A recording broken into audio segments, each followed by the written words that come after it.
The seemingly worthless teenager turned out to be a hidden prodigy. Due to an upcoming awakening ceremony, his true identity is about to be revealed. Fang Tianyun, a black-haired boy considered an illegitimate child of the Wilson family, appears to be nothing more than a tall young man with glasses and a lunchbox. However, no one knows the astonishing secrets hidden beneath his scholarly and refined exterior.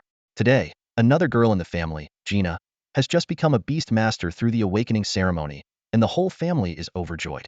Fang Tianyun silently observes everything, harboring hidden thoughts. He quietly walks to his simple room, and as he closes the door, it feels like he has entered another world. Fang Tianyun sits cross-legged, closing his eyes to meditate. In his mind, a mysterious world known as the Divine Ruins illusion unfolds. On the vast plains, powerful flying beasts and wild animals roam. Distant clouds shroud towering mountains, and in a valley, an ancient palace stands majestically. This is Fang Tianyun's only golden finger after crossing into this world, and it is his greatest secret. When talking about his past, no one would imagine that this boy, considered worthless, was once the CEO of a Sunta-listed company in his previous life. A freak accident led to his rebirth in this eternal continent where technology, magic, and beast battles coexist. 6 years ago, the mysterious Divine Ruins illusion appeared in his mind, changing his life trajectory forever. Fang Tianyun calculated silently. The primal spirit power within him had been compressed to its limit. It was time to leave this place where he was mocked. In a world where beast masters are revered, he had already devised a perfect plan for himself. Those who once looked down on him could never imagine that the boy they saw as worthless was about to become the most dazzling beast duelist. While the rest of the family immersed themselves in celebrating Gina's success, Fang Tianyun was secretly making his final preparations for his rise. A slight smile appeared on his lips, and confidence gleamed in his eyes. No one knew that a storm, enough to shock the entire Wilson family, was quietly brewing. Fang Tianyun's first goal, naturally, was to become a highly respected beast duelist. In the Eternal Continent, people start absorbing their primal spirit at the age of 10. After 5 years of gathering spirit, at the age of 15, they undergo the Spirit Awakening ceremony. This ceremony not only determines their future primal spirit profession, but also marks a significant turning point in their lives. Those who succeed embark on the path of cultivation, while those who fail have another 5 years to try again. However, if they fail again by the age of 20, they can no longer pursue the 3 professions and must resign themselves to a mundane life. Fang Tianyun was deep in thought when a sudden, urgent knock on the door startled him. He got up to open the door and saw an energetic old man standing outside, holding a food box in his left hand and a wine bottle in his right, with a kind smile on his face. "Grandpa, why aren't you at the banquet? Why did you come here instead?" Fang Tianyun couldn't help but smile at the scruffy old man. The old man walked into the room nonchalantly and started setting up the food and drinks. "I'm not comfortable with those formal gatherings. I'd rather have a drink with my grandson," he said. Seeing the old man's cheerful demeanor, Fang Tianyun felt a warmth in his heart. This elderly man, named Fang Ingjia, was his biological grandfather and the only person in the family who genuinely cared for him. Fang Tianyun's upbringing was quite complicated. His grandparents had an arranged marriage, and both families were once prominent clans. However, during Fang Ingjia's generation, the Fang family faced a sudden downfall. As the Fang family declined, the rising Wilson family wanted to break off the engagement. Surprisingly, Fang Tianyun's grandmother, Laura Wilson, insisted on honoring the marriage. After their marriage, the resources Laura brought helped the Fang family through tough times. But this favor also made Fang Ingjia's position in the family awkward, turning him into a sort of Livian son-in-law. Now, Laura had become the head of the family, while Fang Ingjia had been relegated to an insignificant role. Fang Ingjia and Laura had 2 sons. The elder son, Fang Zhongxing, had long been transferred elsewhere, and the younger son, Amos Wilson, took his mother's surname and was Fang Tianyun's father. Amos fell in love with a woman of lower status in his youth, but was forced to break up under Laura's stern intervention. The woman was pregnant, but couldn't change the situation. One snowy night, an infant was abandoned at the Wilson family's doorstep. Laura initially wanted to send the child away, but after Fang Ingjia's repeated pleas, she reluctantly agreed to keep the child, on the condition that he wouldn't bear the Wilson surname. Thus, the child was named Fang Tianyun, a name given by Fang Ingjia, who had high hopes for his grandson. Shortly afterward, under Laura's arrangement, Amos hastily completed his studies and married another noble family's daughter, Lisa. A year after their marriage, Lisa gave birth to twins, a brother named Arthur and a sister named Eva. These twins were Fang Tianyun's half-siblings. Due to his unique status, Fang Tianyun was often neglected by the family. However, he didn't seem to mind, as this young body harbored a mature soul from another world, Blue Star. After several rounds of drinking and eating, Fang Ingjia was visibly drunk, while Fang Tianyun remained unaffected, as if he had been drinking plain water. The old man, in high spirits, began to recount past events. Fang Tianyun listened patiently, occasionally refilling his grandfather's cup. When Fang Yingjie finally grew tired, Fang Tianyun softly said, "Grandpa, I've decided to leave." With a clatter, the old man's wine cup fell to the ground. He was stunned. "What did you say?" "I said I've decided to leave, to study in another city," Fang Tianyun calmly repeated, bending down to pick up the fallen cup. The room fell into a brief silence. After a while, Fang Yingjie forced a smile. Leaving might be a good idea. His eyes, however, couldn't hide his sorrow. Fang Yingjie was well aware of his grandson's situation in the family, but was powerless to change it. Just like when his elder son was transferred away from the family's core, he was equally helpless. "Fang Yingjie, you are anything but heroic," the old man mocked himself, not caring that his grandson was right beside him. Looking at the desolate old man, Fang Tianyun was at a loss for words. He knew that in this family, his grandfather was also an awkward presence.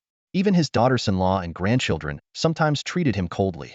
Though the family bore the Fang name, it had long been dominated by the Wilsons. Fang Tianyun understood that his grandfather often came to him to unburden his heart. In his eyes, his grandfather, though limited in ability, was a kind-hearted man. In such a cold family, such a person deserved to be cherished. "Have you decided when to leave?" Fang Yingjie asked. "Make sure to inform your father and grandmother before you go.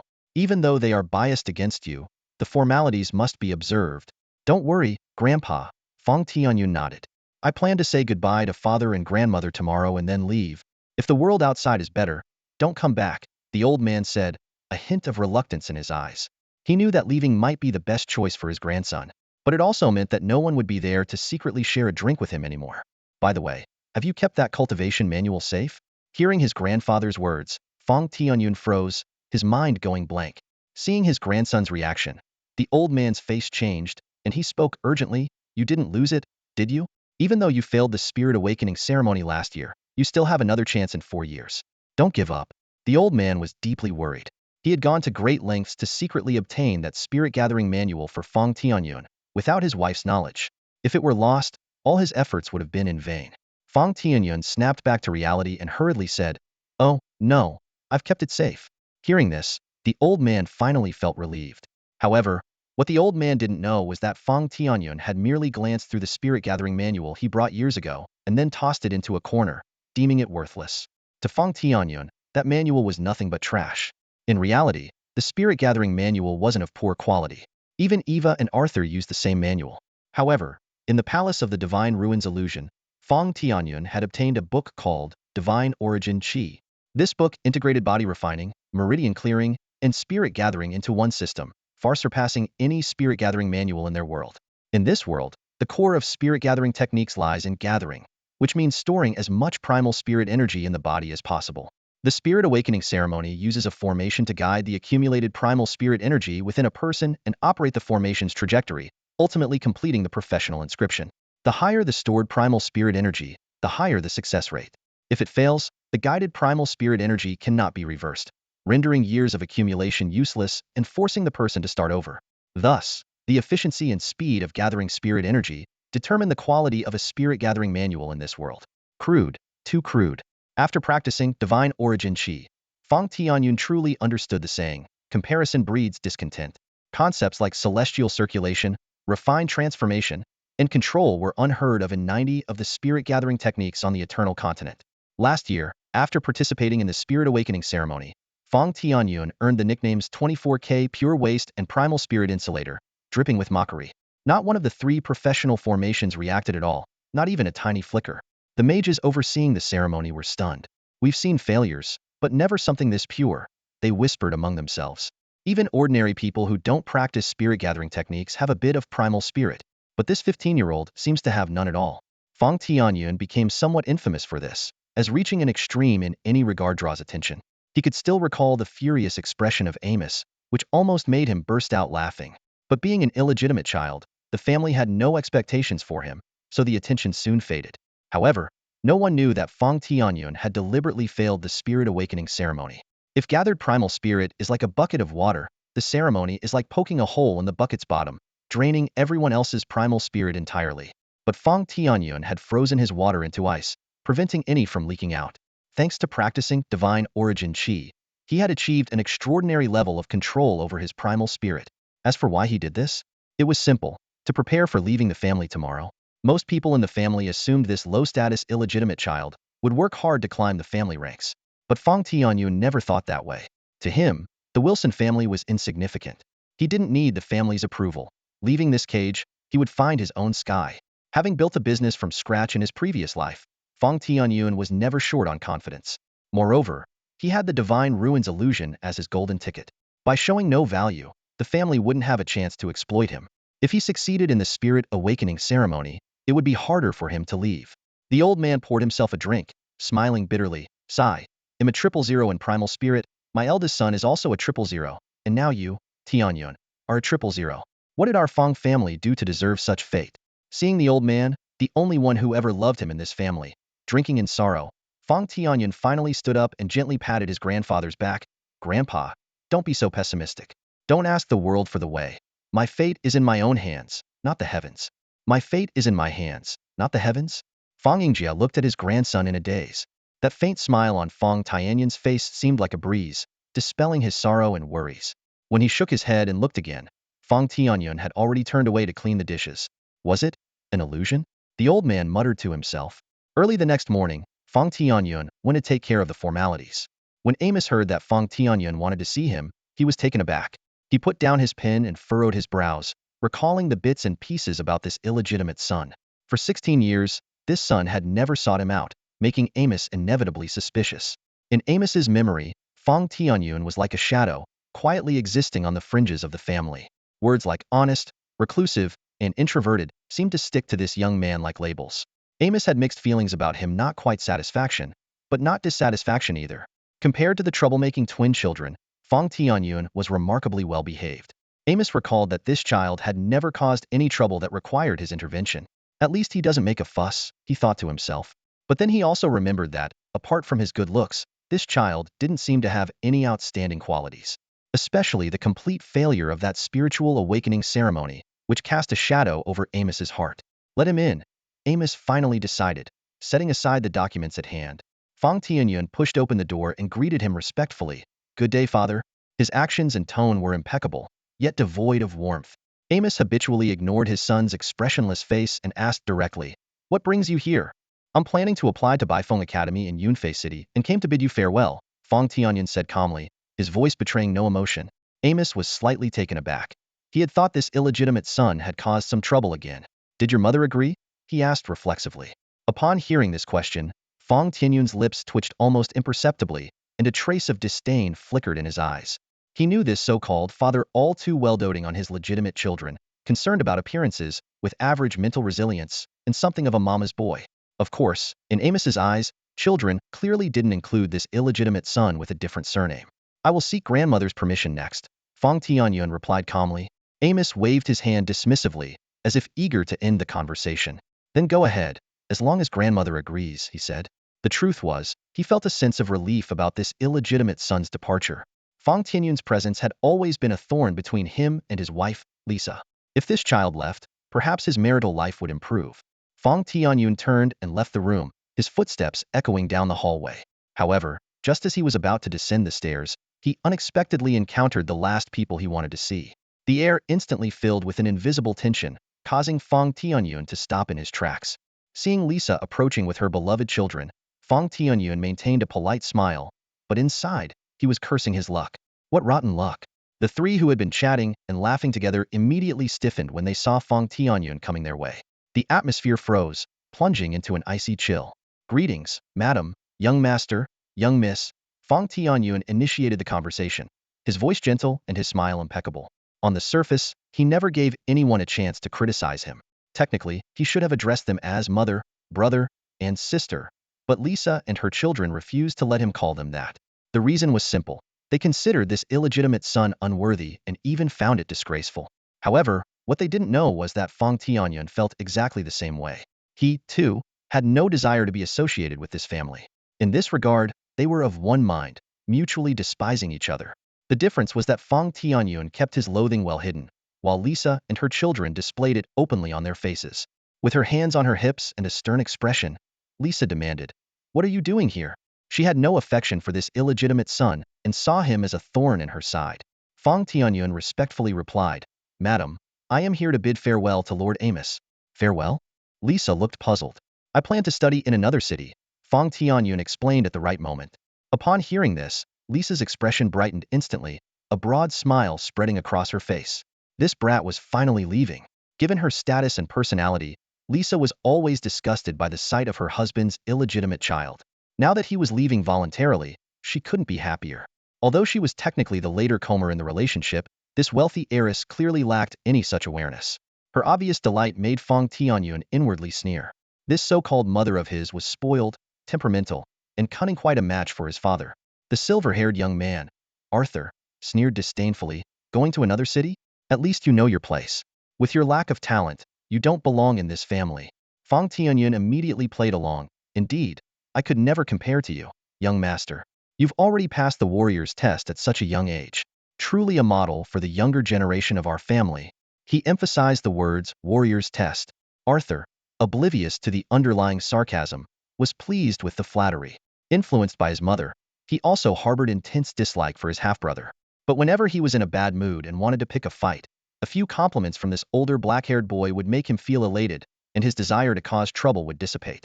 As they were about to pass each other, a sharp accusation broke the silence.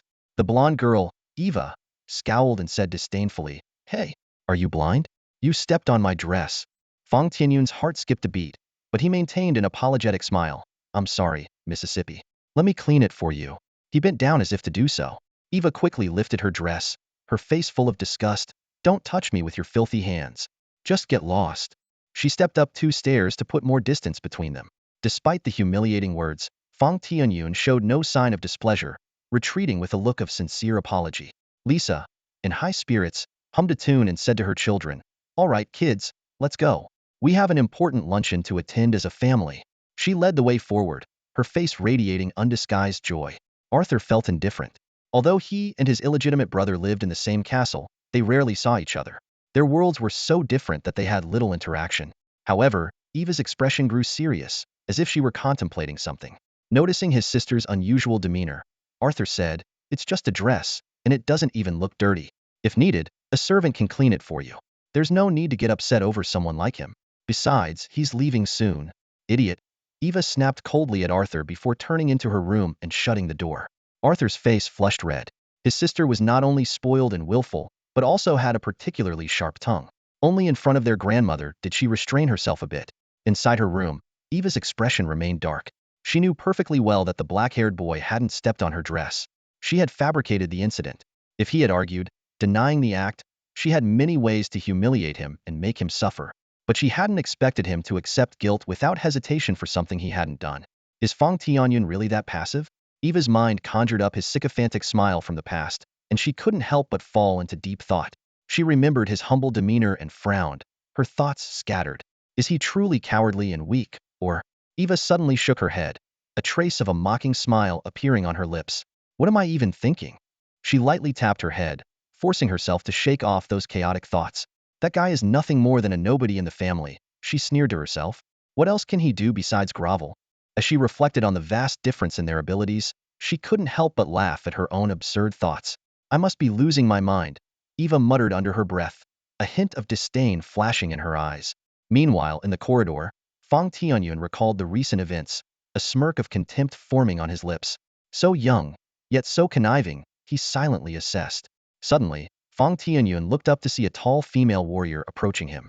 She was clad in armor, a sword at her waist, exuding an imposing presence. Marcia, Fang Tianyun silently confirmed to himself, 46 years old, a 5-star warrior, and Laura's personal guard captain. She's also one of the instructors of the Wilson family's private guards. He recalled Marcia's identity and status. In the 7-star hierarchy of mages and warriors, Marcia's 5-star rank was quite impressive. No wonder she was Arthur's martial arts instructor. Marcia stopped in front of Fang Tianyun and said succinctly, "Follow me, the head of the family wants to see you." With that, she turned and led the way, and Fang Tianyun followed silently. Fang Tianyun wasn't particularly surprised by Marcia's arrival. He remembered the old man mentioning yesterday that he needed to inform Laura about his imminent departure. He just hadn't expected his grandmother to take the initiative to send someone. Laura Wilson, this name, stirred a ripple in Fang Tianyun's heart. In the entire family, she was the only person he felt somewhat apprehensive about. Competent, clever, and ruthlessly decisive. Fang Tianyun recalled Laura's legendary journey. Back then, she married his grandfather, Fang Yingjie, not out of love, but to achieve her ambition of establishing a separate family branch and merging assets. As the third child in her family, Laura left with part of her dowry, skillfully utilizing these resources to gradually revitalize and take over the declining Fang family. Meanwhile, Laura's two brothers engaged in a fierce tenure battle over the Wilson family inheritance. Just as they were both left weakened, Laura seized the opportunity to swiftly consolidate and take over both family businesses. Silent for so long, then an explosive strike, Fang Tianyun thought, inwardly admiring his grandmother's tactics with respect. Having inherited the entire Wilson estate, along with the Fang family's assets, Laura's influence within the family became unparalleled. Her two brothers vanished without a trace, their fates unknown. They could never have imagined that the sister they once looked down upon harbored such formidable ambition and cunning. Fang Tianyun held deep respect for his grandmother's actions. As a successful and formidable woman, Laura was undoubtedly worthy of being the family head. Over the past decade, Tianyun had faced numerous tests aimed at him. Some tried to sow discord, claiming they would support him against Lisa's two children. Others attempted to tempt him with promises of benefits in exchange for stealing from the family. In the face of these trials, Tianyun adhered to a single principle: feign timidity and honesty, firmly refuse. Anyone who dared approach him was immediately reported to the family, sold out without hesitation. In his heart, a grand plan had been brewing, one that rendered him indifferent to petty schemes. Upon arriving at the main castle, Fang Tianyun collected his thoughts. Before the imposing structure, guards stood in neat rows. Inside, a woman clad in a luxurious robe sat on the grand throne, eyes closed in meditation. Despite her advanced age, she was well preserved, wearing a dazzling star crown, exuding an innate nobility. "Greetings, grandmother." Tianyun greeted her as per custom. Laura slowly opened her eyes, her piercing gaze commanding respect. "I hear you are going away to study?" As soon as she spoke, a powerful aura enveloped Tianyun. Facing the imposing presence of this five-star mage, Tianyun feigned panic, taking 2 steps back and wiping non-existent sweat from his forehead, portraying a cowardly image perfectly. A hint of disdain flashed in Laura's eyes. To her, this illegitimate child was nothing more than a slightly clever coward. She was preoccupied with another matter.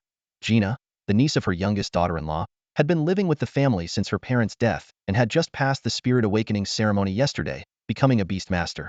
Even someone as composed as Laura felt a tinge of envy at the term beastmaster. Although the family already had 2 allied beastmasters, Gina, being practically family, was naturally closer. In comparison, her own grandchildren, one a warrior and the other a mage, were already quite accomplished. Yet this illegitimate child before her had no talent whatsoever. Laura decided that she would spare no effort in binding Gina firmly to the Wilson family. Looking at the black-haired boy before her, who was utterly devoid of spiritual potential, she couldn't help but sneer. She was aware that her husband had secretly provided Tianyun with cultivation techniques. Family spies were everywhere, but even if he succeeded in awakening his spirit, his lack of basic talent made him of little use. "Why, wise grandmother?" Tianyun stuttered, feigning panic, causing Laura to frown deeper, a surge of inexplicable disgust rising within her. 16 years wasted, Laura thought to herself. "Fang Yingjie, if it weren't for your sake, I wouldn't have kept him here. But your grandson is simply disappointing." She lowered her gaze, unwilling to look at Tianyun any longer. "Go if you must, and if you do well outside, don't bother coming back." Though the words echoed his grandfather's advice, the meaning was entirely different. His grandfather genuinely cared for him, while his grandmother believed he was unworthy of staying in the family. Internally, Tianyun was overjoyed, though he maintained a facade of anxiety. "It's done," he celebrated silently. "And one more thing," Laura said coldly, "you are forbidden to claim any affiliation with the Wilson family while you are away. If I find out you have used the family name for personal gain, I will make you wish for death over life." "Understood," Tianyun replied quickly, inwardly mocking his self-righteous grandmother. He never considered himself part of the Wilson family and had always scorned the idea of exploiting the family's reputation. Seeing that he had successfully deceived the family's most formidable figure, Tianyun breathed a sigh of relief. After formally taking his leave, he quickly turned and departed, already plotting the new life that awaited him. The sight of him fleeing in panic made Laura feel utterly disgusted. Fang Tianyun, that old fox, was a master at getting under people's skin. His performance was flawless. Back in his room, Fang Tianyun was about to pack his things when he noticed a small square box on the desk. Underneath it was a letter addressed to his grandfather. He opened the letter first and read its contents. Even though he had lived 2 lifetimes, he couldn't help but feel a twinge of sadness. Carefully putting the letter away, Fang Tianyun took a deep breath to calm himself. He silently vowed that those in the family who looked down on him now would one day kneel before him in reverence. Fang Tianyun was no saint. He wanted to feast on his success. Opening the small box, he found a finely crafted storage ring inside. Such valuable items had long been owned by Arthur and Eva, but Fang Tianyun had never had the chance to get one. He quickly performed the blood recognition ritual and put on the ring. Inside were new clothes, food and drinks, and 1,000,000 star coins, the common currency of this continent. While this sum was insignificant to his family, it was a substantial starting fund for Fang Tianyun. He deeply cherished this familial affection and gratitude in his heart. Changing into a new suit, he no longer needed to pack anything else. He locked the door behind him and walked out of the castle. In the flower garden, a beautiful young girl was quietly reading a book. The sun was warm, butterflies fluttered, and birds sang in the trees, creating a peaceful scene.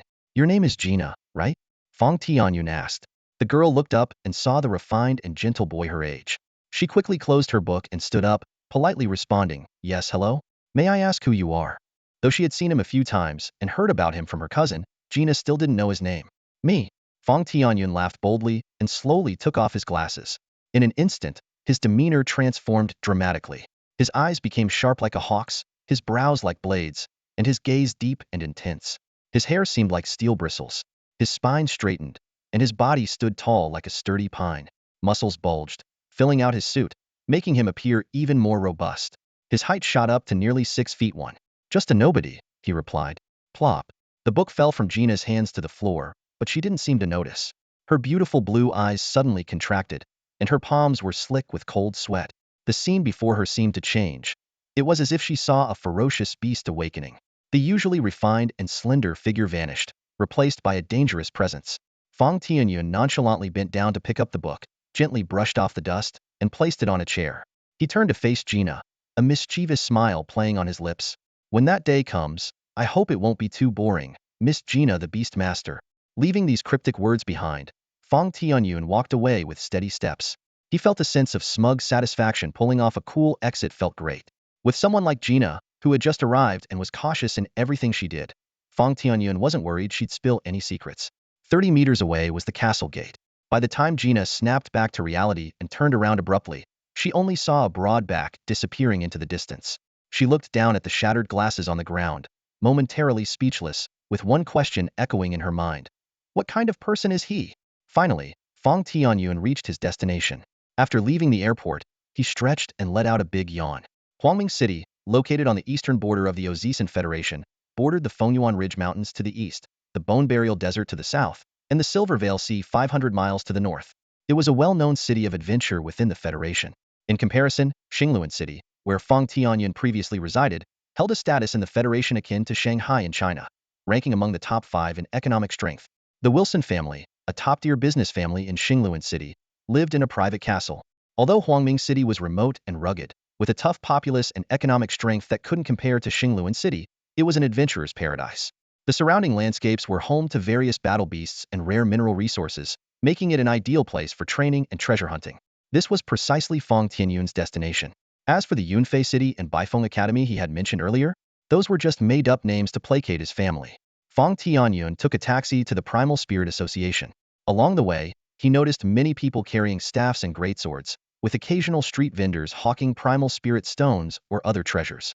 By the time he arrived, the sun was setting, and the sky was turning dusky. Checking the time, he thought, still got time. Inside the Primal Spirit Association, Wang Qin sat idly in his office chair, staring at the clock on the wall. 5 more minutes until he could clock out. Normally, there would be 2 people on duty over the weekend, but his wizard colleague had taken a leave of absence, leaving Wang Qin to hold down the fort alone. Just as Wang Qin was about to pack up and sneak out, a tall, black-haired young man appeared in front of him. "And you are?" Wang Qin asked, puzzled. "Hello, I'm here for the Spirit Awakening ceremony," the young man replied calmly. Wang Qin muttered to himself, "Cutting it close, aren't we?" But his professional demeanor kicked in, and he sat back down at his computer. "I need your ID card and a fingerprint on the stone." After Fang Tianyun complied, Wang Qin was surprised to see some irregularities on the screen. He looked at Fang Tianyun in astonishment. "You had a Spirit Awakening ceremony just a year ago. You'll have to wait another 4 years for the next one." Wang Qin wondered if the young man in front of him was mentally unstable due to the failure of his last ceremony. He had seen many similar cases. Some people became aimless, some wept uncontrollably, and some even contemplated suicide. Suddenly, A thick wad of money was tossed in front of Wang Qin. The spirit awakening ceremony is simple. You just need to activate the array and record it. The 5-year gap is just common practice, not a hard rule, Fang Tianyun said nonchalantly. Looking at the 10,000 star coins, Wang Qin was tempted. The young man was right. The 5-year rule was just a guideline, not an absolute regulation. Helping with the ceremony wasn't against the rules, and easy money was hard to resist.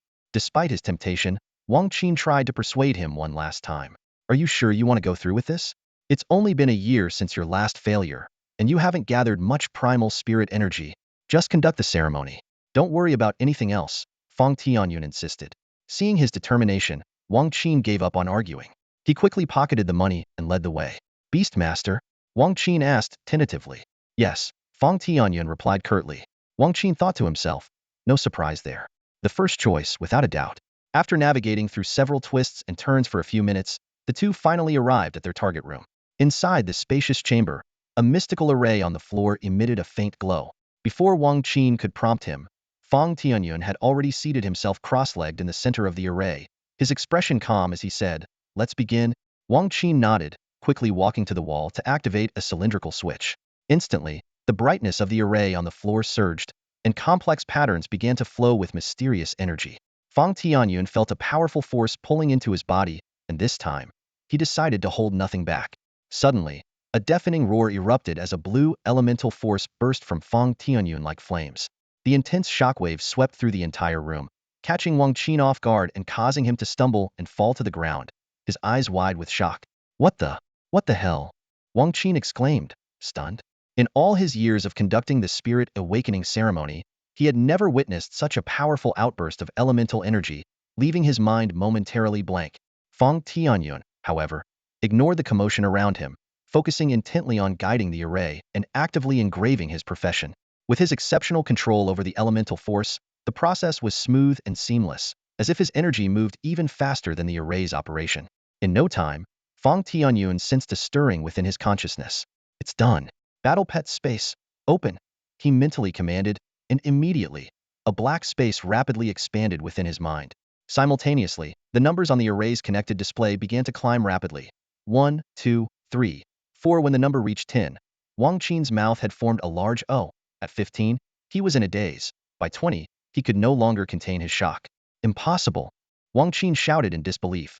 Yet the numbers continued to rise until they finally stopped at 30. Sitting on the ground as if petrified, Wang Qin slapped himself several times, only then realizing that everything before him was real.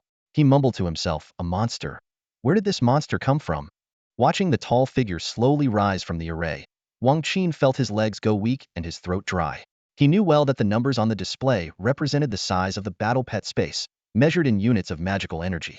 For most novice beast tamers, the initial space ranged from 5 to 10 units, with anything above 10 considered a genius level. In the city of Huangming, the highest recorded success in the spirit awakening ceremony was 16 units. But this black-haired youth before him had reached 30 units, completely shattering Wang Qin's understanding of beast tamer talent. The higher the rank of a battle beast, the stronger its power and the more magical energy it occupies. Therefore, the size of a battle pet space directly determines the upper limit of a beast tamer's strength. Although the battle pet space can be expanded through training, its initial size is a testament to one's innate talent. Wang Qin stood in the testing hall of the original Spirit Association, staring in shock at the black-haired teenager, Fang Tianyun, before him. This wasn't just talent. It was monstrous. Typically, a brank battle beast requires 10 to 15 units of magical energy, and most beast tamers have an initial space of only 10 units, allowing for just one brank pet at most. Yet this young man had an astonishing initial space of 30 units, enough to house 2 to 3 brank battle pets. Fang Tianyun stood calmly in the center of the magic circle, gazing at the back of his right hand. A yin-yang fish mark, unique to the Eastern Kingdom, gradually appeared, shining brightly. This was his distinctive battle pet space mark. For ordinary beast tamers, the position and shape of the mark are random, sometimes appearing in awkward places. But Fang Tianyun, with his exceptional control over the original spirit, could dictate both the position and shape of his mark. With a mere thought, the yin-yang fish mark vanished, and his hand returned to normal. Need a hand? Fang Tianyun extended his hand. Wang Qin, who had been sitting on the ground in a daze, snapped back to reality, quickly getting up and bowing low, his expression full of reverence. His attitude had undergone a drastic change. Young Master Fang, please take this money back. Wang Qin nervously took out 10,000 star coins, but Fang Tianyun waved it away. Once given, there's no reason to take it back. I should thank you for the convenience you provided today. No, no, it's my honor, Wang Qin said sincerely. Witnessing this record-breaking miracle firsthand, he indeed felt immensely honored. Wang Qin handled the subsequent registration work while Fang Tianyun left the original Spirit Association. Night had fallen, and he was planning to find a hotel to stay in. However, a few steps out, a woman carrying a briefcase and dressed in smart casual attire blocked his path. In the shadows, others were lurking, hesitating to approach but keeping a close eye on the situation. Congratulations on passing the Spirit Awakening ceremony. May I ask which profession you have transitioned into? The woman asked with a smile. Sorry, I failed. Fang Tianyun lied without changing his expression. The woman's smile vanished instantly, replaced by a look of disappointment. Sorry to bother you, she said curtly, glaring disdainfully at Fang Tianyun before walking away. The others, who had been eager to approach, relaxed and went about their business. The woman's gesture was an industry signal, and upon receiving it, they knew not to waste time on this worthless, black-haired teenager. Fang Tianyun couldn't help but chuckle. These headhunters were so dedicated, even working on weekends. Yes, the people lingering around the original Spirit Association were headhunters, targeting those who had successfully transitioned, especially beast tamers. Beast tamers are the most valuable and costly profession to invest in. The first task for a new beast tamer is to capture and contract battle beasts. But how can an unarmed rookie defeat and acquire powerful battle beasts? This requires hiring help, renting equipment, and providing logistical support, all of which cost real money. If you're not wealthy, where would you get the funds? This is where capital steps in, saying, I'll give it to you. I'll provide the money and resources to help you capture battle beasts. Once you've grown, you can repay me, achieving mutual benefit. Of course, the specifics of the contract would need to be negotiated between the parties, often leading to unequal terms and fraud. As beast tamers acquire battle pets, obtaining new ones becomes easier, reducing their dependence on capital. Thus, newly transitioned beast tamers are highly sought after by various investors. Even if you're from a humble background, becoming a beast tamer means people will compete to give you money. But there's no such thing as a free lunch, and negotiating with investors requires skill. Headhunting firms act as intermediaries between beast tamers and investors, explaining why so many headhunters gathered at the original Spirit Association, all actively seeking new opportunities. Fang Tianyun had no intention of being tied down by capital. Otherwise, he wouldn't have left his family to venture out alone. As a former capitalist, he knew too well the true nature of capital and wanted nothing to do with these headhunters. He quickly walked to the roadside and flagged down a taxi. To a hotel, please. In his hotel room, Fang Tianyun sat cross-legged on the bed, the blue energy of the original spirit rising once more. His battle pet space had already reached an astonishing 45 units of magical energy. At the original Spirit Association, he had held back, fearing he might scare Wang Qin. All right, next is preparing to capture battle beasts, Fang Tianyun muttered to himself, his eyes gleaming with anticipation. Capturing battle beasts and forming contracts, Fang Tianyun planned to strategize carefully. He entered the Divine Ruins Mirage and began inventorying the resources and equipment he had scavenged from the palace over the years. In terms of weapons, he possessed two magical artifacts. The first was the Crimson Crescent, a massive katana with a blade entirely crimson, incredibly sharp, and capable of extending when infused with primal energy. The second was the Demon Subduing Rope, which could bind enemies and was doubly effective against evil spirits. Regarding martial arts manuals, Fang Tianyun had mastered several powerful skills. The Netherworld Blade was an extremely malevolent sword technique from hell. He had only learned a few moves, but already felt it was beyond human capability. The Divine Essence Chi was his core technique, enhancing his physique, spirit, and Chi manipulation comprehensively. For defense, he had acquired the Black Tortoise Fragment from the Four Symbols Returning to Origin technique, which not only strengthened his physical defense, but could also form an external Chi shield. Additionally, he was proficient in the Grand Purity Rejuvenation Art, a secret technique specializing in healing and regeneration. For armor, Fang Tianyun had a black Jiao armor, made from dragon scales, impervious to blades and bullets, and resistant to water and fire. Besides that, he had stocked up on some elixirs and miscellaneous items, though they might not be very useful for this mission. Reflecting on his experiences in the Divine Ruins Mirage, Fang Tianyun couldn't help but marvel at the chaos of that ancient battlefield. Artifacts from various factions, Buddhist, Taoist, and demonic, were scattered everywhere, as if witnessing a divine war. Initially, he worried that these manuals might not work in the real world, but after some trials, he discovered that primal energy was just another term for the world's natural forces, and these techniques were equally applicable here. What delighted him even more was that the world's energy on the Eternal Continent was even richer, explaining the existence of such powerful battle beasts. After taking stock, Fang Tianyun felt he had a solid foundation defense, healing, and equipment were all in place, though his offensive capabilities were somewhat lacking. For the upcoming action, he was both bold and ambitious. However, he knew that risk and caution needed to be proportional. The more meticulous and comprehensive the plan, the better. He had once fantasized about bringing the divine beasts from the divine ruins mirage into reality as enforcers, but that was just a pipe dream. Shaking his head, Fang Tianyun refocused on the present. The scene shifted to the underground arena of Blackrock City. At this moment, nearly 10,000 spectators crowded the stands, their frenzied cheers creating a feverish and chaotic atmosphere. The central sandy ground had been cleaned, but the faint scent of blood still lingered in the air, silently telling of the previous brutal battles. Ladies and gentlemen, the mohawk-haired host's voice rose. Next up is the main event of the night. Please welcome the Black Dragon Warrior Princess, Lej. With each rising shout, the audience's excitement peaked. A tall and slender figure slowly walked into the arena. Standing nearly 2 meters tall, Legiana had short, refined off-white hair, and her tan skin glowed healthily under the lights. Her physique rivaled that of top fitness models, with silver, petal-shaped scales on her ribs and the outer sides of her shoulders and upper arms. Her exposed skin was covered with scars old and new. Her stern face and beast-like amber vertical pupils were intimidating, making it hard for anyone to look directly at her. Dressed in worn chest armor and a skirt of armor pieces, her well-defined abs were visible, and she held a massive axis pair that sent chills down one's spine with just a glance. A front-row spectator quietly admired. Impressive. Let's hope she doesn't disappoint. Once Legiana took her position, the host stepped back a few paces to a safe distance and continued. Now, let's bring out her opponent, the class battle beast, Thunder Tusk Boar. At this announcement, the entire audience went wild. A class battle beast was the real reason for the packed house tonight. A dozen men pushed a massive beast cage into the arena. Inside was a giant brown-skinned wild boar nearly 10 meters long. Its tumtor-long tusks alone were terrifying to behold. Thunder Tusk Boar, a beast-type battle boar, had thick skin and immense strength and impact, ranking lower among class beasts. This information instantly flashed through a front-row spectator's mind. At this moment, the Thunder Tusk Boar in the cage was in a drug-induced slumber. As the staff and host left the arena, only a woman and a beast remained in the dusty battleground. The gate of the beast's cage slowly creaked open. In an instant, a blue current snaked across the massive body of the Hongya, causing it to shudder. At the same time, a blue magical barrier rose around the arena, creating a protective shield for the audience. With a deafening roar reminiscent of a 12-cylinder engine, the slumbering beast finally opened its bloodshot, basketball-sized eyes. The crowd erupted in excitement, standing up and cheering wildly.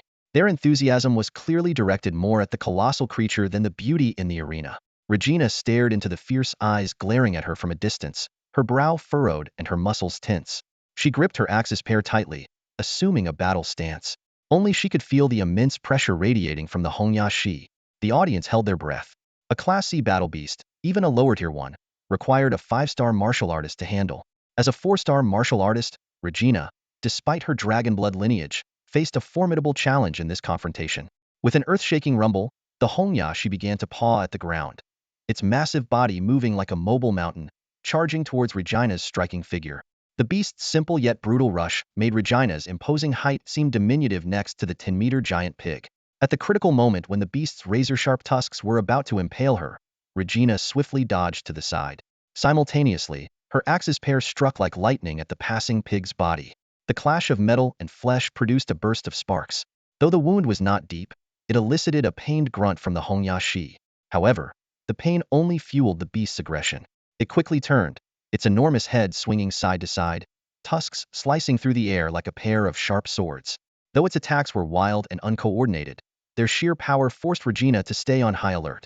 For a moment, the arena was filled with the clanging of weapons and tusks, sparks flying from their collisions.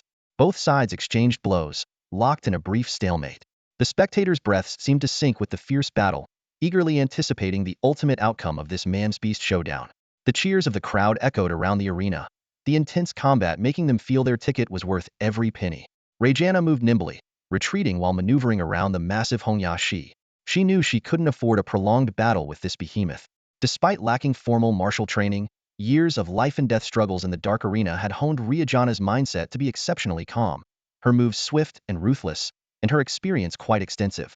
In contrast, the Hongya, untrained by a beast master, relied solely on instinct for its attacks, with very limited combat skills.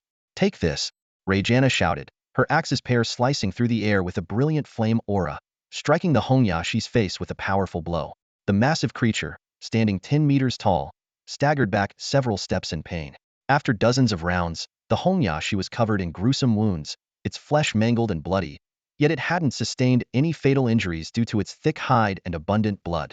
Though Rajana remained uninjured, the fight against such a large beast had quickly drained her stamina, and she was beginning to pant. Seeing the crazed, tireless boar charge at her again, Rajana's eyes filled with killing intent. She sidestepped once more, ready to thrust her axe's pair, but a sudden violent tremor from beneath nearly threw her off balance. The Hongyashi, having learned from their previous exchanges, stomped its hoof hard in her direction, creating an effect similar to a war stomp. Seizing Rajana's moment of imbalance, the Hongyashi swung its massive tusks at her. At the critical moment, Rajana remained composed, raising her axe's pair just in time. Despite this, her nearly 2-meter frame was still flung into the air, leaving a trail of crimson blood. Rajana landed gracefully, using her axe's pair to steady herself, sweat beading on her forehead. A 10-centimeter gash on her side was slowly bleeding. Even the armor-like silver scales had been shattered in places. She took a deep breath, tensing her muscles to stop the bleeding. The Hongyashi, relentless, grew even more frenzied after landing a hit. It kicked off with its hind legs, launching its massive body towards Rajana like a charging truck. Just as the spectators thought she would have to dodge again, the warrior's amber eyes flashed with icy resolve, her body igniting with fierce primal energy.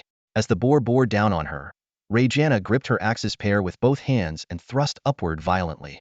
With a sickening crunch, the blade pierced through the boar's chest, aiming straight for its heart. The Hongyashi let out a harrowing scream, blood gushing from its mouth. This strike had truly wounded it. Rajana held the axe's pair, lifting the massive beast, a scene that drove the audience into a frenzy. No wonder she's called the divine strength warrior with dragon blood, someone murmured in admiration. This powerful burst of energy caused Rajana's side wound to reopen, blood flowing again. The half-meter-long blade had sunk entirely into the beast, and even half of the axe handle was inside. Feeling her strength rapidly fading, Rajana gritted her teeth, determined to end the fight quickly. Just as she was about to withdraw her weapon to finish off the Hongyashi, a figure dashed into the arena like a gust of wind. With a swift and forceful shove, the already weary Rajana was sent flying, rolling a few times before slowly standing up. That's enough, you've won. You can leave now. The speaker was a man in his late 40s, a 5-star martial artist, and the head of security for the underground arena. He had intervened to stop Rajana from continuing the slaughter. The reason was simple: the boss had ordered it. This wild-crayed beast had cost a fortune to acquire, and its value hadn't been fully exploited yet, so it couldn't be allowed to die here. Rajana said nothing, clutching her wound as she walked off the field. The crowd in the stands erupted into chaos. A few were elated, but most were cursing loudly, their faces contorted with rage. Losers, broke as hell. Why don't you just die, you hybrid beast woman? I lost everything, damn it. Rajana had high odds, and few had bet on her. Most had placed their bets on the Hongyashi, so the majority had lost. As the Black Dragon warrior exited, bottles and rotten eggs were hurled at her. Instead of the accolades and glory typically afforded to a victor, what met Regina was a torrent of insults and resentment. She remained expressionless and silent, as if such scenes were all too familiar to her. Her solitary figure gradually disappeared into the dim doorway, while Fang Tianyun's lips curled into a satisfied smile. This woman, I must have her, he resolved. To obtain his first battle beast, Fang Tianyun spent over 20 days traveling between Huangming City and several surrounding towns. His destinations were always various underground arenas, in search of a suitable fighter. The reason he avoided official talent markets or associations was simply he couldn't afford it. Fang Tianyun's goal was to hire a 5-star warrior or mage.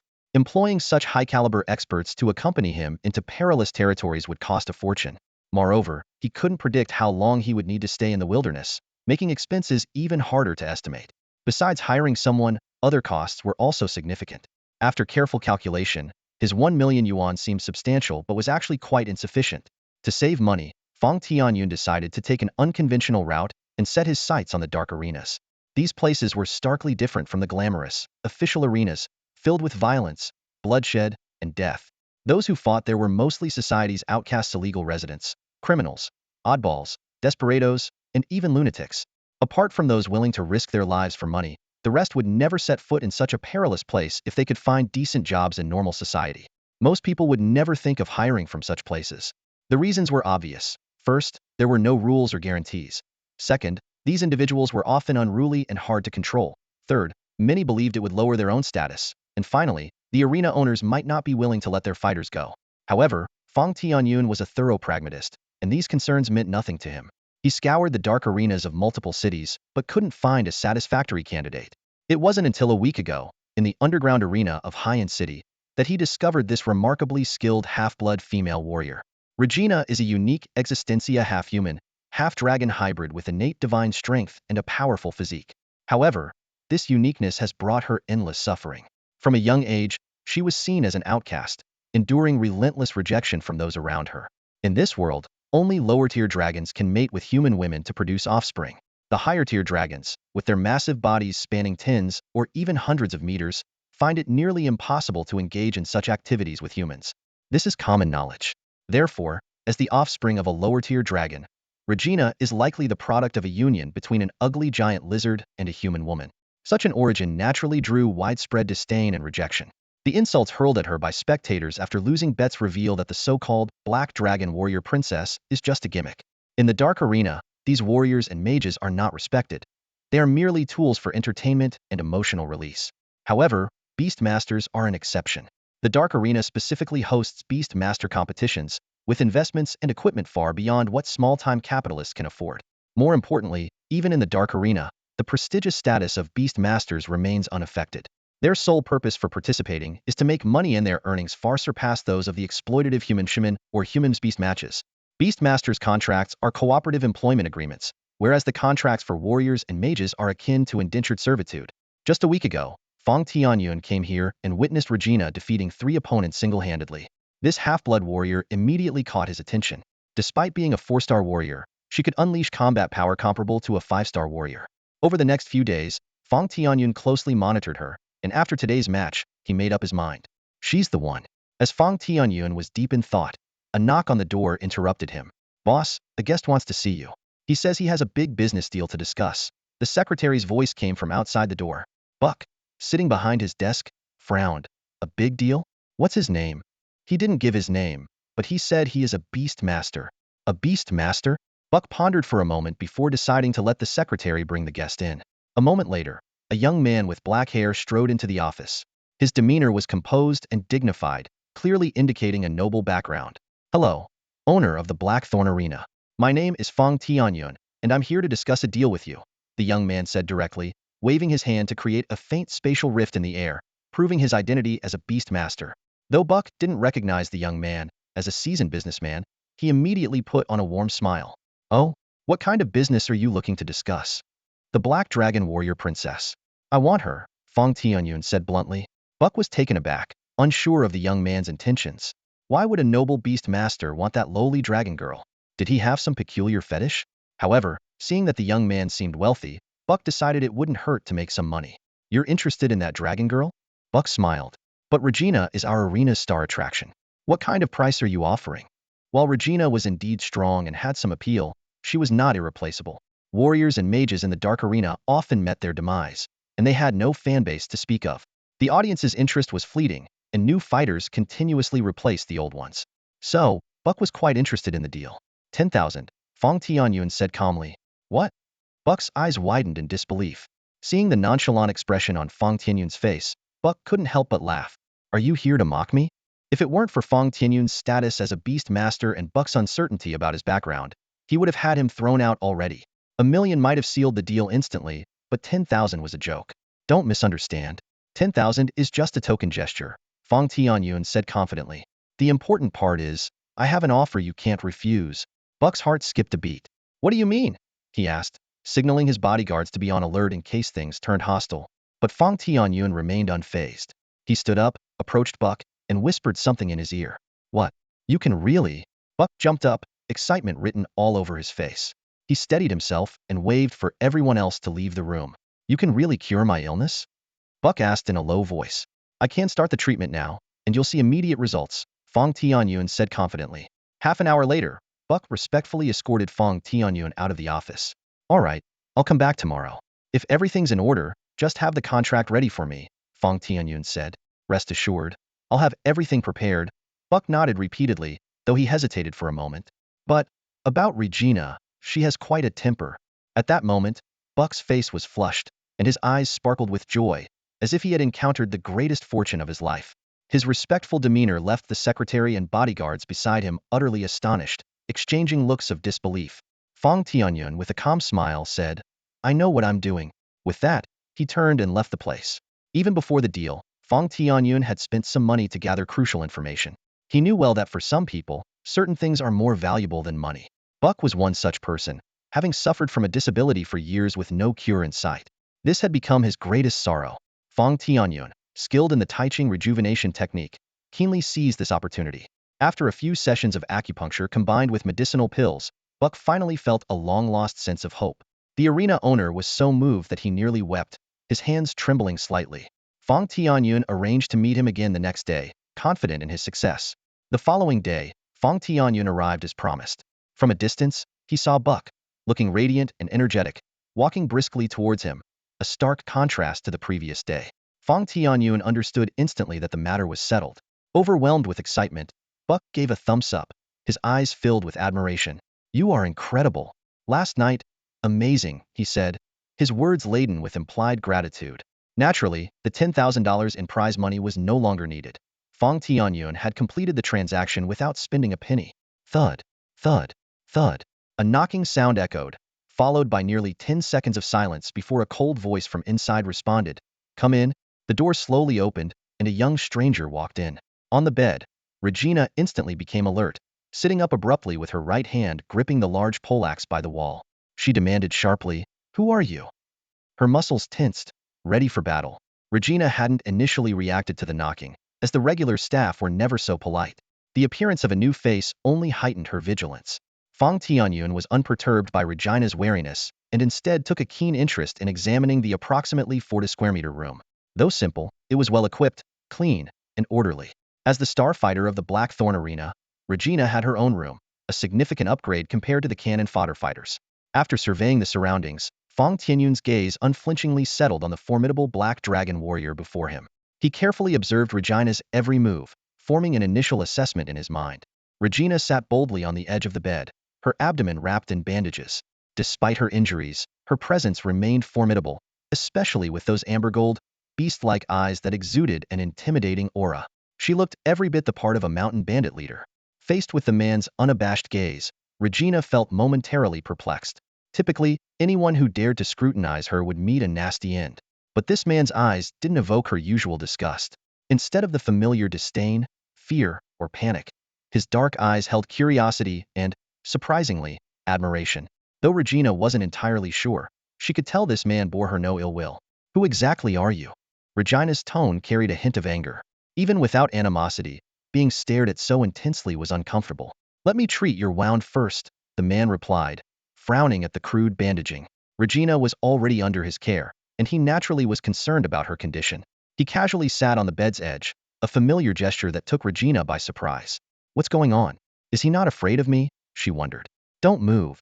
His authoritative command made Regina freeze as she instinctively tried to pull away. He began unwrapping the bandages around her abdomen, revealing hastily stuffed herbs underneath. He disinfected, applied medication, and carefully redressed her wound. Throughout the process, both remained silent, the atmosphere oddly tranquil. Yet Regina felt a tinge of nervousness. It was the first time she had allowed someone, especially a man, to get so close. If not for his unique gaze and respectful demeanor, she might have already swung her axe at him. After finishing, the man pulled up a chair and sat 2 meters away from Regina. "Allow me to introduce myself. I'm Fang Tianyun, a beast master. From now on, I'm your new master," he said, waving a document Regina's contract with the Blackthorn Arena. Regina's eyes narrowed as she sneered, "A beast master? Are you planning to make me your contract beast?" She had initially thought he was a doctor, but it turned out there was more to him. Any budding goodwill vanished instantly. Fang Tianyun looked at her with a peculiar expression and said, "Though your idea is creative, I have no such intentions. I merely wish to hire you as a personal bodyguard." "Not interested. Find someone else," Regina coldly refused. Fang Tianyun, unfazed by her attitude, smiled and read from another document. Regina, orphaned and abandoned at a young age, entered society at 17 but couldn't find suitable work. A year later, she signed with the Blackthorn Arena, working there for 4 years until— "Enough!" Regina interrupted harshly, the butt of her axe slamming into the ground with a loud clang, causing the floor to crack. She was clearly enraged. "Calm down. Think about it this way: I might be the first person to care enough to learn about you. You should be a bit happier. Fang Tianyun said with a teasing smile. Smooth talker. Regina glared at him, but the tension eased slightly. What do you really want? She asked again, not believing he just wanted her as a bodyguard. Despite her low social status, she wasn't self-deceptive. She'd rather believe he wanted her for some experiment. I'm not lying. I've been honest from the start. If you ask why I chose you, it's because you're cost-effective. Fang Tianyun replied candidly. Cost-effective? Regina looked puzzled. Fang Tianyun scratched his nose with a chuckle. You could say my funds are a bit tight right now. Seeing his straightforward manner, Regina almost wanted to laugh. Her guard lowered a bit. You should know my background, Regina said seriously, though her slightly flickering gaze showed her unease. I do, but I don't care about such things. I'm a bastard child myself. Skills are what matter, and reputation is earned. If I cared about your lineage, I wouldn't be here today. Fang Tianyun's words calmed Regina. She sensed his sincerity. Closing her eyes, Regina pondered. Fang Tianyun didn't rush her, confident she would come around. About a minute later, Regina opened her eyes and asked calmly, what do I gain? Dignity and honor. Why should I trust you? Let's set a 4-year limit, by the time I'm 20. Before he could finish, a cold glint flashed. When everything settled, the edge of Regina's axe was less than 2 centimeters from Fang Tianyun's forehead. Yet, he remained seated, smiling calmly. If you don't fulfill your promise, I'll kill you myself, Regina said coldly. Deal. But if I do, then what? Fang Tianyun asked confidently. Then my life will be yours. I'll serve you, live or die by your side, Regina said, unwavering. Deal. With the Black Dragon warrior princess on his side, Fang Tianyun immediately took her back to Huangming City. First, they resolved their food and supplies, which wasn't too costly since there were only 2 of them. Then, Fang Tianyun got Regina a brand new set of armor. Unfortunately, the Divine Ruins Palace didn't have suitable items, so they had to buy it. A high-performance, luxurious set of armor cost nearly $500,000. But for life-saving gear, Fang Tianyun felt it was worth the expense. He believed in spending where it mattered most, especially for his people. When Regina first received the rune armor, she couldn't believe it was for her. After confirming, she gave Fang Tianyun a long, thoughtful look before silently accepting it. When Regina appeared before Fang Tianyun in her new armor, he couldn't help but be amazed. Silver armor and helm paired with a blue cape perfectly complemented her tall, unbeatable figure and cold demeanor. It was far superior to the tattered gear she wore in the arena. Because the armor quality in the arena was subpar and lacked flexibility, Regina had to wrap it up earlier. Lightly, it could be F, and heavily, it could be G. As soon as Fang Tianyun finished speaking, Regina looked puzzled and asked, what did you say? We're not even considering F and G level beasts? Isn't F the lowest grade? There's a G level too? Fang Tianyun, unfazed, calmly responded, oh, I misspoke. After completing the preparations, Fang Tianyun rented a private plane and flew eastward over the Fengyuan Ridge Mountains, arriving at the edge of the Lost Swamp. The Lost Swamp is perpetually shrouded in a mysterious fog, with treacherous conditions and powerful dark-type beasts lurking around, making it a no-go zone for humans. Even with extra pay, the pilot only agreed to get close to the edge. 10 kilometers from the Lost Swamp, Fang Tianyun and Regina parachuted down. As the sound of the plane's engine faded into the sky, Fang Tianyun quipped, looks like it's just the 2 of us in this wilderness. Regina glanced at her young master, staying silent. She didn't understand why Fang Tianyun chose this place when Fengyuan Ridge also had many powerful beasts. But as a warrior, her job was to follow orders. Alright, let's keep moving in that direction. Fang Tianyun led the way toward the Lost Swamp. For the next few days, they wandered along the edge of the Lost Swamp. They were constantly harassed by poisonous insects and snakes, and occasionally low-level grade beasts showed up to meet their doom. Beast levels range from S, A, B, C, D, E, to F, with F being mostly juvenile or pet grade, and E having only minimal lethality. These are typically used by novice beast tamers for practice. Fang Tianyun's pet space had nearly 50 units of magical energy, clearly not meant for practice. He had already planned to contract at least a clever beast this time. In these few days, they hadn't seen another soul, indicating the danger of this place. Regina felt slightly reassured, knowing that with her 4-star warrior strength, she could ensure safety in the peripheral areas. But the white fog-covered unknown area in the distance, even a glance at it, filled her with dread.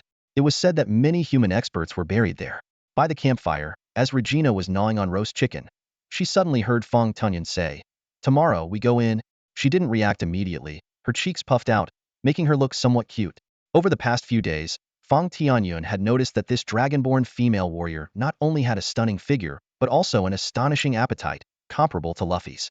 Regina snapped back to attention, her eyes wide as she pointed towards the clearly visible white fog in the night. There, Fang Tianyun nodded in confirmation. After getting her answer, Regina continued to devour her food. Your appetite seems to have increased again tonight, Fang Tianyun teased. Better to be a full ghost than a hungry one, Regina replied nonchalantly. Enough with the death talk, let's be more optimistic. I'm not done living yet, Fang Tianyun said. Looking at Regina's mix of exasperation and amusement, he felt both amused and gratified. Although she had a stubborn temper, Regina did not question his decision but chose to accept it. Regina might not even realize it herself, but she was beginning to trust Fang Tianyun. After dinner, Regina left with a parting shot. You're really a lunatic, then headed into her tent. Fang Tianyun smiled slightly, his gaze shifting to the eerie white fog. Entering the lost swamp was not a Spiro-Femet decision. Over the past few days, he had prepared thoroughly. In a certain direction on the outskirts, he had buried a bead that paired with a compass. The compass needle would always point to the bead's location, ensuring they wouldn't get lost in the swamp. He had scavenged this set of equipment from the Shinshu Palace. As long as they didn't lose their way, everything would be manageable. The next day, after finishing their preparations, they set off towards the lost swamp. Regina volunteered. I'll take the lead. She pushed Fang Tianyun behind her, armored up front, and wielding a massive halberd to clear the path. Watching her tall figure, Fang Tianyun scratched his nose and chuckled, deciding to go along with it. They also tied a retractable rope around their waists to prevent accidental separation. Once they entered the white fog, Fang Tianyun took out the compass. After confirming the direction was correct, he signaled Regina to continue. Initially, visibility was less than 3 meters, but as they ventured deeper, the fog thinned, expanding their visible range to nearly 10 meters. According to Fang Tianyun's plan, they didn't advance in a straight line but veered left to explore the shallower areas laterally. However, after a day, apart from scattered marshlands and some withered black trees, they didn't encounter any beasts, not even a mouse. The lost swamp was indeed intimidating. Low visibility, complete silence, loss of direction, and a monotonous, eerie landscape. This enclosed environment could easily cause an average person to break down mentally. Luckily, the two had each other's company. Alone, one might have fled in panic long ago. As night fell, they set up camp again. After setting up one tent, Regina extended her hand to Fang Tianyun. The other tent, please. To her surprise, Fang Tianyun shook his head and said seriously, tonight, we'll share one tent. Regina stared at Fang Tianyun, her fists clenched unconsciously. Her eyes showed anticipation, waiting for a reasonable explanation. If another man had said something like this, she would have probably grabbed her axe and gun, beheaded him with one swift stroke, and let his severed head witness the sight between his own legs. Sensing Regina's change in mood, Fang Tianyun calmly explained, the situation here is special. It's best if we don't separate. If anything happens, we can look out for each other. Look out for each other? Regina sneered. You're just afraid I won't be able to protect you, aren't you? Seems like you're scared of dying too. Despite her mixed feelings of amusement and annoyance, she couldn't argue with Fang Tianyun's logic. I'll keep watch outside. You get some rest, Fang Tianyun continued. Regina found his reasoning sound but was still reluctant to share a tent with a man. Frowning, she said, I've already set up hidden traps around us. There's no need for a night watch. You, as a crucial fighter, should rest well. I don't want you wasting your energy on pointless tasks. This reason left Fang Tianyun with no room to argue. Noticing the hesitation on Regina's face, he smiled gently. We're in a dangerous place. Survival is our top priority. This tent is spacious, and I'll respect your privacy. Also, while you are beautiful and sexy, I'm a man of principles, so don't get any wrong ideas. With that, Fang Tianyun walked into the tent. He meant every word and wasn't trying to take advantage of her. In such a perilous situation, minimizing mistakes was crucial. Regina stood there, stunned. Beneath her tan skin, a blush spread. It was the first time someone had called her beautiful and sexy. No woman could remain indifferent to compliments about her looks, not even someone as tough as Regina. Due to her unique upbringing, she was more sensitive than most women. After a few minutes, Regina finally decided to enter the tent. She knew her young master had no ulterior motives. Her discomfort stemmed mainly from her years of solitary life. Suddenly sharing a space with a man was naturally unsettling. Inside the tent, she saw 2 beds set up 2 meters apart, with a curtain hanging between them for some privacy. Seeing her come in, Fang Tianyun immediately said, You can wash up inside. I'll go outside. Just call me when you're done. He grabbed a large wash tub and walked out, his movements decisive and without hesitation. A ripple of emotion stirred in Regina's heart. Over time, her wariness towards Fang Tianyun had diminished, and her fondness for him was growing. Though they were master and servant in name, they were more like partners. They ate and lived together with no strict rules, and he always treated her with respect and without airs. These were experiences Regina had never had before. Almost involuntarily, she peeked through a gap in the tint. Through the sound of running water, she caught glimpses of Fang Tianyun's fair, muscular back in the tub. A light cough snapped her out of her trance, and she quickly stepped away, blushing. Fang Tianyun glanced at the tint knowingly and chuckled. His heightened senses, honed through his cultivation, had not missed Regina's little peep any longer without a reminder, and it might have been too late. After his bath, Fang Tianyun checked the hidden traps and mines around them once more. These were expensive and acquired through special channels. Only after hearing Regina call him did he return to the tent. To his surprise, the curtain that separated the two beds was gone. Regina, head down and slightly guilty, explained, "In a place like this, having a barrier isn't practical for emergencies, so I took it down." She then quickly crawled into her bed, turning her back to him. Her explanation made sense, but wasn't the only reason. Fang Tianyun understood and smiled, getting into his bed and turning off the light. The night passed without a word, but their relationship seemed to have subtly deepened. The next day, they continued to search through the mist, still finding nothing. By the third day, Regina was growing restless. Even the usually composed Fang Tianyun furrowed his brow slightly. Staying in such a stifling environment for too long could severely affect one's mindset and spirit. The most terrifying thing wasn't the noise and chaos but the silence and eeriness. In the thick fog, anything could suddenly appear. Maintaining constant vigilance was mentally exhausting. Fang Tianyun decided that they would search for 2 more days. If they found nothing, they would leave. However, on the 4th day, they made a new discovery. "What is this?" Both stopped in their tracks, staring at the massive tree stump before them. Regina touched the smooth, flat surface of the cut, her tone serious. "This cut looks like it was made by something." The cut had a diameter of nearly 2 meters, as if the thick, dead tree had been cleanly sliced in half. As they continued, they saw more and more of these stumps. Not just trees, but even rocks were split in half with the same smooth cuts. Fang Tianyun's unease grew stronger. Just then, they heard a faint rustling sound ahead. "Is that water?" They exchanged glances, confirming the sound. The closer they got, the louder the water sound became. After about 10 minutes, a rushing river appeared before them. The water was clear and fast-flowing, visibly deep, so there was no worry about hidden creatures.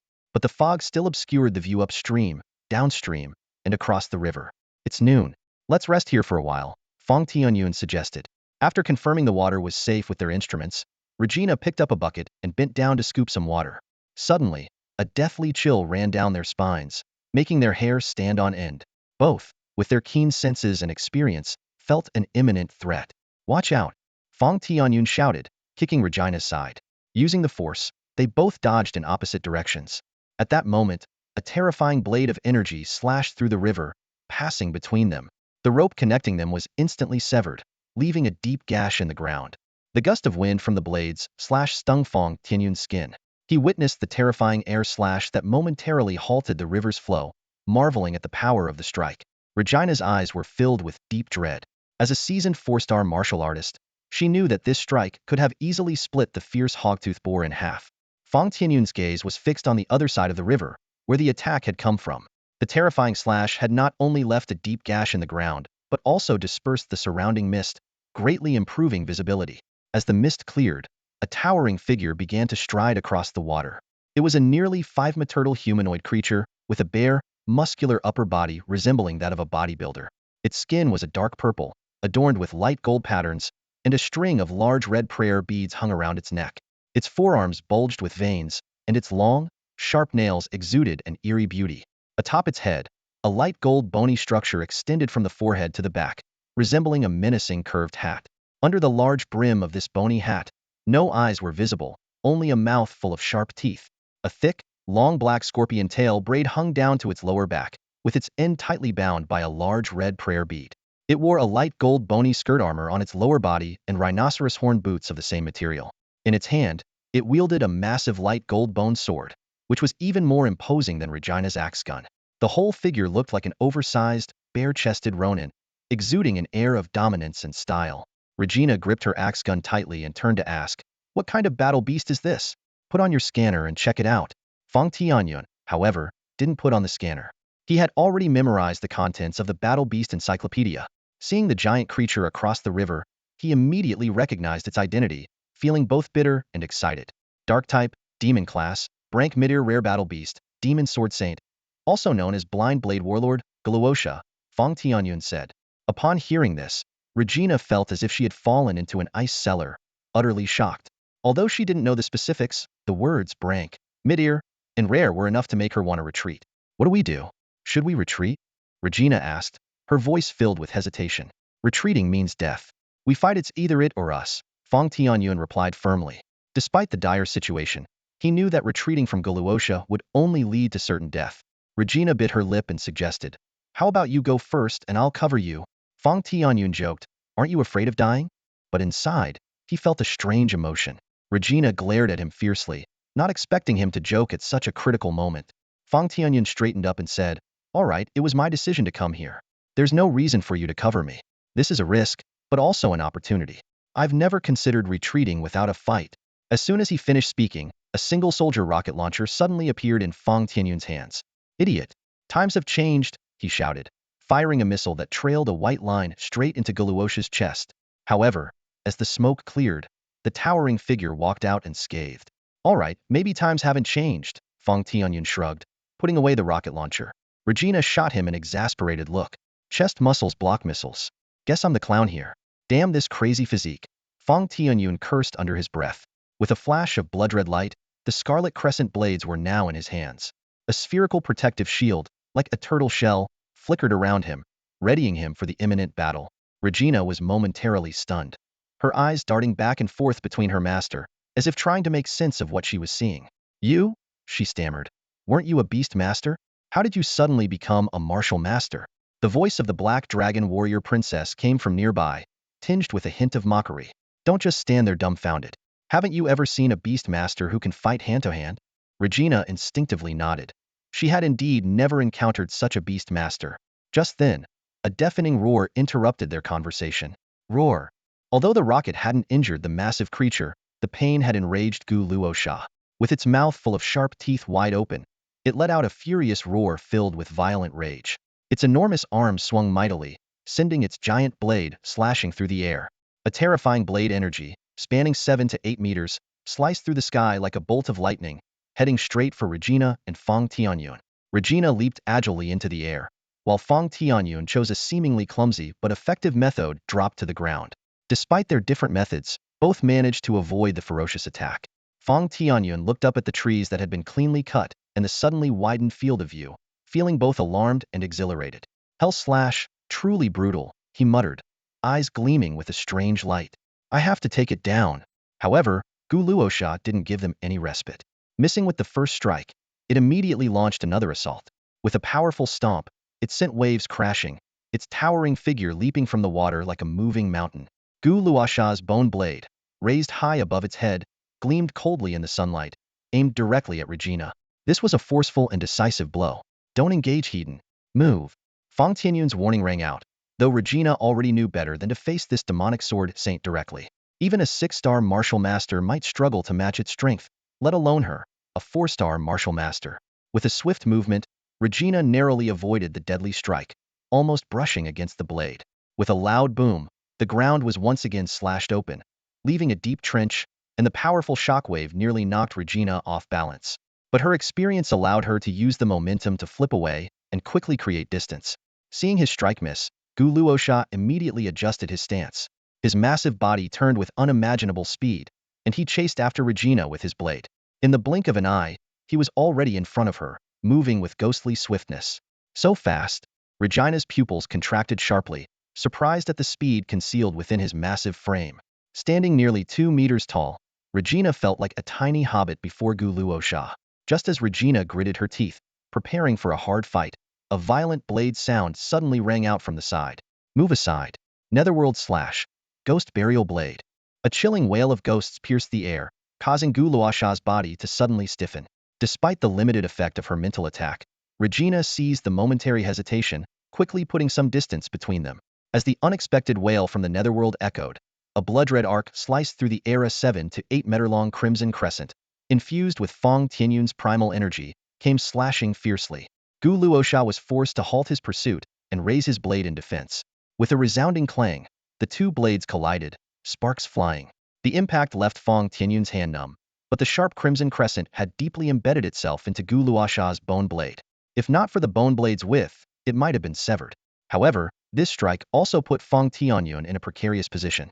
His blade was stuck in the bone blade, and with Gu Luosha's obvious strength advantage, he found it difficult to break free. Just as Gu Luosha was about to fling him away, Regina seized the opportunity, swinging her heavy axe towards the leg of the blind blade warrior. Unexpectedly, Gu Luosha didn't dodge but instead lifted his bone blade. Fang Tianyun was forced to follow, almost being thrown off. At this critical moment, Regina's massive axe struck Gu Luosha's leg heavily. The dark golden leg armor shattered, causing bone fragments to fly, and Gu Luosha's massive frame wavered slightly. Suspended in midair, Fang Tianyun witnessed everything and felt a sense of foreboding. Regina's full-force attack hadn't even broken through the defense, highlighting the disparity in their strength. He quickly retracted the crimson crescent, shortening the blade, and pulled it out from the bone blade, returning it to its original length. Landing safely, Fang Tianyun knew that if not for the need to create an opening for Regina, he should have done this earlier. On the other side, after her ineffective strike, Regina nimbly dodged Gu Luosha's claw attack. The deadly swipe narrowly missed her, leaving her shaken. After forcing Regina back, Gu Luosha suddenly hurled his bone blade at Fang Tianyun, while simultaneously generating a new bone blade with a flash of golden light, charging at him. The bone blade whistled past Fang Tianyun's ear with terrifying force, nearly deafening him. He barely managed to roll away from the thrown blade, only to find Gu Luosha already upon him. The overwhelming pressure made it hard for him to breathe, and his nerves were stretched to the limit. Clang, clang, clang. Several rapid clashes ensued, bone fragments scattering. Fang Tianyun barely held his ground, using his weapon's advantage to deflect each strike rather than directly confront them. He infused primal energy into his eyes, causing them to turn red, just to keep up with Gu Luosha's blade speed. After 7 or 8 exchanges, Fang Tianyun was drenched in sweat, his arms weakening, nearing his limit. The difference in strength and speed was evident. With his current combat abilities barely at the level of a 2-star martial artist, Fang Tianyun relied on advanced techniques, superior skills, and a sharp weapon to hold on. The sharpness of his crimson crescent forced Gu Luosha to be cautious, somewhat restraining his attacks. Regina, rushing to assist, was both relieved and astonished by the scene. She had feared Fang Tianyun wouldn't cope, yet this young master managed to withstand 7 or 8 strikes hidden. Though struggling, he held his ground. It was astounding to see a beast tamer exhibit such refined combat skills. But there was no time for admiration. Regina gripped her axe tightly, thrusting it towards Gu Luosha's back. Unfortunately, the attack was blocked by the massive bone blade. Gu Luosha deftly spun his blade, executing his signature hell slash from below, sending a massive crescent-shaped energy slash that narrowly missed Regina's hair. The situation was dire. Gu Luosha was far more formidable than the brute in the arena, with his speed, strength, and swordsmanship all highly refined. With Regina joining the fray, Fang Tianyun's pressure eased. The two of them flanked the blind blade warrior, launching coordinated attacks. Yet their efforts yielded little, often finding themselves on the defensive. Their attacks couldn't penetrate his defenses, leaving them with no opportunities to land a decisive blow. Just then, Gu Luosha's back exposed a gap. Always on the defensive, Regina finally decided to take a risk. Holding her breath, she leaped high into the air. Her axe, infused with primal energy, radiated a fiery aura, aiming straight for Gu Luosha's head. For most humanoid beings, the head is often a fatal weak point. Regina bet everything on this one lethal strike. As Regina leapt into the air, Gu Luosha suddenly sprang into action. His left hand swung back swiftly, and a brand new dark golden bone blade materialized in his palm. Gu Luosha gripped the blade in a reverse hold and slashed at Regina with lightning speed. It's a trap, Regina's mind screamed in alarm. The strike was fierce and swift, clearly premeditated. She realized that her axe would likely be intercepted and cut in half by the opponent's bone blade before it could even reach his head. Suspended in midair, Regina had no room to dodge. She gritted her teeth, adjusted her attack direction, and prepared for a hidden collision. At that critical moment, a figure suddenly crashed into her, knocking her out of midair. The incoming heavy slash mercilessly struck the figure instead. A protective aura, resembling a tortoise shell, enveloped the person but shattered after just 2 seconds.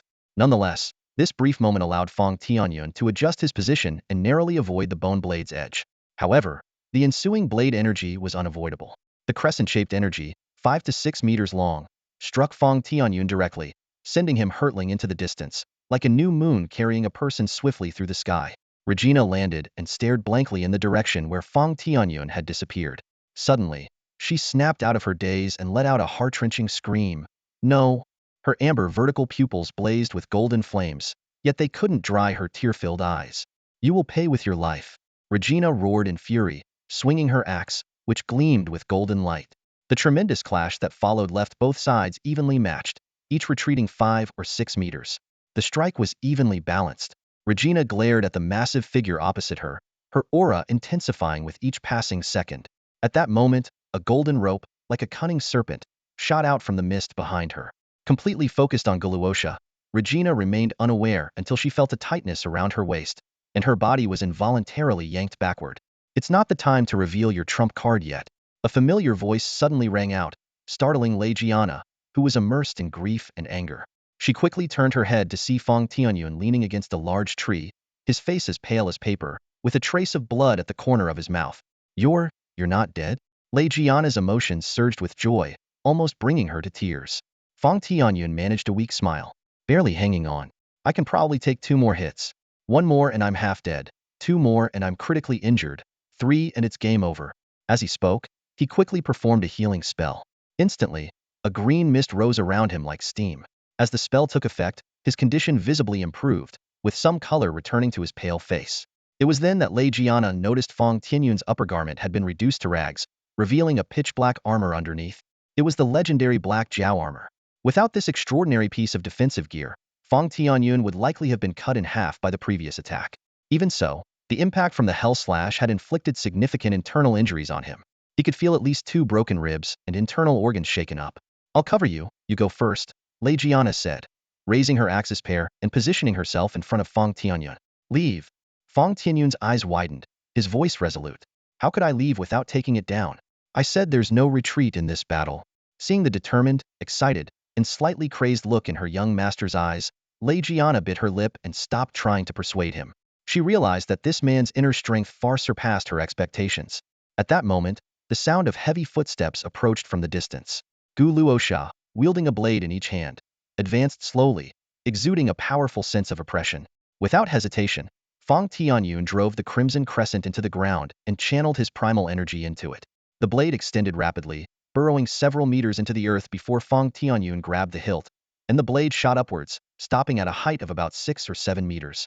From a distance, the elongated red blade stood tall like a crimson spire. Step back, Fang Tianyun suddenly ordered. What? Legiana, who was guarding him, didn't immediately understand. Step back and follow my lead. Fang Tianyun's tone was commanding. Seeing his imposing demeanor, Legiana silently complied, retreating behind the crimson crescent. Fang Tianyun took a deep breath, straightened his back, and tore off his tattered shirt, tossing it aside. Grasping a golden rope with his left hand, he extended his right hand forward, beckoning provocatively, "Come at me." In that moment, Legiana felt her master's back was like a towering mountain, solitary and unyielding. Roar. Provoked, Gu Luosha let out a furious roar and charged at Fang Tianyun with blinding speed.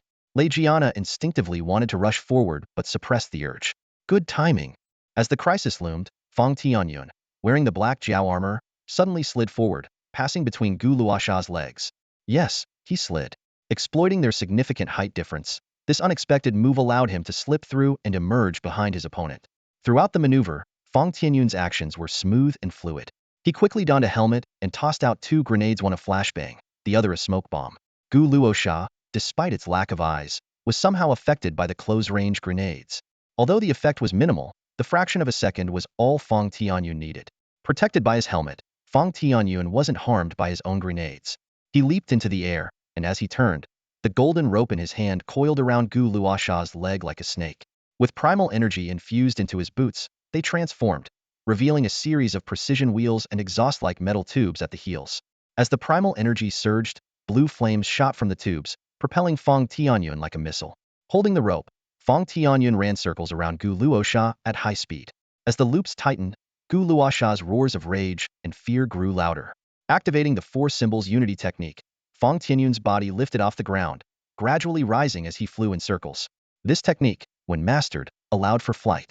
Though Fang Tianyun could only hover slowly, his tech-enhanced boots provided the necessary acceleration to fly. And so, he continued to circle his opponent. The high-speed rotation created a small tornado. Legiana, shielding her eyes from the storm, could only hear Gu Luosha's increasingly anxious roars. As the storm expanded, Legiana had to keep retreating.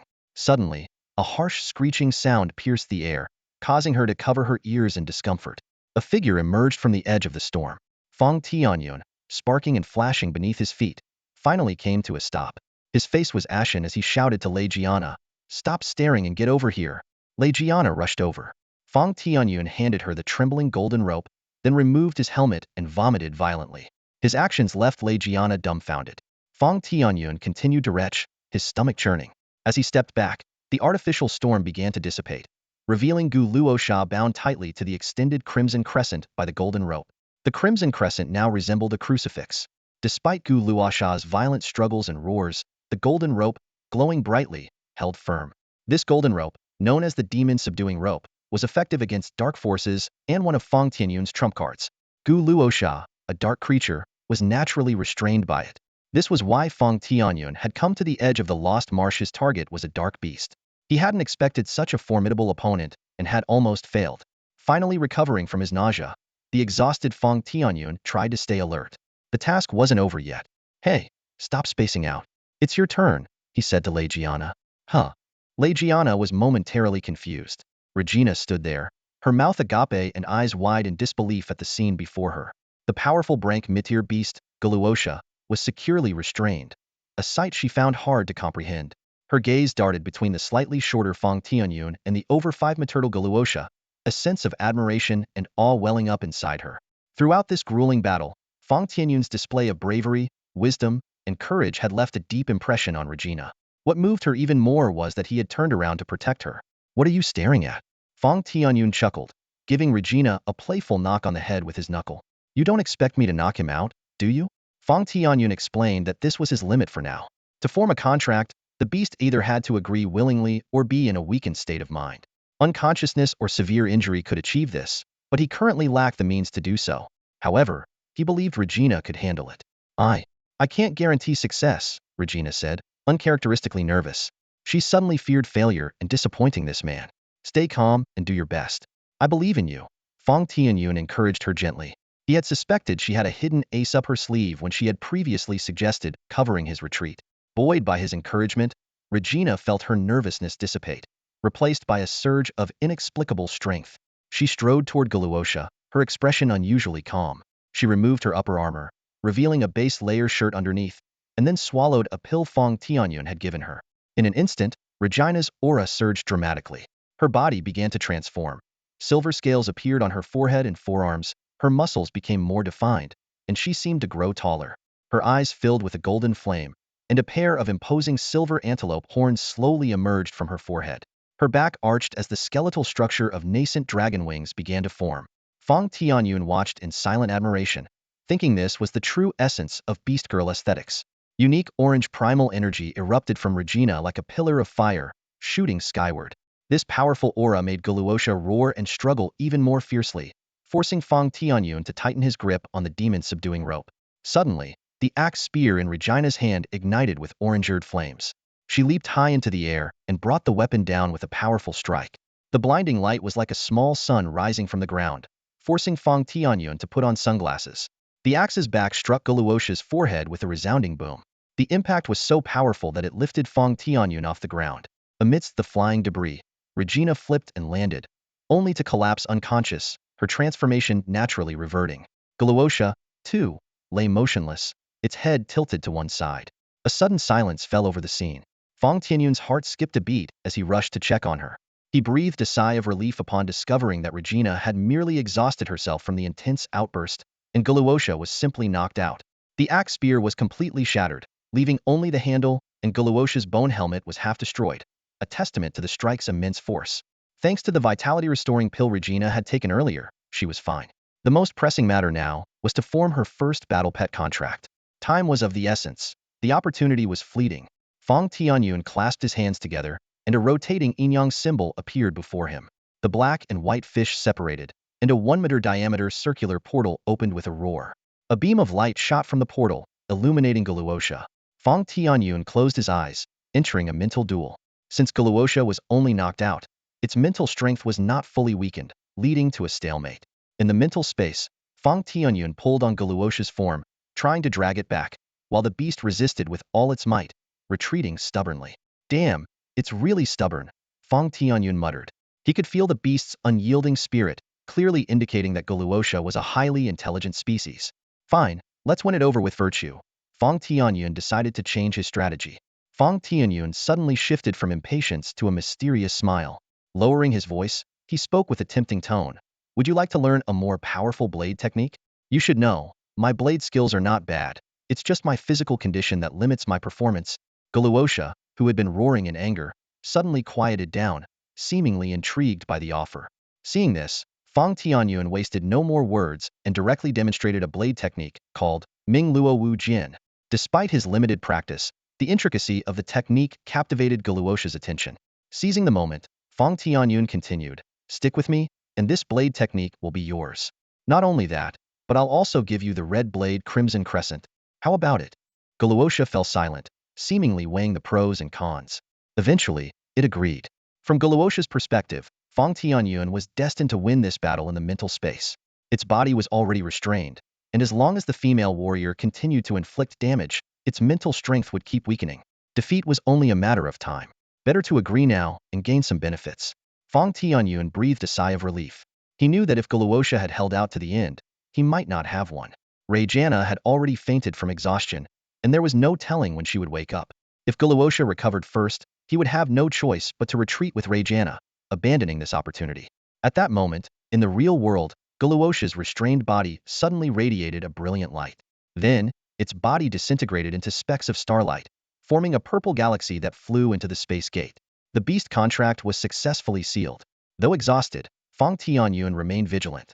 He knew this was the lost swamp, and who knew what kind of monsters might appear next. Quickly gathering the scattered items, he bent down to carry the unconscious Rajana on his back. The sudden weight on his back, along with the soft and warm feel of Rajana's body, instantly cleared Fang Tianyun's fatigue. He couldn't help but think to himself, wow, she's really something. In the mystical realm of Shunshu, Guluosha wielded his Crimson Crescent blade, engaging in a fierce battle with a hoe. The blade grew larger as Guluosha matured, now matching his stature. Surrounding them, mythical creatures watched intently, holding their breath. Fang Tianyun also observed the battle closely from the sidelines. After signing a contract, Fang Tianyun was pleasantly surprised to discover that he could transfer Guluosha from the beast space to the Shunshu realm. This unexpected discovery excited him, and he immediately began training his battle pets in the Shunshu realm. His training subjects were, of course, the exotic beasts under his control. Once a battle pet contract is signed, there are only two scenarios where the pet will permanently die: the death of the beast master or the dissolution of the contract. Dissolving the contract not only results in the pet's death, but also inflicts a backlash on the beast master, rendering them unable to access the beast space for a period of time. The stronger the pet, the longer the backlash period. Therefore, every beast master is extremely cautious when choosing their contracted pets. Upon signing the contract, if a battle pet dies, it will take time to revive and recover in the beast space. The stronger it is, the longer the recovery time. This makes the power rating of beast masters more complex than that of martial artists or mages, who can be simply rated by stars. A beast master's strength primarily depends on the power of their pets, which is influenced by multiple factors: the inherent quality of the pet, the beast master's training level, technological enhancements, attribute interactions, and more, all of which can affect the final battle outcome. On the Eternal Continent, official events are held to evaluate the level of beast masters. The event levels range from district, city, state, national, to world, with divisions for youth under 30 and adults 30 and above. Only by achieving top ranks in the current level can a beast master qualify for higher level events. This promotion mechanism ensures the fairness and value of the beast master's rating and grants them a high status in society.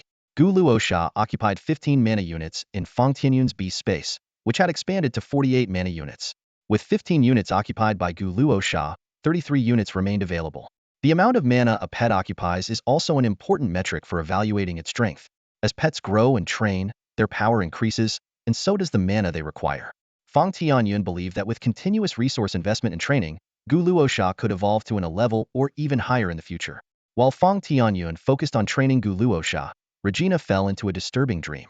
In the dream, she was back at the orphanage, where her unique appearance made her an outcast among the children, and even the caregivers treated her coldly. The word monster echoed in her ears. As she grew up, Regina couldn't wait to leave the orphanage, holding a glimmer of hope for the outside world. However, reality was even harsher. Despite her strength and willingness to do dirty and hard work, her dragon blood heritage made it difficult for her to find a stable job. Workers feared she would harm them, preventing her from maintaining any long-term employment. Wandering on the fringes of society, Regina saw the world's cruelty and gradually became indifferent. She buried her remaining warmth deep inside, presenting a strong and unyielding exterior. However, the complexity of human nature also brought unexpected troubles. Some people with ulterior motives targeted her, and Regina used her fists to teach them a lesson. Unfortunately, one day she accidentally killed a pervert, forcing her to join the dark arena. There, she relied on her bloodline talent and relentless effort to survive countless near-death experiences, growing stronger each time. Gradually, Regina became accustomed to this life, even feeling numb, thinking it might be her final destiny. Suddenly, a blinding light interrupted her nightmare. Regina opened her eyes to find herself in a brightly colored tent, with warm, dim light illuminating the surroundings. The surreal feeling left her momentarily stunned. At that moment, a familiar voice sounded, "Hey, sweetheart, you're finally awake." With a teasing tone, Fang Tianyun's agile figure entered the tent. Seeing this familiar person, Regina's chaotic thoughts returned to reality, and her tense body relaxed, a wave of weakness washing over her. Did it work? Regina asked weakly, her voice revealing an unprecedented sense of helplessness. In Fang Tianyun's eyes, the current Regina was a stark contrast to her usual fierce and energetic self. In her weakened state, she exuded a delicate beauty. Although Fang Tianyun's body was still inexperienced, his past life's rich experiences made him a seasoned player mentally. Even though he had seen many beautiful women, he couldn't help but be slightly mesmerized at this moment. Regina noticed Fang Tianyun's unabashed gaze, her heart fluttering, and a blush crept up her cheeks. She wanted to scold him, but her words came out softer and softer. What are you looking at? Answer my question." Fang Tianyun smiled slightly and replied, "It's all taken care of. Everything's fine. You rest. I'll make some food." With that, he turned and walked out of the tent. Watching his retreating figure, Regina couldn't help but smile. Suddenly, a wave of hunger interrupted Regina's thoughts. She realized she was indeed quite hungry. However, the next second, her pupils contracted sharply. She noticed she was wearing a brand new pajama, not the combat outfit she had on before. The answer was obvious. Regina felt her heartbeat pounding in her head, a mix of shame and anger making her mind buzz. Yet, amidst these complex emotions, there seemed to be a faint hint of inexplicable joy. "Come on, open up," Fang Tianyun coaxed like a parent, bringing a spoonful of food more like a shovel toward Regina's mouth. True to her dragon nature, her appetite was extraordinary. Regina's cheeks flushed, making her look particularly alluring. She wanted to refuse, but her limbs were too weak to feed herself, so she ultimately complied with her master's wishes. Initially, she was stiff, but over time, she began to relax and even enjoy being taken care of. All gone, Regina licked her lips instinctively, the words slipping out before she could stop them. Embarrassed, she quickly lowered her head. Fang Tianyun rolled his eyes and held up the empty food bowl. "This is the third bowl, and it's all gone. You've had more than usual. Want another one?" Regina shook her head quickly, relieved that Fang Tianyun hadn't noticed her enjoyment and mistook it for hunger. Little did she know, he was fully aware but chose not to say anything. "By the way, I'll give you a bath later," Fang Tianyun suddenly announced. "What?" Regina was stunned. "What's with the surprise? I've been giving you baths these past few days while you were unconscious. Don't worry, your master is very proper," Fang Tianyun said nonchalantly, as if discussing the weather. Regina had hoped to gloss over the matter, but Fang Tianyun's straightforwardness left her flustered. She, who was usually so fierce, found herself shy and hesitant. "No need. Suit yourself. Just call me if you need anything," Fang Tianyun replied, walking out of the tent without pressing the issue. Is he really just 16? Regina wondered, her mind in turmoil. Not only had he shown incredible bravery and intelligence when capturing Guluosha, but he was also surprisingly bold with women. Yet, this straightforward boldness wasn't entirely off-putting. Outside the tent, a towering purple figure sat vigilantly. Even seated, it was nearly twice Fang Tianyun's height. This was Guluosha, Fang Tianyun's first battle pet, guarding the tent. "Ahau, go catch some more prey for me," Fang Tianyun instructed. Ahau was the nickname he'd given Guluosha, highlighting its uniqueness. Ahau nodded and vanished instantly. Its speed keeps improving, Fang Tianyun thought. His communication with Ahau was seamless. Their mental connection allowed for instant understanding. However, Fang Tianyun had yet to realize the significant impact his immense spiritual power, honed through cultivation, had on his pet's growth. Regina had been unconscious for 4 days. Fang Tianyun had carried her out of the Lost Swamp 2 days ago and set up camp at its edge, planning to wait for her full recovery before deciding their next move. After Ahau left, Fang Tianyun levitated cross-legged, his body protected by the Xuanwu divine shield, gathering primordial energy as he began his cultivation. Cultivation was his foundation, and he never slacked off. Another 4 days passed, and Regina could no longer bear it. Being naturally clean, she could tolerate 2 or 3 days without a bath, but the prolonged weakness left her feeling sticky and uncomfortable. After dinner, Fang Tianyun noticed Regina's restlessness. She kept shaking her off-white short hair, her brows furrowed. Your hair's all greasy. Isn't it itchy? Fang Tianyun asked. Regina glared at him and turned her head away without speaking. Suddenly, she gasped as she found herself lifted up. You. Regina stammered, flustered and unable to find her words. Enough with the you. I'm your master, and you're my bodyguard. Your contract is still in my hands. I've seen everything already. Do you really think you can escape from me? Fang Tianyun said domineeringly. Regina closed her eyes and buried her head in his shoulder, saying nothing more. But her wildly beating heart was something even Fang Tianyun could feel. Despite her height and sturdy build, Fang Tianyun held her steadily. He wasn't some scrawny kid but a muscular young man. And at 16, he was far from reaching his full physical potential. He gently placed her in a warm bath. The usually fierce dragon girl now resembled a timid quail, head down, cheeks flushed, silently allowing herself to be tended to. Fang Tianyun had no ulterior motives. He diligently helped wash her, as if handling a precious piece of art. Both remained silent, and a serene, almost intimate quiet enveloped the tent. Finally, Regina couldn't resist sneaking a glance at him. Regina looked up and noticed Fang Tianyun lowering his gaze, seemingly too shy to meet her eyes. This discovery filled her with a secret delight, almost making her laugh out loud. She realized that despite Fang Tianyun's strong self-control, he was still a man at heart. Faced with such a beautiful woman, his mind was bound to wander. Regina's personality was complex due to her upbringing. She was both aloof and somewhat insecure. At this moment, she was pleasantly surprised to find that she still had some allure for this man. Were your hands always this well-behaved? Regina suddenly spoke, her voice tinged with a hint of teasing.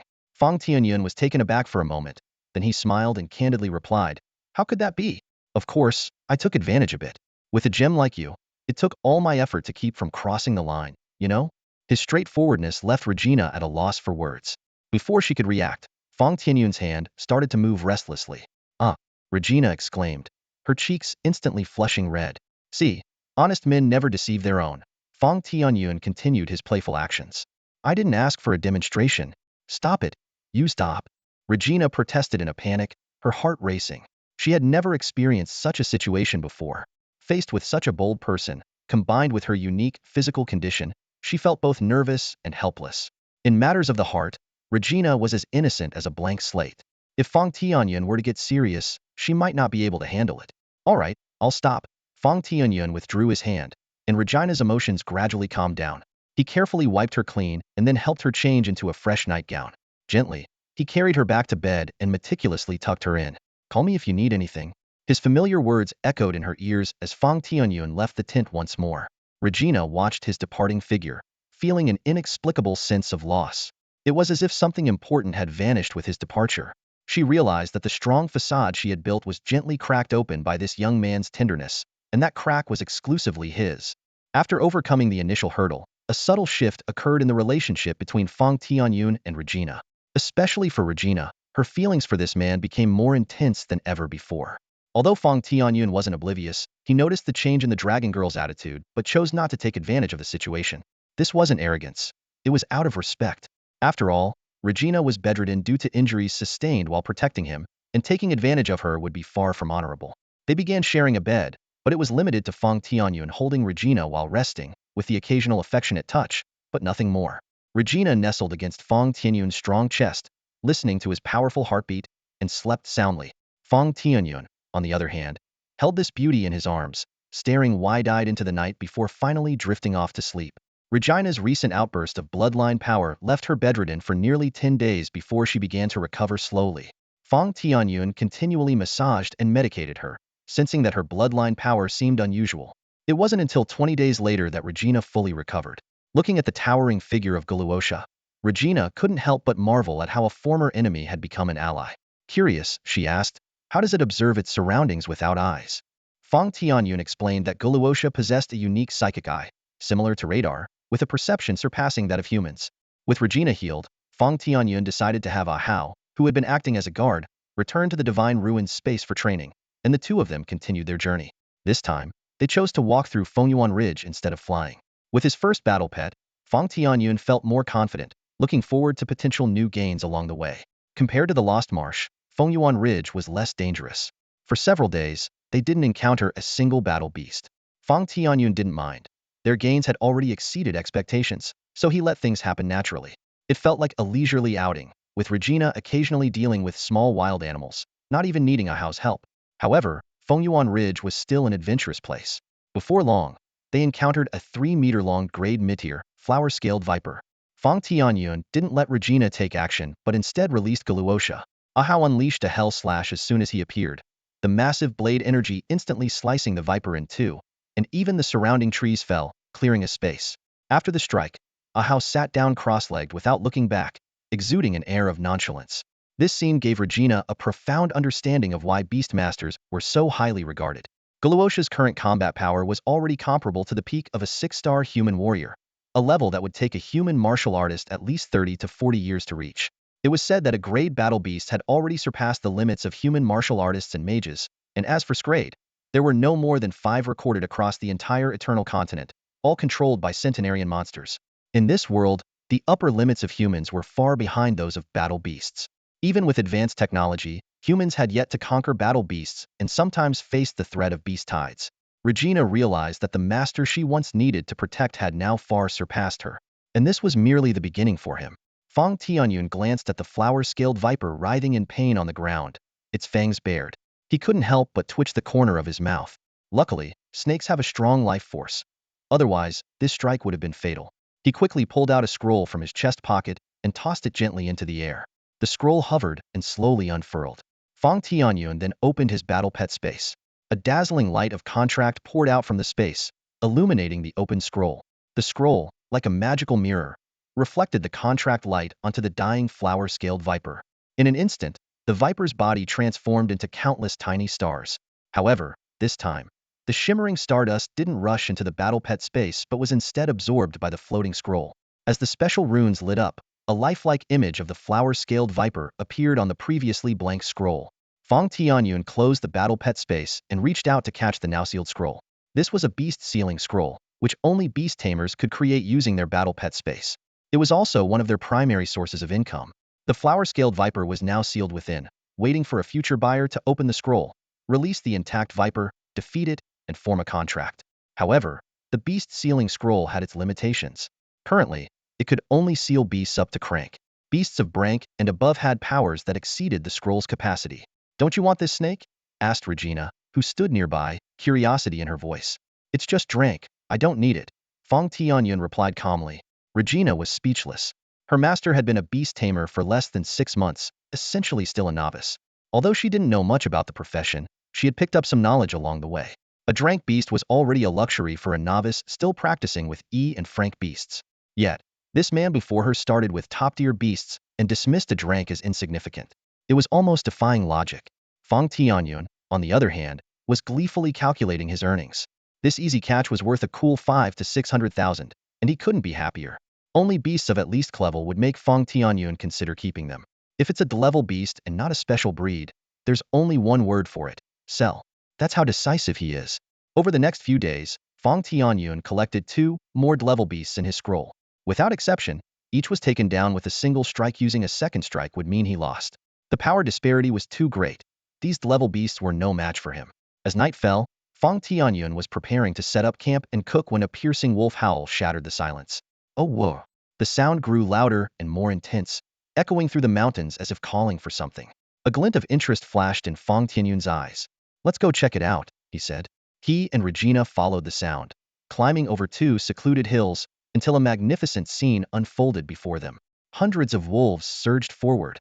In the valley, dozens of lower-level swift wolves moved like a tide, their silver fur gleaming, their bodies agile and incredibly fast.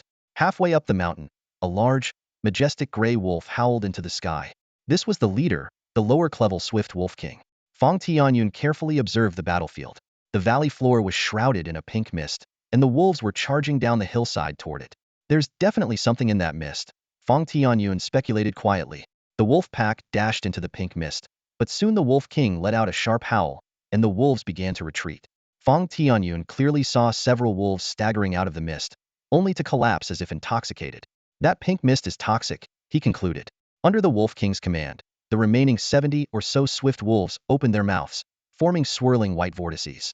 They unleashed a barrage of wind pressure bullets, dispersing the pink mist in an instant. With the mist cleared, the hidden truth was revealed. Fang Tianyun couldn't help but exclaim excitedly, "Damn, this is the real deal." In the valley stood a giant, vividly colored flower with a half-woman figure at its center. To call her a woman would be a stretch. She was more like a female spirit. She had pointed ears, and her lower half was fused with the flower, as if she had grown directly from it. Her upper body was nearly 1.5 meters tall, and the flower's diameter was around 4 meters. The most astonishing feature was that this female spirit exhibited two completely different forms on either side of her body. The right side of her face was serene and holy, with eyes closed, while the left side was fierce and wrathful, resembling a demon. She had long, green hair and wore leafy green coverings. The right side was a light, vibrant green, while the left side was a dark, sinister green. Regina was awestruck. What kind of beast is this? Combining life and death in one creature is simply incredible. Fang Tianyun, equally excited, explained, "It's a nature type, plant-based, upper-level rare species called the twin star of life and death. This is just its juvenile form. When it matures, it will become the upper-level twin queen." He continued to educate Regina. The twin star is unique. Its roots must always be in soil to absorb nutrients. If it leaves the soil, its power starts to wane. An hour without being rooted, and it's done for. It's incredibly versatile to heal, fight, and poison, but it has significant weaknesses. It's powerful when rooted, but useless otherwise, making it unsuitable for competitive battles. Only when it evolves into the Twin Queen can it break free from the soil, becoming an almost unbeatable force with limitless endurance. Another point to note is how extremely rare this creature is. The Twin Star's environment is harsh, and it can't survive long without soil. Its natural energy is also highly valuable to other beasts, making it a prime target. Considering all these factors, its survival rate is incredibly low. This creature is unheard of not just in the Ozisan Federation, but in other countries as well. Hearing Fang Tianyun's explanation and watching the wolves below, Regina's eyes sharpened. "So, should we take out the wolf pack first?" "No rush, let's watch the show," Fang Tianyun replied calmly. Although he was interested in the twin star, he remained composed. He didn't believe that the swift wolves could defeat the rooted twin star. As they observed from above, the twin star began to move. Dozens of thorny vines erupted from the ground, ensnaring and slaughtering the swift wolves at the forefront, leaving a scene of blood and dismembered limbs. A red rose appeared in the left hand of the demon-faced side. With a flick, it extended into a whip-like blade, slashing through the air and precisely cutting down the wolves that had evaded the thorny vines, leaving them in pieces. With a series of swift and fluid moves, the defense of the twin stars became impenetrable, and over 20 gale wolves fell in an instant. The battlefield was littered with the bodies and injured wolves, their blood soaking the ground. However, under the howling command of the Wolf King, the surviving wolves refused to retreat. They whimpered and circled the perimeter of the tentacle formation, eyes glinting with both fear and longing, waiting for the right moment to strike.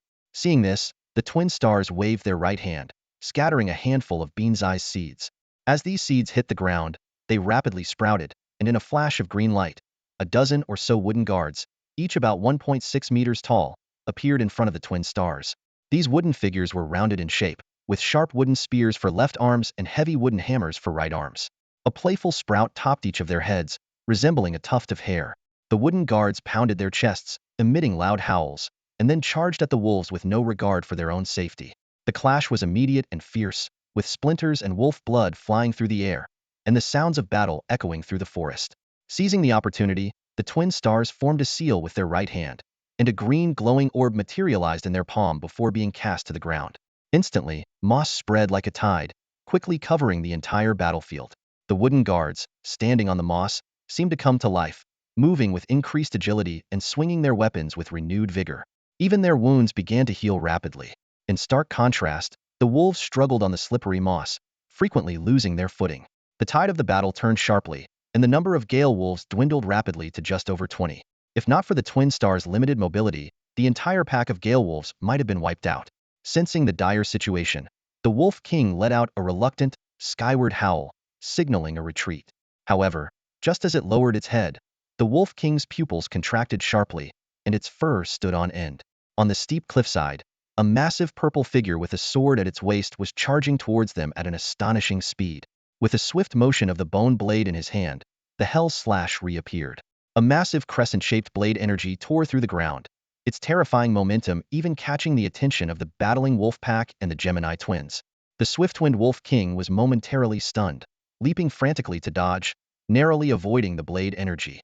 However, the danger was far from over. A whistling sound followed, and a dark golden bone blade sliced through the air, precisely targeting the Wolf King's landing point. The Wolf King was slammed against the mountainside, its agonized howl echoing through the valley. This strike was Ahao's backup plan. He had anticipated the enemy's dodge and prepared accordingly. His extensive combat practice with various mythical beasts in the divine ruins had rapidly honed his battle experience and blade skills. With their leader gone, the wolf pack scattered like birds and beasts, their previous ferocity vanished. Yet, Fang Tianyun had no time to chase after the fleeing wolves. His attention was entirely focused on the Gemini twins, not far away. The two sides faced off at a safe distance, neither daring to make a rash move. When Ahao unleashed the Hell Slash, the Gemini twins attempted to flee but were blocked by Fang Tianyun and Reina as soon as they uprooted themselves. Reina now wielded a spare long spear, her previous axe gun having been destroyed. Under normal circumstances, it would be difficult for two people to stop a determined crank high-level battle beast. However, the Gemini twins were cumbersome and lost much of their combat ability once uprooted. With no other choice, they had to replant their tendril-like roots into the ground. Ahao approached with heavy steps, the unconscious swift-winged Wolf King under his arm. Seeing this, the Gemini twins grew tense, raising thorny tendrils to shield themselves, their petals closing defensively, ready for battle. Ahao casually tossed the Wolf King to the ground, the dark golden bone blade in his hand gleaming. His blood-red crescent moon blade remained sheathed at his waist, indicating he deemed the current foes unworthy of its use. Suddenly, a voice echoed in Fang Tianyun's mind. "Human, what do you want?" This unexpected mental communication intrigued him. He hadn't expected the Gemini twins to possess such high intelligence. "I want you to become my contract beast," Fang Tianyun responded directly. The Gemini twins hesitated for a moment before explaining, "I cannot fight without soil and require a high amount of nutrients. Forming a contract with me will only bring you trouble." Fang Tianyun smiled playfully. "What if I insist on forming a contract with you?" After a long silence, the Gemini twins reluctantly agreed. "I am unwilling, but it seems I have no choice." "Haha, I like your honesty. How about this? I'll make you willingly agree," Fang Tianyun said, growing more interested in the intelligent battle beast. He magically produced a large blue and white porcelain jar, a sight that puzzled Reina. Unaware of their mental exchange, she found Fang Tianyun's sudden appearance of the jar quite baffling. Fang Tianyun opened the jar, revealing the dark soil inside. A special earthy aroma wafted out, invigorating Reina, making her feel completely refreshed. What a rich life force. Even from a distance, the Gemini twins felt the irresistible allure. The jar was one of the treasures Fang Tianyun had found in the Divine Ruins Palace. At the time, he had been drawn to the extraordinary soil but had not found a use for it until now. Unable to resist the temptation, the Gemini twins quickly uprooted themselves and rushed to Fang Tianyun. Had he not warned her in advance, Reina might have struck with her spear. The Gemini twins eagerly grabbed a handful of the black soil, visibly excited. Fang Tianyun coaxed, "Become my battle pet, and this treasure will be yours. I believe you won't find better nutrients elsewhere." "I agree," the Gemini twins conceded, knowing that with the formidable Fang Tianyun present, forming a contract was the only option. The generous offer made refusal foolish. The light of the contract enveloped the Gemini twins, forming a green galaxy that merged into the battle pet space. Fang Tianyun had acquired his second battle pet, using up 10 points of magic energy, leaving 23 points remaining. He immediately summoned the Gemini twins. This time, their roots did not penetrate the ground, but instead settled into the enlarged black soil jar. Free from the earth's constraints, they floated excitedly in the air, like a flying potted plant. Though their flight speed was modest, for the Gemini twins, it was a significant leap. They not only gained mobility but also an endless supply of high-quality nutrients. The Gemini twins raised their hand, and over 40 thorny tendrils emerged from the soil, twice the previous number. Reina watched the giant potted plant floating in the night sky, her expression a mix of amazement and disbelief. "Where do you find all these bizarre things?" Fang Tianyun chuckled. "Pick them up by the roadside." For the twin stars of birth and death, Fang Tianyun named the creature Fang Muqing, continuing his tradition of naming his battle pets. This battle beast, capable of seamless communication, greatly intrigued Fang Tianyun, and in the days that followed, he found himself conversing with Fang Muqing more and more frequently. Through their exchanges, Fang Tianyun learned about the unique mind speech ability of the twin stars. This rare psychic skill allows the twin stars to convey thoughts directly to others. If the recipient has some proficiency in psychic abilities, a two-way conversation is possible. Otherwise, it's a one-way reception. While every beast master can communicate mentally with their battle pets, achieving seamless communication takes time. For instance, Ahao and Lao Fong can only manage basic interactions at this stage, with much room for improvement. Fang Tianyun recognized the potential of this skill. Fang Muqing could become an interpreter for him in communicating with other battle beasts in the future. As for the severely injured Gale Wolf King, Fang Tianyun sealed it in a scroll. Although it could command a wolf pack and barely reach the lower crank, its overall strength was at best upper rank, with limited potential, making it unworthy of a contract. As his number of battle pets grew, Fang Tianyun's criteria for selecting beasts became increasingly stringent. With the addition of the twin stars, the journey through Fengyuan Ridge became much easier. They no longer needed to set up traps or have a house stand guard at night. Simply placing the potted plant outside allowed them to sleep soundly. This gave Ahau, the martial arts enthusiast, the chance to focus on honing his blade skills in the God Ruins illusion. As they ventured deeper into Fengyuan Ridge, human traces became more frequent. Fang Tianyun and Regina cautiously avoided unnecessary contact with others, understanding the importance of keeping their distance in such an environment. However, one day, they made an unexpected discovery. While overlooking from a peak, Fang Tianyun spotted a pile of bodies in the distance. After confirming the area was safe, the two carefully descended to investigate. They found 8 corpses, 7 men, and 1 woman, all armed. The bodies were already decomposing, emitting a foul stench and showing signs of scavenger bites, which was nauseating. Regina, accustomed to bloody scenes, merely wrinkled her nose, while Fang Tianyun donned a mask and gloves to meticulously inspect the site. Each body had multiple terrifying perforating wounds, penetrating from chest to back. The skin was blackened, and their faces were frozen in expressions of despair and fear. Mercenaries, all poisoned to death, Fang Tianyun concluded quickly. However, no weapon responsible for the perforating injuries was found at the scene. He summoned Muqing, who began analyzing immediately. Sharp branches extended from beneath the flower, extracting toxin samples from the corpses. This is a mixture of neurotoxin and myatoxin, Muqing reported shortly after. Can you neutralize it? Fang Tianyun asked. Detoxification is one of my specialties. This toxin is no problem. However, if the toxin dose is too large, exceeding my detoxification efficiency, it could still be fatal, Muqing explained. Fang Tianyun nodded thoughtfully. At that moment, Regina called him over to examine a perforation in a tree trunk. The hole was similar to the wounds on the bodies, but the trunk was thick enough not to be completely penetrated. Fang Tianyun approached, reaching into the hole with his gloved hand, and extracted some black, fine particles. These particles had a metallic texture, and after Muqing's examination, they were confirmed to contain toxins. Fang Tianyun speculated that these black metallic substances were likely the cause of the mercenaries' deaths. Neurotoxin, myatoxin, black metal. Fang Tianyun furrowed his brow, searching his mind for any battle beast fitting these characteristics, but found none.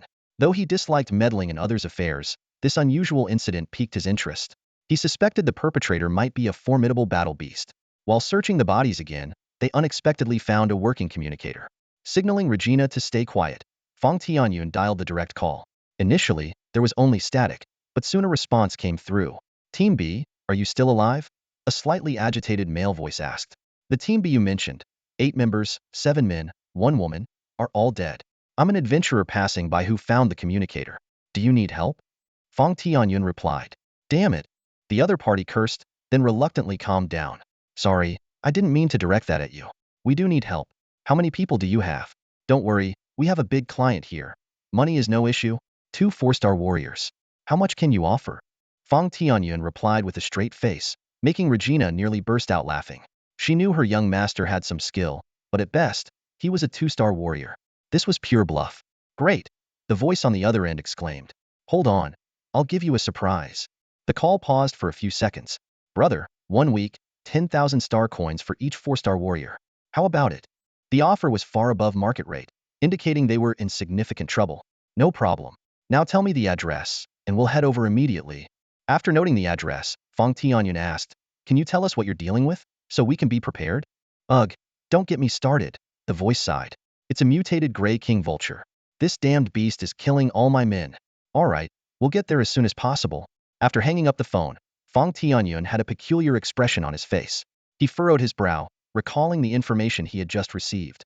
A gray king vulture, a mid-level class battle beast of the raptor type. This creature typically didn't have the ability to use poison. Could it be due to some form of mutation? Fang Tianyun's mind raced as he reviewed his knowledge of mutations. Mutations, also known as subspecies forms, are altered states of battle beasts. Some individual creatures might develop unique abilities due to special growth environments or opportunities. These mutations could manifest as changes in appearance or alterations and enhancements in attributes. He carefully analyzed the difference between mutation and evolution. Evolution refers to a qualitative leap in a battle beast's strength, such as advancing from class to class.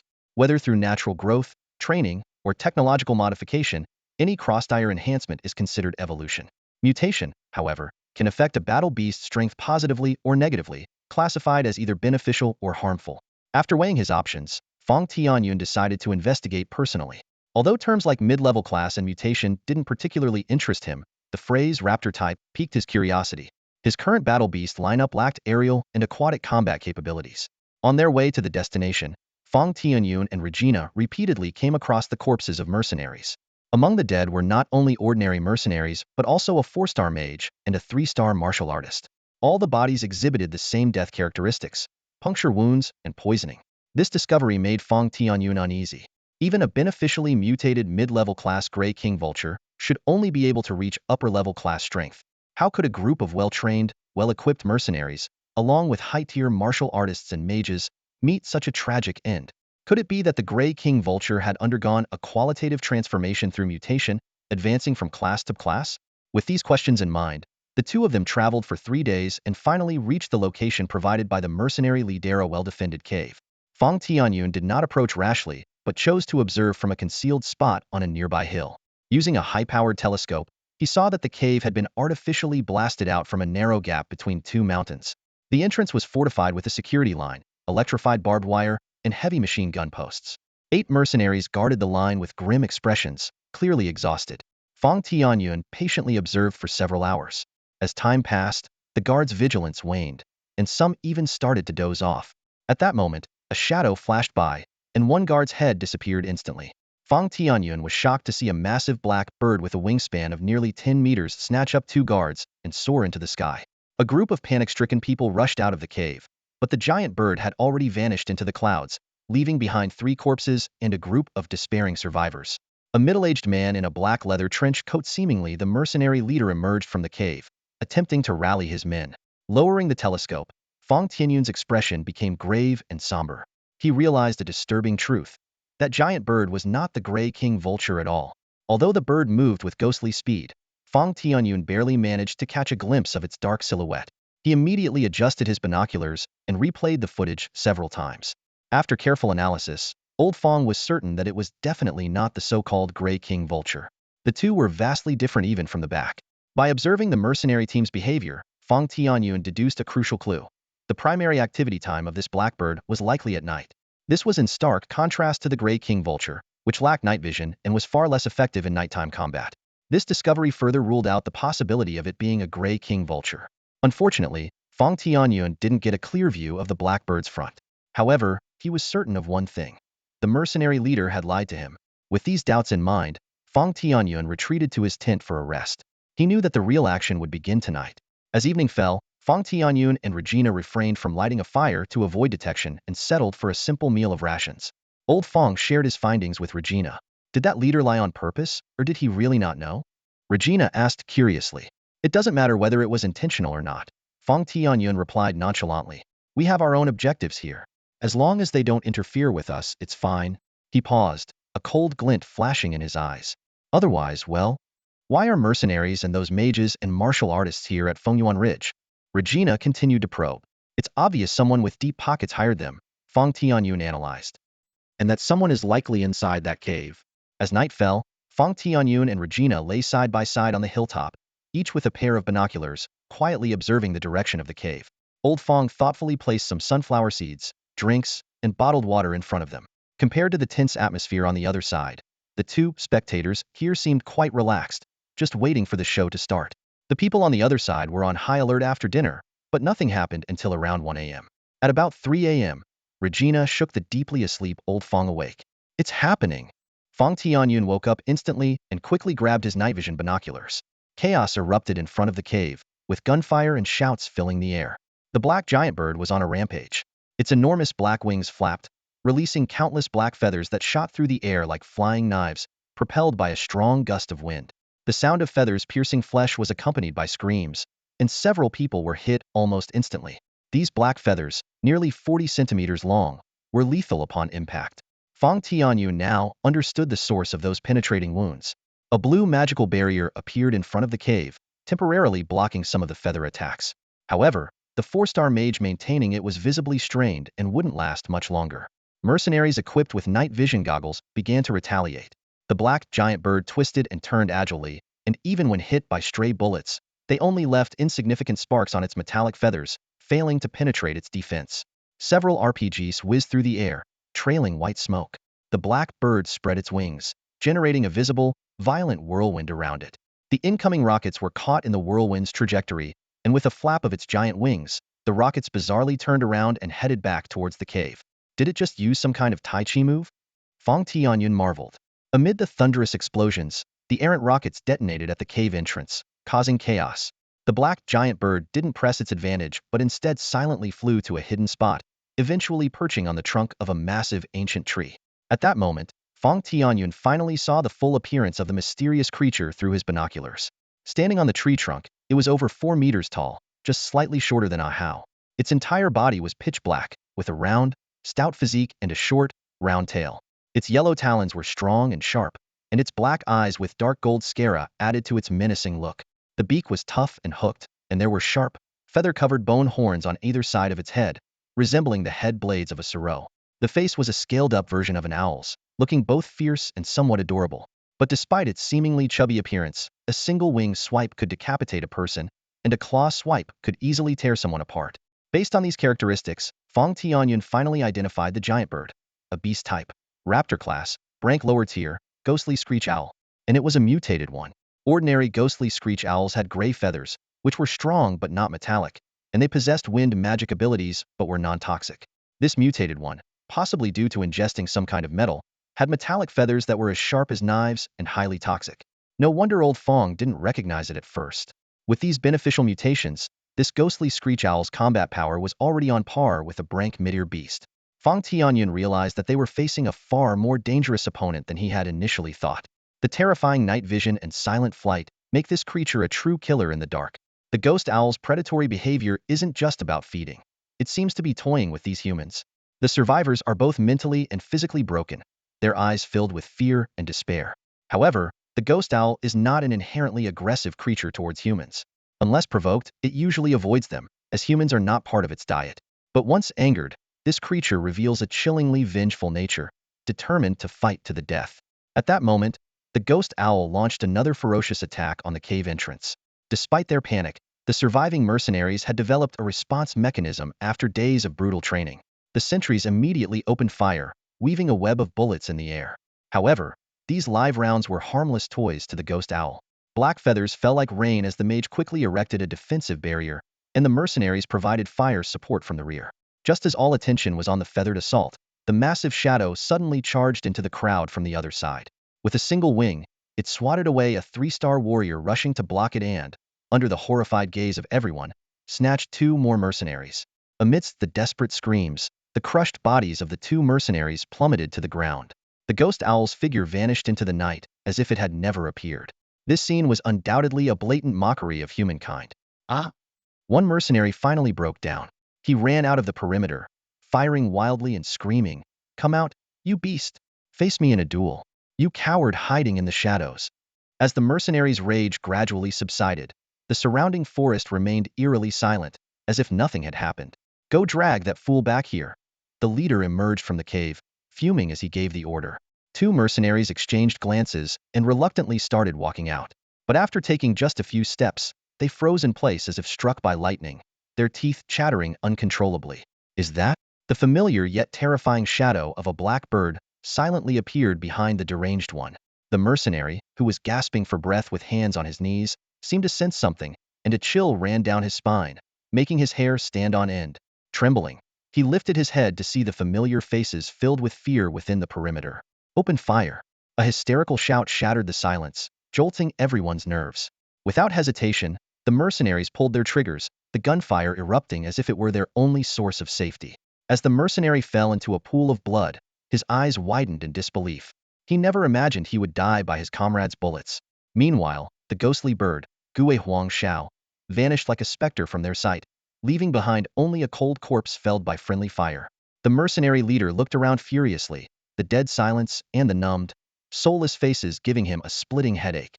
He knew that if this continued, none of them would survive. It wasn't that the mercenaries didn't want to escape. They simply couldn't. Rather than dying in the wilderness, they might as well band together and make a stand here. The leader glanced back at the cave entrance, a cold expression on his face. Meanwhile, far away, Rajana muttered through her binoculars, "That bird is really ruthless." Old Fong was not particularly moved by the gruesome scene of the bird toying with humans. In his view, the bird had done nothing wrong. It was just a fair fight. As for why he sided with the bird, the reason was simple. He admired and desired the cunning, ruthless, and intelligent Gue Huang Xiao. After gathering the needed information, Fang Tianyun went to rest, no longer concerned with the night's ongoing struggle between humans and the bird. Rajana, however, watched with great interest throughout the night. The next day, the two of them packed up and headed towards the cave. Before they even got close, the wary mercenaries raised their guns.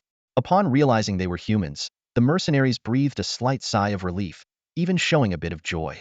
"Don't get me wrong, I've spoken with your leader. My friend and I are here to help," Fang Tianyun explained. Come in, come in." A few mercenaries enthusiastically led them into the cave. As soon as they entered, the mercenary leader Byron greeted them with a smile. "Ha ha ha, welcome, welcome. You must be Ah Tian and Ah Jia?" He shook hands while scrutinizing the two, especially pausing when he saw the mixed blood dragon girl, Rajana, but quickly regained his composure. "Yes, we spoke on the phone earlier," Fang Tianyun responded simply. "I'm Byron, leader of the Razor Mercenary Group. Thank you both for your heroic assistance. Let me introduce you to our employer," Byron said as he turned and led the way deeper into the cave. The cave was deep and spacious. Though divided into resting areas, it still felt dirty and crowded. The mixed smells forced Fang Tianyun and Rajana to put on masks. Old Fang also noticed that the black feather blades evaporated quickly after detaching, especially upon contact with blood, explaining why the bodies had wounds but no visible weapons. After passing through about 50 meters of passage and an unmanned corridor, they reached a makeshift isolated room at a corner. Opening the door, a fragrant aroma greeted them, and a luxurious dining table filled with delicacies came into view. Seated at the table were two young people, a man and a woman, around 18 or 19 years old, dressed in fine clothing.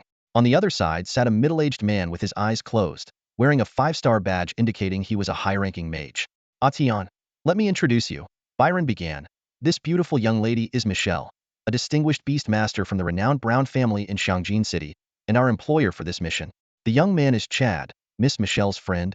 This gentleman here is the renowned 5-star mage, Master Dulu, who also serves as Miss Michelle's personal bodyguard." Byron's introduction quickly familiarized Fang Tianyun with the identities of the three people in the room. His gaze swept over the lavish dining room, noting the luxurious decor and exquisite tableware. Suddenly, Michelle frowned, her tone displeased. "Where's the caviar?" Her slender fingers impatiently tapped the table. Chad abruptly stood up and yelled towards the kitchen. "David, you idiot, can't you hurry up with the dishes? Where's Michelle's favorite caviar?"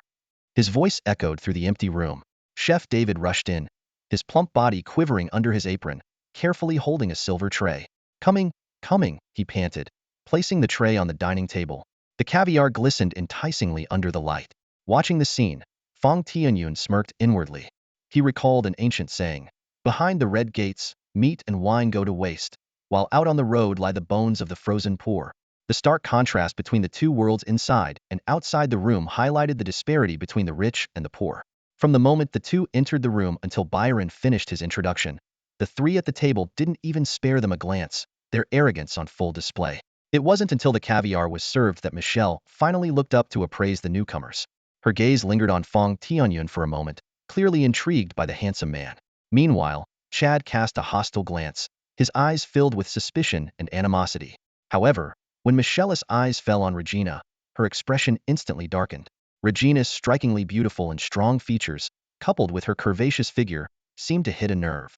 Michelle coldly remarked, "Who let a half-breed in here?" Byron's head throbbed at her words. In a time of extreme manpower shortage, these pampered young masters and mistresses were making things worse. He sighed inwardly, thinking, "These spoiled brats don't know the meaning of the word crisis." Fang Tianyun gently patted Regina's smooth hand, giving her a reassuring look. He then turned to Michelle, his tone calm but tinged with sarcasm. "It seems Miss Michelle looks down on our status. If that's the case, we won't involve ourselves in this mess. Up-class ghost owl. We wouldn't dare." "What?" Byron's face was filled with shock, his gaze quickly shifting to Michelle. Although her expression changed slightly, she still maintained an indifferent facade. Fang Tianyun continued, "Why are you so surprised, Chief Byron? Don't you know what that black bird is?" As he spoke, he handed over the reconnaissance device. Byron took the device and carefully examined the relevant information inside. As he read, his expression grew increasingly grim. Finally, he looked up, his face serious as he faced Michelle. Miss Michelle, I need an explanation. The Grey King Vulture, a Class C mutant, was the initial information provided by the employer about the avian war beast. A faint, mocking smile played on Michelle's lips as she nonchalantly stated, if I told you the truth, you lot would be scared out of your wits. That Class B mutant ghostly owl is mine for the taking. Byron's face darkened instantly, and he roared in fury. But my team can only handle Class C beasts at most. If I had known it was a Class B beast, I would never have taken this job. This is fraud. Michelle remained unfazed, instead giving Byron a provocative look. At this moment, Chad quickly interjected, trying to defuse the tension. Leader Byron, watch your tone. What's done is done, and arguing won't help. We need to work together to deal with the situation at hand. Michelle is a beast tamer. It's natural for her not to want to pass up a rare beast. Please understand. We can always negotiate for more money. Byron sneered, unyielding. I want triple the hiring fee, or else I can't guarantee my men won't riot when they find out they've been deceived. A flash of anger appeared in Michelle's eyes, and her tone turned icy. Are you threatening me? Even the five-star mage, who had been resting with eyes closed, opened them, making the atmosphere in the room even more tense. Byron calmly replied, Miss Michelle, that was not my intention. I just want you to understand our current dire situation. My men are down to a quarter of their original number.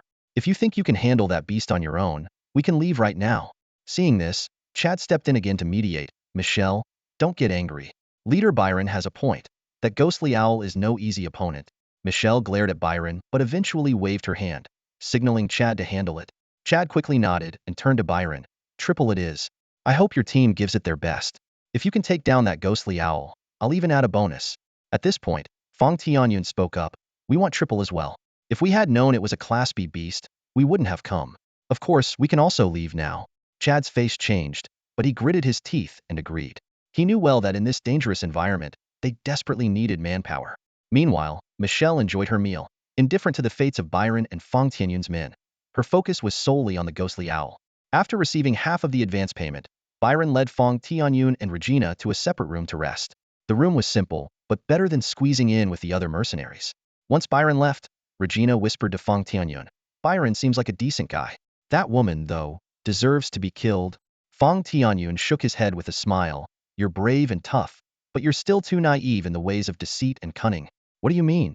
Regina asked, puzzled. Fang Tianyun explained. Do you really think Byron didn't know it was a Class B ghostly owl? He probably has a beast detection device on him. The way he demanded more money so smoothly, he was just waiting to confront the employer. Those soldiers, they're just cannon fodder. The more that die, the less he has to share. Regina's opinion of Byron shifted dramatically. That mercenary leader is truly ruthless. Fang Tianyun continued, don't think he's a good guy just because he spoke up for us. Byron is well aware of the dire situation we're all in. Anyone who wants to survive hopes we stay, and Byron is no exception. Seeing Fang Tianyun's calm and composed demeanor, Regina's heart couldn't help but race. Despite being older, she knew this man surpassed her in every aspect except hand-to-hand combat. Fang Tianyun softly said, on the battlefield, you protect me. In life, I'll lead you. This remark made Regina rest her head on Fang Tianyun's shoulder from behind, her arms wrapping around his neck. Fang Tianyun teased, are you trying to choke me out? Get lost. Regina laughed in response. The room filled with their playful banter, as if they were in a world of their own, free from conflict. By evening, Byron entered the room with a serious expression, asking them to attend a meeting. Regina immediately reverted to her cold, unapproachable demeanor. To others, she was still the Black Dragon warrior princess who had emerged from countless battles. Upon re-entering the main chamber, the atmosphere was noticeably more tense than before, with the meeting having expanded in size. 8 individuals were gathered in the room. Byron, the mercenary leader, sat at the head of the table, flanked by the newly joined Regina and Fang Tianyun. Also present were a burly 3-star warrior and a distinguished 4-star mage, who had been recruited as reinforcements during the journey. Michelle sat gracefully on one side, accompanied by her follower Chad, a mere 2-star warrior evidently there to follow his goddess. In a corner, the 5-star mage Duru sat quietly, his sharp gaze scanning each person in the room. Byron cleared his throat, breaking the silence. With the addition of Fang Tianyun and Regina, we can no longer afford to sit idly by. We must seize any opportunity to strike. Most nodded in agreement as he finished speaking. Byron continued, his tone growing more urgent. Currently, we have only 5 squads, totaling 40 people, available to fight. But our weapons are barely effective against the ghost owl. I need everyone to contribute suggestions. He looked around, his eyes filled with expectation. I must emphasize, we can't afford to delay any longer. My mercenaries are in such poor condition that they might not even make it through the night. His words seemed to seal the fate of any hopes for avoiding battle, like the final nail in a coffin. Suddenly, Michelle's cold voice cut through the heavy atmosphere like a blade. I should have spent more money to hire a better mercenary group. You're all nearly dead, and you haven't even managed to put any pressure on the ghost owl. Now I have to step in myself. Her words left most in the room looking embarrassed, except for the indifferent newcomers Fang Tianyun and Rejana. The fruit platter on the table had already been mostly devoured by old Fang. Byron quickly smoothed things over. I apologize for disappointing you, Miss Michelle, but at this point, we still need your assistance to complete this mission. Finally, the silent five-star mage Duru spoke up, his voice deep and commanding. I will set up a magic array. Your task tonight is to lure the ghost owl into the array and keep it there for 30 seconds. Michelle immediately raised her voice, her eyes flashing dangerously. Listen up, that's the plan for tonight. Remember, I want that ghost owl alive. If anyone kills it by mistake, I'll make sure they suffer a fate worse than death. Michelle and her mage guardian, Dulu, have yet to make a move. When they first encountered the ghostly Huang owl, Michelle was so excited she wanted to summon her battle pet on the spot. However, the experienced Dulu quickly dissuaded her. The mutated ghostly Huang owl was far beyond their capabilities. Dulu needed time to prepare a formation, so in the ensuing battle, Michelle unhesitatingly pushed the Razor mercenary group to the front lines while she hid behind the defenses. To her, the lives of mercenaries hired with money were inconsequential. Byron was well aware of Michelle's intentions. As the leader of the mercenary group, he was equally indifferent to his subordinates' casualties, caring only about making more money. While some leaders treat their soldiers like family, Byron was clearly not one of them. Once Dulu completed the formation diagram, Michelle decisively issued orders. Everyone took their positions. 30 seconds seemed short, but keeping the cunning ghostly Huang owl in one place for half a minute was incredibly challenging for their current lineup.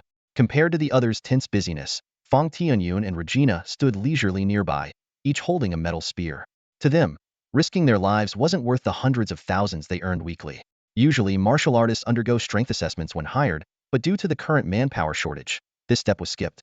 Otherwise, Old Fang's 2-star martial artist strength would have been exposed.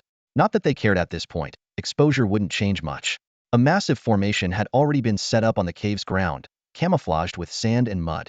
To ensure the formation process remained covert, Byron sacrificed a team of mercenaries to distract the ghostly Huang owl. Success or failure hinged on this moment. As night fell, everyone lay in ambush. The mercenaries, along with the 3-star martial artist and 4-star mage, acted as bait outside the cave while the others hid inside. Initially, they wanted Fang Tianyun and Regina to go outside too, but these seasoned veterans wouldn't be so easily fooled. A simple "we're here to protect the great and beautiful beast tamer Miss Michelle" left the others speechless. Michelle didn't object. Although she had some protective spells, one could never have too much protection. Her only battle pet was crucial tonight, and she indeed needed guards.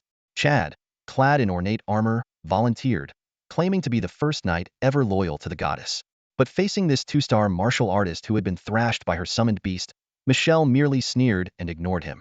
Seeing Chad's indignant expression, Old Fang almost burst out laughing. This guy had been flattering her for ages and hadn't even gained a scrap of favor.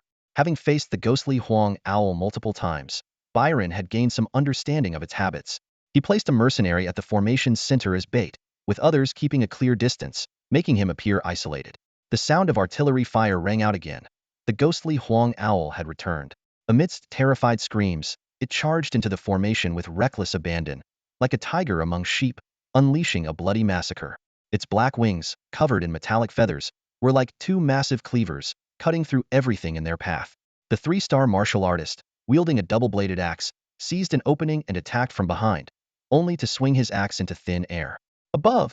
shouted a mage teammate, but before the words were fully out, the black shadow had already grabbed the 3-star martial artist's shoulders, tearing him in half in an instant. The sight of his organs spilling to the ground was enough to make the faint-hearted vomit uncontrollably. After swiftly killing the 3-star martial artist, the ghostly Huang owl didn't retreat but instead swung its wings, sending a barrage of black feather blades towards the 4-star mage. The prepared 4-star mage quickly formed a magical shield in front of him, taking the hit hidden before running towards the formation. The mercenary in the formation had already fled at the first opportunity, and as the ghostly Huang owl missed its target, it prepared to take flight and retreat. At that moment, Byron executed a tactical roll into the formation, pulled out a sniper rifle emitting blue electric arcs, and fired at the target. With a thunderous roar, the blue laser bullet shot out, nearly grazing the ghostly Huang owl's wing. The shot's power was like a blue meteor streaking across the night sky, sending a dozen black feathers flying. What quick reflexes! No wonder it's a wind elemental creature. Fang Tianyun was amazed at how the ghostly Huang owl could dodge at such close range. The shot caused the ghostly Huang owl pain and thoroughly enraged it. A storm of black feathers once again slashed towards the two in the formation. The 4-star mage hastily activated a mage barrier, trying to buy time for Byron to reload. However, with a sickening thud, he looked down incredulously at the black feather protruding from his chest, blood gushing from his mouth before collapsing as if struck by a sudden illness. In its enraged state, the black feather blades were far beyond what he could withstand. At this moment, Byron's electromagnetic sniper rifle finished recharging. Without hesitation, he pulled the trigger again.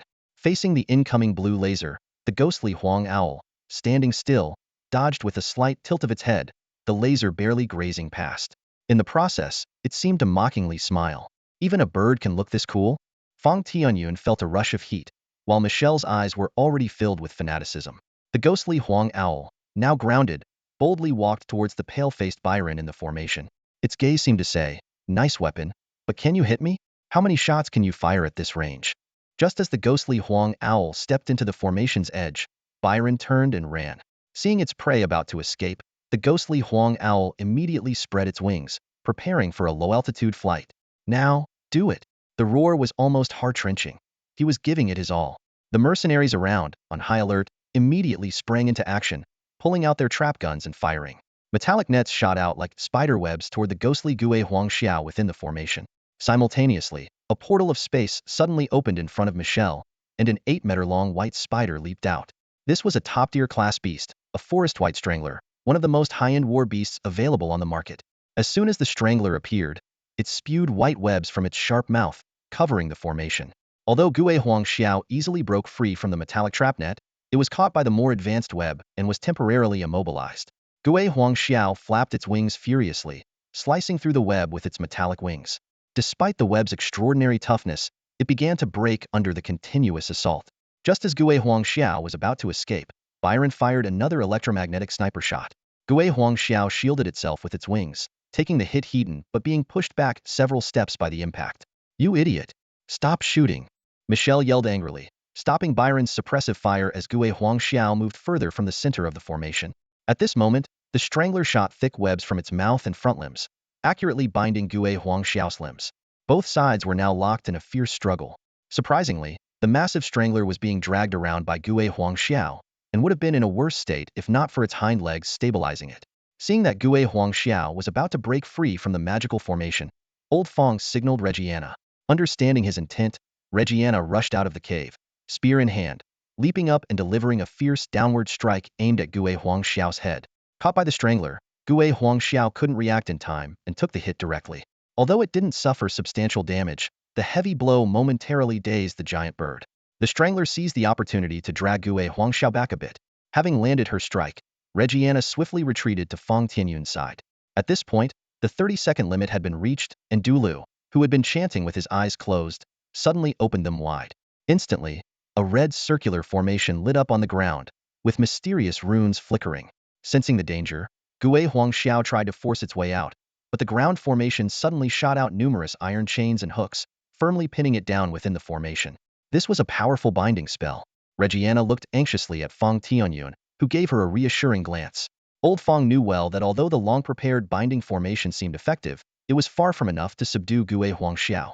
The output from the electromagnetic sniper was insufficient, and the strangler was proving to be inadequate. The only significant threat was the 5-star mage Dulu, who was fully occupied maintaining the formation. The most crucial point was that, for Gue Huangxiao, the game had just begun. Everyone had now rushed out of the cave, and Gue Huangxiao's sharp eyes were fixed on Dulu. It understood that the binding formation holding it was closely linked to this middle-aged man chanting with glowing hands. With a sharp swish, 2 bone-bladed projectiles shot from Gue Huangxiao's head towards Dulu. Prepared, Dulu quickly raised a defensive barrier.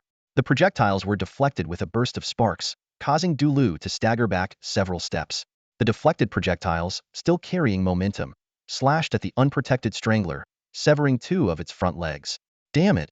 Michelle roared in anger, failing to realize that with proper training, this attack could have been avoided. After the projectiles returned, Gue Huangxiao spread its wings and crouched, generating a powerful windstorm. Its black feathers detached and, controlled by the wind, whirled around, forming a defensive black blade storm. Under this terrifying AoE attack, cries of pain echoed as the mercenaries suffered heavy casualties. Fang Tianyun and his team were also forced to retreat by the expanding black blade storm. Hurry up and take him down. My formation won't hold for much longer. The binding chains in the formation began to break one by one, and sweat poured down Dulu's forehead as he drew out a primal spirit stone to replenish his power. Take it down? How? The group exchanged bewildered and fearful glances. The black blade storm raged on, their attacks proving futile. Michelle gritted her teeth and swiftly maneuvered the strangler underground. Chad, already pale-faced, hid at the back of the group, fully aware that as a two-star warrior, he was only good for getting himself killed. At that moment, Byron suddenly realized two people were missing. Where are Fang Tianyun and that half-blood girl? He scanned the surroundings, his heart sinking. Could they have been shredded by the black blade? As the black blade storm gradually subsided, the four finally saw the situation within the magic circle. Suddenly, a silent black beam shot out from the array. Duru looked down in shock, a massive bloody hole in his chest where his heart had been pierced. He fell to the ground, lifeless. How is this possible? Michelle murmured, finally understanding the true meaning of the crisis. Chad collapsed to the ground, a wet spot spreading in his crotch. Byron didn't hesitate. He chose to flee immediately, his mind the clearest. He knew the plan had utterly failed and hoped the two rich kids might buy him some time to escape. The Ghost King Owl slowly closed its massive beak, having just fired that deadly black beam. Its wings, rapidly regrowing, became full once more as it let out a triumphant screech. With Duru's death, the magic circle began to collapse without the energy infusion, the chains breaking inch by inch, freeing the Ghost King Owl. Suddenly, the ground erupted, and a colossal white creature burst forth. Entangling with the owlet was the strangler, now missing two legs. Michelle snapped out of her daze and turned to run, not even glancing at Chad. Me, Michelle, wait for me. Chad cried out in panic, scrambling to follow. Just then, a crimson crescent tore through the dark ground, roaring towards them. Michelle watched in terror as the deadly attack closed in, fear spreading through her heart. The ghostly owl, entangled by the strangler, suddenly flared all its feathers in alarm. A flash of terror flickered in its golden eyes, feeling the threat of death for the first time. However, the chains binding it within the magic circle had not completely disappeared, and a giant spider clung to its body, preventing it from effectively dodging or defending. Suddenly, a crimson crescent-shaped energy blade sliced through the night sky, its nearly 10-meter-long arc gleaming ominously in the moonlight. Michelle and Chad widened their eyes in horror as they watched. The energy blade easily tore through the pale strangler, slashing harshly into the ghostly owl's body. The once invincible ghostly owl, in their eyes, let out a piercing scream for the first time. Its massive body was sent flying by the crimson moon blade, spilling a shower of blood that looked especially glaring under the moonlight. Sigh, if only you had put in a bit more effort, I wouldn't have had to step in. A deep voice came from the darkness. A figure slowly emerged under the night sky. It was Fang Tianyun. Regina took a step back, holding her spear, loyally guarding his side. Michelle looked at the familiar figure, a mix of anger and shock in her voice as she demanded, "Who are you?" Before the words finished, a massive figure with a sword strapped to its back suddenly landed behind Fang Tianyun. Michelle's pupils shrank to pinpoints as she recognized the newcomer, her voice trembling, "Demon Sword Saint. Yuri a Beastmaster too?" This unexpected twist was too much for Michelle to handle. Though not a fool, she realized that Fang Tianyun had hidden his identity for the same reason she was there to capture the ghostly owl. Beside her, Chad still seemed confused and asked dumbly, "Who are you really? Why did you deceive us?" Fang Tianyun ignored them, his goal not yet achieved. His gaze fell on the ghostly owl lying on the ground. The powerful creature was struggling to get up, but its movements were shaky, clearly severely injured. The hell slash from Ahau's crimson crescent blade was far more powerful than the original bone blade, leaving a deep wound on the ghostly owl's wing, almost severing it. A portal flickered open in front of Fang Tianyun, and Shaoqing, one of the Gemini stars, floated out. With a wave of her hand, a mass of thorny vines burst from the ground, instantly binding the ghostly owl that had just managed to stand. Despite its severely injured wing hampering its movement, the ghostly owl continued to struggle fiercely. Black feather blades shot from its body, severing the binding vines. But for each vine it cut, new ones took their place. Xiaoking's endurance was unmatched, generating vines faster than they could be destroyed. Such wild tenacity. Fang Tianyun remarked softly, "Ahau, finish it off." Receiving the command, Ahau moved swiftly. Even before he reached the ghostly owl, his bone blade had already flown from his hand, leaving a gaping wound in the creature's body. Immediately after, Ahau delivered a brutal hand chop to the ghostly owl's neck, finally rendering the powerful beast unconscious. Michelle stood petrified, muttering, "Demon Sword Saint, Gemini stars?" Her eyes flickered with a complex mix of envy and jealousy. Who is this guy? Michelle wondered. Such an impressive lineup of battle pets is beyond the reach of someone our age. Suddenly, she had a revelation. Wait, with these two top-tier battle beasts, his magic capacity must be over 20. Given his age, he must be younger than me. Even if he's a genius, his battle pet space can't hold more than 20 magic units. These two beasts are his limit. I still have a chance. Emboldened by this thought, Michelle's cunning mind began to work. She put on a sweet smile and, in a coquettish tone, said, "Handsome brother, could you let me have that ghostly owl? You can name your price." This handsome brother made Regina's eyebrows twitch, and Chad's face darkened. Fang Tianyun turned his head, observing Michelle's sudden shift from arrogance and aloofness to a flirtatious demeanor. He smiled with interest and said, "Oh, how much money do you have? Show me, and he'll consider it. Remember, you only have one chance." Michelle's response confirmed her suspicions. Confidently, she took out all the money from her storage ring and had Chad contribute everything he had as well. A total of 8 chests, roughly estimated at nearly 20 million star coins. Licking her lips, Michelle spoke in a seductive tone. "If that's not enough, I can pay another 30 million when we get back to Shangjin City. Of course, if you want something else, that's also possible, like..." Her words were laced with implication, though a hint of malice flashed in her eyes. "Damn it!" Lao Fong cursed inwardly. Before he could speak, Chad had already jumped up excitedly. "Michelle, I can pay for you. There's no need for you to..." Smack! Before he could finish his sentence, a resounding slap interrupted Chad's gallant offer. Michelle spun around and slapped him hard across the face, leaving him pale and speechless. "Shut up," Michelle snapped. "Do you think the Brown family is short of money? Do I need you to show off here? Do I need a man to spend money for me? You fool with no sense." Seeing Chad's pitiful and silenced expression, Lao Fong couldn't help but chuckle. He thought to himself, indeed, suck-ups never get anywhere. Shaking his head, Lao Fong signaled to Regina with a glance, then walked over to the severely injured and unconscious Gue Huangxiao. In the frozen smile of Michelle, Fang Tianyun opened his battle pet space. The light of the contract shone on Gue Huangxiao, and soon, tiny stars gathered into a galaxy. The contract was successfully formed. Gue Huangxiao required 13 points of magic energy, leaving Fang Tianyun's battle pet space with 10 points of magic energy remaining. How is this possible? Michelle stood there, pale as a ghost, mumbling to herself in disbelief. After 3 years of career change, she only had 15 points of magic energy. Even if she captured Gue Huangxiao, she would have to dissolve her current contract with the Strangler before forming a new one. But this person, how is this possible? The heiress finally couldn't bear this breach of common sense and screamed hysterically, "Why? Why can you keep forming contracts? Who are you really? Are you some old monster who used a secret method to become young again? It's not fair. It's not fair. I saw that Gue Huangxiao first. You despicable, deceitful scoundrel. Give Gue Huangxiao back to me. Didn't you say there would be a trade?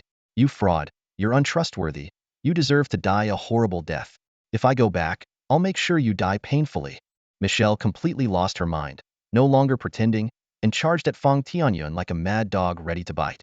However, a strong and towering figure blocked her path. Startled, Michelle looked up and met the amber gold eyes staring down at her. "For those about to die, there is no need for trust," a deep voice rumbled from above, sending shivers down Michelle's spine. "To ask you to pay up front is merely for convenience, so we don't have to search for the spoils ourselves later." Regina's eyes suddenly turned cold, and the murderous intent emanating from her made Michelle's breath catch. In that moment, Regina seemed to revert to her gladiatorial self, transforming into the bloodthirsty black dragon warrior princess. Her spear, like a dragon unleashed, aimed directly at Michelle's heart, delivering a fatal strike. In a panic, Michelle hastily conjured an ice crystal barrier. As a beastmaster, she not only fought alongside beasts but also mastered various buffs and self-defense skills. After all, the survival of a beastmaster directly impacts the survival of their beasts, so self-preservation skills are crucial. Moreover, some battle pets would forcibly open their pet space to rescue their master when faced with lethal threats. However, everything is relative. Though Michelle had defensive spells, her training was still in its early stages, and she was up against a seasoned warrior who could wield 5-star combat power with her 4-star divine strength. To make matters worse, Michelle had no battle pets available at the moment, putting her at a significant disadvantage. Regina's spear struck, shattering the ice crystal barrier instantly. Sensing something amiss, she twisted her spear and thrust again, sending Michelle flying. A protective armor, huh? Regina sneered, holding her spear at an angle as she advanced menacingly. Please, don't kill me. Michelle's lips bled, her face pale. The searing pain in her chest made it clear that Regina wasn't bluffing. I have money, lots of money.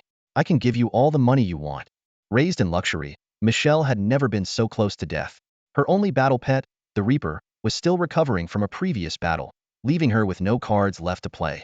Regina's smile grew colder, her killing intent intensifying. I preferred you when you were arrogantly calling me a mongrel half-breed, she said, her footsteps never faltering as she closed in on Michelle. At this critical moment, Chad, clad in flamboyant armor, stepped forward with a large sword, positioning himself between Michelle and Regina. You won't harm Michelle. Don't worry, Michelle, with me here, I won't let. Before he could finish his grand declaration, the sound of a blade piercing flesh interrupted him, leaving both Regina and Fang Tianyun momentarily stunned. Chad felt a sudden chill in his lower back, and his strength drained away. He collapsed to the ground, staring in disbelief at the blood-stained blade in Michelle's hand, his eyes filled with confusion and sorrow. Gasping for breath, Michelle hurriedly said, I swear I won't cause you any trouble. If I break this oath, you can tell his family about what happened here. Chad belongs to a prominent family in Xiangjin City. If I killed him, his family would never forgive me. Hearing this, Chad's grief and rage overwhelmed him, causing him to cough up blood before he finally succumbed, his eyes remaining open in death. Fang Tianyun began clapping rhythmically. Remarkable, truly remarkable. Miss Michelle, you are quite something. With a hint of desperation, Michelle asked, so you agree, right? Tell me you agree. Fang Tianyun sneered. If I were Miss Michelle, the first thing I'd do upon returning home would be to figure out how to eliminate tonight's witnesses. Because only dead men tell no tales. Seeing the despair in Michelle's eyes, Fang Tianyun waved his hand dismissively. Finish her off. He had no desire to converse further with this pampered and ruthless woman. Regina, who had been waiting for this moment, moved in an instant. Her spear glowed with a fierce orange light as she aimed for the same spot. With a swift thrust, the protective armor could no longer hold. Michelle was impaled by the Black Dragon Warrior Princess's spear. You can't kill me. I am. Michelle tried to speak, but only blood gushed from her mouth. Her head slumped to the side, and the venomous heiress finally met her end. That night, no one survived except Fang Tianyun and Regina. Even Byron, who had tried to flee first, was split in half by Gu Luosha before he could react. He was one of the most capable and unscrupulous members of the group, and Fang Tianyun had been keeping a close eye on him. In this desolate, signalless land of adventure, violence often proved to be the most direct and effective solution. In some cases, it was also the least costly. If mercy led to negative outcomes and unnecessary trouble, Fang Tianyun had no interest in playing the saint. Above the clouds, a large black bird flew at high speed like a bomber. Fang Tianyun and Regina sat on its back, gazing into the distance. Finally, we're almost back. Fang Tianyun sighed in relief as he saw the tall city walls and rising smoke on the horizon. After nearly 2 months, the two were finally returning to human civilization. The large black bird serving as their flying mount was none other than the ghostly owl they had previously subdued. It now had a new name, Fangugu. The sound of guwugu echoed through the mystical realm of Shinshu, prompting Fang Tianyun to give the large, black, chubby bird a straightforward name, Fangugu. Recently, Fangugu seemed to have found a new daily amusement, engaging in intense battles with Ahau within the Shinshu illusion. Clearly, it still harbored a grudge against Ahau for that fatal strike in the past, filled with defiance and discontent. These two adversaries, one soaring through the sky and the other grounded, fought with great enthusiasm. Despite the power of Ahau's slashes, Fangugu's agile flying skills allowed it to deftly evade. As long as I fly high and fast enough, you'll never touch me. Fangugu seemed to mock silently with its actions. However, Ahau, trained in the art of Ming Luo Wujian, was no pushover. His prowess made the ghost owl wary of getting too close, resorting to long-range attacks instead. Unfortunately for Fangugu, its black feather onslaught had minimal effect on the ever-improving Ahau. Even when a stray feather did hit its mark, Ahau's formidable demonic physique could easily withstand it, boasting impressive defenses against both physical attacks and poison. Over time, these battles usually ended with Fangugu taking a beating. On several occasions, Ahau's Ming Luo Wujian technique even managed to slice Fangugu out of the sky. Yet, Fangugu's resilience was remarkable. It only grew more determined with each defeat. Besides, if it chose to avoid the fight, there wasn't much wingless Ahau could do. As their battles grew increasingly heated, both combatants steadily improved in strength and experience. Meanwhile, Shaoqing opted for a more relaxed training regimen, occasionally basking in the sun to steadily enhance her abilities. As an rank fighter, she preferred not to get involved in the intense clashes between the two rank powerhouses for the time being. When the sun began to set, Fang Tianyun and Regina quietly landed on a secluded hillside at the edge of the city. Fang Gugu was recalled into the Shinshu illusion, and the two prepared to walk towards the nearby desolate city of Huangming. Choosing a remote route, they encountered almost no other travelers along the way. Suddenly, Regina's keen eyes spotted something unusual ahead. She gently raised her chin, signaling Fang Tianyun to look forward. Following her cue, Fang Tianyun vaguely saw something lying on the ground. As they cautiously approached, a faint sound of sobbing became increasingly clear. When they finally saw what was on the ground, Fang Tianyun couldn't help but blurt out, "Seriously? It's so tiny?" A few meters ahead on the road, a little girl was lying on the ground, quietly sobbing. She looked about 10 years old, dressed in old, faded clothes that were patched but clean. She was carefully picking up scattered flour. Fang Tianyun stopped to observe her. She had shoulder-length black hair and big, dark eyes that were swollen from crying, resembling a delicate porcelain doll. Her thin frame and sallow complexion suggested malnutrition. The girl noticed Fang Tianyun and Regina's presence and was immediately terrified by their tall figures, freezing in place and kneeling without saying a word. Fang Tianyun's heart softened. He took out rice, cooked meat, fruit, and various canned goods from his storage ring and packed them into a sturdy plastic bag.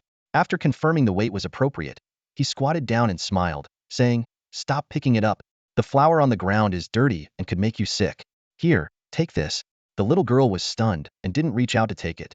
Fang Tianyun gently placed the bag into her arms, patted her head, and stood up to continue on his way, with Regina following closely behind. Wait a minute." A soft but clear voice called out. Fang Tianyun stopped and saw the girl hurriedly getting up, struggling to catch up with the bag in her hands. She looked up at him with her pure, confused eyes. "Thank you, but I don't have any money." Fang Tianyun smiled and said, "It's a gift. You don't need to pay. But my grandma always said, no work, no." "Hey, big guy, let's race down the mountain." Fang Tianyun interrupted her, dashing off down the mountain. Regina glanced at the stunned little girl, a gentle smile forming on her lips, and then picked up her spear to chase after him. "Cheating master, don't think you can win by starting early." Regina's voice faded into the distance. The small figure watched as the two silhouettes disappeared down the mountain path. "Who would have thought you had such a kind heart?" Regina teased. Fang Tianyun chuckled and replied, "You make it sound like I'm some kind of heartless demon. Besides, you were the one dominating the arena. I didn't call you a demoness, did I?" Regina's face turned red, and she fell silent. "By the way, are you okay with leaving that little girl alone in these mountains?" Regina suddenly asked. "Don't worry. She probably lives up here and knows the area better than we do. There are still some mountain folks living around the outskirts of Huangming City, and this is the edge of Fengyuan Ridge, where human activity is quite frequent. It's relatively safe," Fang Tianyun explained. After entering the city, the two of them had a hearty meal at a hotel and rested well for the night. The next day, Fang Tianyun began to handle his affairs. First, he called his grandfather, Fang Yingjia, to let him know he was safe. The old man had been worried sick during the nearly 2 months Fang Tianyun had spent in the signalless deep mountains. However, Fang Tianyun didn't reveal that he was in Huangming City. From his grandfather's attitude, it seemed he still believed Fang Tianyun was studying in Yunfei City. This reassured Fang Tianyun that his family hadn't sent anyone to monitor him, which suited his plans perfectly. Next, he handed over the spoils from his trip, including several battle beast sealing scrolls, to an auction company, awaiting a substantial profit. Lastly, he decided to buy the most luxurious house and car and attend the best school. After his bandit operation in Fengyuan Ridge, he was temporarily flush with cash. The best school in Huangming City was Zhanhua Academy. Although he had missed the enrollment period due to his beast hunting activities, a large sum of money and his status as a battle beast master made Principal Sun adamant that missing out on such talent was inexcusable. Of course, if the principal had hesitated even a bit while accepting the money, Fang Tianyun might have felt moved. Fang Tianyun had thought long and hard about going to school. At his age, being a layabout wasn't suitable. He still needed a diploma. He chose to major in battle beast studies and minor in battle beast master training, with the former in the morning and the latter in the afternoon. With a quarter remaining until the biannual official battle beast master competition, Fang Tianyun felt no pressure at all. His battle pet setup is so overpowered for the basic district tournaments, it's like Li Kuei storming into a kindergarten, effortlessly thrashing everything with his eyes closed. Fang Tianyun casually spent millions, purchasing a luxurious standalone villa near Zhanhua Academy.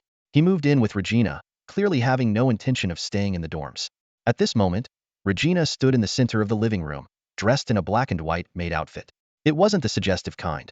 It was a conservative design with a floor-length skirt and long sleeves. Yet, even in this modest attire, Regina's perfect figure exuded an extraordinary aura. Her eyes were locked onto Fang Tianyun, as if she could draw a knife at any second. "Can't you hire some servants?" Regina asked through gritted teeth, her face alternating between shades of anger and frustration.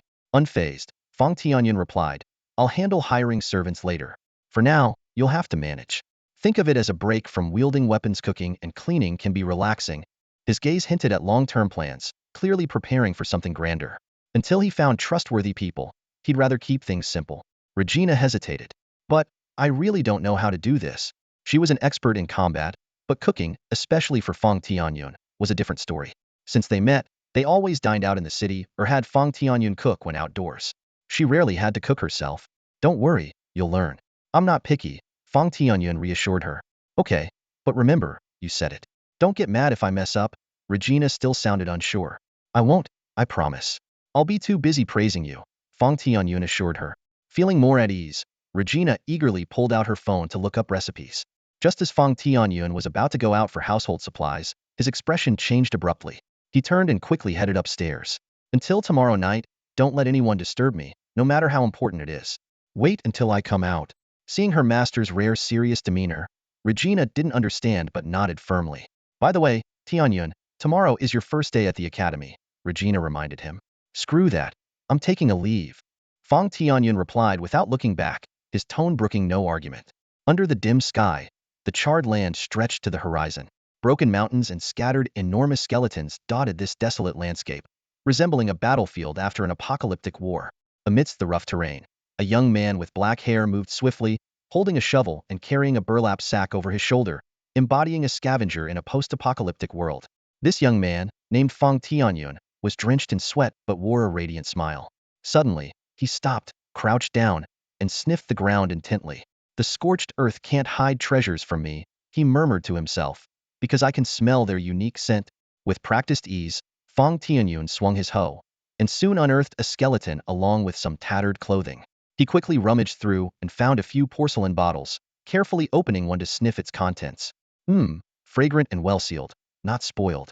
"This medicine is still usable," he muttered, tossing the bottle into his sack and moving on. Since the palace gates had opened, Fang Tianyun had been gold panning on this ancient battlefield for nearly 12 hours. The area was filled with a dense pressure. Initially, he could barely cover 3 kilometers in a day. However, as his cultivation progressed, his physical strength increased, and the pressure's impact on him lessened. Now, he could work continuously for 12 hours with his scavenger gear and still have energy left.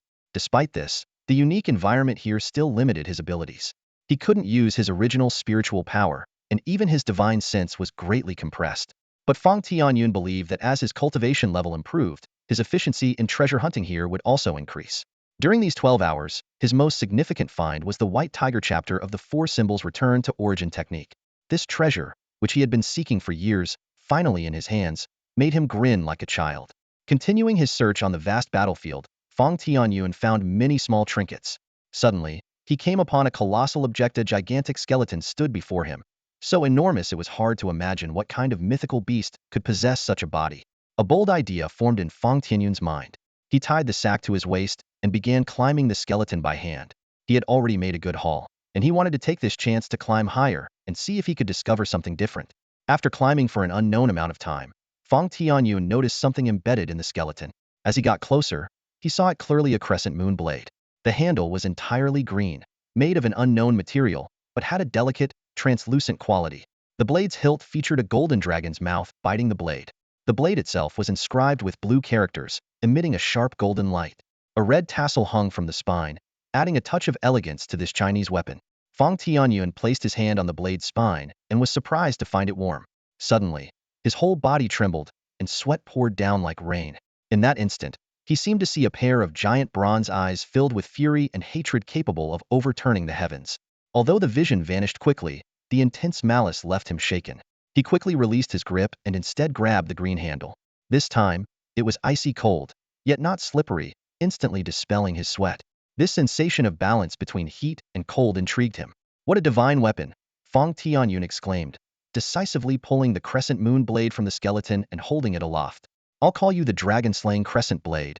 Strapping the blade to his back, he continued climbing. Unfortunately, time was running out. Just 2 hours later, everything went black, and Fang Tianyun was forcibly transported back to the palace gates. The gates were slowly closing, marking the end of the day's exploration. Exhausted, Fang Tianyun sat down heavily and began to sort through the items in his sack. Your mental world is impressive, a voice said. He looked up to see Xiaoqing floating over, accompanied by a bruised and battered ground rooster, clearly having just fought with Ah Hao. Not bad, I guess, Fang Tianyun replied casually, his tone tinged with a bit of pride. Although Xiaoqing was just a spirit, it was highly intelligent. It could sense that this place was not where they originally belonged, but rather an independent world of consciousness. The power of this world is beyond comprehension. Although Xiaoqing has realized this, she finds it hard to gauge the extent of this power due to the lack of reference points and comparisons. Lao Feng, on the other hand, remains indifferent and doesn't bother to explain further. The loyalty of a battle pet to its beast master is unquestionable. This relationship is like a one-way street. If the beast master dies, the battle pet perishes as well. If the contract is broken, the pet also faces certain death. More importantly, the power to dissolve the contract lies solely in the hands of the beastmaster. Simply put, once the contract is signed, the battle pet is bound for life, with no escape. At this moment, Fang Tianyun is fully absorbed in studying a black orb in his hand. The orb, about the size of a billiard ball, contains extraordinary power. When infused with primordial energy, it can envelop the surrounding space in darkness, resembling a domain artifact. However, Fang Tianyun senses that the orb's abilities might extend beyond this and requires further exploration. Just as he is about to put the orb away, Fei Gugu, a plump bird, wobbles over. On its tiptoes, the bird suddenly dips its head at lightning speed and snatches the orb in its beak. Fang Tianyun is stunned for a second before realizing that the greedy creature has swallowed the orb.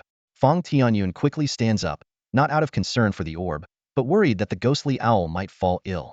Surprisingly, Fei Gugu shows no signs of discomfort. Instead, it spreads its wings excitedly and starts swaying joyfully. Guwu, a clear, eerie call rings out, and the sky suddenly turns pitch black. Fang Tianyun finds himself in complete darkness. He realizes that this is not just an ordinary nightfall. His senses and awareness are severely diminished. Damn, is that even possible? Fang Tianyun marvels to himself. This newly acquired ability significantly boosts the combat prowess of the ghostly owl, turning it into an even more formidable night predator. After confirming that Fei Gugu is unharmed, Fang Tianyun decides not to interfere with its actions. Thrilled with its new ability, Fei Gugu energetically goes off to challenge the blade-wielding demon once again. As for Fang Tianyun, he chooses to withdraw his spiritual sense and return to his everyday life. As soon as the door opened, a familiar slender silhouette caught the eye. Regina stood guard at the entrance like a statue, clad in armor and holding a spear. Hearing the noise behind her, she swiftly turned around, her face lighting up with excitement. Are you done? She asked eagerly. Fang Tianyun shook his head with a smile. This is a private residence in the city, very secure. No need to be so tense.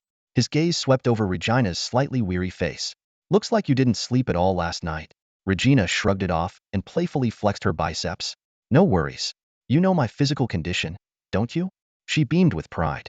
All right, go get some rest. That's an order, Fang Tianyun said gently but firmly. Seeing her master safe and sound, Regina finally relaxed and willingly accepted the command. By the way, this is for you, Fang Tianyun said, tossing an item towards Regina.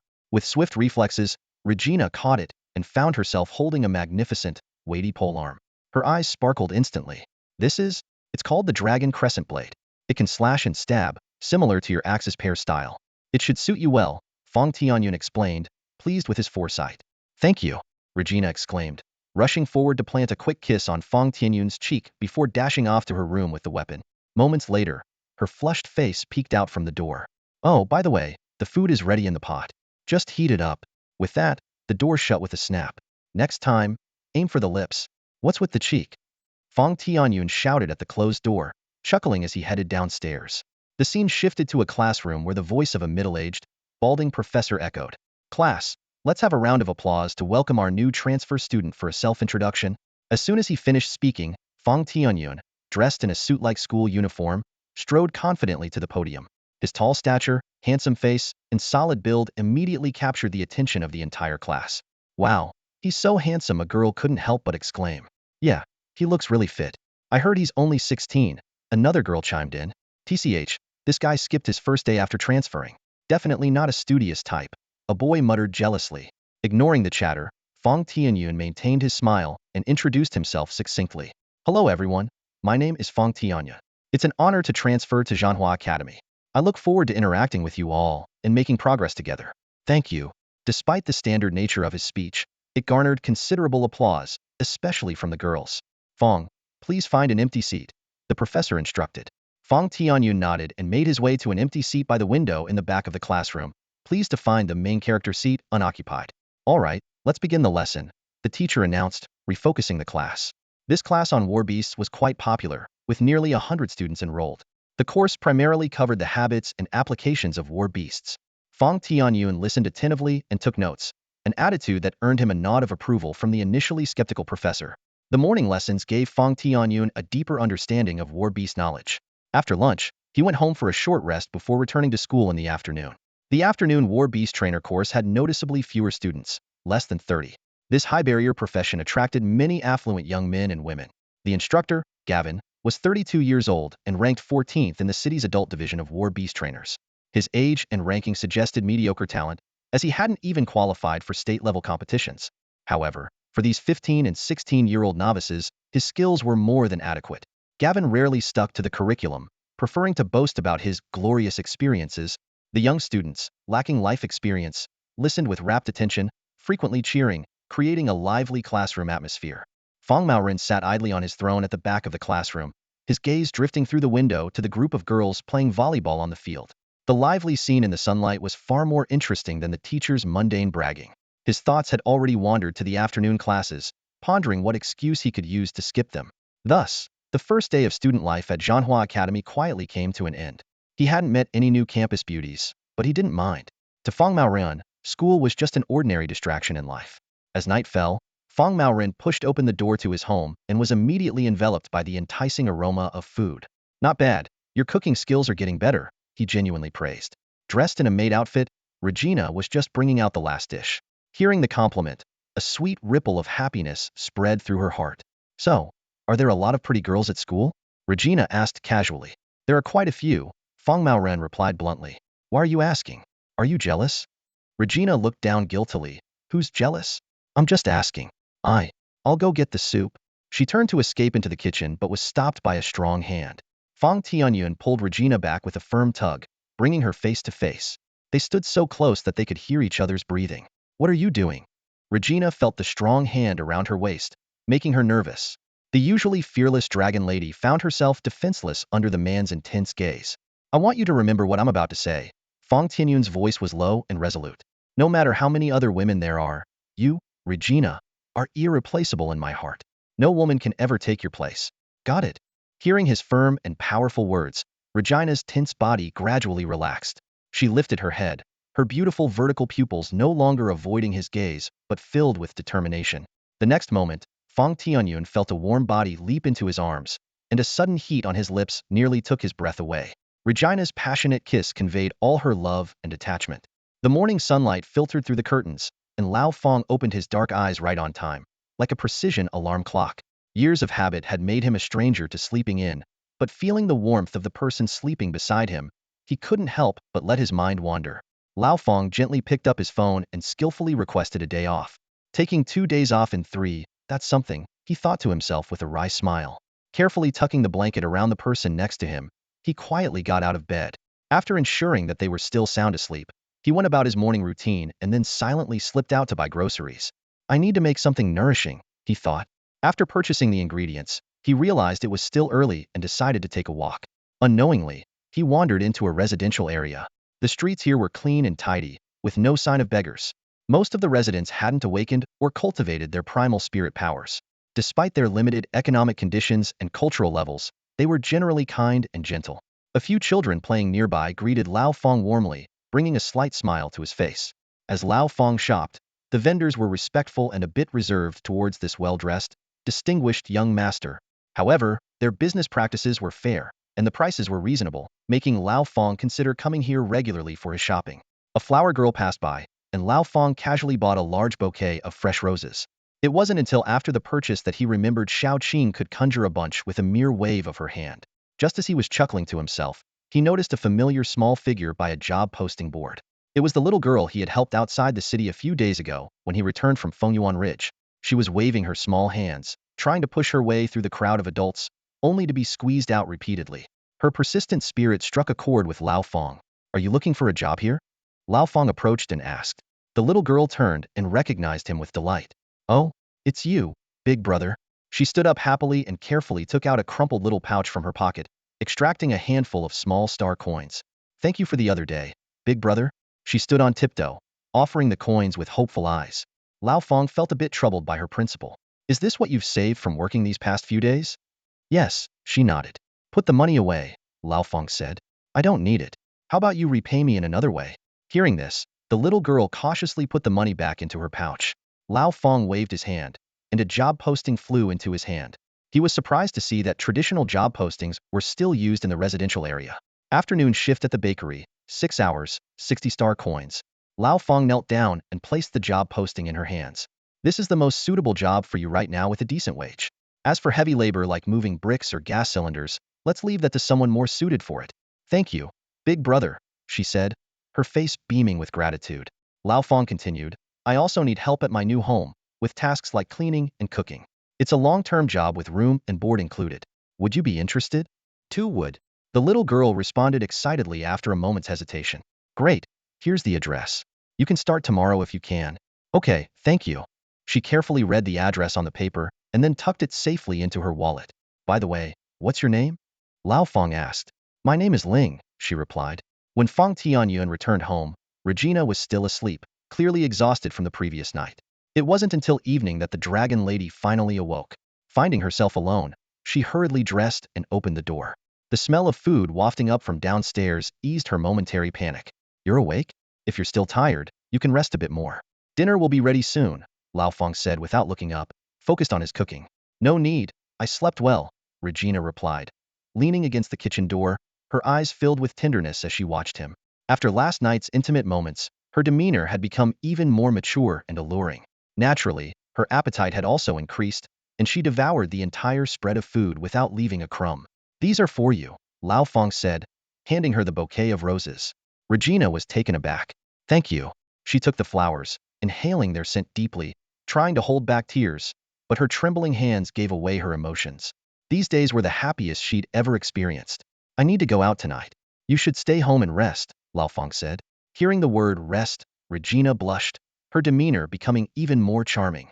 Are you going to the underground fights? Yes. I planned to go last night, but something came up, Lao Fang explained. Regina immediately changed into her battle armor, her weapon stored in a spatial ring Lao Fang had given her. I'm coming with you. But, Lao Fang hesitated. That's nothing. Why worry? My physical condition is perfectly fine. No issues at all, Regina said, patting her chest confidently, almost making Lao Fang choke on his food. Her boldness was as endearing as ever. In their honeymoon phase, Regina didn't want to be apart from her beloved for even a moment. Seeing her enthusiasm, Lao Fang agreed. After dinner, Fang Tianyun drove off into the night with Regina by his side. Fang Tianyun's objective for this trip was clear: to participate in the underground arena for combat training and to earn money. These privately funded commercial competitions have their own peculiarities. They cannot be broadcast, nor can they appear on television or public video platforms. Just as you wouldn't find real underground boxing matches on mainstream video apps.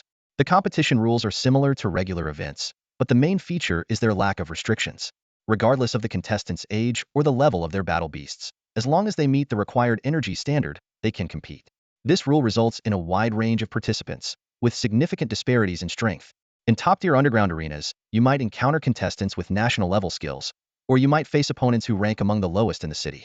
The Night Queen Arena, located in the Huaxiang district of Huangming City, is the largest Dark Beast arena in the area. Covering more than 110,000 square meters, it can accommodate nearly 200,000 spectators on an impressive scale. This is not uncommon on the Eternal Continent, given that its land area and population are dozens of times larger than those on Blue Planet. Not to mention, some battle beasts are inherently massive. Huaxiang district is a hub of gangs, filled with bright lights and debauchery. In this world where extreme paths are legal, the authorities manage gangs centrally, and every city has such an extreme zone. As Fang Tianyun drove into Huaxiang district, the street scene became increasingly chaotic. Scantily clad women waved at luxury cars, gang members in various uniforms patrolled back and forth, and the roar of motorcycle gangs was incessant. Meanwhile, numerous luxury cars zipped through, making it evident that this place was a paradise for some revelers. Although it was not yet peak time, the open-air parking lot of the Night Queen Arena was already filled with various vehicles. Fang Tianyun and his companions parked their car and walked towards the arena. Upon learning their purpose, a receptionist personally escorted them to the registration room. "Please have a seat and place your hand on the testing platform," a middle-aged man said with a smile. The small screen on the testing platform displayed the number 20, which was the energy standard for battle beasts at the Night Queen Arena. This threshold was not low. It required at least 3 clevel, 2 top-tier C, or 1 B clevel configuration to qualify. Such strength would achieve notable results even in state competitions.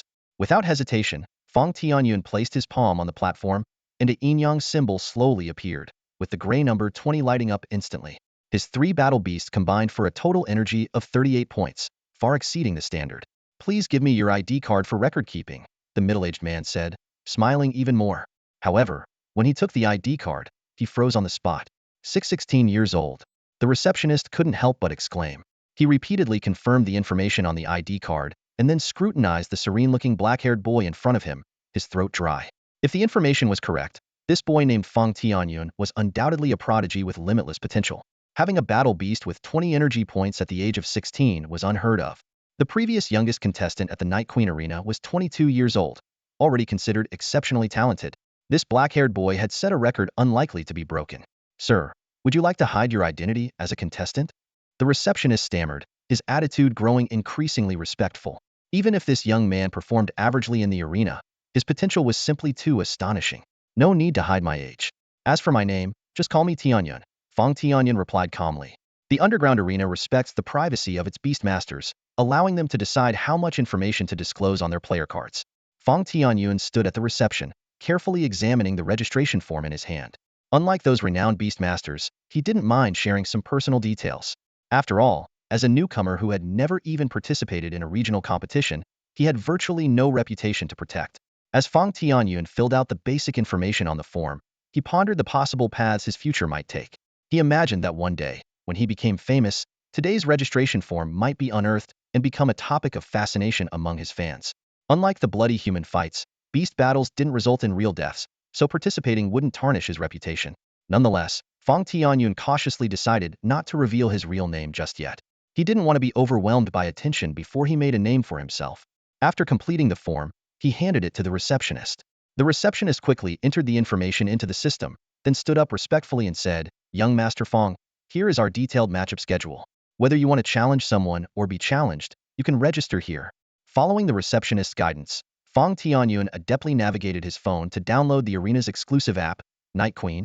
At first glance, the name suggested it might be some kind of nocturnal entertainment app, but upon opening it, he found it was comprehensive. Fighter schedules, ticket sales, betting options, and more, all showcasing the business acumen of its operators.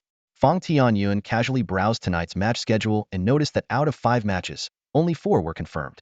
The last match was still open for challengers, with 53 minutes left to register. His attention was drawn to the information on the 5th fighter, Matthew, 31 years old, currently on a 12-match winning streak, with prize money of 1.2 million. In an instant, Fang Tianyun understood why no one had dared to challenge him. Matthew was a reigning champion. Without a moment's hesitation, he confidently entered his information to challenge the final match. "I aim for the best and play for the money," Fang Tianyun thought confidently, his eyes gleaming with a fiery determination. Hey, did you guys see that? Someone's actually challenging Matthew. There's going to be a 5th match tonight." This message was like a bomb, instantly igniting the crowd at the Beast Arena. On their phone screens, notifications from the Night Queen app kept flashing, drawing gasps of surprise. "Oh my god, the challenger is only 16. What, 16? You must be joking. Is it a mistake? Let me check." Messages flooded the group chat, each more shocked than the last. A 16-year-old with a beast power level over 20. This combination was enough to leave anyone in awe. Some speculated that this might be a young prodigy from a powerful family, sneaking out for some real-world experience. Regardless, this mysterious young genius quickly became the center of attention.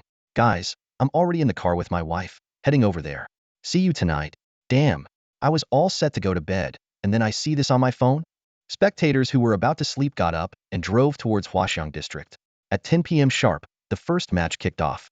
The arena was packed, with nearly 2/3 of the 140,000 seats filled. In a private lounge, old Fang was with Regina. Through the floor-to-ceiling windows, they had a bird's eye view of the arena, like a VIP box. Fang Tianyun meticulously read the match rules. Unknown beast battles until one side had no beasts left or surrendered.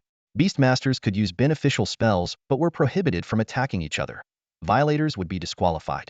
If a beastmaster left the safety platform voluntarily, they would lose this protection. 2 hours later, the first 4 matches concluded. Fang Tianyun quickly assessed the competition. A feud levels, mini levels, and nob levels so far. It's my turn. I'll go get ready. Wait for me here, Fang Tianyun said, standing up. Good luck. Regina cheered, her eyes sparkling with unwavering confidence. With odds at 1:5, Fang Tianyun had bet the full amount. The high challenge fee of 600,000 was because he was challenging a 12-time winner, requiring a deposit of half the prize money. Winning would net 1.2 million, while losing would mean forfeiting everything. Donning his Inyang mask, Fang Tianyun walked slowly across a narrow bridge suspended 30 meters high, reaching the circular safety platform. The roar of the crowd surged around him, filling him with an inexplicable excitement. Suddenly, the cheers grew even louder. The 12-time champion Matthew had entered, unmasked, waving to the crowd. Matthew! Matthew! The synchronized chants echoed. 2 hosts walked out from the contestant exits, and one of them asked, Mr. Matthew, as the 12-time defending champion, do you have anything to say to your challenger? With a confident smile, Matthew replied, 16-year-old prodigy, I understand your desire to prove yourself, but you shouldn't have picked a 12-time champion. This will only expose your reckless ignorance. I hope this match doesn't scar your young heart. As soon as he finished, the audience erupted in laughter and jeers. Oh, Matthew, you're so bad, but I love it. Haha, one spectator shouted, sparking more laughter. Go back to your mommy, you 16-year-old genius. This isn't the place for a kid like you.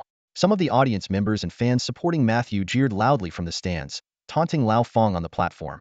The atmosphere instantly became electrifying as the trash talk successfully stirred the crowd's emotions, a common scene in commercial competitions. As the uproar from the audience began to die down, the beautiful host standing next to Lao Fong timely handed him the microphone and asked, Mr. Fang Tianyun, as a first-time participant in this competition, do you have anything to say? Fang Tianyun looked at the microphone extended towards him, a faint, serene smile appearing on his lips.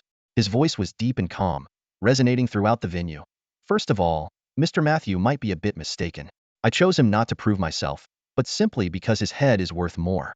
Secondly, if I were 31, I'd probably be the world champion already and wouldn't be here making a fool of myself.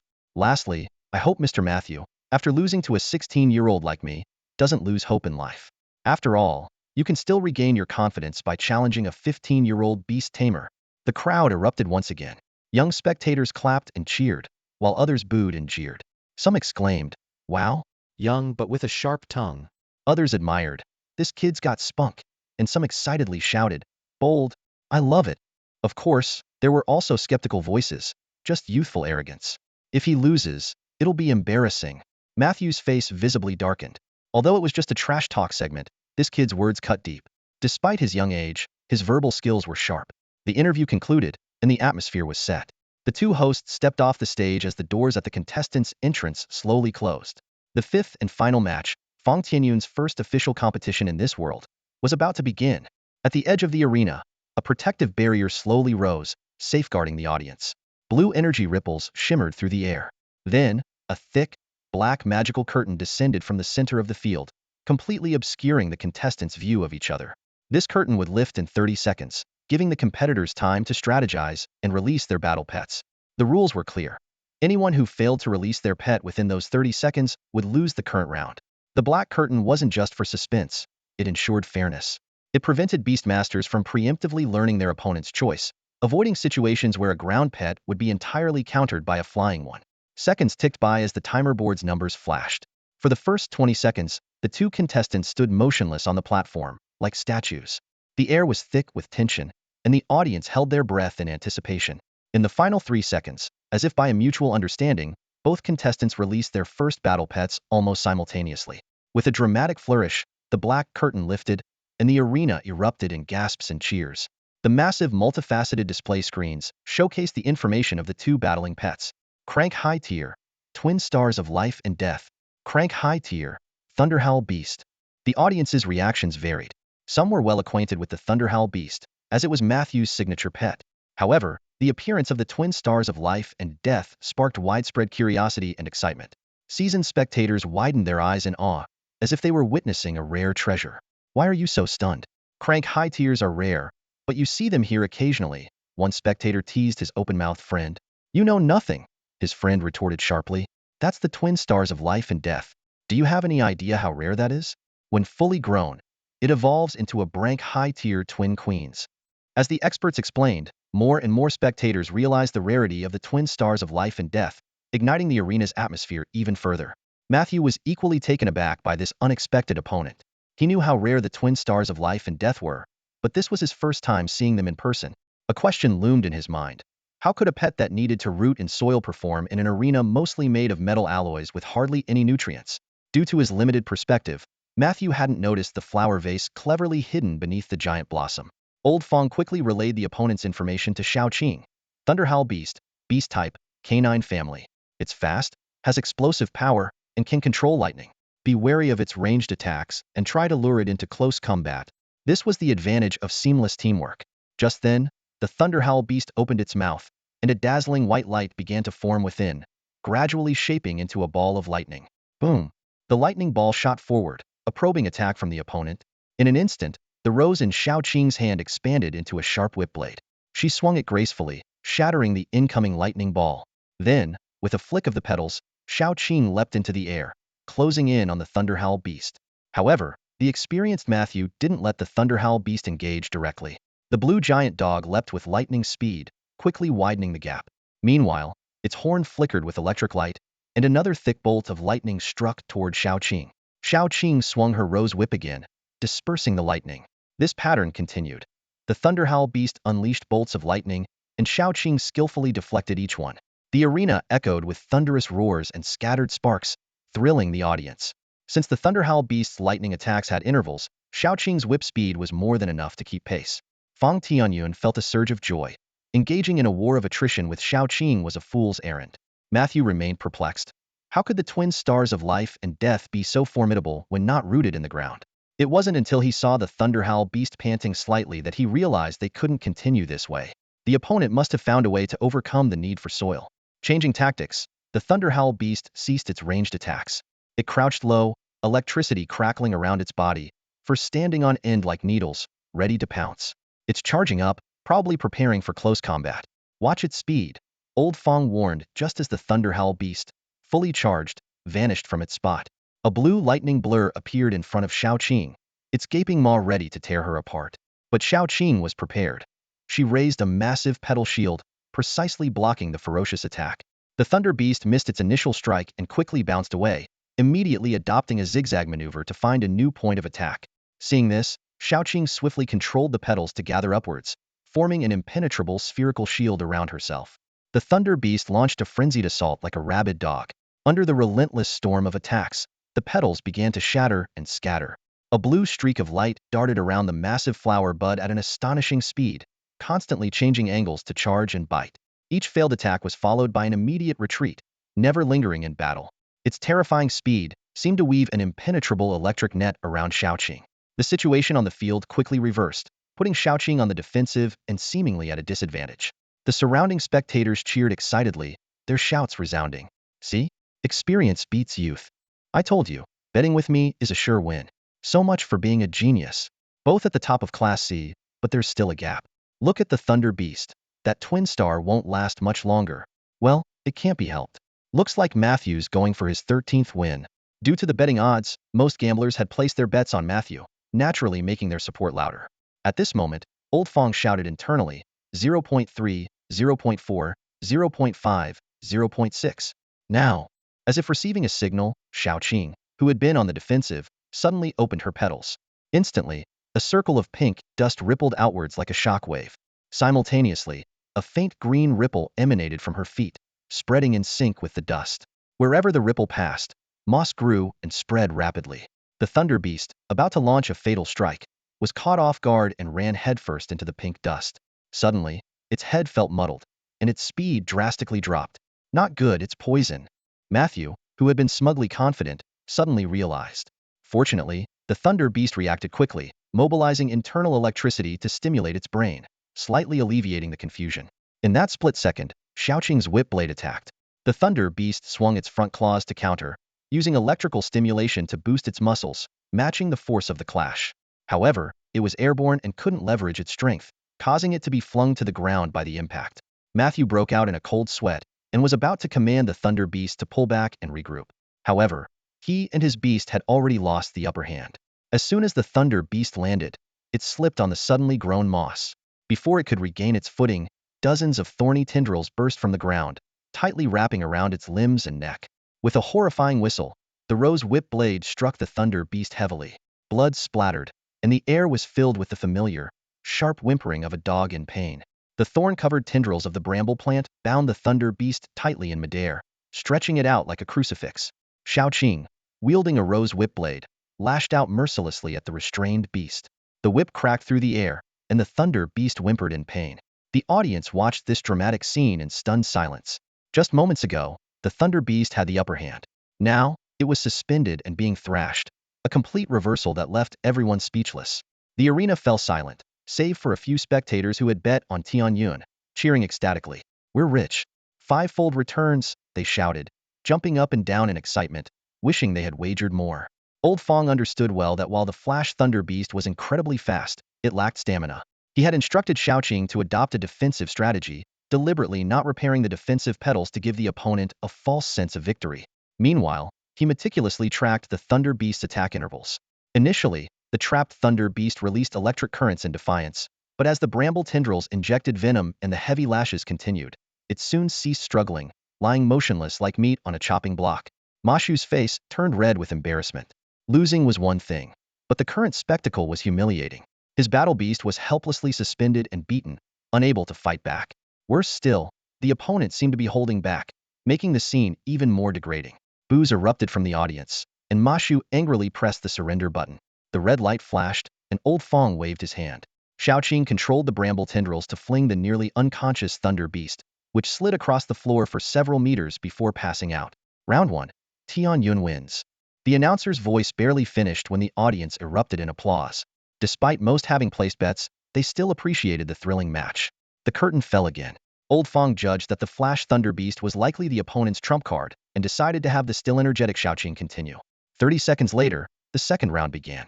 The opponent this time was a mid-ear class three-tailed red flame fox, its entire body a striking red with three prominent tails.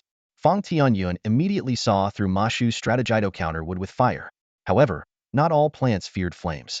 The red flame fox opened its mouth and unleashed a jet of fire towards Xiaoqing. Prepared for the attack, Xiaoqing raised her hand, summoning a wall of ivy 5 meters in front of her. The ivy, naturally fire-resistant, remained unscathed despite the raging flames. The red flame fox paused, seemingly stubborn, and intensified its fire output. Xiaoqing's fingertips glowed green, continuously reinforcing the ivy wall, which stood firm. Mashu observed closely and finally noticed something. Although Xiaoqing had wrapped the base petals around the black earth pot, the root shape was still somewhat unnatural. His eyes narrowed, and the red flame fox understood instantly. It raised its three tails, each igniting with identical flames. Suddenly, the three-tail tips fired orange-red scorching beams, converging into a thicker beam aimed directly at the root of the twin stars. This was the red flame fox's ultimate move, blazing annihilation. Old Fang knew the opponent was making a desperate gamble. While he was confident the black earth pot could withstand the attack, Xiaoqing, instinctively protective of the soil, was furious. She spread her palms and brought them together in a gesture resembling the Kamehameha stance. Instantly, a massive flesh-colored flower bud formed between her hands, resembling a fleshy cannon. Suddenly, a dazzling blue light burst forth from the center of the crimson flower bud, unleashing a powerful blue laser. This was one of Xiaoqing's signature moves, the Assault Lantern Cannon. The blue destructive beam sliced through the air like a sword and collided fiercely with the opponent's flame ray. However, the flame ray couldn't withstand it for even a second and was instantly overwhelmed by the much larger blue beam. Boom! Xiaoqing's ferocious blast was unstoppable, plowing through the opponent and carving a charred trench in the ground. The beam's momentum didn't wane, ultimately crashing into the defensive barrier at the edge of the arena, causing a brilliant flash that left the audience gasping in astonishment. The formidable three-tailed crimson flame fox didn't even leave a trace of fur behind. It was obliterated in an instant, forced to retreat to its battle pet space for revival. The referee announced, Round 2, winner Fang Tianyun. The audience fell into a stunned silence, all eyes fixed on the unscathed twin stars in the arena. They exchanged glances and collectively sucked in a breath. The sheer power was unbelievable. The previously boisterous crowd now fell silent, waiting for the right moment to unleash their emotions. On the platform, Matthew's face was a mix of resentment and shock. When his ace, the thunderstorm beast, was defeated, he knew his chances were slim. Sending out the three-tailed crimson flame fox was a desperate attempt to exploit the fire-over-wood advantage. However, the strength of the twin stars far exceeded his expectations. Although Matthew had one more battle pet in reserve, it was merely a filler. Having already lost his two main pets, sending out the last one would be nothing short of humiliation. After weighing his options, he decided to hold it back for another time. Gazing across the arena, Matthew looked at his masked, upright opponent and sighed in resignation. He reluctantly pressed the surrender button, and a white light of surrender illuminated the arena. At that moment, the entire Night Queen arena erupted in excitement. Son of Destiny! Son of Destiny! Son of Destiny! The fervent crowd chanted in unison, their voices growing louder and louder, echoing throughout the arena. Amidst the deafening cheers, a new champion was born. Whoa! Can you believe it? A shout of astonishment echoed through the stands of the Queen of Night Arena. The match had just concluded, and the 16-year-old rookie known as Fate's Child had stunned everyone by defeating Matthew, who was on a 12-match winning streak. The audience erupted into heated discussions. Damn, tonight was worth it, an excited spectator exclaimed. Matthew really embarrassed himself, losing to a 16-year-old rookie. Another spectator retorted, oh, come on. You lost money because you underestimated the kid, don't blame others. I told you to bet with me from the start. Think about it, a 16-year-old making it to the Queen of Night Arena isn't just anyone. After the match, the chatter continued in various online groups.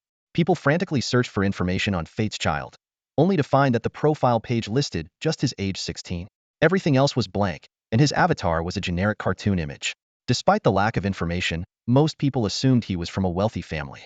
After all, it was hard to imagine someone from an ordinary background possessing such a rare battle beast at that age. At this moment, Fang Tianyun, the real Fate's Child, was grinning as he looked at his bank account. The 600,000 entry fee had been reimbursed, the 1.2 million prize for ending Matthew's streak was in, and combined with his own side bets, he had become a millionaire overnight. With each successive win, the prize money would only grow. Tianyun had a plan. Participate in 1 or 2 matches a week, at least for a month, to maintain his winning streak without overexerting himself. That night, brimming with excitement, Tianyun and Regina spent a passionate evening together. The next morning, he went to school feeling refreshed. His efforts to keep his identity secret had paid off, and no one disturbed his peaceful school life. At lunchtime, when Tianyun returned home, he saw a familiar small figurite was Ling, who had just arrived for work. The young girl, dressed neatly in a maid outfit, was setting the table with the prepared dishes. Seeing Tianyun enter, she quickly put down the tray and ran over to greet him properly. Welcome back, I've made lunch. Seeing her nervous demeanor, Tianyun gently patted her head. No need to be so formal. Just call me brother. We're not that strict around here. His warm hand brought a smile to Ling's face, and she visibly relaxed. Where's Nana? She didn't give you a hard time, did she? Tianyun asked casually. TSK, TSK, TSK who's badmouthing me? I heard that. Regina's voice came from the staircase. She was also in a maid outfit, carrying a mop in one hand and a bucket in the other, hurrying down the stairs. Watch your step. We've been apart for just a morning. What's the rush? Tianyun teased. Blushing, Regina put down the cleaning tools and started wolfing down her food. Nana has been very kind to me, Ling quickly explained. She hasn't bullied me at all. She doesn't let me do any heavy work. I've only been responsible for cooking since this morning. Relax, Ling, he's just joking, Regina said, her mouth full. By the way, your cooking is really good. Can you swallow your food before you talk? Tianyun said helplessly, looking at Regina with amusement and affection. Thank you, Nana. I'm glad you like it. If you need anything else, just let me know, Ling responded happily, turning to leave. Where are you going? Tianyun asked, puzzled. I'm going next door to eat. Why eat next door when the food is right here? I brought my own lunch, so? What lunch? Didn't I tell you meals are included? Bring your lunch here, Tianyun said sternly. Ling, not daring to argue, obediently brought her lunchbox over. Seeing the simple rice balls inside, compared to the lavish spread on the table, Tianyun's mouth twitched. He handed the lunchbox to Regina, who promptly stuffed the rice balls into her mouth. All right, now you have no lunch. Sit down and eat with us, Tianyun said, pulling out a chair for Ling and handing her a set of utensils. Before Ling could react, her bowl was filled with food. Tianyun and Regina watched her from either side, leaving her no choice but to eat. Frightened, Ling quickly lowered her head and began eating, not daring to say another word. Satisfied, Tianyun nodded and started his meal. Not bad. This little girl is only 10, but her cooking skills are impressive. Plenty of food and good quality. Truly, hard times make strong kids, Tianyun mused, suddenly noticing something was off. Hey, Why are you crying? Turning his head, he saw Ling crying silently, her beautiful eyes glistening with tears. I am sorry, Ling stammered, apologizing when she saw both of them looking at her. Regina silently handed her some tissues. Thank you, Nana, Ling said, quickly taking the tissues to wipe her tears and trying to control her emotions. I'm sorry if my attitude earlier made you feel pressured, Tianyun said softly. Ling had almost calmed down, but hearing this, she burst into tears again. No, it's not that, brother. Please don't apologize. I'm just so happy. She explained through her sobs, afraid Tianyun might misunderstand. As long as you're happy. It's just me and Nana living here, so don't worry about rules. Treat this place like your home. Got it? Tianyun gently wiped her tears, finally calming her down. After lunch, Ling insisted on washing the dishes. Regina offered to help, but seeing Ling's determination and the tears welling up again, she let her go ahead. This little girl is quite stubborn, Tianyun remarked. Let her do it. Otherwise, she won't feel settled, Regina explained. She's gentle on the outside but strong-willed and principled. Not easy to sway. They chatted in the living room. How about you take her in as your sister? Tianyun suggested. You both have rare black hair and black eyes. It's a kind of fate, and I really like this sensible little girl. You always say one thing and do another, Regina laughed, shaking her head. She's only been here a day. Let's take it slow. Looking at the girl in the back seat, Fang Tianyun couldn't help but feel a bit speechless. Had she also discovered the hidden protagonist seat? As students trickled into the classroom for the afternoon Beast Master training session, where seats weren't assigned, Lao Wang casually found an empty spot and sat down. The classroom was already bustling with early arrivals, chatting in small groups and filling the room with laughter. The most attention-grabbing scene was at a table surrounded by a mix of boys and girls, all seemingly engrossed in a video. Exclamations and discussions erupted intermittently. Is this the underground arena? 16 years old? Wow, same age as us. 16 with 20 points of beast magic power? That can't be real. The record in Huangming City was 16 points at 15 years old, and that was years ago. Fake. The video's owner, Hu Bin, immediately retorted, I recorded this last night when my dad took me to the match. Dean, if you don't believe it, just leave. Stop hanging around. Dean's face darkened. Hu Bin, watch your mouth. Hu Bin was unfazed. Watch what? You questioned it without even looking. Ever heard of the Night Queen Arena? Have you been there? You're just a nouveau riche, a bumpkin. He put his phone on the table defiantly, meeting Dean's glare heat. Dean, infuriated, retorted, who are you calling nouveau riche? Just because you've seen a few underground matches, you think you're something? At least I'm better than you. A frog in a well, who been shot back. Don't think you can act high and mighty with a drank low-level beast pet. I have a drank mid-level pet. Still sore from your last defeat. Dean's face turned red, and he pointed a trembling finger at Hu Bin. You just wait. Clearly, he had lost to Hu Bin before and lacked confidence. Their classmates quickly stepped in to mediate. Fang Tianyun watched with interest, feeling nostalgic about these everyday school skirmishes. Suddenly, a cold female voice interrupted the argument. What are you all arguing about? Class rep, someone exclaimed. Everyone stepped back, and Hu Bin and Dean immediately fell silent. Fang Tianyun then noticed that the class rep was the girl who had taken his backseat. She had long, aqua blue hair and delicate features, but wore a frosty expression. Judging by the reaction of the students, this class rep commanded considerable respect. Ignoring the crowd, she focused on the phone screen on the table. She picked it up and watched attentively. Hu Bin quickly said, Sister Sha, you're the strongest in our class. Look at this. I recorded it myself. How could it be fake? He shot a smug glance at Dean. The class rep, Sha, watched the video in silence, her slightly parted lips betraying her shock. She swiftly took out her phone and copied the video, then returned to her seat without a word. No one dared to disturb or question her. The classroom soon returned to its usual hustle and bustle, as if the argument had been a minor episode. Some students even summoned their frank cute pets, drawing excited squeals from the girls. As Fang Tianyun quietly observed the lively scene, a girl with chestnut pigtails suddenly sat beside him. The overpowering scent of her perfume made him frown. She had a decent appearance and dressed like a rich girl, but her heavy makeup and rebellious style made her seem prematurely mature and somewhat off-putting. The pigtail girl openly appraised Fang Tianyun with interest, clearly targeting him. Sensing her intentions, Fang Tianyun felt no interest in such a frivolous girl. Excuse me, I need to go to the restroom, he said flatly. However, the girl acted as if she hadn't heard, leaning in closer and boldly reaching out her hand. The next moment, she felt a tight grip on her neck and lost her balance. Fang Tianyun stood up, expressionless, and lifted her like a ragdoll. With a loud crash, he threw her onto an empty chair nearby. Are you crazy? The pigtail girl winced in pain, glaring at Fang Tianyun in disbelief, her eyes flashing with anger. The sudden commotion immediately drew the attention of the entire class, and everyone looked over in shock. The classroom fell silent. I said I needed to use the restroom, but you blocked my way and got closer. What does that mean? Fang Tianyun coldly stared at the twin-tailed girl standing in his path, his voice carrying a hint of danger. What? Do you want to help me take off my pants? Want me to pee in your mouth? These crude words hit like a hammer, shattering the classroom atmosphere instantly. The previously noisy space fell into a deathly silence, with all the students staring in shock at this usually aloof and introverted handsome guy. Although the word pee was somewhat ambiguous, the earlier phrase, take off my pants, was explicit enough to conjure some unsavory images. Fang Tianyun's tall figure seemed even more imposing at that moment, his black hair and eyes glinting coldly under the classroom lights. The group of 15 and 16-year-olds was so intimidated by his sudden brazenness that they didn't dare to make a sound. Even the usually arrogant twin-tailed delinquent girl stood frozen, clearly not expecting such harsh words from this seemingly introverted boy. Fang, that's enough. Class monitor Hesha stood up, a rare frown crossing her usually expressionless face. While Haley's behavior was inappropriate, your language is far too vulgar. It sets a bad example for the class. Fang Tianyun glanced at Hesha with a mocking smile tugging at his lips. Are you trying to tell me what to do? He sneered, not even bothering to give a proper response as he strode towards the classroom door. His dismissive attitude deepened Hesha's frown, and the other students didn't dare to breathe. Suddenly, two boys jumped up, blocking Fang Tianyun's path. Stop right there. You need to apologize. One of them shouted.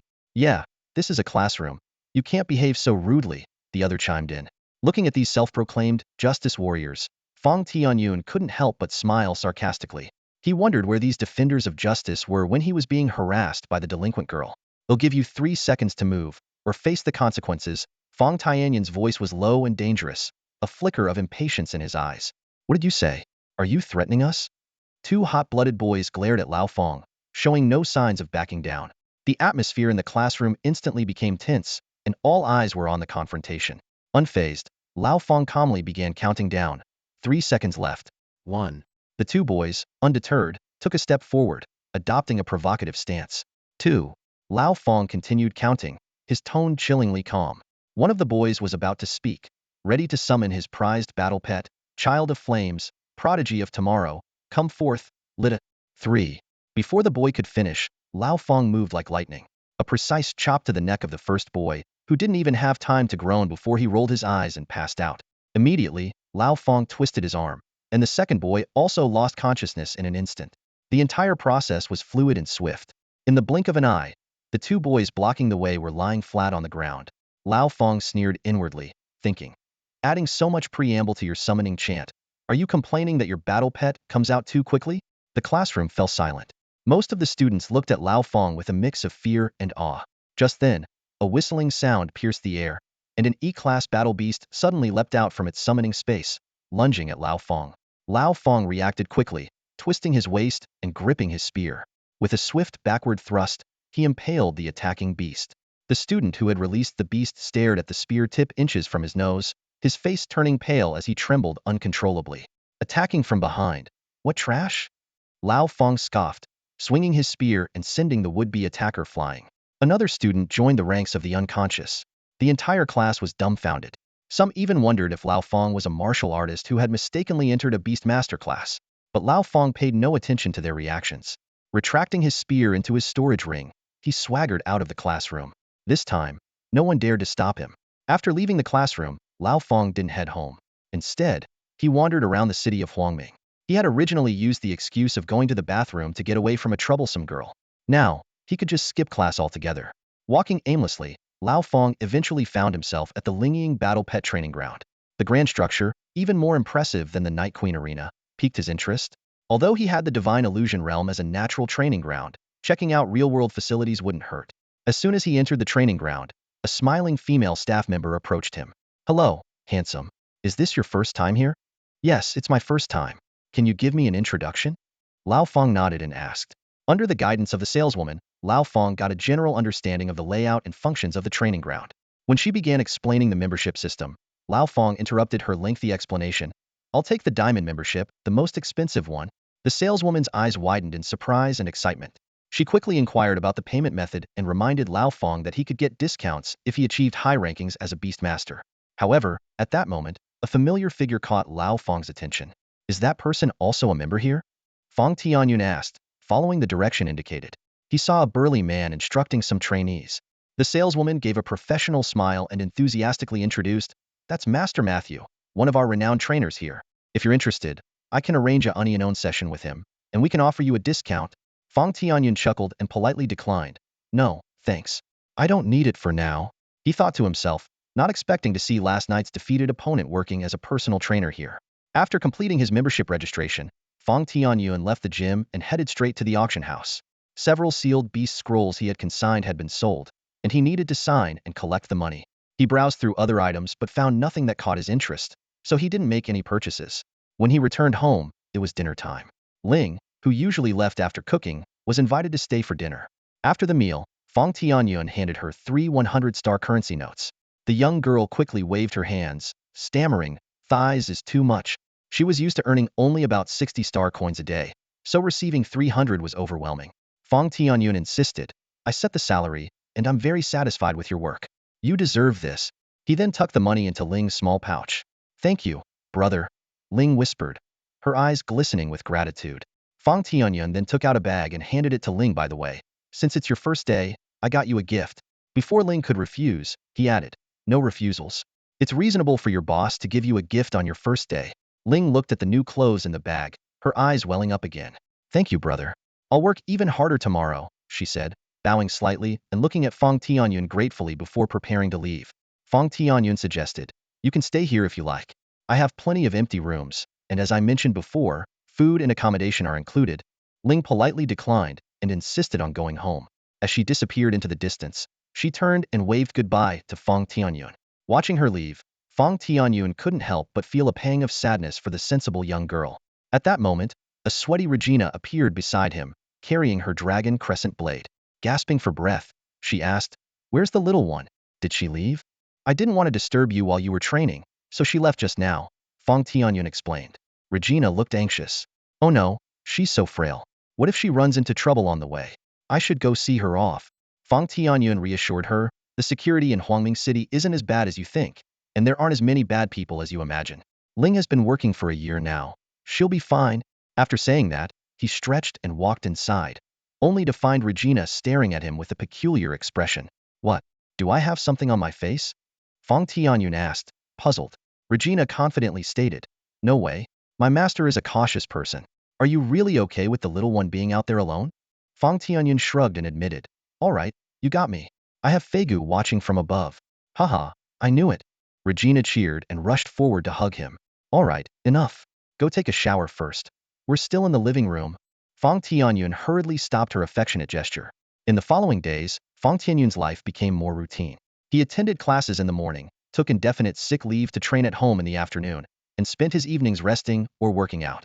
At the Night Queen Arena, he had already won 10 consecutive matches. Xiaoqing was shining, and without deploying his Blevel beasts, his Clevel beasts alone were enough to defeat challengers. As Fang Tianyun's fame grew in the Night Queen Arena, more people challenged him. He didn't mind, as he was there for the thrill of the gamble, and any challenger was welcome. Ling became more comfortable with her new job, growing closer to Fang Tianyun and Regina. Her smile became more frequent, and she was no longer as reserved as when she first arrived. Fang Tianyun occasionally took Ah Hao and the others to the beast training ground, always using private, enclosed facilities. Today, he found himself at the training ground once again. After finally shaking off the persistent saleswoman, Fang Tianyun noticed a large open training arena crowded with people, accompanied by cheers and exclamations. Despite not wanting to join the commotion, he spotted several familiar faces among the crowd. Students from the Beastmaster training class, including the class leader Hesha, the nouveau riche Dean, and the twin-tailed delinquent Haley. They were engaged in a simulated battle training with their beasts, guided by none other than Matthew. But the most eye-catching was Hesha, who owned a Blevel lower-tier beast, the lava cannon toad.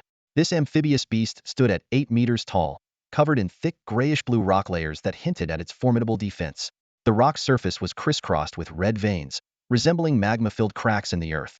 It looked like an enormous, more imposing toad. No wonder the students respected Hesha so much. This Blevel lower-tier lava cannon toad could easily crush many newcomers.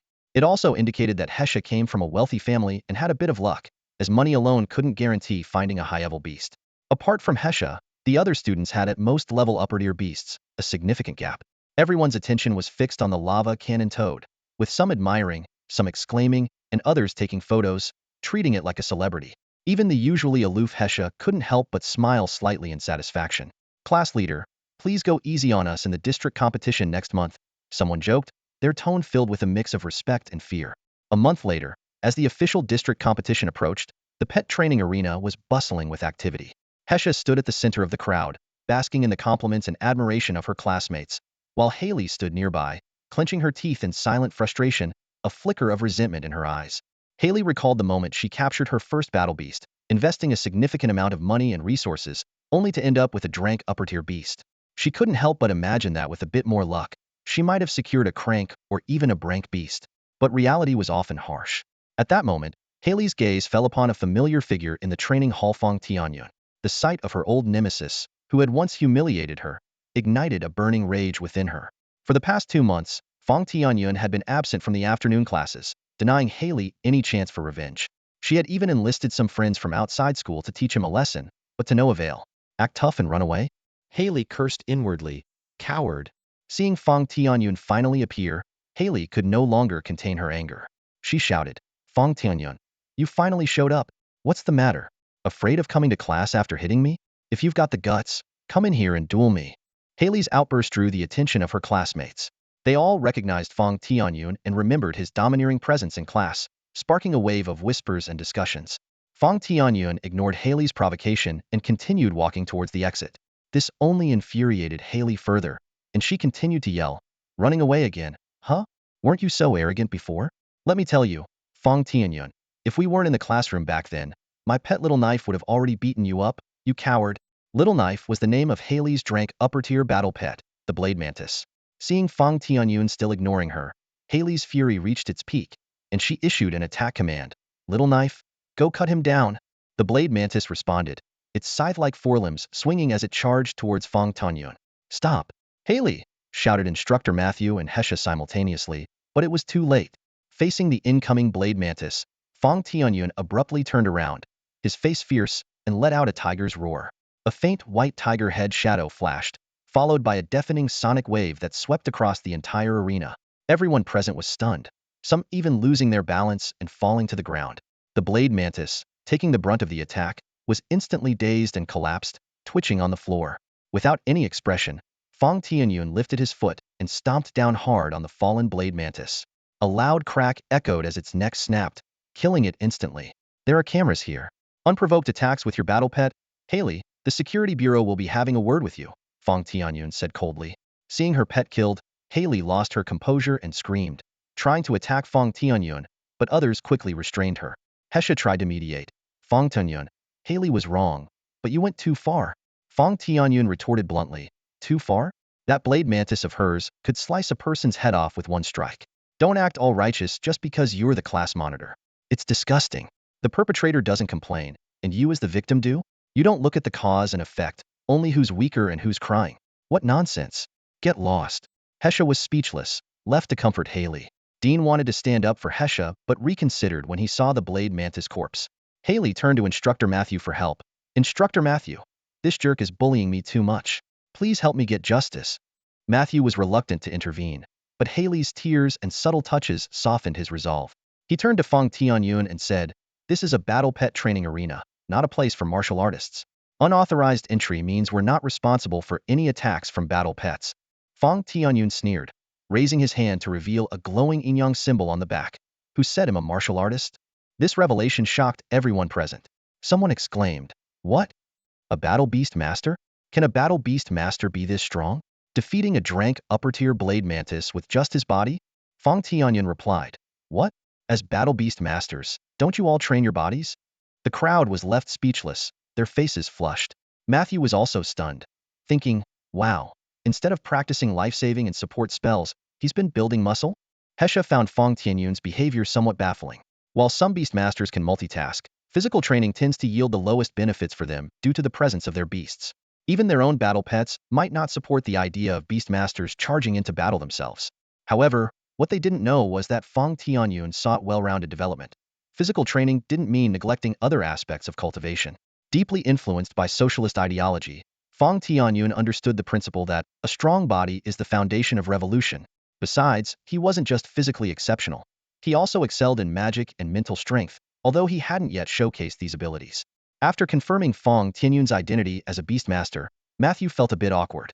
Fang Tianyun, however, didn't mind at all and picked up the phone, ready to dial the number for the security bureau. Wait, Fang. Hesha quickly intervened. Haley can offer financial compensation.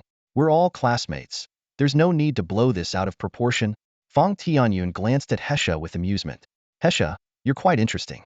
Is she your good friend? You seem to care a lot about her. From what I've observed, she's quite jealous of you. Haley's face turned pale as she hurriedly tried to defend herself. That's nonsense. Hesha, don't listen to him. We've been classmates for nearly 10 years. I'm happy for you having a powerful battle pet. Why would I be jealous? The more Haley tried to explain, the more flustered she became, beads of sweat forming on her forehead. Seeing this, Fang Tianyun added fuel to the fire. You're getting anxious.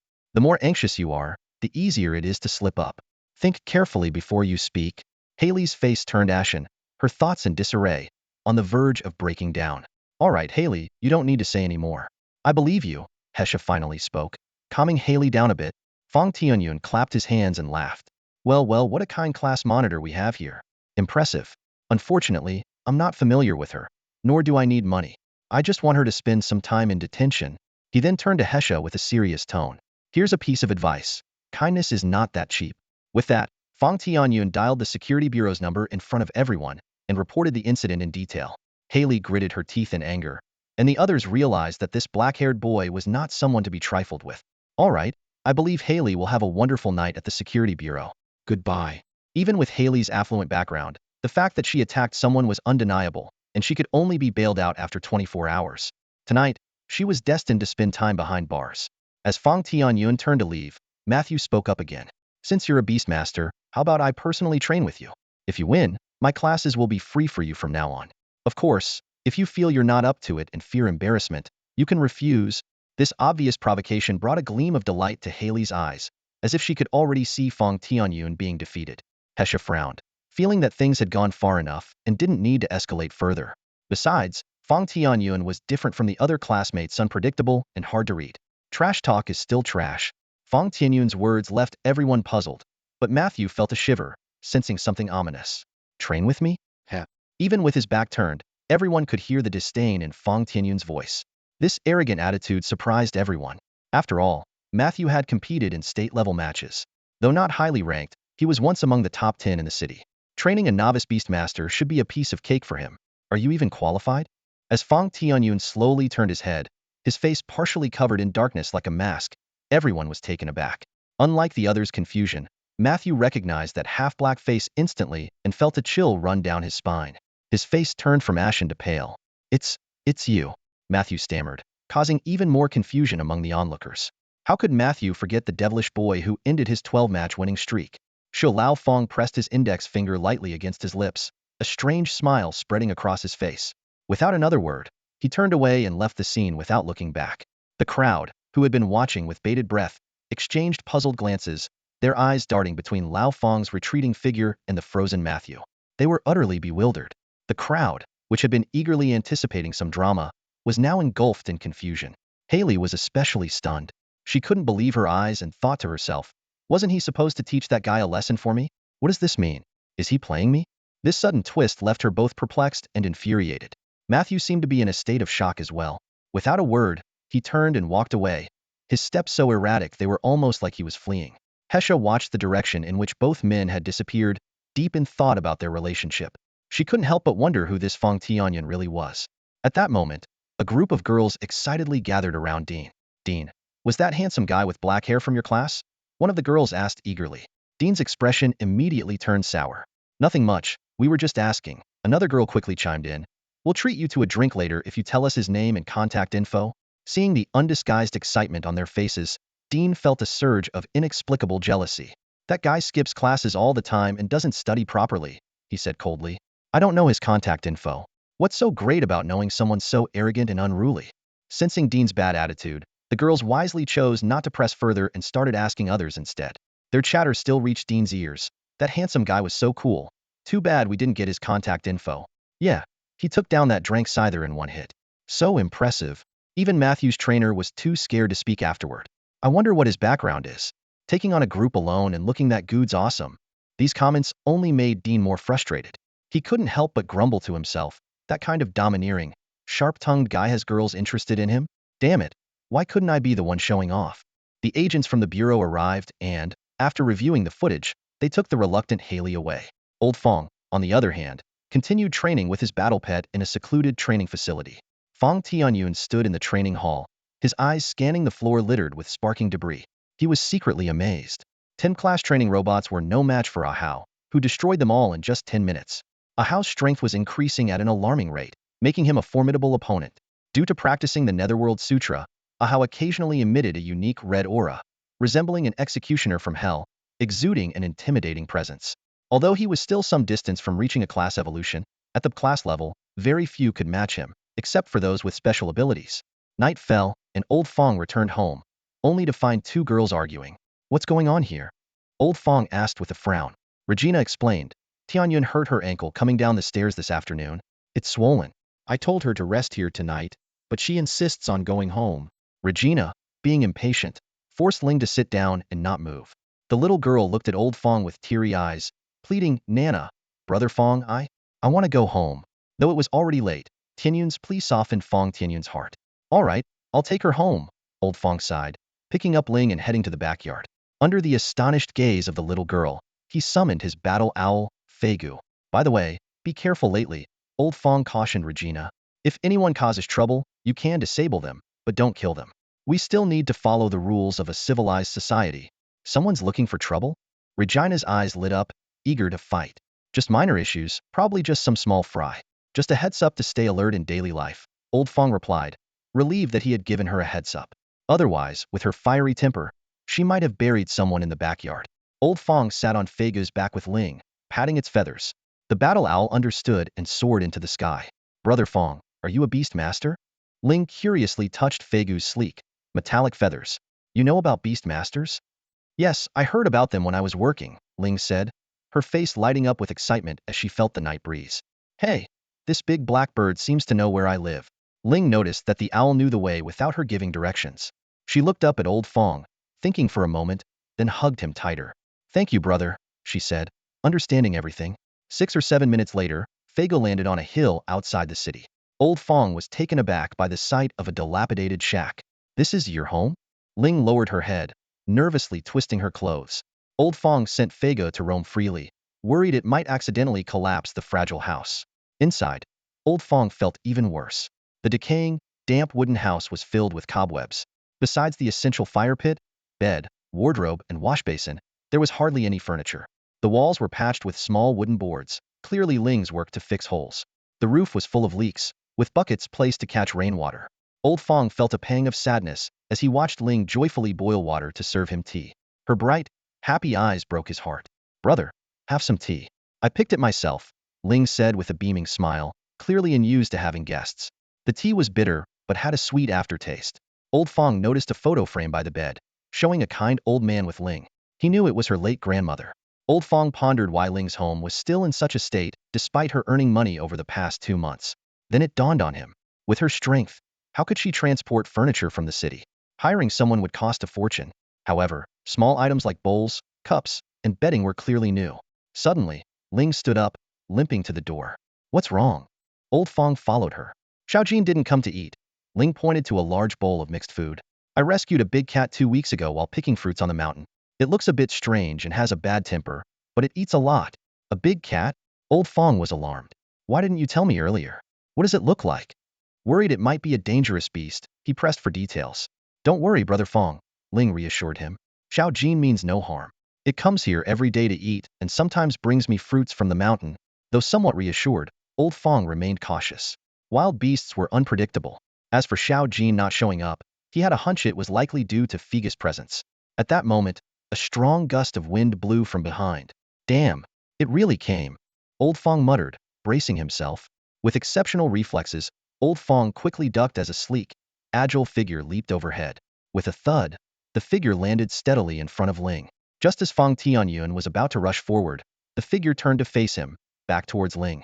The creature crouched low, baring its teeth and growling menacingly, exuding a fierce aura. Old Fang squinted and saw a golden-furred, nearly tumter-long big cat. Its most striking feature was its large, upright triangular ears, topped with a few antenna-like hairs, which were both lively and attractive. Its physique resembled that of a leopard, slim, elegant, yet muscular and powerful. A class, lower tier, beast type, feline species, a golden yin beast, Old Fong quickly analyzed in his mind. Seeing this high-spirited big cat protecting Ling, he calmed down. No wonder it could evade Fegus detection. Those big ears of the golden yin beast could probably hear noises from kilometers away. It must have hidden before Feigu even landed. Xiao Jin, stop. Ling, seeing the golden yin beast's actions, ignored the pain in her ankle and hurriedly stood up, spreading her arms wide to block in between. Old Fong, looking at Ling's protective stance with her back towards him, felt a warmth in his heart and smiled. It's okay. This golden yin beast is trying to protect you. It probably thinks I'm a bad guy. Ling's actions seemed to momentarily confuse the golden yin beast, and its expression softened. Fang Tianyun raised his hand and summoned Xiaoqing.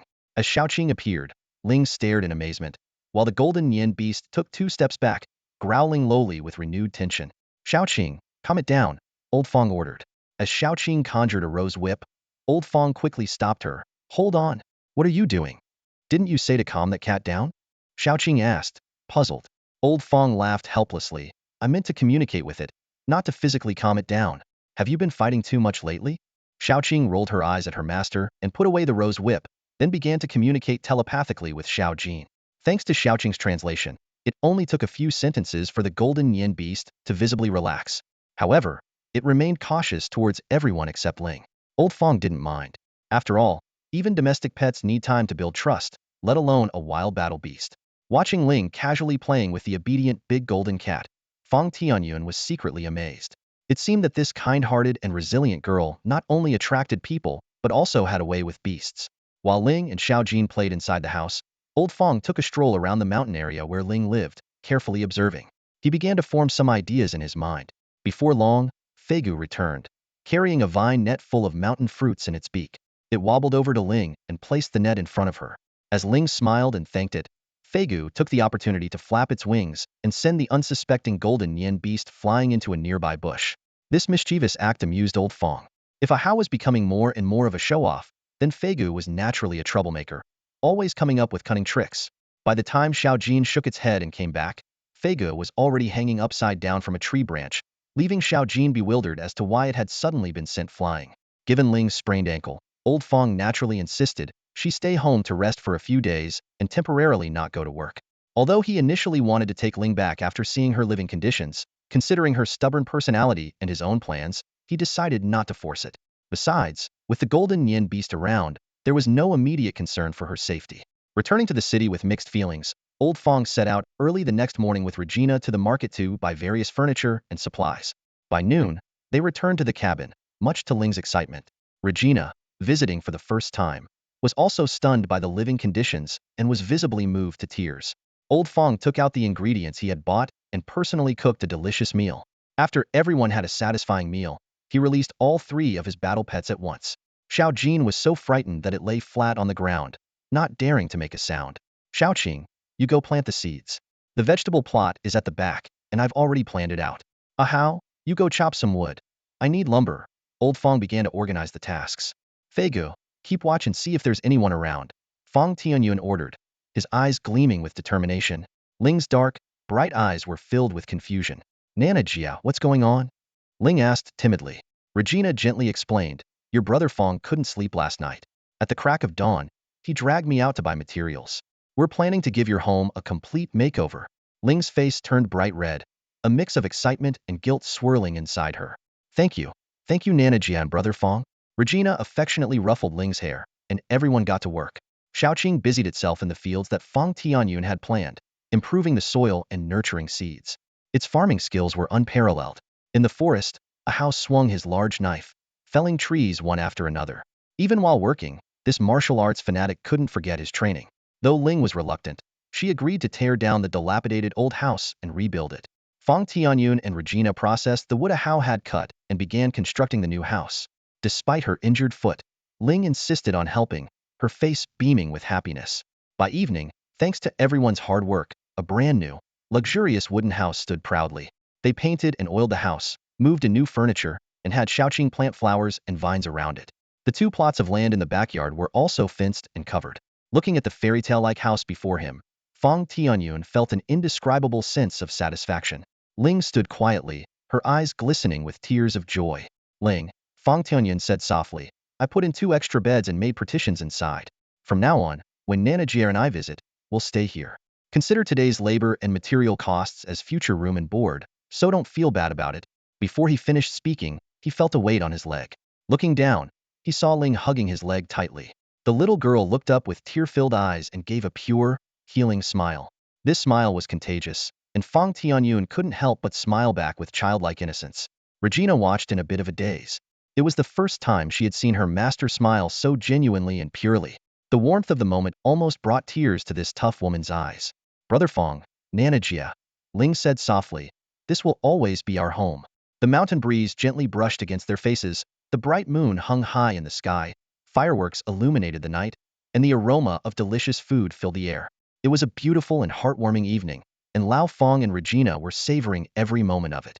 The next morning, after reminding Ling to rest well at home, Lao Fang set out with Regina once again towards the city of desolation. Despite the picturesque scenery of the port, their eyes remained fixed on the vast, starry sea after replenishing their essential supplies.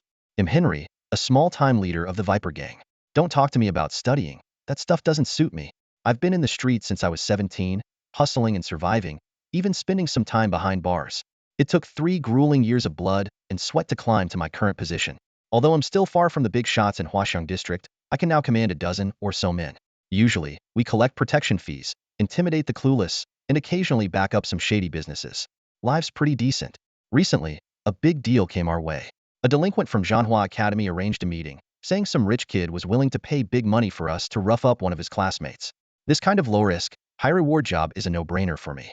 The target is a 16-year-old named Fang Tianyun, with black hair and black eyes.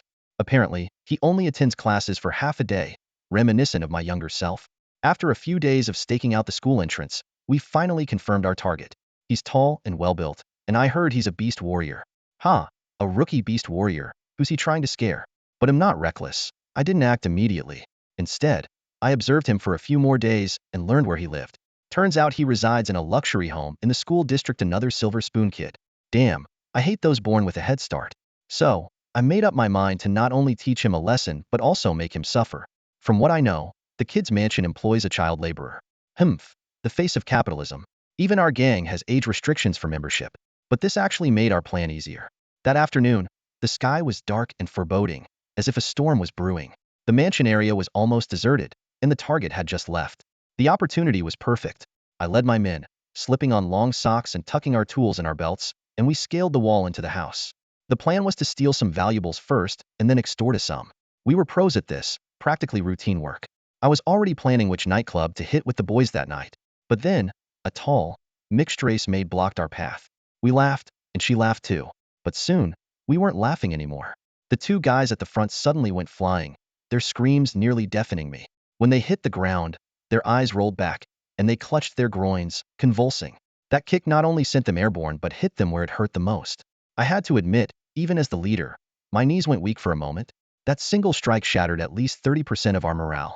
But she was just a maid, right? So what if she knew some martial arts? We had the numbers and the weapons. There was no way we could lose to a bang, crack, crack, crack. Ayaha. In less than 10 seconds, the maid was standing in front of me, looking down at me. All my men were on the ground, writhing in pain. I admitted, my pants were soaked, making me very uncomfortable. For the first time, I realized joints could bend into geometric shapes. For the first time, I realized knives were no match for fists, and guns were slow and inaccurate at close range. For the first time, I realized a maid who couldn't fight wasn't a good security guard. For the first time, I realized I should. Are you their leader? She asked coldly. Yes, yes, no. No. I stammered. You have one chance. Who sent you to kill? Answer wrong, or don't answer, and I'll crush your balls. You have 3 seconds. 1. Without thinking, I blurted out, Barrow book from the first-year Beast Warrior training class at Zhanhua Academy. As soon as the words left my mouth, pain shot through my nose, my vision went black, and I knew nothing more. Regina turned and looked at the intruders sprawled on the ground, clapping her hands indifferently. She pulled out her phone and immediately reported the situation to Lao Fang. Following his instructions, she then called the security bureau. That evening, as school let out, the rain poured down. Barrow, as usual, was headed to the bar to party. He and Haley, along with some other delinquents, were regulars there. Thinking of Haley, Barrow felt both excited and discontent. The task given by the goddess remains unresolved. How is Henry's progress? It's been 10 days and still, there's no news. Barrow thought to himself that he would need to remind him again tonight. At that moment, Barrow arrived at a deserted intersection. Torrential rain poured down, and the streets were empty, leaving him to walk alone in the downpour. As he passed a blind spot of a surveillance camera, a sleek, black luxury car suddenly skidded to a halt beside him, its tires screeching against the wet pavement. The car door flew open, and a figure dashed out like lightning. Before Barrow could react, a precise chop struck the back of his neck. His vision went black, and he lost consciousness. When he came to, he found himself roughly thrown onto the back seat of the car, which was now bumping along through the stormy night. Barrow struggled to sit up, only to realize he was tightly bound and unable to move. What's going on? Who are you? Barrow shouted angrily. This is kidnapping. Let me go. You're going to regret this. A mocking voice came from the front seat. Stop yelling. We're on our way to the security bureau. You might want to think about how to choose a more comfortable cell. Barrow looked up at the rearview mirror, and when he recognized the familiar face in the driver's seat, he was stunned. Well, what? It's you? What are you doing? TSK Tisk, Lao Fong shook his head. Hiring a hitman to kill someone. How many years do you think that gets you? Well, at least you won't have to worry about school for a while. Barrow's face turned pale, and his heart raced. What are you talking about? What hitman? What killing? What do you mean? Lao Fong calmly explained. Henry, right? He and his crew came to my house this afternoon, armed with guns and knives. They've all been arrested. And you've been named as the one who hired them. Hiring a hitman. TSK. Barrow, we don't even know each other that well, and I certainly haven't wronged you, have I? False accusation. This is a blatant setup. Barrow desperately defended himself. Fong, you have to believe me. Like you said, we have no grudges. Why would I hire someone to kill you? It doesn't make sense. Seeing Barrow's frantic explanations, Lao Fong smirked inwardly. Still trying to argue? Huh? Let's see how long you can keep it up. He continued. You should save your explanations for the security bureau. Henry's accusing you, and my lawyer is already on the way. I won't stop until I find out the real culprit. But if you come clean with me now, I might consider not holding you accountable. After all, we have no personal feud, and I believe you must have your reasons. Lao Fong's words left Barrow silent, his expression turning hesitant and conflicted. It doesn't matter if you don't talk, Lao Fong pressed on. I think I already know who it is. There's really only 1 or 2 people in our class who have issues with me. It's Haley, isn't it? This statement seemed to hit Barrow's weak spot. He deflated like a punctured balloon, utterly defeated. Yes, it's Haley, Barrow finally admitted, his voice filled with frustration and resignation. Lao Fong's precise trickery left Barrow in shambles. Facing the sudden accusation, Barrow anxiously pondered who he might have offended. Aside from the one he had completely eradicated, the only one left with a significant grudge against him was Haley. Fong, you're a genius. Barrow's voice trembled. This really has little to do with me. It was Haley who asked me to find someone to deal with you. We just wanted Henry and his guys to give you a bit of a lesson. Who could have predicted they'd use knives and guns? That was never our intention. Fang Tianyun coldly interrupted his defense, his voice brimming with menace. Still lying? Henry has already confessed. He said you hired thugs to kill me, aiming to end my life. Are you trying to make things worse for yourself? Tell me, was it Haley who ordered you to send people to kill me? The sudden outburst of anger terrified Barrow out of his wits. He glanced at Fang Tianyun's grim face in the rearview mirror, feeling the chilling intent to kill. He nearly lost control of his bladder. No, it wasn't. We really didn't hire. Barrow's words were cut off again by Fang Tianyun. Oh, I see. Fang Tianyun sneered. Haley asked you to teach me a lesson, but you had some other ideas and wanted me dead, right? So, you are the mastermind. Barrow panicked and began to wail. Injustice, Fang. You have to believe me. It wasn't me. I wouldn't dare. It must be Henry and his guys acting on their own for the money. Fang Tianyun remained unmoved and pressed further. It seems you still don't understand the situation. Henry's group broke into a private residence armed with knives and guns. Do you know what that means? And now they claim you hired them to kill me. Do you realize what you're facing? He paused, then added, let me remind you, I have surveillance footage. You say Haley only asked you to find someone to teach me a lesson, but the reality is attempted murder. It seems you're willing to take all the blame for this woman. Such a waste of your youth, rotting away in prison. These words hit Barrow like a sledgehammer, almost suffocating him. Surveillance footage, attempted murder. I'm the mastermind. These key words echoed in his mind. Though Barrow had a tendency to fawn over others, he wasn't self-sacrificing. His nature was to avoid harm and seek benefit. While it was true he asked Henry to teach someone a lesson, the charge of attempted murder was a serious crime. With substantial monetary transactions between him and Henry, if Henry implicated him, he wouldn't escape responsibility. Damn Henry, it was just supposed to be a lesson, and he blew it up like this? Barrow cursed inwardly. In the Ozesan Federation, breaking into a private residence armed meant the homeowner could kill the intruders without consequence. Now, as Fang said, he was facing serious charges of attempted murder and extortion. Barrow knew every word and action was being monitored, forcing himself to stay calm. Any reckless words could seal his fate. Taking a deep breath, he gritted his teeth and said, "It was Haley. Haley hired the thugs to kill you. Fang, you know she had a grudge against you. So she bore a grudge and asked me to find someone to kill you." The last two words were forced out with great difficulty. Sacrificing Haley was his only option now. Defending her would only bring more trouble. Hearing Barrow's words, Fang Tianyun's lips curled into a hidden smile. He got the result he wanted, but wasn't ready to stop. "Oh, come on." Fang Tianyun feigned surprise. "Don't smear Miss Haley's name. She's a good girl from a wealthy family. How could she hire thugs to kill me? You must have misunderstood her intentions and acted on your own." "A good girl?" Barrow exploded. "She parties at bars, smokes, drinks, has tattoos, and bullies others. She changes boyfriends like clothes, only because her family is rich and powerful. Otherwise, she would have been done for long ago." He continued, agitated. "Fang, you had a conflict with her at the training ground, and she couldn't let it go. She had a motive to harm you.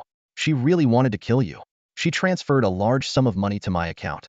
I can provide the records and evidence." Barrow was now determined. If he had to spill, he would spill everything. With a screech of brakes, the car finally stopped at the entrance of the security bureau. Beep beep. Who was ringing the doorbell in the middle of a thunderstorm? The awakened servant quickly wrapped a coat around themselves and approached the monitor. On the screen, a group of people in suits stood straight, holding umbrellas, their faces stern. "Who are you? What do you want?" "I'm Chief Inspector Liu Xian from the Security Bureau. Haley Ward is involved in a case of inciting others to commit a crime. We need to take her in for questioning." "Open the door immediately." The stern voice from outside made the servant panic instantly. He stammered. "What? Oh, okay. I understand. Please wait a moment." He then hurriedly turned around and quickly went to inform his master. Soon, the Ward household was brightly lit. Bowen stormed upstairs, kicked open Haley's door, and roared, "Haley, what have you done this time?" However, he was met with nothing but silence. Bowen turned on the light and saw Haley lying on the bed, drenched and reeking of alcohol, having passed out without even changing her clothes. It was clear she had just returned from a wild party, completely drunk. This sight infuriated Bowen even more. He grabbed the fish tank from the nearby table and without hesitation, splashed its contents onto Haley. The cold water and fishy smell jolted her awake. "Are you crazy? What are you doing?" Haley sat up abruptly, noticing the fish flopping around on the bed. Only then did she realize what had happened. She paid no attention to her father's angry expression and instead shouted back furiously. Bowen, struggling to contain his anger, demanded, "What have you done outside? Why is the Security Bureau here to arrest you?" "The Security Bureau?" Haley looked bewildered. "I didn't do anything. Just had some drinks and danced with friends. Is that a crime?" Her flippant attitude made Bowen want to smash the fish tank over her head.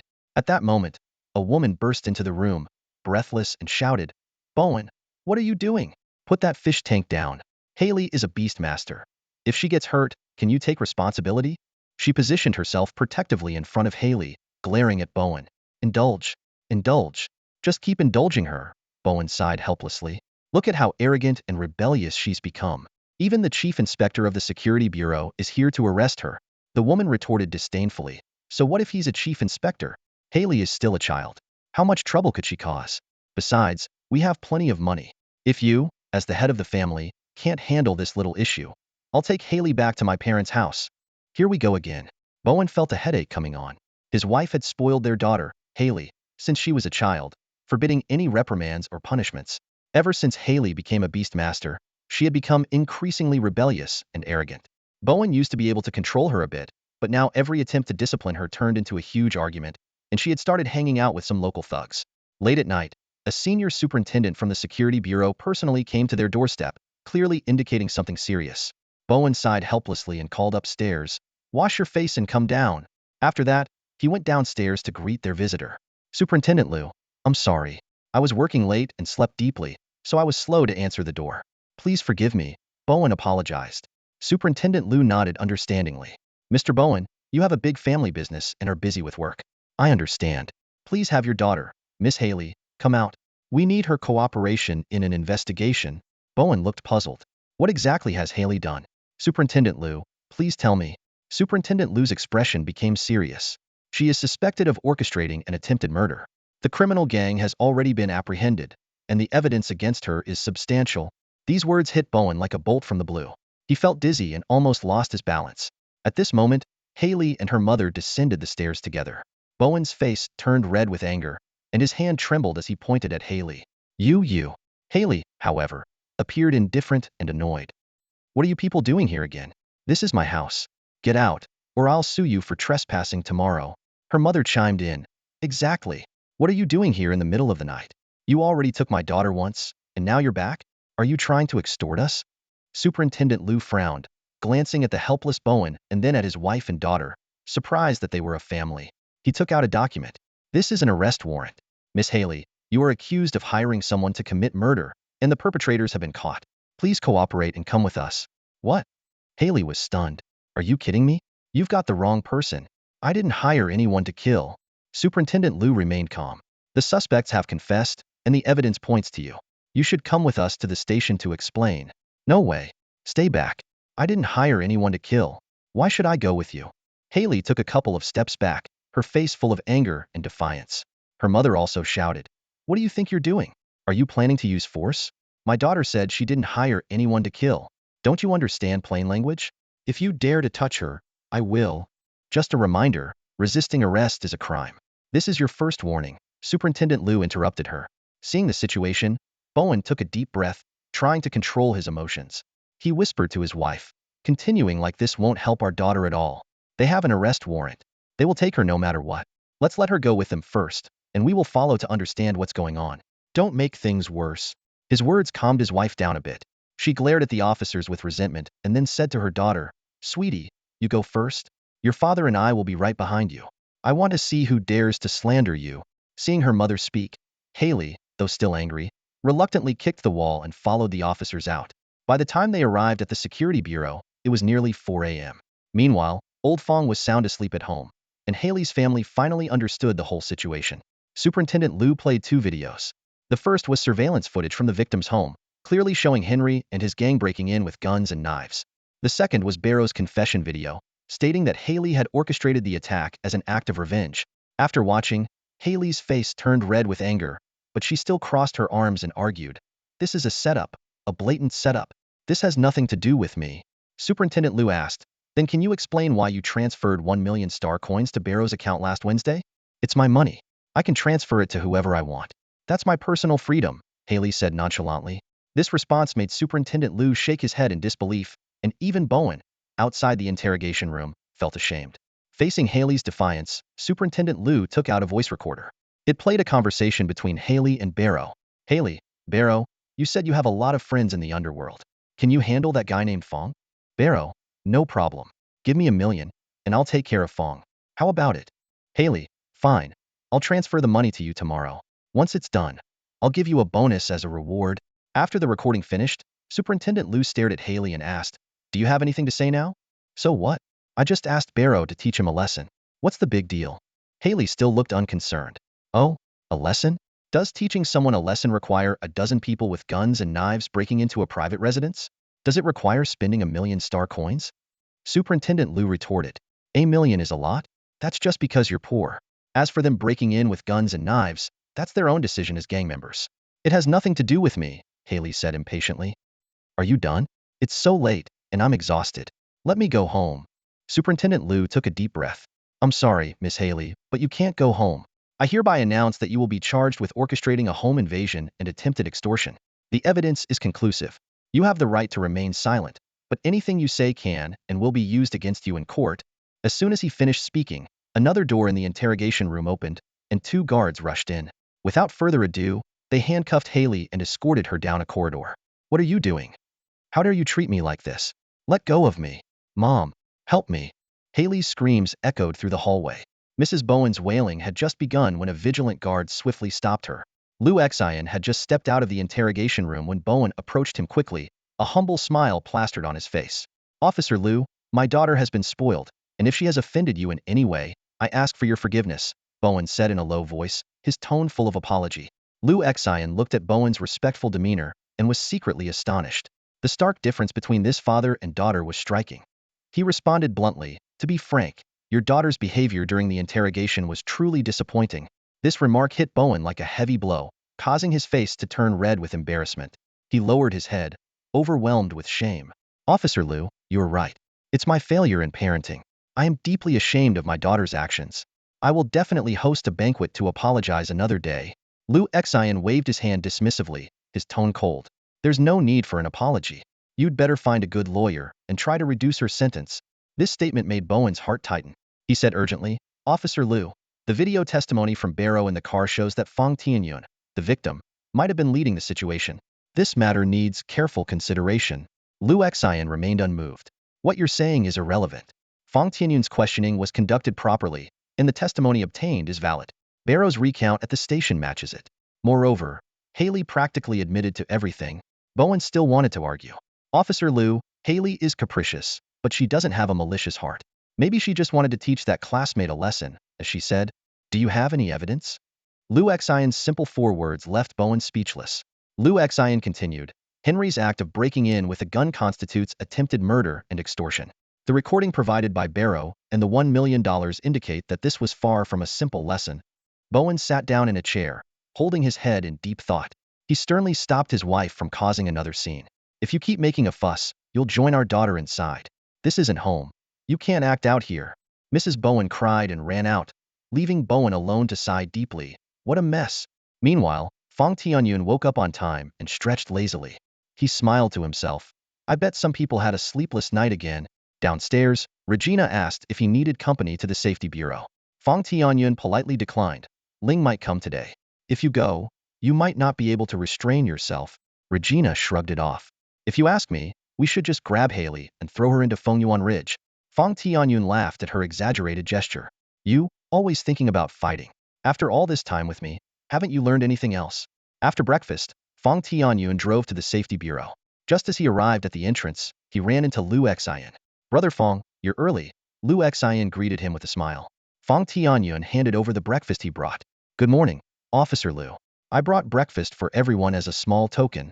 Liu Xian accepted the breakfast and casually reminded him. Just so you know, Haley's father has been waiting for you inside all night. Fang Tianyun smiled slightly, unconcerned. Let's get down to business first and see if there's anything to add to the record. He was well aware of Bowen's intentions in seeking him out, but he had no intention of negotiating. In his view, Haley wouldn't escape her fate of facing the consequences. Just as Mr. Fang was finishing up the paperwork in his office, a slightly weary middle-aged man walked in.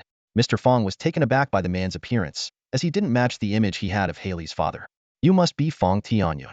I'm Haley's father, Bowen, the man said with a slight bow and a sincere tone. First, I must apologize to you. At first, Mr. Fang thought the man was just another colleague. But upon hearing his words, he was genuinely surprised. This didn't fit the script he had in mind. Haley's father should have stormed in, full of arrogance, ready to coerce and threaten. Instead, here he was, apologizing. You're Haley's father? Mr. Fang asked skeptically. Yes, Bowen replied. Haley is mischievous, but she means no harm. I know she caused you a lot of trouble, and I'm willing to make amends. I just ask that you don't press charges and give her a chance to turn over a new leaf. Mr. Fang gestured for Bowen to sit. To be honest, he felt a bit awkward seeing an elder being so polite. Mr. Fang had a personality that thrived on confrontation, but when approached with humility, he was more inclined to negotiate. Forgive me for asking again, but are you really Haley's father? Mr. Fang asked, still doubtful, as the respectful demeanor of this middle-aged man was worlds apart from the brash attitude of his daughter. Yes, my daughter has caused a lot of trouble, and I ask for your forgiveness. Bowen apologized once more. Mr. Fang thought to himself, Haley must be quite a character to drive her father to such humility. His swift actions had wrapped up the case within 24 hours, leaving the other side little room to maneuver. Bowen's soft approach was indeed the wisest choice. Mr. Fang candidly replied, It's not that I don't forgive, but your daughter incited gang members to break into my home with guns over a minor disagreement. What if next time she escalates to using tanks and planes? Bowen quickly explained, this was a complete misunderstanding. Haley holds grudges, but she never intended to harm you. The gang members likely acted on their own. But since this incident started because of Haley, we bear full responsibility. I'm willing to make any compensation. Rest assured, Officer Liu is here, and I promise, if you let this go, Haley will never bother you again. I'll ensure she apologizes to you personally. Mr. Fang found it odd that a man as reliable as Bowen could have such an unruly daughter. Could it be a case of a tiger father and a dog daughter? Suddenly, the office door was kicked open with a loud bang, and a furious woman stormed in. Are you Fang? She shouted angrily. Because of you, my daughter was taken to the security bureau. I haven't even settled the score with you, and now you dare to trouble her again? So what if she sent people to harass you? She's just a girl, and you weren't harmed. Why are you being so ruthless? Do you want money? How much? I have plenty of money. Her tirade left everyone in the room stunned. Mr. Fang wiped the spit off his face with a tissue and couldn't help but laugh. This made more sense. Difficult mother explaining a difficult daughter. Bowen quickly scolded his wife. Who let you in? Get out. Get out, she retorted sharply. Do you think you can save our daughter by groveling to this youngster, Bowen? You're becoming more pathetic by the day. Mr. Fang thought to himself that Bowen's sincere attitude had almost swayed him to give Haley another chance. But now, any chance of that was gone. Mr. Fang sarcastically gave the woman a thumbs up before turning to Bowen. Mr. Bowen, it seems you aren't the one in charge here. I now doubt your earlier assurances. So, he paused and then looked at Officer Liu. Officer Liu, please file the case. Bowen's eyes turned red with anger as he glared at his wife. If it weren't for her sudden appearance, there might have been hope. Now, it was all over. Officer Liu looked helplessly at the irate woman and nodded. This is a public prosecution case. Once filed, it cannot be mediated or withdrawn. You three can leave now. Mr. Fang stood up to leave. Before the woman could react, the guards outside restrained her. Bowen felt a wave of frustration, cursing the guards for not stopping her earlier. Mr. Fang, wait. We can still. Bowen tried to negotiate further. Mr. Fang cut him off. Mr. Bowen, if you want to discuss this further, talk to my lawyer. He should be here in about half an hour. Besides, if you're not in charge, what are we even discussing? Ha. The words not in charge hit Bowen hard. He suddenly realized he was being looked down upon by a youngster. Glancing at his still ranting wife, Bowen felt a mix of anger and bitterness. He had to admit he wasn't in charge. Otherwise, things wouldn't have come to this. Bowen, how could you let him leave? The woman continued to rant. You're a coward. If Haley doesn't get out, I swear. Slap. A loud slap interrupted her. She staggered a few steps, holding onto the table for balance, her hand covering her swollen cheek as she stared at Bowen in shock. The sudden slap left everyone, including the officers, stunned. But it wasn't over. With a twisted, angry face, Bowen slapped her again. Shrew. I told you to stop causing trouble. Bowen roared. You're useless and only make things worse. Do you know you're 90 responsible for our daughter's situation? Slap. Still think I have someone outside? Do you have any idea why I would look elsewhere?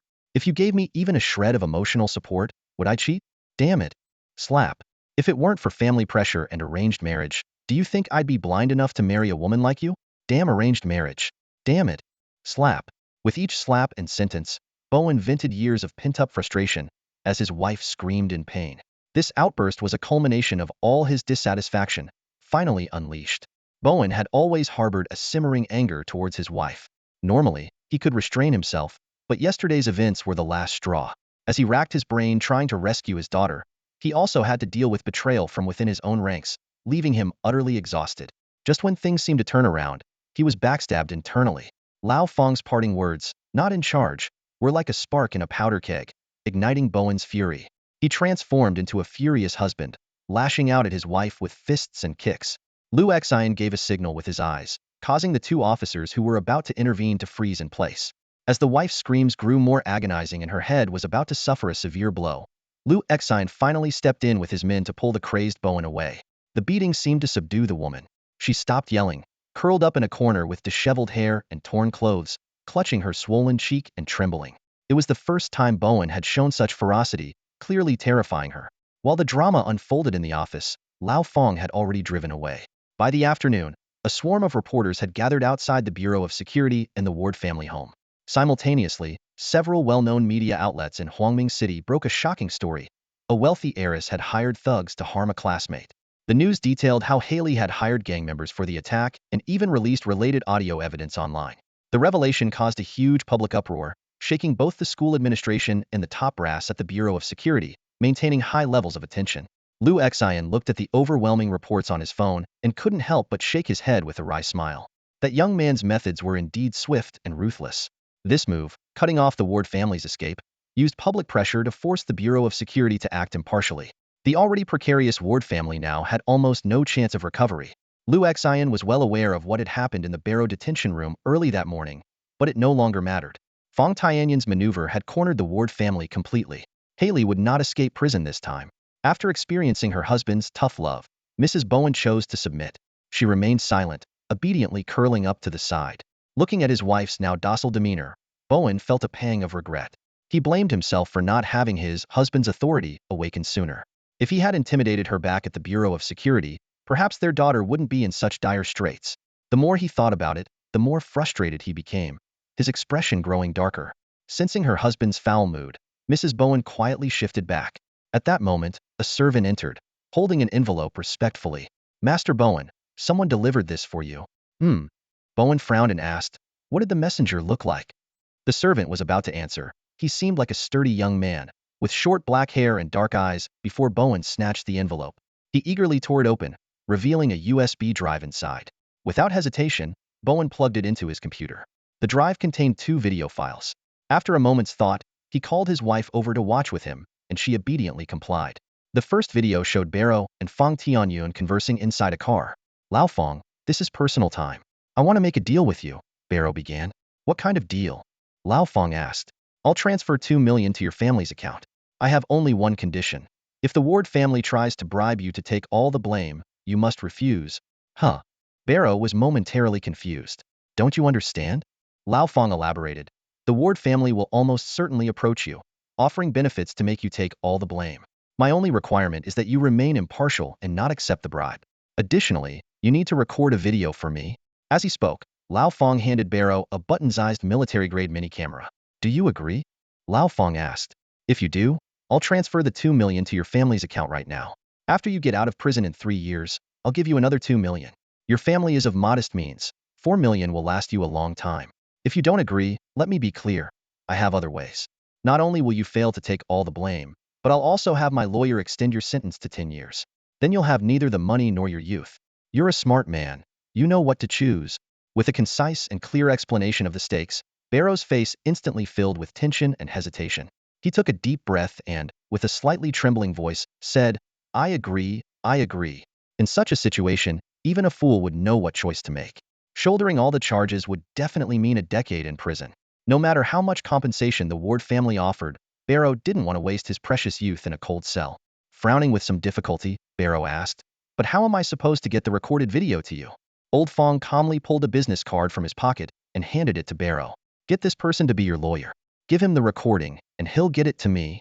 Watching Barrow carefully put away the miniature camera, Old Fong handed over his phone. "Call your family, explain the situation, and say your goodbyes. Also, give me your family's bank account number. I'll transfer 2 million right now, as promised." Taking the phone, Barrow was silent for a moment before he quietly said, "Thank you, Brother Fong. Brother Fong, I need to be honest, we were really just..." Old Fong cut him off decisively. "Enough. We both know what needs to be known. Just remember 2 things. First, you made a mistake. Second, you need to pay the price. No need to say more." Once Barrow had finished explaining everything to his family and Fang Tianyun completed the transfer in person, the first video came to an end. Bowen fell into a long silence after watching the video. He couldn't help but marvel. Such meticulous planning, precise understanding of human nature, and sharp strategic vision, could this really have been orchestrated by a 16-year-old? Throughout the process, Fang Tianyun displayed a calmness and poise that only a seasoned strategist would possess. This young man was truly terrifying. After failing to settle things privately with Fang Tianyun, Bowen's next step was to bribe Barrow, his only chance left. He rushed back that afternoon to gather information on Barrow. This was Bowen's last-ditch effort to absolve his daughter, and he had to be extremely cautious to increase his leverage. Unfortunately, by that afternoon, the media had already reported the news, rendering his plan meaningless. Bowen was ultimately a step too late. At this moment, Bowen also realized that the so-called media frenzy was precisely the backup plan Fang Tianyun had mentioned. Each move was swift and precise, like a thunderbolt. While Bowen was deep in thought, he suddenly noticed his wife beside him, her face pale and her body trembling. "What's wrong? Are you feeling unwell?" Bowen asked with a hint of concern. In truth, he had felt somewhat guilty after calming down from his outburst that day. "No, it's nothing," his wife replied, clearly flustered. Though puzzled, Bowen didn't press further. However, when he clicked on the second video, his eyes widened in shock. The woman staring directly into the camera, who else could it be but his wife? Bowen looked at his wife, who couldn't meet his gaze, with a serious expression. Although puzzled, he decided to finish watching the video in his hand first. On the screen, Mrs. Bowen stood with her hands on her hips, glaring at the camera. "Why did you rat out my daughter? What's wrong with you?" she demanded harshly. A familiar voice responded. "It was Barrow. Haley told me to. Why should I take the fall for her?" Mrs. Bowen was relentless. "My daughter would never harm anyone. It must be you. Did you instruct someone to do something bad?" At this point, Bowen's facial muscles twitched involuntarily. He glanced at his wife with a menacing look. "Can you even focus on what's important?" he raged internally. "You went through all that trouble to meet Barrow just to say this nonsense? Do you even know what time is of the essence means? What exactly are you doing here?" In the video, Barrow started shouting, "Are there no guards? Guards! Guards!" Mrs. Bowen panicked and quickly said, "Don't call them. Listen, no matter what, you take the blame. When you get out, I'll give you $3 million. Deal?" Smack, smack, smack, smack. Bowen slapped his forehead hard, struggling to suppress his anger. He lamented to himself, wondering what kind of misfortune had led him to be punished by such a goddess. $4 million for 3 years, half up front. $3 million for 10 years, verbal promise. Even a grade schooler would know what to choose, Bowen mocked internally. Pretentious, stingy, and incompetent, yet loves to play games. What a mess. Barrow questioned. "Are you openly bribing me?" "Yes, I am. Just say if 3 million will do," Mrs. Bowen replied bluntly. Bowen could tell his wife was trying to lowball and start a bidding war. However, faced with such a time-wasting tactic, Barrow immediately hit the alarm button in the detention room. Instantly, red lights flashed and sirens blared throughout the detention area. Mrs. Bowen fled in panic. The video ended. Bowen let out a long sigh, feeling as if he had aged 10 years in an instant. While he was strategizing on how to improve their odds, his wife had already taken matters into her own hands and botched everything. The outcome of this battle was decided in less than a day. They were completely at the mercy of their opponents. Bowen noticed a small note in the envelope with the words, "Take care of yourself." He suddenly laughed, a mix of admiration, melancholy, and envy for someone else's child. Turning to his wife, Bowen said sternly, "Listen carefully to what I'm about to say. If you don't understand something, ask, but don't make a scene. If you do, our marriage is over." His wife, initially wanting to throw a tantrum, saw the murderous look in Bowen's eyes and remembered the justice punch from a few days ago. She suppressed her anger. Bowen continued, "Haley will likely get sentenced to 3 to 5 years, but with some maneuvering and greasing the wheels, she could be out in less than 2. "You mean you want Haley to go to prison?" his wife asked incredulously. "A little time inside might do her good. Otherwise, she'll be truly ruined," Bowen said, cutting her off. "Look at this boy and compare him to our daughter. As her mother, don't you feel anything? To be blunt, you two combined can't outsmart him. If Haley weren't our daughter, she wouldn't even know how she died." Bowen's voice was filled with envy and helplessness. "I'm envious, truly envious. If Haley had half his skills, I'd be over the moon. Wife, you need to change. We can't mindlessly spoil her anymore. We're getting old and can't protect her forever." He continued earnestly, "Even if Haley escapes this time, what about next time? If she doesn't provoke someone named Fang, she'll provoke someone named Song or Wang. If she doesn't change, she won't survive. Do you know what the USB drive means? They're showing mercy, stopping at a warning. If they wanted to press the issue, you'd be in jail now for bribing Barrow. Understand?" Bowen felt a surge of emotion. Comparing people really could drive one to despair. The young man's tactics and foresight were astonishing, a blend of severity and leniency, advancing and retreating with ease. What Bowen didn't realize was that if it weren't for his level-headedness, Fang Tianyun would have already sent his wife to prison as well. Fang Tianyun's approach to handling matters was simple. Either make people respect you or fear you. He was well aware of the principle of treating people according to their worth. Bowen's wife was completely unaware of this. She questioned her husband, puzzled. "Why, as a grown man, are you afraid of a young guy who isn't even 20? Bowen responded with a stern face, "I'm not afraid. I'm a businessman. I deal with reason. According to you, should I hire a hitman to take him out? Even if I did, what's the gain? And if I fail, the risks are enormous. Haven't we learned enough from Haley's lesson?"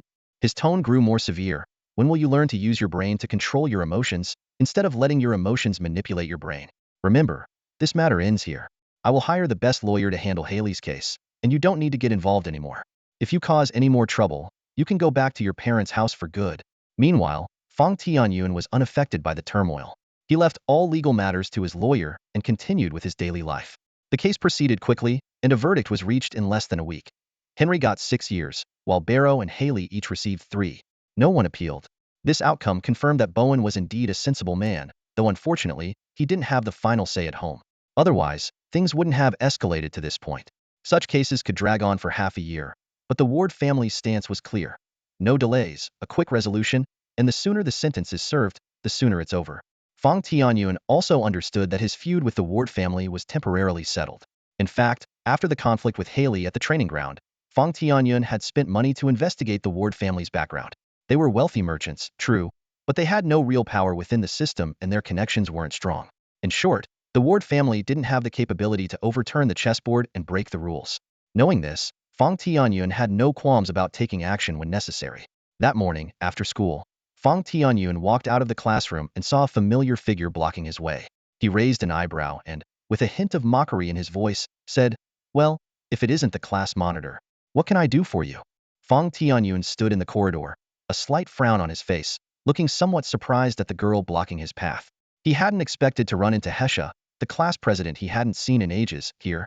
Haley was sentenced to 3 years, Hesha said directly, her tone as flat as ever. Fang Tianyun chuckled lightly, responding with a hint of sarcasm. "I know. But with their family's resources, I bet she'll be out in less than 2 years." He leaned slightly forward, his eyes meeting Hesha's, a playful smile on his lips. "So, class president, did you come all this way just to tell me that? You haven't attended classes in a long time," Hesha said, her expression still unchanging, staring directly into his eyes. "Yeah, almost 3 months, Fang Tianyun replied, showing some interest. "What? Did the teacher send you? Which district are you registering for in next week's competition?" Hesha asked instead, her tone still calm. Fang Tianyun's eyes widened in mock horror. "Oh my, are you planning to target me?" Seeing Hesha remain silent, he continued on his own. "Seems like you have a big issue with me. Are you trying to stand up for your friend Haley? Come on, there are level battle beasts in the district competition. Give me a break." Despite Fang Tianyun's somewhat obnoxious expression, Hesha remained quiet, simply staring at him. "Fine." Fang Tianyun waved dismissively. "No sense of humor. Listen up, I won't register in another district. I'll compete in our own district. Feel free to try and take me down." With that, Hesha turned and left without a word. "Hey, class president," Fang Tianyun called out, causing Hesha to pause. "Don't say I didn't warn you. If you run into me early, you might not even make it to the top 10 and lose your chance at the city competition." Hesha turned back, her eyes sharp. Fang Tianyun, on the other hand, remained as carefree and nonchalant as ever. Watching Hesha walk away without looking back, Fang Tianyun's smile grew. What had seemed like a dull district competition suddenly held a bit of interest. Huangming City had 12 districts, and Battle Beast trainers could choose any district to register in, not limited to their residential area. Some chose different districts to avoid strong opponents they knew, hoping to increase their chances of advancing. Just like Hesha, whose classmates had switched districts upon learning where she registered. Registration opened 3 days before the competition, and Fang Tianyun was among the first to sign up online. While the district competition mattered, he was more focused on the match at the Queen of Night Arena 5 days later. Fang Tianyun was on a 14-win streak. As soon as he posted his slot for the match 5 days later, someone registered to challenge him within half an hour. Initially, he didn't pay much attention, but his phone started buzzing non-stop. Curious, he checked his phone and found the Queen of Night audience group chat in an uproar, messages popping up every second. The discussion was intense. "Whoa, did you see who challenged the Son of Fortune? I just saw it too. Damn, no way I'm missing this, even if I have to skip my night shift. The Son of Fortune's been on a roll, but now he's caught the eye of the bounty butcher. He's done for. Hey, have you seen the betting odds yet? Dude, calm down. The match just got set. The odds will take time to come out. I'd guess at least 1:6. Wait, what's going on? I'm confused. Check the match list yourself. Explaining would ruin the fun. Bounty butcher?" Fang Tianyun's eyes lit up with excitement. He quickly checked the match list for his challenger. Name, Shaolin. Age, 34. Rank, 18th in Minzhou. Battle Beast configuration. Level Mid-Ear, Dark Type. Necromancer class, Mundar the Necromancer. Level Low Tier, Beast Type, Beastman class, Ardent Armored Rhino Mutant. Level Height Ear, Beast Type, Avian class, Frost Eagle. Wow, double B in AC. This guy's tough. Fang Tianyun thought to himself.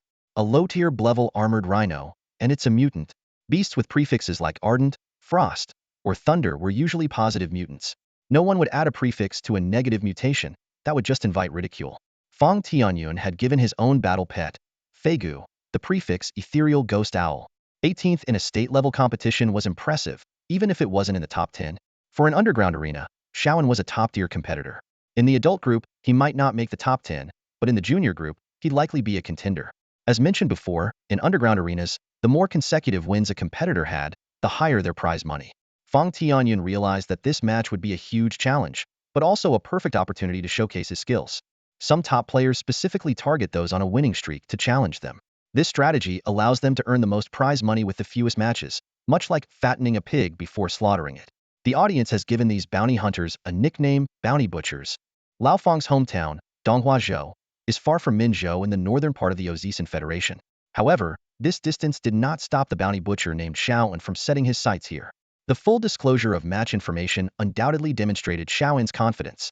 Lao Fang recalled his own situation, being sniped by Hesha in the regional competition, and now, after a 14-match winning streak, being targeted as a fat pig. He found the situation somewhat amusing. Rather than feeling anxious, he was a bit excited. Long-term battles against clever opponents had lost their challenge, and his Blevel battle pet had yet to showcase its abilities in actual combat. This encounter provided a rare opportunity to gauge his true strength. Shaoan would be the perfect test of his abilities. Monday arrived, and the regional competition commenced as scheduled. When Lao Fang arrived at the venue, a considerable crowd had already gathered. Most participants were between 15 and 20 years old, with few over 20. In the youth group, those aged 15 to 20 aimed for the top 10 in regional competitions, those aged 20 to 25 targeted the top 10 in city competitions, and those aged 25 to 30 aimed for the top 10 in state competitions. Achieving these standards marked them as geniuses. The national and world top 10 were stages reserved for elite prodigies and extraordinary talents. Most Beastmasters could only sit at home and watch these top-tier events on television. The young Beastmasters on site generally appeared anxious and uneasy, a common sight among novices lacking practical experience. However, Lao Fang was an exception. He sat leisurely on a bench, legs crossed, casually cracking sunflower seeds, exuding an air of ease. Observers couldn't help but wonder if he was a confident expert or an amateur pretending to be calm. Suddenly, a staff member called out, "Next, number 30, Fang Tianyun." Lao Fang immediately stood up, walked briskly to collect his participant badge, and then entered the arena. Though it was just a regional competition, the arena was quite large, about 2/3 the size of the Night Queen bar. The venue was divided into 4 sections by magical barriers, allowing 4 matches to occur simultaneously to improve efficiency. This official Beastmaster rating event was akin to an exam, with no audience allowed. The spectators were all waiting participants. Besides the referees and judges, there were also staff responsible for registration. Called participants would enter the arena, while others watched from the stands. Lao Fang, holding his sunflower seeds and a drink, sat idly by the sidelines, watching the intense battles.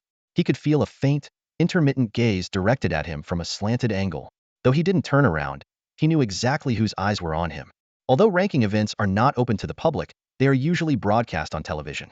However, district-level events are an exception. Huangming City has 12 districts, but there is only one city TV station, making it impossible to split the screen into 12 parts for simultaneous broadcasts. Only city-level events are fully covered by the TV station. Higher-level competitions attract attention from official channels, the Beastmaster Association channel, and other major media outlets, making them national events. Even though rookie-level events aren't televised, reporters are on site to cover the event for future news reports and highlight reels. Initially, Lao Fang was quite enthusiastic when the competition began, but after half an hour, he was struggling to stay awake. Most participants were a level, with the occasional level, and only one clever competitor had shown up so far.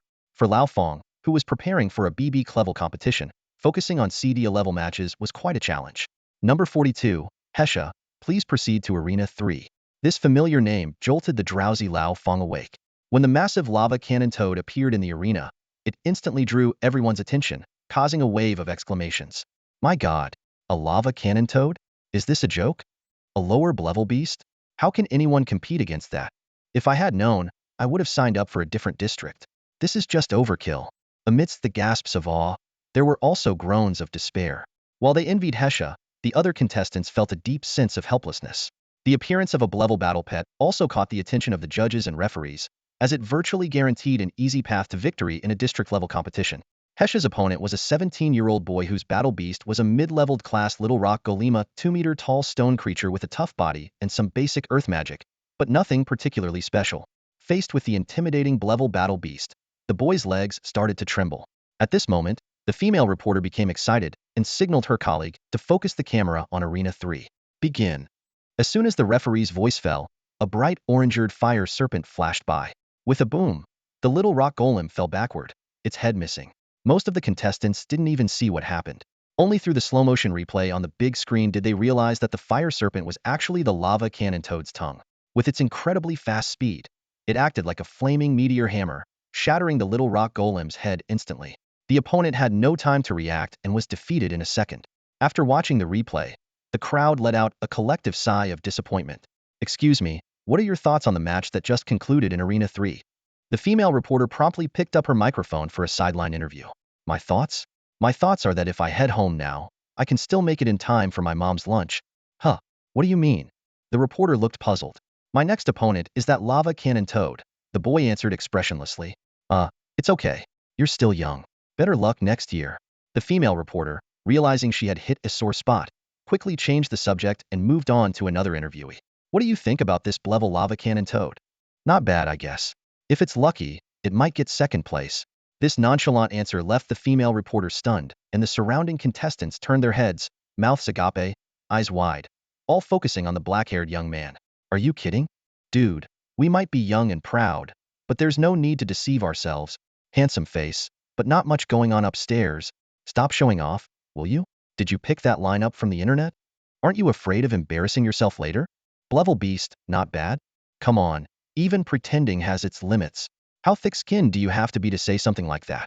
The surrounding contestants looked at the black-haired young man as if he were insane. If you say the Blevel pet will get second, then who will get first? Ignoring the jeers, the female reporter asked excitedly. These kinds of outrageous statements often drew a lot of attention, as people loved both normal and eccentric performances. Isn't it obvious? Who else but me? Lao Fang's matter-of-fact tone left everyone speechless. Is he actually crazy? Number 30, Fang Tianyun. Please prepare at Arena 1. Alright, here I come.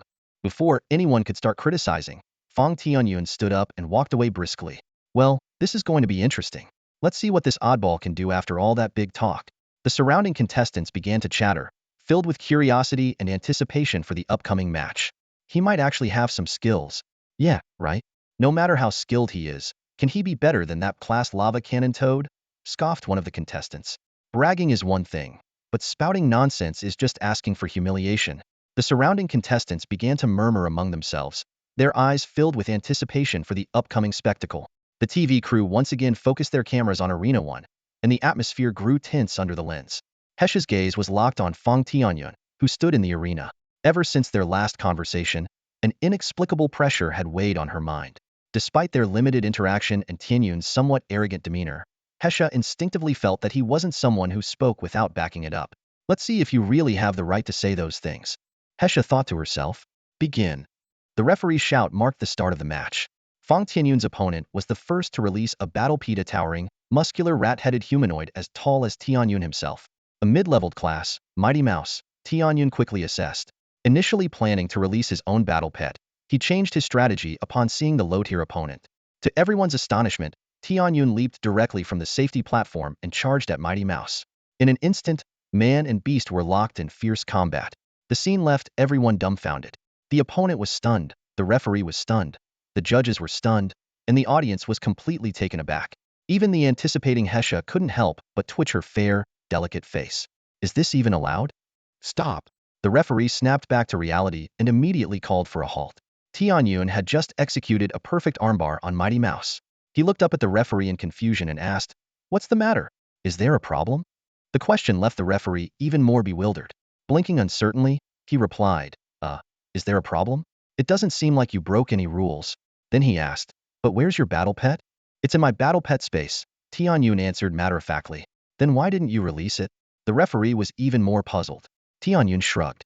"It's just a mid-leveled class. I can handle it myself. Why bother releasing my battle pet?" "Damn, you're something else." The audience was nearly petrified, their minds in complete disarray. Such a display in a beast tamer competition was unprecedented and unthinkable. The referee felt his understanding of the competition being turned upside down. He hesitantly asked, "Are you even a beast tamer?" Without a word, Tianyun flashed the battle pet space mark on the back of his hand at the referee. "Is my identity clear now? Stop interrupting the match. I'm about to win, you know?" With that, he applied force in his armbar, and with a crack, Mighty Mouse's arm was dislocated, its agonized wails echoing throughout the arena. The brutal scene left the young spectators around them horrified, their eyelids twitching uncontrollably. Someone couldn't help but whisper, What kind of rogue beast tamer is this? The mighty mouse, who had just stood up, was enraged by the pain. With claws glinting with a metallic sheen, it swung a powerful blow at Lao Fang's head. In an instant, the Xuanwu shield appeared, deflecting the heavy strike. The strong rebound not only neutralized the attack, but also caused the mighty mouse to stumble, leaving its guard wide open. Seizing the opportunity, Lao Fang twisted his waist and back, unleashing a punch like a cannonball straight into the unprotected chest of his opponent. With a thunderous boom, the force of the punch tore through the mighty mouse's chest, causing it to collapse and die on the spot. This punch, honed over 16 years of training, was unstoppable. Since Fang Tianyun began practicing the White Tiger chapter of the Four Symbols Return to Origin technique, his overall abilities had skyrocketed. The White Tiger represents metal and symbolizes combat, complementing the Xuanwu water cultivation that nurtures the body, enhancing his physical strength to an almost abnormal level. Now, his prowess was enough to challenge a 3-star martial artist. More importantly, his affinity for the elemental energies of wind, water, and metal had significantly increased. When facing class battle beasts, Lao Fang wouldn't recklessly engage. But against class beasts, he was confident. Ignoring the stunned onlookers, he calmly dusted off his clothes and walked off the arena. People stepped aside in fear, wary of provoking the man who could tear through battle beasts with his bare hands. Returning to his seat, Lao Fang noticed a vacuum of space around him. Other contestants, several meters away, whispered among themselves but quickly averted their gazes whenever he glanced over. The sight of him tearing apart a battle beast had evidently left a lasting psychological impact. A savvy journalist, seeing a prime interview opportunity, approached Lao Fang with eager eyes. She got straight to the point. "Fang, why did you choose to fight personally to secure your victory?" Lao Fang replied earnestly, "To exercise and develop all aspects of myself morally, intellectually, physically, and aesthetically." His answer left the seasoned journalist somewhat puzzled. She pressed on, "Don't you think this method is dangerous for a battle beast master?" "It might be dangerous for others, but for me, it's manageable," Lao Fang said calmly. "May I ask, do you have a battle beast?" The journalist inquired further. "No," Lao Fang answered without batting an eye. "What?" The journalist nearly dropped her microphone in shock. The eavesdropping contestants were equally dumbfounded. No battle beast?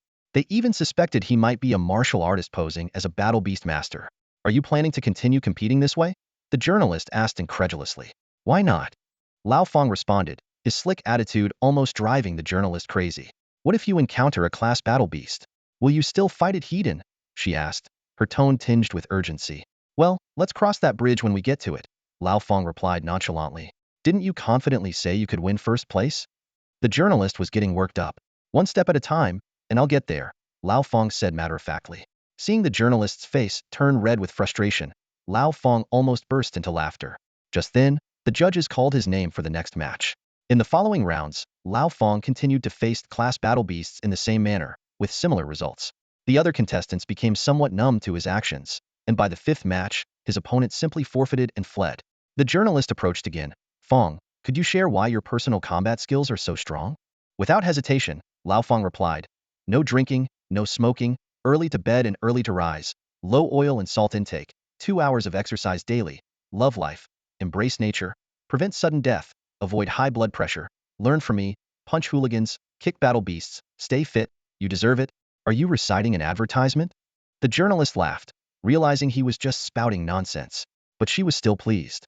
The presence of such an oddball would surely boost the event's popularity. If this guy made it to the finals or top 10 with his unconventional fighting style, it would be quite a spectacle. Half of the attention at this regional competition was on the class lava cannon toad, the other half on Lao Fang. Victorious contestants celebrated, while the defeated ones left dejectedly.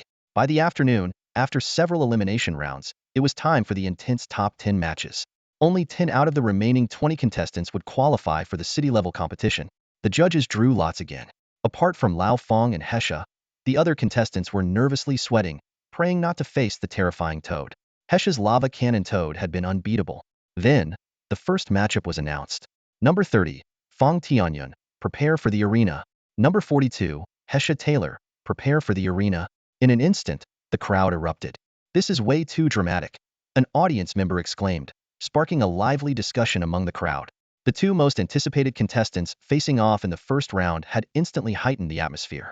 "I was hoping to see that handsome guy make it to the top 10. Another voice chimed in. "It would have been fun to see him advance with that brute force style of his." "No way," someone nearby shook their head in disagreement. "You saw how that rock toad performed earlier. No one lasted more than a round against it. It's just not possible. It's a bit of a shame, someone sighed, but let's be content. Reaching this point with such an unconventional method is already quite a feat. Admitting defeat against a class battle pet isn't disgraceful. Many contestants who failed to advance stayed to watch the matches, engaging in heated discussions about the upcoming battles. While they couldn't judge someone as unique as Fang Tianyun, no one, including the judges and referees, believed Hesha would lose. In fact, she was considered the only contender for the championship. Sigh. Hesha suddenly sighed, drawing a surprised glance from the black-haired young man beside her. Fang Tianyun. Someone like you can sigh? Fang Tianyun asked, his tone teasing. The two were about to step onto the arena. Hesha explained. I just think it's a pity that someone with a class battle pet can't even make it to the top 10. Oomph. Hesha snorted. Saying no more, she thought to herself. This guy's mouth could cure low blood pressure. The less I listen, the better. A referee kindly reminded. Kid, you may have some skills, but don't say I didn't warn you. If you rely solely on brute strength against a class battle pet, it'll end badly for you. Fang Tianyun cupped his fists in thanks to the referee. Thanks, don't worry, I won't be reckless this time. With that, he stepped onto the platform. As the competition had reached its final stages, matches were held one at a time. The four arenas had been merged into one spacious area, perfect for the intense battles to come. Hurry, hurry! A magnesium aluminum reporter urged their colleague to set up the camera, eager not to miss any exciting moments. Hesha spread her fingers and swung her arm forward, causing a water droplet-like symbol to ripple. A spatial gate opened, and a massive class lava cannon toad leapt out. All eyes instantly focused on Fang Tianyun, the atmosphere growing tense as everyone wondered if he had the real skills or was just bluffing. Unhurriedly, Fang Tianyun clasped his hands together, and a large yin-yang symbol appeared before him. This unique battle pet space mark caught the judges' attention, prompting them to discuss the rare and mysterious symbol. Under the watchful eyes of the crowd, Fang Tianyun slowly separated his hands, causing the yin-yang symbol to open. A black figure silently emerged from the battle pet space and landed steadily on the ground. The crowd first fell into a brief silence, then erupted in exclamations. Holy crap, it's a ghostly owl. A class 1. And it's mutated.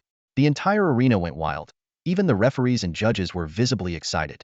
B against B. This is a rare sight in a district competition. No wonder that guy was so confident. He really has the goods. A class ghostly owl, and a mutated one at that. Honestly, I think the toad's in trouble. In the audience, a pair of sister contestants stood watching. The younger sister suddenly went pale and sought support from her older sister. Sis, hold me, I'm feeling dizzy. What's wrong, little sis? The older sister asked with concern. Sis, this is the top 10 match, right? If one of them loses. Before she could finish, her sister shivered, her expression also turning grim. Enough, don't say any more, the older sister interrupted. If you keep talking, we might lose the courage to sign up again in 6 months. Class not making it to the top 10, just thinking about it is enough to break someone. Many others inwardly lamented. A district competition with 2 class contestants facing off was an extremely rare occurrence, making them marvel at the twists of fate. Meanwhile, the other 18 contestants waiting for their draw breathed a sigh of relief, secretly grateful to have dodged a bullet, silently thanking the heavens. Monster against monster, makes sense, right? Someone whispered. At this moment, Hesha felt a mix of shock, tension, and other complex emotions. Although she had mentally prepared herself, the reality still left her in disbelief. Unpredictable. This man was truly unpredictable. She realized that this match was genuinely dangerous. However, despite her nerves, Hesha hadn't completely lost confidence. Class against class, even though the ghostly owl was mutated, she still had a chance to win. The way everyone looked at Fang Tianyun had completely changed. No one doubted him anymore. There was only awe. Contestants even thought that Fang Tianyun's previous personal participation in fights now seemed conservative. If he had released the ghostly owl from the start, many opponents might have surrendered outright. Suddenly, the atmosphere shifted, with many starting to support Fang Tianyun, most of them being female spectators. After all, girls liked handsome guys, while boys were more focused on the battle itself. Besides, in terms of appearance alone, the ghostly owl was much more attractive than the lava cannon toad. In choosing his battle pet, Fang Tianyun had hesitated between Xiaoqing and Fei Gu. Letting Xiaoqing fight was a higher-level challenge, and he believed the success rate was high. However, if today's footage spread, he wouldn't need to wear a mask at Night Queen anymore. Until he secured the city-level championship, Fang Tianyun didn't want to reveal all his cards. So, after careful consideration, he chose Fei Gu. As for whether it would leave a psychological shadow on the emotionless girl, that would depend on her resilience. After all, Fei Gu had a knack for being deceptively wicked. As the arena began to quiet down and the noise gradually subsided, the judges nodded to the referee. The first match of the top 10 and the strongest one. Begin, the referee announced loudly, officially starting the competition. Huh, why isn't it flying? Fly. Come on, fly. The audience's eyes were fixed on the plump blackbird named Guihong Xiao in the center of the arena. Since the start of the match, it had stood motionless like a statue, wings pressed tightly against its body. The only movement was its large yellow claw, tapping the ground like a human tiptoeing. It tilted its large head, staring provocatively at the lava cannon toad on the opposite side, as if silently challenging, "Come on, hit me." Its cheeky demeanor was reminiscent of a street thug. Hesha, with an emotionless face, initiated a probing attack. The lava cannon toad opened its mouth wide, its fiery red tongue shooting out like an arrow. However, Guihong Zhao's response left everyone in shock. It merely tilted its head slightly, missed me, wiggled its butt, missed me again, turned its head again, missed me yet again, and finally, swatted the tongue away with a wing, missed me once more. To the audience, the lava cannon toad's tongue attack was like a high-speed lance, too fast to track. But even more astonishing was Guihong Zhao's reaction speed. It dodged all the attacks with the smallest of movements, barely shifting its feet. Occasionally, it would swipe at the fiery tongue with a wing, causing a deafening boom and a shower of sparks. Quick reflexes make sense, but how can this fat black bird be so agile? Isn't that a bit much? One engrossed spectator muttered. His comment was overheard by a burly man nearby, who turned with a scowl. Are you discriminating against fat people? After the match, I'll show you a Thomas Flair. You jerk. The young man who had spoken shrank back, wisely choosing to keep quiet and focus on the match. The battle in the arena suddenly calmed down. The lava cannon toad seemed to realize its previous attacks were useless and retracted its alien-like tongue. At this moment, Guihong Xiao finally moved. It waddled forward with its round body, maintaining a steady pace, advancing towards its opponent in a comically cute manner. No way. This bird is too cocky. Is it seriously using a ground-based fighting style? The audience exclaimed, recognizing that Guihong Xiao, like its master, was arrogantly confident. It's well known that birds are far more powerful in the air, yet it chose to walk. Even the usually stoic Hesha was visibly irritated by Guihong Zhao's leisurely, unhurried attitude. She waved her hand, issuing a command. The lava cannon toad understood immediately, taking a deep breath, its belly visibly swelling. Black smoke billowed from its nostrils, indicating the terrifying heat being generated inside. Then, it opened its mouth wide, and a massive lava fireball quickly formed within. This lava cannon was the lava cannon toad's signature move, the reason for its name. In previous matches, this powerful attack had seemed like overkill, so it hadn't been used. But now, the situation seemed out of control. Isn't this a bit over the top? A concerned spectator remarked. The move is powerful, but the problem is... Hey, I was thinking the same thing, another spectator chimed in. With the agility that Guihong Xiao has shown, hitting it won't be easy. But did you notice? Guihong Xiao is still walking forward, not even trying to dodge. Bet $100? I bet it'll fly to dodge. If it takes that hit Hedon, it's game over. Heh, I don't gamble, the invited spectator said nervously, scratching his head and declining his friend's bet. Finally, the lava cannon toad completed its charge. It spat out a nearly 2-meter-wide lava fireball, like a burning meteor trailing a long tail of flames, hurtling towards Guihong Xiao. Facing the lava fireball, nearly half its height, Guihong Zhao's head crest quivered slightly. Just before the fireball hit, it made a significant move. Its wings spread wide, and a violent whirlwind immediately enveloped its body. With a graceful sidestep, it aligned itself with the fireball. What happened next left the entire audience dumbfounded. The vortex created by the whirlwind completely engulfed the lava fireball, and Guihong Zhao's body spun rapidly. Its wings opened and closed with dazzling speed, manipulating the airflow. To onlookers, the fireball and the black bird seemed like dance partners in a close embrace, moving so quickly that only blurred afterimages were visible. In the end, under the astonished gazes of everyone, Guihong Xiao fully controlled the lava fireball's trajectory. It elegantly turned, its wings slicing through the air, and the fireball obediently flew in the direction indicated by the wing. Boom! A massive explosion shook the arena, debris flying and flames roaring. In the center of the arena, Guihong Xiao maintained its pose, one wing outstretched, a smirk on its face, head tilted, striking a fixed pose as if showing off its spectacular performance to the audience. Everyone's jaws dropped, minds blank. Guihong Zhao's control over the fireball seemed to manipulate the audience's thoughts as well, leaving everyone dizzy and unable to comprehend what had just happened. The recent display of Tai Chi was so fluid and graceful that it left everyone present in awe. Contestants whispered among themselves, discussing fervently. Wasn't that just amazing? One contestant murmured in admiration. Holy moly. I can't handle this, it's too cool. Another exclaimed excitedly. Did you see that? Did you see it? That bird knows martial arts. I've never heard of the ghost owl pulling off a move like that. This is unbelievable, someone said in confusion. The atmosphere was electric. Some regretted not placing bets, while others were relieved they didn't take the risk. Contestants stared in disbelief at the ring, where the lava fireball had been effortlessly neutralized. It's over. That bird just toyed with it like a ball. One contestant shook their head in amazement. Who would have thought that the beast tamer, known for his brute strength, could train his battle pet so astonishingly well? Many contestants looked at the figure in the ring with envy. Little did they know, Fang Tianyun was also struggling to maintain his composure. According to his original plan, the match should have been over by now. But Feigu was enthusiastic, waving its wings as if to say, "No rush, let's play." Given that this was Feigu's first official competition, it was a bit overexcited. So Fang Tianyun decided to let it have its way. He allowed Feigu to toy with the lava toad a bit longer. This move, Star Shift, was a unique skill developed by Feigu with Fang Tianyun's assistance. Back in Fengyuan Ridge, when Feigu used this move to toy with the Wulong missiles, Fang Tianyun became deeply interested in it. After taming Feigu, Fang Tianyun specifically honed this skill during training. Now, Feigu could easily handle spherical objects and even occasionally redirect a Hao's Hell Slash. As long as the attack had a trajectory, Feigu could create infinite possibilities. Fang Tianyun's gaze shifted to the other side. Despite the distance, his extraordinary vision allowed him to clearly see the girl's delicate but pale face. He smirked playfully, thinking to himself, "Class president, how long can your resolve hold out?" As the cheers around them gradually subsided, Feigu folded its wings and started waddling forward again, as if the spectacular display earlier was just a casual warm-up. At this moment, Hesha was in utter panic. After the lava cannon frog's attack was effortlessly neutralized by the mysterious moves of the ghost phoenix owl, she was left flustered, leading to a bizarre scene. Feigu boldly walked forward, and instead of attacking, the lava cannon frog took a couple of hesitant steps back. This made Old Fang shake his head slightly, while the judges sighed in disappointment.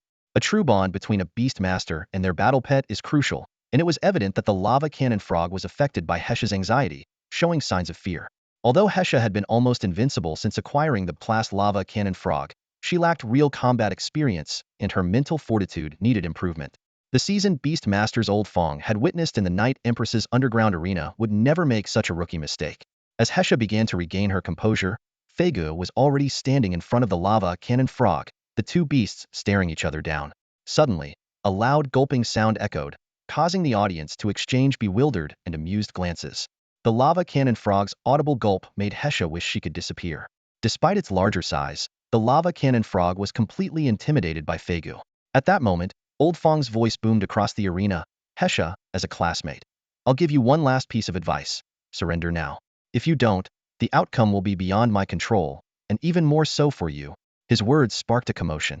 Some booed, others egged Hesha on to surrender, but most wanted the fight to continue. Defiantly, Hesha refused. "Surrender? Never." Old Fang shrugged. "I gave you a chance. If you insist on saving face, don't blame anyone else for what happens next. Feigu, have fun. I'm done." With that, he surprisingly sat down on the safety platform and casually started eating chips.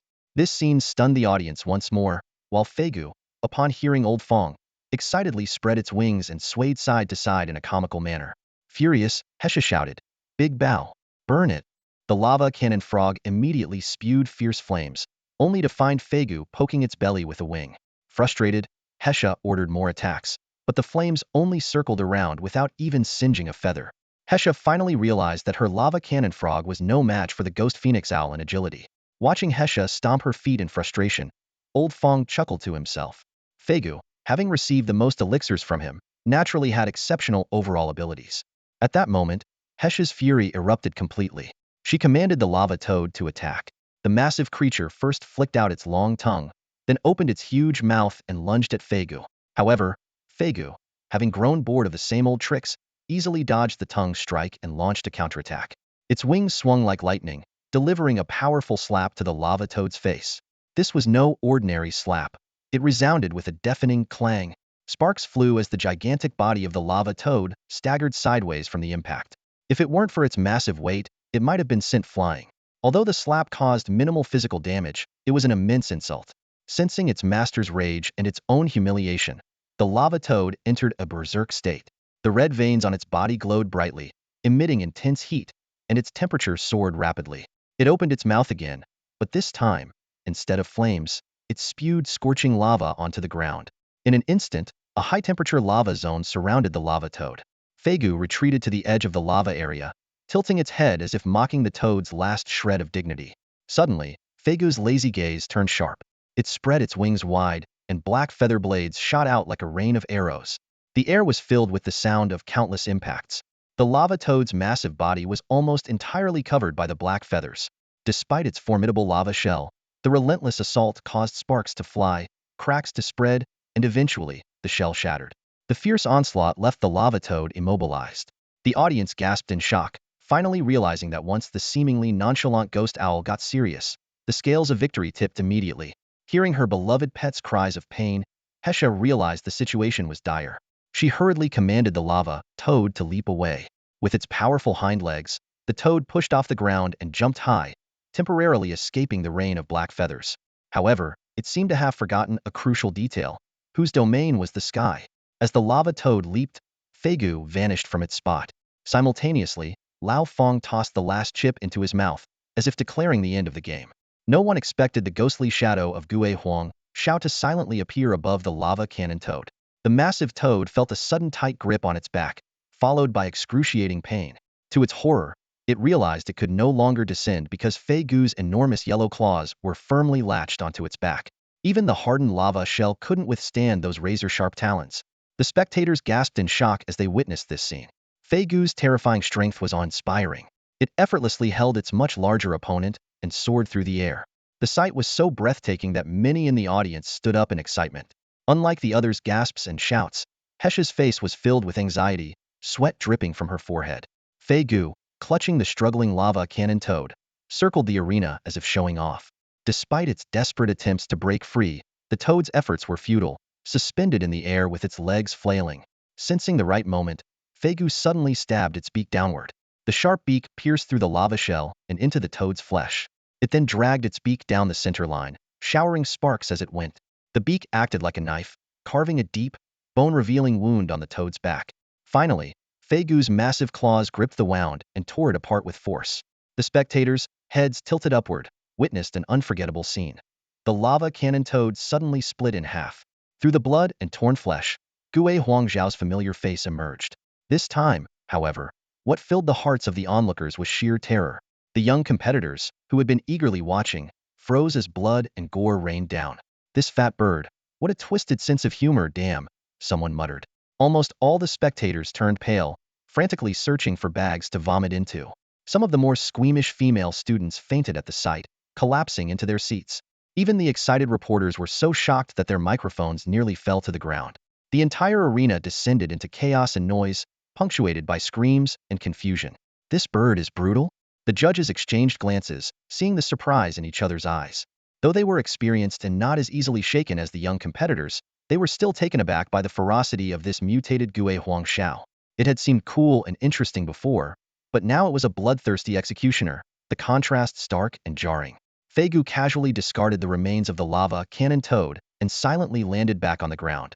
Some of the competitors, having just vomited, felt a bit more comfortable and looked up at the arena. Seeing the black-feathered figure standing there, their eyes now held a hint of fear. Some began to realize that despite its cute appearance, this creature was a fearsome predator. Looking around, the blood, entrails, and remains were still vividly present. "I can't take it anymore. Give me another bag," someone said, starting to vomit again. This triggered more of the young spectators to follow suit, making the scene even more chaotic. Old Fang, however, remained calm in the face of Fei Gu's brutal display. He knew his pet's nature well.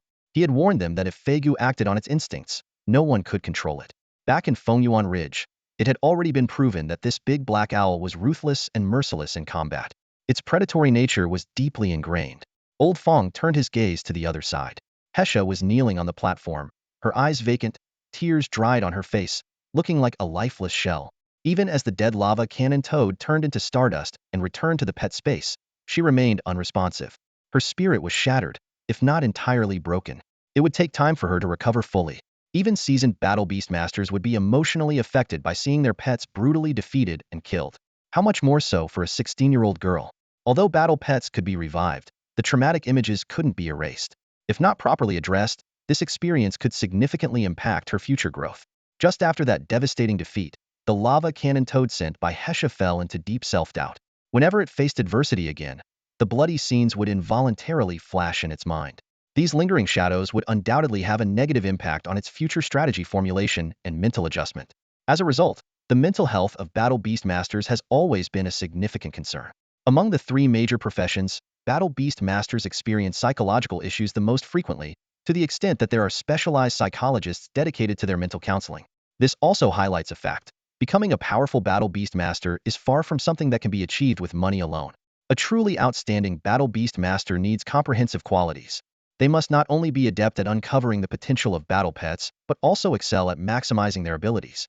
As the saying goes, a single incompetent general can exhaust the entire army. The capability of a battle beast master directly determines the success or failure of the whole team.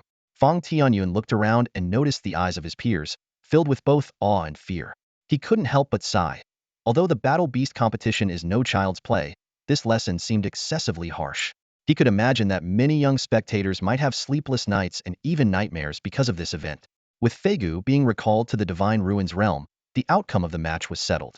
Fang Tianyun successfully advanced to the top 10, earning a spot in the next city competition, while Hesha regrettably missed out, falling short of the top 10.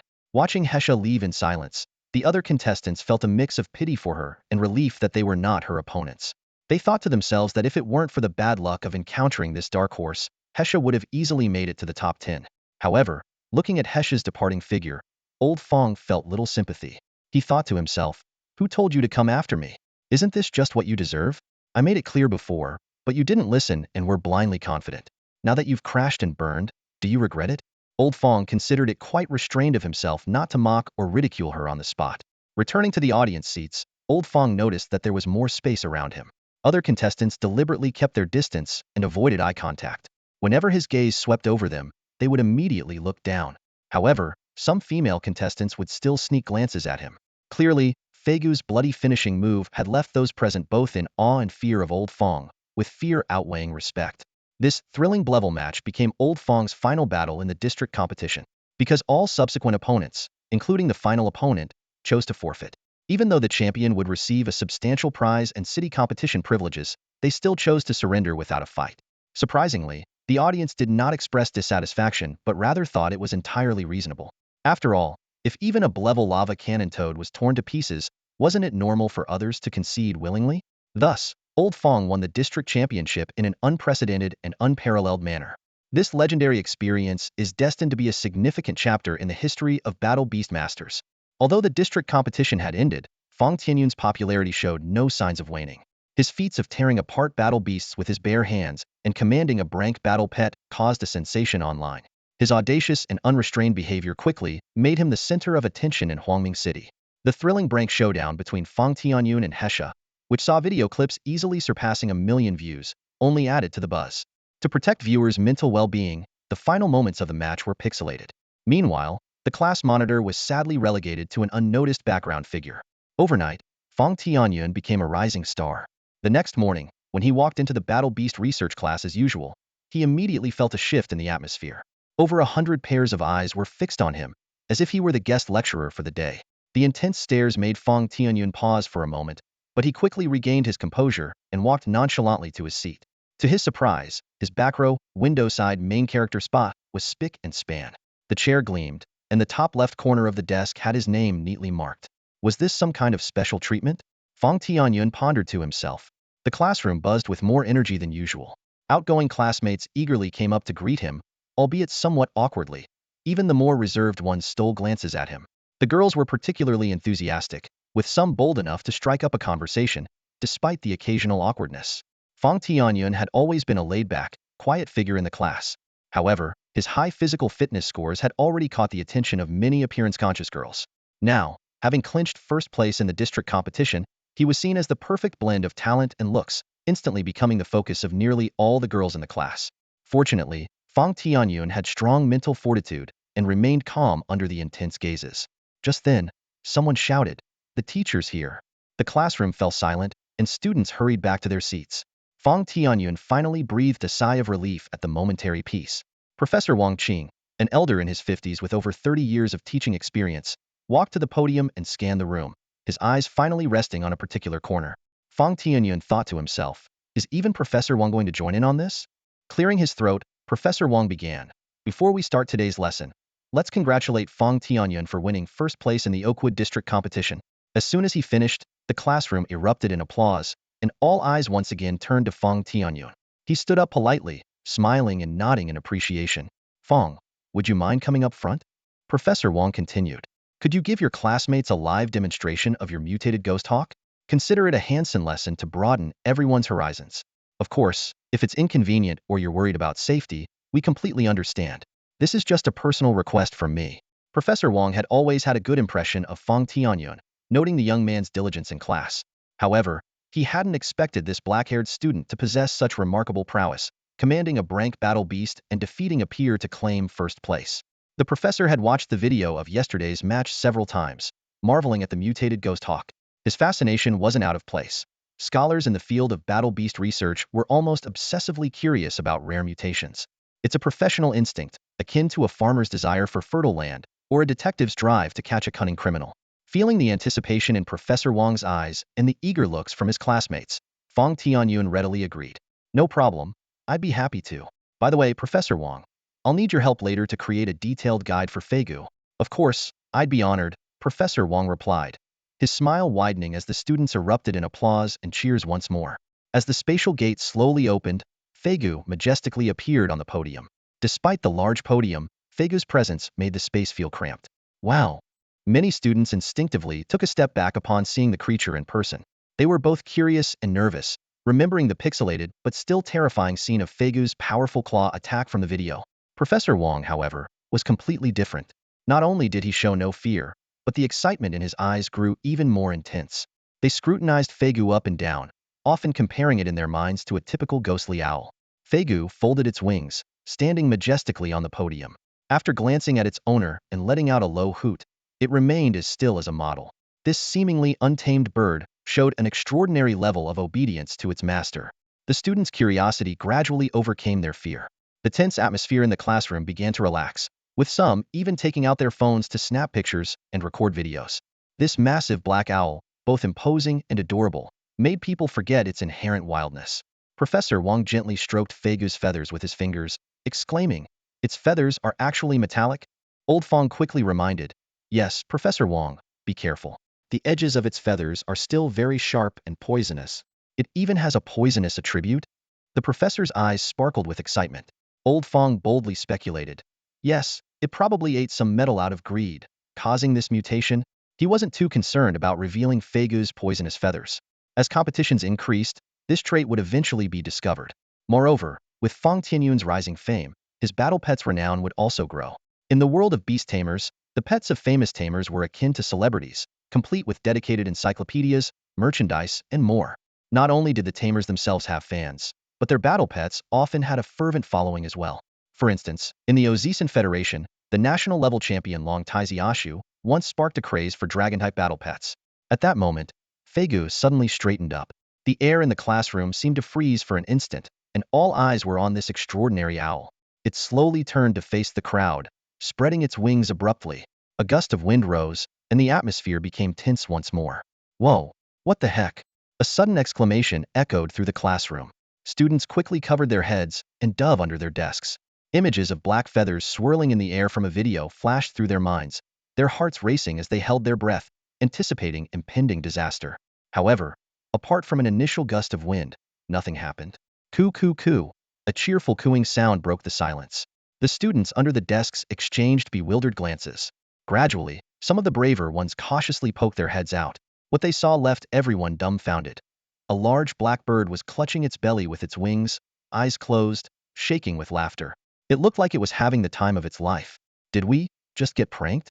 The students looked at each other, some in shock, others struggling to stifle their laughter. Fei-Gu's plump black bird continued to shake with joy, its head bobbing from side to side, almost turning 270 degrees. However, the moment its gaze met its owner's stern face, it froze in place. It maintained its belly-clutching, backward-leaning posture, looking both bizarre and comical. Stand up straight. Lao Fong barked sternly. Fei Gu shivered all over and immediately straightened up, pulling in its wings like a new recruit in military training, standing obediently on the podium. This sight sent the students into fits of laughter. This big black bird is quite something, someone whispered. Yeah, it's even more interesting when it shreds frog meat with its claws, another student added, eliciting a round of chuckles. In the end, Lao Fong offered a few of Fei Gu's feathers to the old professor for research. Professor Wang also mentioned that after his research, he would create a special illustrated guide for Fei Gu. The atmosphere in the classroom during the afternoon Beast Master training session was noticeably different. Only two people were absent, Lao Fong, the habitual truant, and the class president, Hesha. Everyone knew why Hesha was absent. The results of the Oak District competition yesterday had left everyone in disbelief. The seemingly invincible class president had failed to even qualify for the next round. Just thinking about it made their scalps tingle. And it was all because of that black-haired, black-eyed guy Lao Fong. In the training class, he was known for being combative, a habitual truant, and uninterested in studying. He hadn't shown up for over 2 months, and some had nearly forgotten his existence. When he was mentioned, it was usually in derogatory terms. However, after yesterday, all those discussions vanished. Even Mr. Gavin, who had always been extremely dissatisfied with Lao Fang's chronic absenteeism, changed his attitude in today's class and started praising him. That guy had shown everyone with his strength. The real joke was on them. Not only did he secure a spot in the city competition, but he also took first place in the district competition. Such an achievement was both enviable and admirable. On the other hand, the students felt sorry for Hesha. Despite her usually aloof demeanor, she had always been a responsible class president. She was an excellent student, never late or absent, and managed class affairs meticulously. Compared to Lao Fong, who almost never attended class, it seemed unfair to Hesha. Everyone thought Hesha would take some time off, but to their surprise, she showed up in class the next day. Though she appeared as cold as ever, her pale face and dull eyes betrayed her inner turmoil. Hey, look at the class president. She seems to be spacing out again, a boy whispered. She's doing pretty well, considering, his desk mate replied. If it were me, seeing my battle pet get... Honestly, I wouldn't be able to sleep for a month, let alone come to school. That Fong guy is too ruthless. You're just saying that behind his back, another student chimed in. Would you dare say it to his face if he shows up for class? No way, I'm just venting here. Who would dare face him? His ghost owl. The boy shuddered, recalling the match video from last night, and didn't dare continue. The psychological impact of that pixelated footage was too much. In the classroom, many were whispering and occasionally glancing at Hesha. At this moment, Hesha and Lao Fong were undoubtedly the hottest topics. Just then, a boy walked up to Hesha with a smile and struck up a conversation. Hey, Hesha, feeling any better? It was Hu Bin. Although many wanted to comfort Hesha, no one dared to act rashly. It wasn't an easy task, especially given Hesha's naturally cold demeanor. Yet Hu Bin seemed unconcerned, even a bit cheeky. The reason was simple. He was Hesha's cousin. Originally, he had planned to visit his cousin's house in a few days, but seeing Hesha back in class the next day, he naturally wanted to check on her. Thanks, I'm fine, Hesha replied expressionlessly. The two then fell into silence, even the usually lively Hu Bin at a loss for words. If even her cousin was in this state, it was no wonder others didn't dare approach. Seeing Hesha still looking distracted, Hu Bin persisted. Sis, don't be too upset. Haste the thing, there's a really exciting match at Night Queen tonight. How about I take you to watch it? Hesha remained in a daze, seemingly not hearing him. Hu Bin bit his lip and sat down next to her, pulling out his phone and logging into the Night Queen app, then showing it to her. Look, sis, my idol, the 16-year-old prodigy, 14 consecutive wins in the underground arena. Tonight's opponent is ranked 18th in the Minjo adult group. Look at this luxurious battle pet lineup, BBC, absolutely ruthless. Even in her low spirits, Hesha couldn't help but be drawn to the battle information displayed on the phone. See, sis, Hu Bin continued. So I'm saying, the Eternal Continent is full of hidden talents. Losing this time isn't a big deal. It's just a fluke. Just wait 6 months, ITL'll be fine. Didn't I fail to qualify yesterday too? We're still young. It's a minor setback. You had to hand it to Hu Bin. His mindset was certainly exceptional. Although the Gemini stars are exceptional, they are not the twin empresses. This match is a lost cause. Hesha frowned slightly, a hint of disdain flashing in her eyes. To her, this was a completely one-sided contest, not worth anticipating. Hu Bin noticed his cousin's reaction and felt a surge of joy. He quickly said, the Son of Destiny has already won 14 consecutive matches. He didn't avoid this one, which means it will be worth watching. All of Xiaoan's information is public. The Son of Destiny isn't foolish. He must know his own capabilities. Hesha's expression softened slightly upon hearing this. She thought of the talented young man from yesterday, and her heart wavered. Perhaps the Eternal Continent was indeed full of hidden talent, as her cousin had suggested. She reflected inwardly, realizing she had little to be proud of. Seeing an opportunity, Hubin continued excitedly, Sister Shah, you don't know, the fan groups I joined have been buzzing these past few days. If you hesitate any longer, you might not get a ticket for tonight. Also, the betting odds are 110, with most people favoring Shaun. But I see it differently. Fortune favors the bold. Hubin's enthusiasm was cut short by his cousin's icy stare. You placed bets? Hesha asked coldly. Hubin smiled awkwardly. Just $1,000 for fun, to show support for my idol. In truth, he wasn't very confident about the match. Otherwise, he would have bet much more. Hesha was silent for a moment before finally speaking. Get me a ticket close to the front? Got it. Hubin responded joyfully. That evening, the Night Queen Arena was packed to capacity, with nearly 200,000 spectators flooding in. Despite only 3 matches being scheduled, the atmosphere was electric. Hesha, visiting the underground arena for the first time, was awestruck by the grandeur. Meanwhile, Lao Fang and Regina were making their final preparations in the competitors' lounge. Compared to the regional matches, Lao Fang was taking tonight's contest much more seriously, filled with anticipation. Facing such a high-caliber opponent in the underground arena was a pleasant surprise for him. As the first 2 matches concluded, the audience buzzed with discussion. Most doubted the Son of Destiny, expecting the match to end quickly. Listening to the chatter around her, Hesha felt uneasy. She realized the intensity of competition here far surpassed that of the regional matches, making them pale in comparison. Hesha began to look forward to the final match. Observing top-tier competitors up close was a rare opportunity. However, she still had low expectations for the 16-year-old Son of Destiny. Reflecting on Hubin's mention of the 20-point magic energy requirement, Hesha was astonished. Her own battle pet space held only 18 points of magic energy, already considered genius level among her peers, yet the Son of Destiny had reached 20 points. Such talent was indeed awe-inspiring. Nevertheless, Hesha believed that aside from the life and death Gemini stars, the Son of Destiny might at most have one more grade battle pet, which was already an optimistic estimate. To her, the outcome of this match seemed predetermined. 90% of people believe that the Tianyun GZ Heaven's favored child has at most one top-tier crank battle pet left, or possibly one mid to lower crank pet and one drank pet to make up the 20 magic energy points. Hesha also holds this belief. Even so, a lineup of 2 top-tier crank pets or a combination of 2 crank and 1 drank pet is already considered elite for their age group, not inferior to her own single brank lineup. Hesha harbors a certain fondness for this peer, the Tianyun GZ, but her rational mind tells her that the odds of him winning this match are slim. Even in the most optimistic scenario top-tier crank, paired with a brank going up against a BBC combination, he would still be at a significant disadvantage in terms of strength. Moreover, no one believes that a 16-year-old Beastmaster could surpass the experience, skills, and mental fortitude of 34-year-old Shaolin. Hesha can't help but feel a twinge of pity for the Tianyun GZ. She knows that the young man's abilities are exceptional, but the current stage is perhaps too early for him. As she is lost in these thoughts, another question suddenly arises in her mind. Who exactly is this Tianyun GZ? Based on his age, he should be a participant in the regional competition. However, ever since she saw a video about him from her cousin, Hesha has searched extensively for more information but found nothing. She speculates that the Tianyun GZ might not have participated in this regional competition. If a talent like him had appeared, it would have caused quite a stir. Could he have used another crank pet to hide his identity? This possibility doesn't seem far-fetched. Thinking about the regional competition, Hesha's thoughts involuntarily drift back to the black-haired boy. Amid her complex emotions, she suddenly feels a pang of curiosity. Who is stronger, the Tianyun GZ or that boy? However, she quickly concludes that it must be the latter. She knows little about the Tianyun GZ, but the memory of that boy and his large, black bird still sends a shiver down her spine. At that moment, a tsunami of cheers erupts, pulling Hesha back to reality.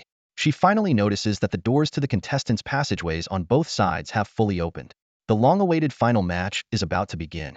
As the contestants entered the arena from opposite sides, the audience rose like a tidal wave, cupping their hands around their mouths to cheer, their voices deafening and even reaching beyond the venue. On one side was the seasoned veteran with a 13-match winning streak, now facing the threat of having it broken. On the other, a formidable newcomer making a powerful debut in the Night Queen's domain. The crowd's roar was impartial, a chaotic outpouring of raw excitement. This was the slightly manic atmosphere that the underground arena thrived on. As the 2 fighters crossed the long bridge and reached the safety platform, the noise gradually subsided. Hesha looked up at the masked figure of Tianyun Ji, a sense of déjà vu washing over her. Lao Fang's eyes, however, were fixed on Shaoan across the arena. Despite the distance, he could see Shaoan's raised chin, disdainful smirk, and confident Smilia look more arrogant than someone walking out of a bank with a pocket full of cash. The two hosts approached from either side of the arena, but before they could even ask a question, Shawan waved his hands, and a portal suddenly opened. With a thunderous roar, a massive battle beast leapt out, landing heavily in the arena. This six-meter creature, with the head of a rhinoceros and the body of a man, was clad in armor, wielding two large axes and exhaling blue smoke from its nostrils. It was none other than the Flame King Rhino, a beast with additional fire attributes. The audience was momentarily baffled. The trash-talking segment hadn't even started, and the black curtain hadn't been drawn, yet Shawan had already summoned his beast. At that moment, Shawan grabbed the microphone from the host and uttered 7 words. "Do as you please, I'm in a hurry." His words dripped with arrogance and disdain. The arena erupted as the crowd buzzed with excitement. Some thought Shawan was too overbearing, while others believed that with great power comes great confidence. Regardless, his move brought the atmosphere to a fever pitch. Not to be outdone, Lao Fong clapped his hands together, and a purple figure quietly appeared in the arena. This humanoid battle beast, carrying a long sword on its back and crossing its arms, immediately drew everyone's attention. When the big screen displayed its information, Dark Type, Demon Class, Rank Mid-Ear Rare, Demon Sword Saint, also known as Blind Blade Master, Galuosha, the entire venue fell into a stunned silence. The audience needed time to process this astonishing information. Some began calculating, realizing that even with a BC combination, Tianyun was still short one rank beast. The gamblers, though shocked, felt a slight sense of relief. Lao Fong took the microphone and fired back unceremoniously. "Who do you think you're fooling? You're nothing but trash who couldn't even make it into the top 10 in the state." Cheers and boos erupted from the audience, as the young man's sharp tongue remained as cutting as ever. Shaoan's face darkened with anger. Though the appearance of the demon sword saint had surprised him, he remained unflustered. In his eyes, even against the rare Brank Mid-Ear Galuosha, his Brank lower and mid-ear combination still held the advantage.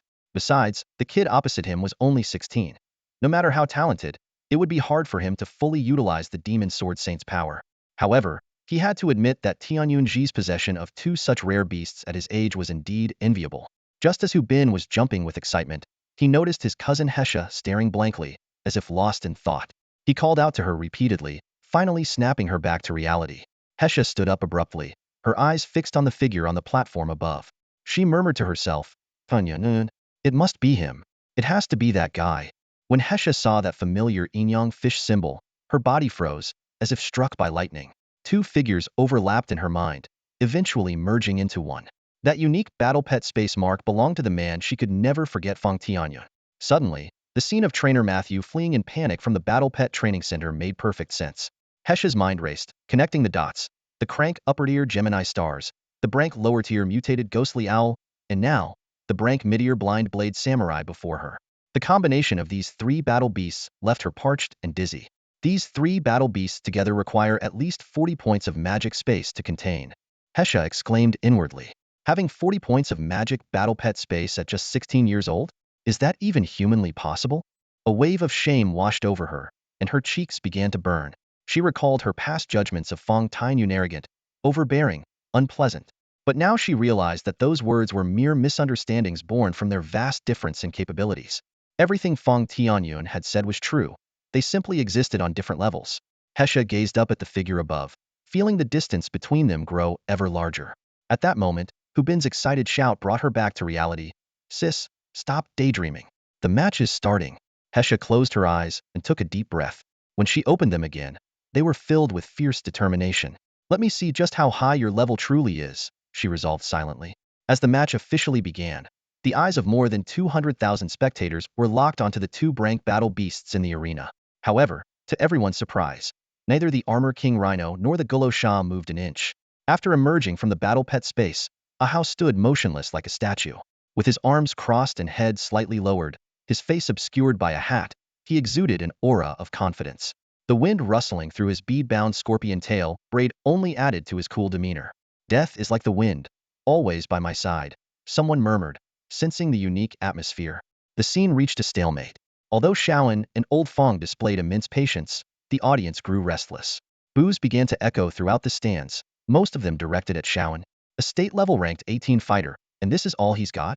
34 years old fighting a 16-year-old, and still so scared? What a disgrace. Didn't they say they were in a hurry? What happened to that urgency now? Faced with the boos of nearly 10,000 people, even the seasoned Shawan found it hard to withstand. He had initially planned to adopt a conservative strategy, leveraging the Armor King Rhino's excellent defense to counterattack and identify Gulosha's weaknesses. But under immense public pressure, he had to change tactics. At Xiaoan's command, the Armor King Rhino finally moved. It crossed its two massive axes in front of it and opened its mouth wide, breathing out a torrent of flames. In an instant, the axes were engulfed in fire, blazing like enchanted weapons. This spectacle immediately captured everyone's attention, silencing the crowd as they realized the battle was about to begin. The Armor King Rhino, brandishing its flaming axes, charged towards the unmoving Gulosha. Despite its massive size, its speed increased, causing the arena floor to tremble slightly. Yet, facing this tank-like, aggressive opponent, Ahau remained in his original stance, unmoved. The distance rapidly closed. 50 meters, 40 meters, 30 meters, 20 meters. The audience held their breath. Even at 10 meters, Ahau remained still. Is he crazy? Some sharp-eyed spectators couldn't help but shout, leaping from their seats in excitement. 6 meters, 5 meters, 4 meters. When the Armor King Rhino reached the final 3 meters, raising its arms high with the flaming axes about to strike, Brother Hao finally moved. No one saw clearly what had happened. A chilling howl, unlike anything human, suddenly pierced the air, ferocious and ghastly, sending shivers down everyone's spine as if they had been cast into hell. Accompanying this terrifying cry, a flash of red light streaked by, and in the blink of an eye, the silhouettes of two battle beasts crossed paths. When people's focus returned, the scene before them was astonishing. The spot where Ahau had stood was now a cracked floor, and his figure had appeared behind the Armored King Rhino. They stood back to back, about 2 meters apart. The Armored King Rhino was like a statue, frozen in place with its twin axes raised high, the blades still ablaze with fierce flames. Ahau, with his hat slightly lowered, now held a massive crimson blade in his right hand, the unsheathed scarlet crescent.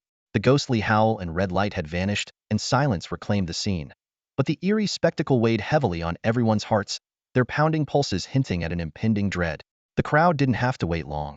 Ahau twirled his blade in a dazzling display before pressing the tip against the scabbard's mouth and slowly began to sheath it. At that moment, a glaring blood-red line appeared on the side of the Armored King Rhino's waist. As the blade slid back into its sheath, accompanied by a faint ringing, the red line extended from right to left, growing longer and longer. Some sharp-eyed spectators noticed the anomaly on the Armored King Rhino, exchanging horrified and shocked glances with each other. When the red line finally stretched from the far right to the far left, the hilt met the scabbard with a crisp sound, and the scarlet crescent was completely sheathed.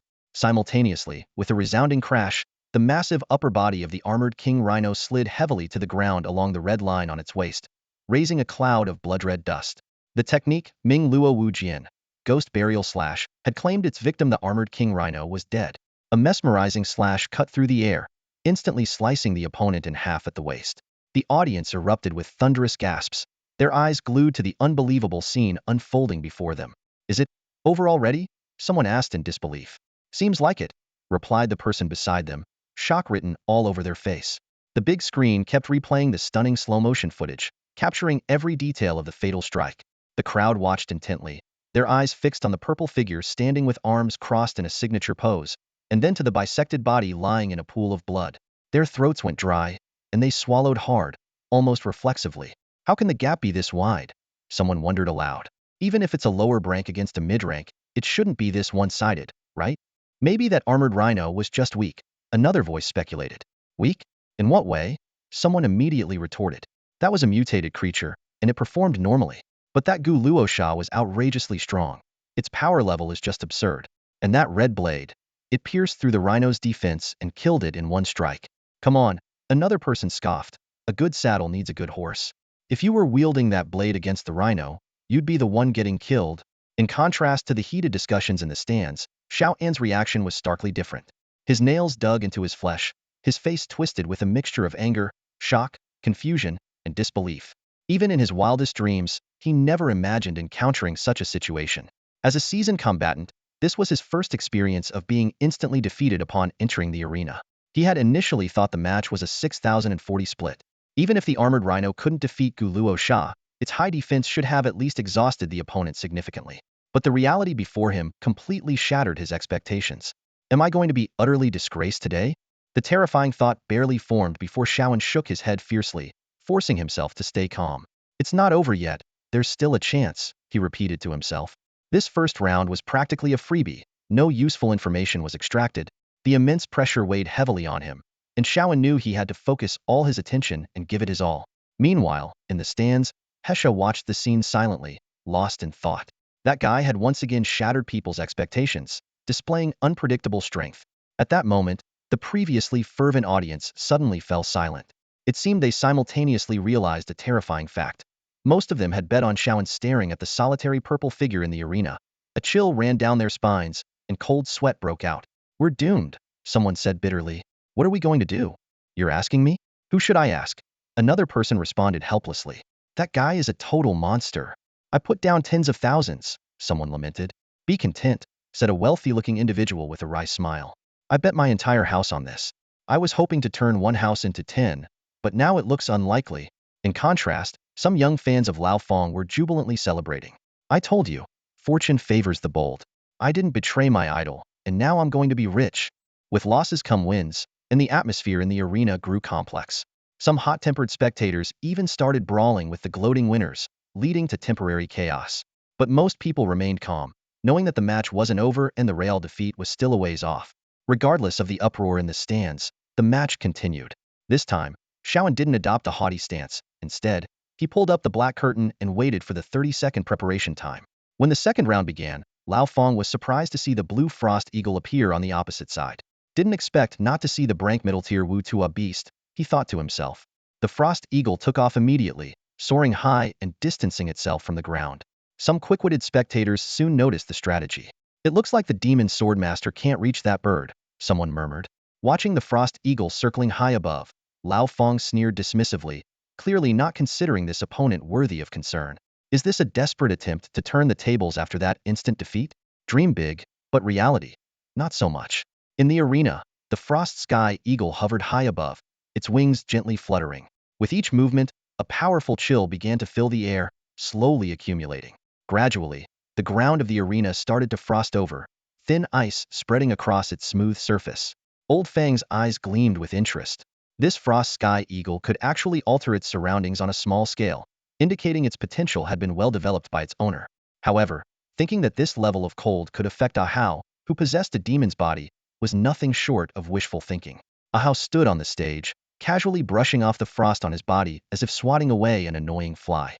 He extended one hand, and a bone blade instantly formed in his palm. With that, Ahau swung a hell slash into the sky, the fierce blade energy roaring out, cutting a terrifying 10-meter arc in the air. The frost sky eagle, maintaining a considerable distance, reacted in time. It swiftly flapped its wings, narrowly evading the fierce attack. Although the hell slash missed its mark, it dispersed much of the accumulated chill in the air. Shaoan watched the disrupted frost currents, feeling a weight in his heart. He hadn't expected Ahau's attack range to be so vast. It was truly alarming. Old Fong observed the frost sky eagle's movements, lost in thought. The bird, after dodging the attack, continued to release cold air unhurriedly. In midair, the white frost clouds were clearly visible. The opponent was certainly preparing a major move. Mere temperature drop wouldn't be enough to significantly affect Ahau. While the distance ensured the frost sky eagle's safety, it also limited its attack effectiveness.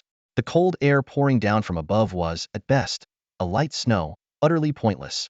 Old Fong directed Ahau to throw a few more bone spears, but they had little impact due to the distance. He realized that as long as the bird remained cautious, Ahau on the ground would struggle to reach it.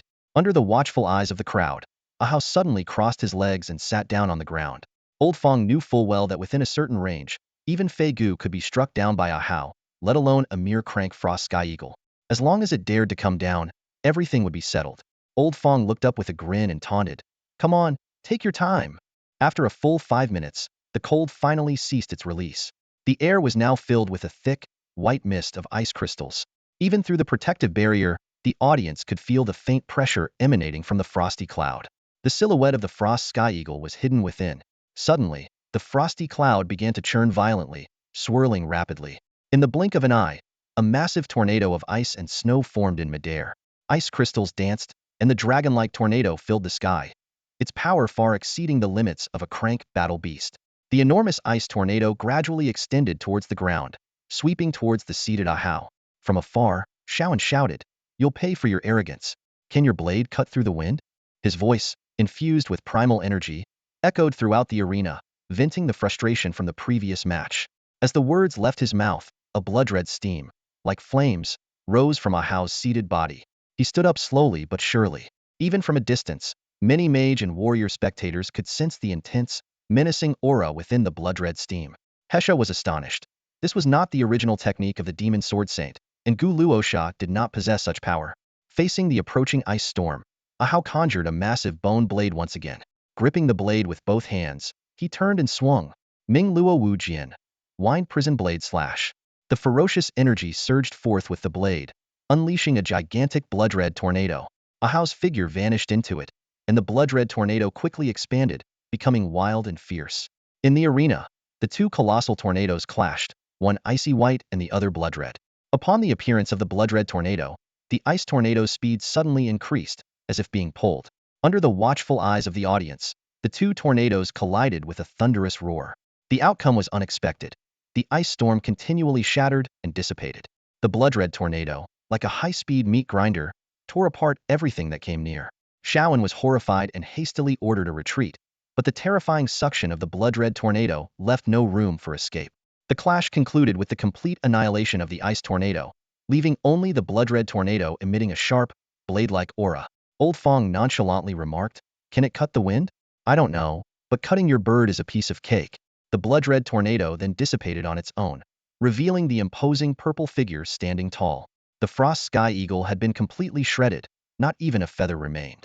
Xiao En's face turned ashen, his lips purple, clearly on the verge of a breakdown. The audience wailed in anguish, donning masks of pain.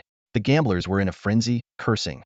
How can a 16-year-old have such a powerful brank battle beast? This is unfair.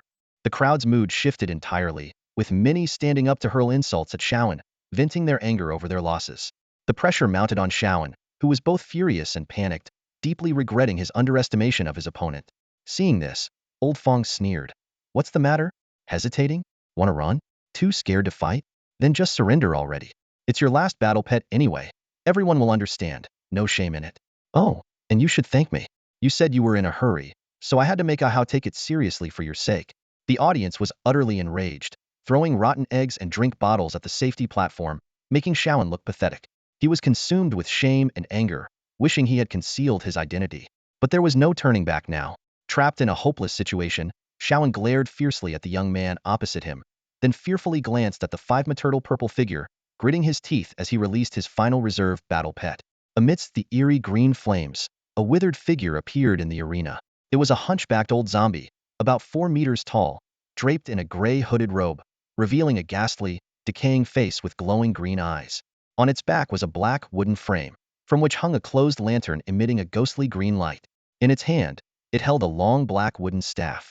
Its appearance screamed necromancer. This time, Hao changed his strategy from the previous rounds, drawing his crimson crescent moon blade swiftly. A hell slash roared towards his opponent like thunder, the blade tracing a blinding arc through the air. Faced with this sudden assault, Mundar the shaman reacted quickly, slamming his black wooden staff into the ground. A semi-transparent defensive barrier immediately rose in front of him. The crimson crescent moon sliced into the barrier as if it were trapped in thick gel, its speed slowing dramatically. Seizing the fleeting opportunity, Mundar swiftly dodged aside. The barrier dissipated, and the restored speed of the slash missed its mark, carving a deep gash into the distant shield. "Not bad," Hao muttered to himself, gripping his sword tightly as he advanced. Mundar, seeing this, dared not be complacent. He drew a ghostly green flame from the lantern on his back with his black staff and traced it on the ground, forming a summoning circle. Waves of green energy rippled out, and skeletal warriors, formed from nether energy, emerged from the earth, charging madly at the demon blade master. Hao's blade danced through the air, slicing the skeletal warriors to pieces as if they were paper. In an instant, they were obliterated. At that moment, Mundar finished his incantation and swung his staff, now ablaze with green fire. A massive ghostly green serpent materialized, lunging at Hao with its gaping maw. "Again?" Hao sneered. As the 20-meter-long snake approached, he unleashed a fierce hell slash. The crimson crescent cleaved the giant serpent in two, its momentum carrying it into the arena's defensive barrier, causing a violent tremor. In the safety zone, Shaoan couldn't help but slam his fist on the railing. Mundar's summoning abilities should have allowed him to hold off his opponent for dozens of rounds, but the demon blade master was pressing forward relentlessly, closing in within just 3 rounds. The pressure was immense. "We can't drag this out any longer. We have to go all out," Shaoan realized. The priority was to survive the current threat, not to worry about the following twin stars. Gritting his teeth, He conveyed his resolve to Mundar. Receiving the signal, Mundar let out a roar, pulling the lantern from his back and swallowing the ghost fire within. As the energy was consumed, the lantern's green glow faded. With the energy absorbed, Mundar's body began to swell irregularly, as if undergoing some terrifying transformation. He swallowed the nether spirit fire? Old Fang watched in astonishment. The lantern on Mundar's back generated and stored nether spirit fire, a high-level power from the netherworld. This fire-swallowing technique wasn't documented, clearly an original move developed by the opponent. Just as how reached Mundar, ignoring his rapidly expanding form, he swung a ghost burial slash. Unexpectedly, Mundar withstood the mental assault and dodged in time. Though one arm was severed, he quickly picked it up and reattached it, the green light flashing as it healed seamlessly. In an instant, Mundar transformed into a towering 10-meter colossus, muscles bulging and covered in tumors spewing green fire. His hands morphed into massive, bladed claws, exuding an intimidating aura. Unfazed, Hao unleashed another hell slash. This time, Mundar crossed his massive claws, blocking the crimson blade energy heaton. The clash of forces erupted in a deafening explosion, echoing throughout the arena. As it was pushed back 5 or 6 meters, the Wuchuo beast let out a deafening roar. Its muscular arms suddenly bulged, unleashing incredible power, and with a mighty tear, it broke through the hell slash for the first time. However, this heated collision came at a great cost. The Wuchuo beast's 10 sharp claws snapped instantly. But just as everyone was in shock, a faint green flame swirled around, and the broken claws regrew as if newly born. This unsettling regenerative ability made even old Fang take it seriously. He silently assessed that the Wuchuo beast's strength was likely nearing the peak of class. Clang, clang, clang. The sound of metal clashing was incessant. The giant beast claws and sharp long knives clashed fiercely, with the two figures, one large and one small, darting swiftly across the arena. Although the Wuchuo beast had a slight edge in strength at this moment, it was far inferior to Ahau in agility. As for combat skills, this magi-turned warrior was naturally out of its league. In the blink of an eye, the Wuchuo beast had taken 7 or 8 slashes, but thanks to its formidable regenerative ability, it showed no signs of retreating. The intense battle scene made the audience's blood boil, and they stood up, cheering excitedly. At this moment, Ahau suddenly erupted, seizing a fleeting opportunity to deliver 2 fierce slashes. One severed an arm, and the other decapitated it. However, to everyone's surprise, the severed arm seemed to be controlled by some force, launching a sudden attack from an impossible angle. Although Ahau dodged quickly, the sharp claws still left a faint blood mark on his chest. While it didn't cause substantial damage, it was the first time in 3 matches that an opponent had managed to touch the ancient Luosha. Seeing this, the ecstatic Shaoan burst into maniacal laughter. Keep slashing. Show me how you keep slashing. Immortal body. You get it? Ha ha ha. Faced with Xiao An's nearly hysterical taunts, old Fang couldn't help but feel puzzled. He began to wonder if he had pushed his opponent too hard, leading to some sort of rebound effect. Immortal body? Old Fang watched as the Wuchuo beast reattached its severed head with the eerie soulfire and couldn't help but smirk. To him, this was just a fragmented ability at best. Besides, once the soulfire's effect wore off, wouldn't it still face death? Even if it took time, it would eventually succumb. However, that clearly wasn't Fang Tianyun's style. A sharp glint flashed in his eyes as he thought to himself, an immortal body, huh? I'll still kill you. Wow, an unkillable guy. Even if his head gets chopped off, he can reattach it. This is insane. How can anyone win against that? An incredulous spectator exclaimed. There's still a chance. Guys, it looks like we won't have to head to the rooftop tonight. Keep going. Another voice shouted with hope. An unkillable monster. Someone else yelled excitedly. Stop yelling like an amateur. A calm voice interjected. Look at that demon swordsman. He's barely scratched. This match is far from decided. As the battle reached its peak, the audience's faces turned red with excitement as they argued and shouted. The entire arena was filled with a tense and thrilling atmosphere. Oh no, this is bad. Hubin scratched his head frantically. Regenerating limbs? How could there be such a broken ability? It's so unfair. Hesha remained composed. Relax. That ability has a time limit. Once the ghostly fire runs out, this match will be over. Her professional insight and judgment were always spot on. Contrary to everyone's expectations, the ancient Luosha didn't avoid the fight but instead dashed forward, coming right in front of the Wuchuo beast. Holding his sword with both hands, blood-red steam surged from his body once again. Using the blade as a pole, a blood-red banner materialized, unfurling violently. The banner depicted fierce rakshasas, terrifying yakshas, mountains of skulls, and wailing ghosts. Torture devices like hot iron plates, crushing stones, boiling oil vats, and pestles were shown, with ghostly prisoners screaming in agony. It was like a miniature hellscape, horrifying and shocking. Many spectators were so terrified by the scene that they covered their eyes, unable to watch any longer. With all his strength, Ahau faced the charging Witchuo beast and swung his sword from below, shouting, "Hell's endless night! Infernal banner!" The infernal banner sliced upwards, creating a perfect arc, and Ahau's movement ended with a crimson full moon. The Witchuo beast, in mid-attack, froze. A bright red slash extended from its forehead to its groin. "Ha ha ha! I told you, it's useless. No matter how you cut him, Mundar will always regenerate." Shaoan laughed triumphantly. "Stop being delusional and take a good look," Ahau said nonchalantly, causing Shaoan's excitement to waver. Shaoan suddenly noticed something was wrong. His Witchuo beast remained frozen, unmoving. A sense of foreboding crept into his heart. Boom! With a loud noise, the massive body of the Witchuo beast split along the crimson line and fell to the ground in two halves. Roar! The two halves of the body thrashed in agony, writhing on the ground like worms. Impossible! Shaoan roared in disbelief at the sight before him. On the arena's big screen, everyone saw the horrifying scene. The cut surface of the Witchuo beast was swarmed by red ghostly figures that ravenously devoured the green ghostly fire and even the flesh. The Witchuo beast's massive body was consumed at a visible rate. Its giant claws furiously slashed at the ghostly figures, but they passed through without causing any harm. In agony and helplessness, the Witchuo beast was ultimately devoured by the hellish ghosts. One strike, and 100 ghosts killed. After their feast, the ghosts gathered and transformed back into the familiar blood-red steam, re-entering Ahau's body. Though the gruesome spectacle ended, the audience was still in shock. What kind of creature was that ancient Luosha? It was beyond eerie. No way. No way. What was that? How could the ancient Luosha have such power? I don't believe it. Shaoan, having been defeated 3 times in a row, finally broke down. His face contorted as he ranted, unable to accept the reality. Regret, immense regret. Shaoan wished he could turn back time to stop himself from making such a foolish move. This wasn't just a defeat. It was a complete self-destruction. Who are you? Who exactly are you? 16 years old? Who are you kidding? There's no way a 16-year-old could do this. Are you a disguised expert playing a fool? Shaoan babbled incoherently. You're so deceitful. Watching the hysterical Shaoan, old Fang stroked his chin in frustration. Did I go too hard? So what if it's a 3-0 sweep? Did it really have to break him this badly? With all 3 of his battle pets destroyed, Shaoan faced at least a quarter of a year without pets, and half a year without participating in any competitions. He had lost before, but never this disastrously. It was his first time being completely aced. Impossible. How could the power of the underworld lose to mere swordsmanship? What was that red aura? Shaoan's bloodshot eyes were filled with confusion and rage. Old Fang looked at Shaoan from afar and politely smiled. The underworld? Sorry, we come from hell. Hell.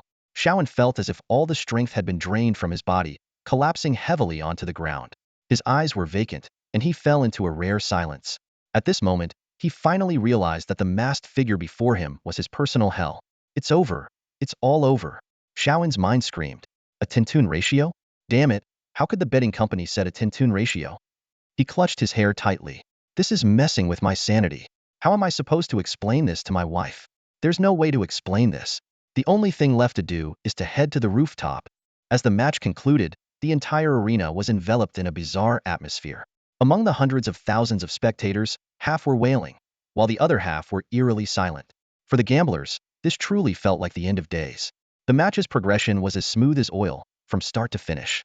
Those who had placed their bets felt their emotions plummet from heaven to hell without any buffer. Today's match and its outcome were beyond everyone's expectations. The whole event could only be described as outrageously absurd. Even now, some people were still slapping their faces, trying to convince themselves that this wasn't real. Everyone's gaze inevitably fell on the masked figure on the platform. The so-called child of destiny, was he even human? His strength had become almost unreal, and combined with his young age, words failed to describe him. Who is he, really? Someone couldn't help but ask. Does a godlike figure like him really need to come to an underground arena to crush our spirits? Despite the questions swirling in their minds, some people had already made up their minds. Forget the betting odds. From now on, they would bet on the child of destiny without hesitation. They also knew that after today, betting companies would reassess him thoroughly, and such high odds would never appear again. Amidst the awestruck gazes of the crowd, Lao Fang's figure disappeared into the player's tunnel, ending his match for the night. He had also gained a rough assessment of Ahau's strength. Having consumed special pills and practiced the netherworld unyielding technique, Lao Fang's power as a demonic swordmaster had reached an unreasonable level. However, when it came to the rank, Lao Feng shook his head after some thought. The gap between lower rank and upper rank was not just a small step but a vast chasm, much larger than the gap between upper rank and lower rank. The higher the rank of the battle beasts, the greater the disparity in strength. It might look like a small difference in ranking, but the actual strength gap was enormous.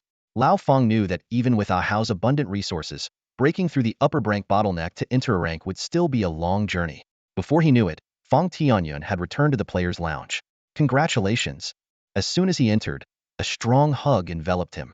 Caught off guard, Lao Feng nearly suffocated in the embrace of that majestic bosom. Hey, you trying to kill me? Lao Feng gasped for air once he was released. Regina stood tall, provocatively shaking her chest at Lao Feng in a move she called Mountain Quake, Wolf Howl. The combination of her suffocating embrace and pendulum-like sway left Lao Feng feeling dizzy. As their relationship grew closer, she became bolder and more uninhibited around him. Enough talk. Tonight, let's fight to our heart's content, Lao Feng said with a smile. As the two joked and walked out of the lounge, a woman who had been waiting approached them, bowing slightly. Mr. Feng, our boss congratulates you on your victory tonight. She has prepared a feast in your honor and hopes you will join her. Lao Feng looked at the respectful maid in front of him, feeling both curious and cautious. Why would the owner of the Night Queen Arena seek him out? As for the celebration, he knew better than to take it at face value. There were many winning fighters in the Night Queen Arena. If the owner congratulated each one, she wouldn't have time for business. It seemed his display of strength tonight had caught some important eyes. I have other matters to attend to, so I'll pass, Lao Feng replied bluntly. The maid didn't seem perturbed by his refusal and maintained her smile. If you have other matters, then another time. I hope you rest well and achieve more victories in the future. After speaking, the maid turned and left, not pressing the invitation.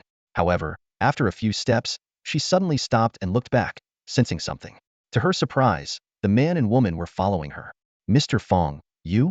The maid was momentarily speechless. It's nothing. The matter is resolved. Lead the way, Lao Feng said expressionlessly.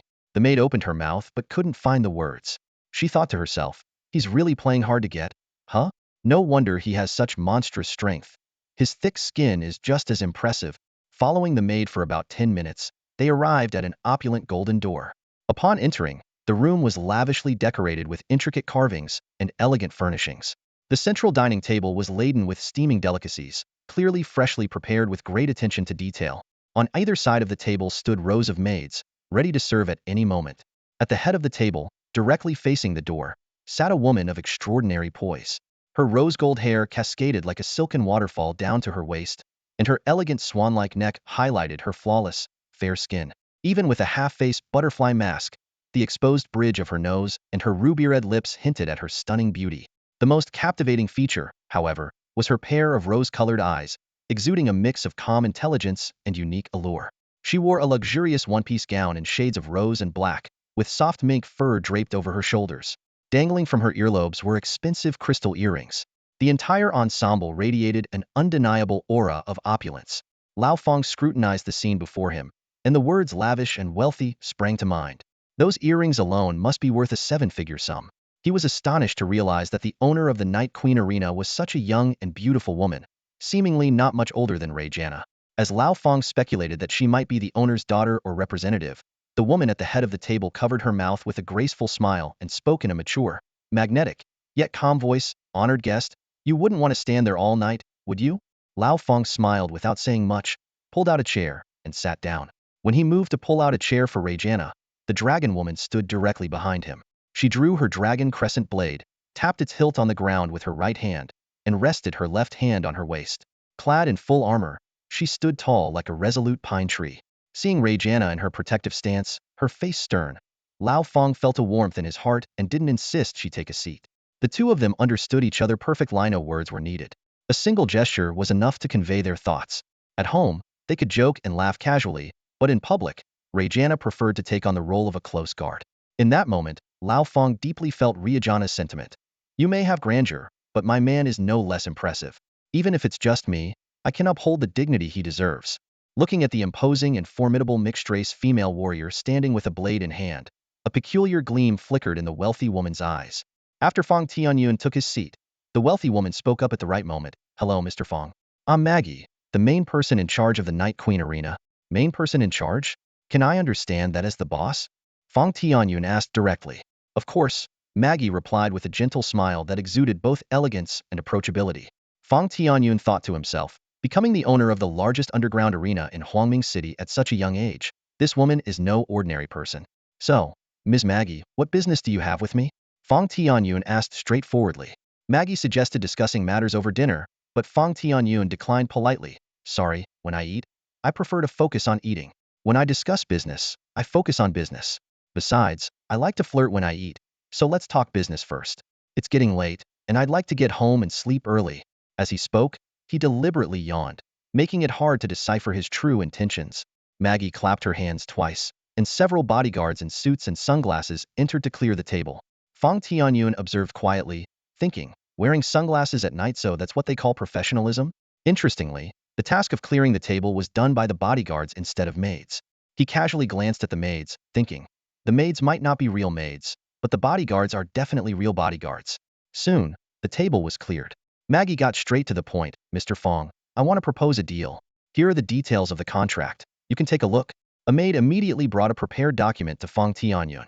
After carefully reading it, Fang Tianyun understood Maggie's intentions. Maggie had many businesses and numerous competitors. When conflicts or disputes arose in business, competitors often opted for private beast battles to settle scores. This method, though crude, was straightforward. Since fighting to the death is illegal, these private beast battles were an extension of business disputes. The contract in Fang Tianyun's hand was a hiring agreement. When Maggie's business required a private beast battle to determine the outcome, she would notify Fang Tianyun, and he could choose whether or not to help.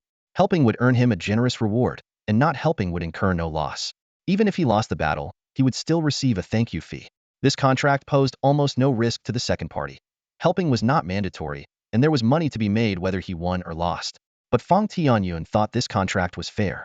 Considering his performance today and his potential for future growth, it made sense for Maggie to offer such a favorable deal. He knew that Maggie was one of the few people aware of his true identity and abilities. I've reviewed the contract.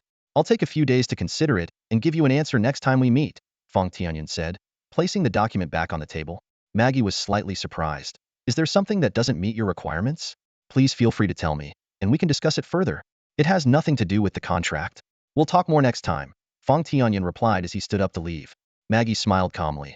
All right, I look forward to our next meeting. Her demeanor remained composed, showing no signs of urgency. Ms. Maggie, there's no need to see us out personally. We know our way. Fang Tianyun declined her offer to escort them. Maggie instructed, Mary, please see our guests out. Remember, the main entrance is busy and noisy. Take them out through the side door to avoid disturbing our esteemed guests. Yes, ma'am.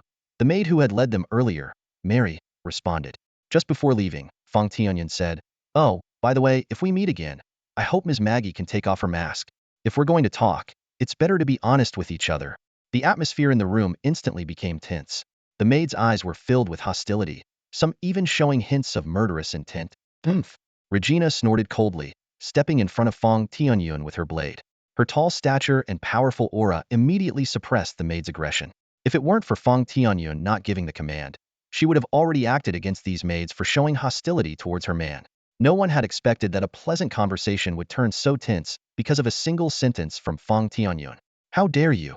A loud voice shattered the heavy atmosphere. As soon as Maggie spoke, the maids immediately subdued their demeanor, transforming into harmless attendants with lowered eyes. Maggie slightly bowed in apology. My servants were impolite and offended you. It's my fault for not disciplining them properly. I hope you don't mind. Old Fang waved his hand nonchalantly. It's nothing, don't worry about it. With that, he turned and followed Maid Mary out. Regina scanned the room warily before trailing closely behind. The grand doors closed once more, and Maggie elegantly poured herself a glass of red wine. Holding the wine glass, she walked over to the floor-to-ceiling window. Through the glass, she overlooked the entire arena, undoubtedly the best vantage point for the Night Queen. She swirled the wine gently and gazed at the sparse crowd dispersing in the arena, a faint smile playing on her lips. Not only is he terrifyingly powerful, but he's also so meticulous and composed beyond his years. Truly a precocious young man, Maggie murmured to herself. Walking down the corridor, Fang Tianyun suddenly asked Mary, who was leading the way, did I say something earlier that might have offended your master? Reflecting on the earlier scene, he felt increasingly uneasy. Mary paused briefly and replied, I'm sorry, but I can't say much about that. I can only tell you that my master wears a mask not to target you specifically. It's just their usual practice in any public setting. Old Fang suddenly understood. There must be a story behind the mask. Meanwhile, in the entrance hall of the Night Queen Arena, Hesha stared intently at the player's passage, while Hubin sat beside her, bored. Sis, when are we going home? It's getting late, and we have class tomorrow, Hubin complained. Seriously, I never thought a girl like you, who never shows interest in anything, could be so curious, Hubin muttered as his cousin ignored him, deciding not to say more. As time ticked by, the staff eventually had to intervene. Miss Sir, we're closing soon. Please come back another day. Hesha asked reluctantly. Have all the players left already? The staff member politely replied. I'm sorry, miss, but player information is private. We can't disclose that. Disappointed, Hesha glanced at the player's passage one last time before leading her cousin away. Little did they know, old Fang had already left quietly through a side door with Mary. At that moment, Fang was at home, sweating profusely while playing the game Dragon Quest. The next afternoon, Ling was watering flowers in the front yard. Regina was practicing swordplay in the backyard, and old Fang was lying on a deck chair, intently reading a newly acquired dossier personal information about Maggie. The reason he had refused to cooperate with the Night Queen a couple of days ago was simple. He knew nothing about Maggie. When he was just a contestant, it didn't matter who the boss was. But now that there was a potential for collaboration, he couldn't go in blind. So, after returning home, he spent a considerable amount of money gathering information about this woman. The results were astonishing. The contents of the dossier far exceeded his expectations. The Dark Empress, indeed. The grim history of the Huaxiang district unfolds before our eyes. Many years ago, a gang named 99 rampaged through Huaxiang like a ferocious beast, almost becoming an unshakable kingpin. The gang's leader was a ruthless tyrant, his hands stained with blood, and his eyes fixated solely on profit. Organ trafficking, drug dealing would unhesitatingly engage in any quick money-making scheme. This tyrant often proclaimed himself the unique one, and with his 99 followers, they formed a complete 100, thus the name 99 Gang was born. During the gang's most rampant days, Huaxiang district was plunged into unprecedented chaos. The number 99 became a harbinger of doom, causing fear among passers-by, and the air was thick with terror. Even though the authorities intervened multiple times, their efforts were like a drop in the ocean. After each crackdown, the 99 Gang would lie low for a while, only to resurface and wreak havoc again, like a persistent plague. Amidst this bed of sin, a girl named Maggie quietly grew up. She was the tyrant's illegitimate daughter, with a similar status to Lao Fang but a far more tumultuous fate. The tyrant, besides having a wife equally brutal as himself, had numerous lovers and illegitimate children. However, these people were as expendable as weeds, either perishing at the tyrant's hands or falling victim to his wife's poison. This couple was a twisted and sadistic pair of malevolence. In contrast, Lao Fang, though not highly regarded in the family, at least lived without want. Maggie's childhood, however, was a dance on the edge of a knife. Every day, she lived cautiously, fearing that one wrong step would lead to her demise. Yet, the wheel of fate turns unexpectedly. 5 years ago, a sudden upheaval changed everything. Overnight, the malevolent couple and their equally vile son all died violently. In the bloody power vacuum, Maggie rose like a phoenix from the ashes, swiftly taking control of the 99 Gang and becoming the new Dark Empress. The records offer only sparse details on how Maggie emerged victorious from this bloody turmoil. But Lao Fang knew that behind this must lie a dramatic story filled with human struggles, power plays, and deep-seated hatred. Such a tale would likely require a long television series to barely cover its twists and turns. Once in power, Maggie immediately undertook sweeping reforms of the 99 Gang. Under her leadership, the once notorious gang gradually faded from public view. On the ruins of this criminal organization, a new force named Black Rose quietly blossomed, marking a new chapter in the underworld of Huaxiang district. Black Rose, the name marking a new era for the 99 Gang under Maggie's leadership. It wasn't just a name change, the entire operation had been overhauled. Hotels, casinos, and arenas became the primary businesses, while previous illegal activities like drug trafficking were eliminated. Maggie established strict rules, bringing order and discipline throughout the organization. Although Black Rose's territory is smaller compared to the former 99 Gang, its potential for sustainable growth, social reputation, and network of connections have significantly improved. Surprisingly, Black Rose even received an award for outstanding organization from the authorities, maintaining its intimidation factor while gradually building a positive image. This transformation from the underworld to a semi-legitimate status has made Black Rose a unique entity.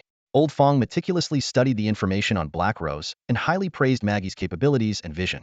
Though not purely a good person, Old Fang had his own principles and bottom lines. He despised activities like drug trafficking, human trafficking, and illegal organ trade, and would resolutely combat them whenever encountered. After confirming that Black Rose's current operations did not violate his principles, Old Fang made a decision. However, he planned to make some adjustments to the contract details. For Old Fang now, money was no longer the primary pursuit. Just the duel with Shaoan had earned him billions, ensuring a steady stream of wealth. Unlike his previous life, his goals had changed. On Blue Star, he had chased fame and fortune. In this life, money was merely a tool to achieve his dreams, enough to suffice. In comparison, Black Rose could provide him with more valuable resources. As Old Fang was lost in thought, a crisp voice interrupted his reverie. Brother. Old Fang looked up to see Ling running joyfully with a watering can, a smile spreading across his face. This girl had been getting better nutrition lately, and her health and overall condition had visibly improved, even growing a bit taller. What is it? Old Fang gently patted Ling's head and asked. There's a sister outside looking for you, Ling replied. A sister? Old Fang showed a hint of confusion. Yes, a sister who looks about your age, very pretty, with blue eyes, Ling described in detail. Upon hearing this, Old Fang immediately realized who it was. Why is she here? Where is she? I asked her to wait outside, Ling said somewhat nervously. Old Fang patted Ling's head again, encouraging her. Well done. Although Ling was a bit timid, she was very smart. She wouldn't easily let strangers into the house without reporting first, a very prudent approach. Ling beamed with happiness at the praise. She's indeed my classmate. Bring her to the living room. I'll be there shortly, Old Fang instructed. Okay. Ling put down the watering can and ran cheerfully towards the front door. At this moment, Regina, who had just finished her training, teased while sipping cold water. Oh, looks like the master has quite the charm. Girls are even coming to find you. Old Fang squinted his eyes and retorted. Compared to those little girls, I prefer someone like you. Oomph. Small horse pulling a big cart, Regina shot back defiantly. What? Old Fang was momentarily taken aback. Regina couldn't help but burst into laughter. But the next second, Old Fang stormed over to her. Small horse, huh? Who's the small horse? Say it again. Who was the one begging for mercy last night? Who slept till noon not wanting to move? Ha ha ha. Stop tickling. I was joking. I was wrong. Master, ha ha. It tickles. Regina laughed and pleaded for mercy. Meanwhile, in the living room, Hesha had been sitting quietly for a while, almost finishing a pot of tea. Little sister, what is your relationship with Fang? Hesha couldn't help but ask Ling, who was arranging flowers nearby. I work for the master here, Ling replied with a smile. Work? Hesha looked at Ling in astonishment. How old are you to be working already? Don't you go to school? The master said he plans to send me to school when the new term starts, Ling explained. Hearing this, Hesha didn't ask further but remained puzzled about what Fang was doing, taking so long. Just then, Hesha seemed to hear a high-pitched female voice from the backyard. For some reason, the sound made her feel a bit restless, and she took another sip of tea. As Hesha was about to get up to check, a familiar tall figure walked out, looking refreshed. Hey, isn't this the class monitor? What a rare guest. Please sit. Make yourself at home. Ling, go boil another pot of tea, Old Fang said with a smile. No need, Fang. Let's get straight to business. Hesha had had enough tea and was a bit exasperated by Old Fang's playful demeanor. He was either silent and serious or acting like a rogue. Business? Old Fang was a bit puzzled but saw that Hesha was in a normal state, silently praising her resilience for recovering quickly after their last encounter. All right, what business does the class monitor have with me? Old Fang asked, finishing his tea and meeting Hesha's gaze. Fang, staring at me like that will make me embarrassed, Old Fang teased, though internally wondering if she had some issue, as her intense gaze was making him uneasy. Could she have a masochistic streak? Ignoring his teasing, Hesha said calmly, it's almost the end of the year and the holidays are coming. Tomorrow, our class will have an exchange match with 2 other academies' beast trainer classes, and we hope you can participate. What? An exchange match? Old Fang had no interest in such beating up kids events and declined outright. Thanks for coming all this way, but I'm really not interested. Besides, with you there, isn't it settled? One brank, wouldn't that easily? Mid-sentence, Old Fang recalled something, looking at Hesha's pretty but expressionless face. He remembered he had torn her big toe apart a few days ago, and it was still in the recovery phase. How could he have forgotten that? When he accidentally let it slip, Lao Fang felt a bit embarrassed. He glanced at Hesha, who remained expressionless, as if she hadn't heard a thing. Calmly, Hesha said, I know this competition might seem like a waste of time for you, but aside from the 2 of us, the best anyone else in our class can manage is a high drank. The other 2 academies both have crank battle pets. The principal personally asked me to tell you that this exchange match is crucial for our academy's reputation, and he hopes you can help. She paused before continuing. You've been skipping classes for almost a semester. The principal said if you help out, he'll forgive your absences and award you full credits. Lao Fang sighed and replied reluctantly, all right, I'll be there on time tomorrow. Given the circumstances, he couldn't refuse. Besides, he had indeed been skipping classes excessively, so helping out seemed reasonable. Just then, Regina walked into the living room. Her natural charisma made Hesha pause. It was the first time Hesha had seen such a tall and beautiful woman in person, with a uniquely unforgettable presence. Regina was wearing a tight-fitting workout outfit that highlighted her perfect figure. Hesha's eyes involuntarily lingered on Regina's long legs and ample chest before she glanced down at her own body. Lao Fong noticed a fleeting, unusual expression on Hesha's otherwise stoic face. "Is this your classmate, Tianyun?" Regina asked. Before Lao Fong could respond, Regina extended her hand and introduced herself. "Hello, I'm Regina, Tianyun's personal bodyguard." She emphasized the word personal. Hesha was taken aback, but instinctively shook Regina's hand. Lao Fong watched nervously, worried that Regina might accidentally grip too hard. "Just finished my workout. I'm all sweaty. I'll go take a shower," Regina said, releasing Hesha's hand and winking at Lao Fong before heading upstairs. Tianyun. Huh? Quite familiar, Hesha thought, feeling a sudden irritation. The idea of this man and woman living together made her even more uncomfortable. "Class rep, did the principal send you to find me?" Lao Fong asked. "Yes," Hesha replied, her tone lacking confidence. In reality, it wasn't the principal's directive. Hesha had volunteered. That afternoon, when Principal Sun came to the class to discuss the event, Hesha insisted on personally visiting Fang Tianyun, citing her responsibility as class president. "Well, now that I've delivered the message, I'll be heading back," Hesha said. "Why don't you stay for dinner?" Lao Fong offered with a smile. "No, thank you," Hesha declined politely. Lao Fong's smile widened. "Did you walk here?" He noticed there was no car outside. "The car at home broke down and is being repaired," Hesha said, slightly turning her head to avoid his gaze. Lao Fong understood that with Hesha's family wealth, they could easily afford a different luxury car every day. But it was already late, and letting a young woman walk home alone didn't seem right. "I'll drive you home," Lao Fong suggested. "No need. I can walk," Hesha insisted. "All right, then walk," Lao Fong said teasingly. Hesha's expression froze, and Lao Fong nearly laughed out loud. "Wait here. I'll get the car keys," he said, turning to fetch them. He thought to himself how endearingly naive this stoic girl was when it came to social etiquette. In the car, they didn't talk much. Hesha tried to start a conversation. "Fong, do you only have one battle pet?" "Yes," Lao Fong replied nonchalantly. "How much magic energy does your battle pet space have?" Hesha asked again. "Forgot," Lao Fong answered dismissively. After a few more attempts, Hesha fell silent. Lao Fong chuckled inwardly, realizing how challenging it was for this stoic girl to make small talk. The car came to a smooth stop in front of her destination. Looking through the gate, Lao Fong couldn't help but marvel. "Wow, another castle. Thanks, Fong. Would you like to come in for a bit? Maybe have a cup of tea?" Hesha stood at the door, smiling as she extended the invitation. Fong shook his head. "No, it's getting late. Let's catch up another time." Just as Hesha was about to turn away, Fong spoke again from the car window. "By the way, about the last district competition, I might have gone a bit too hard. I hope it didn't affect your mindset too much."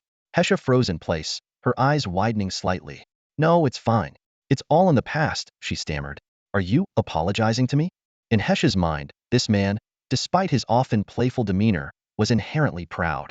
She never expected someone like him to apologize. Fong's lips curled into a slight smile.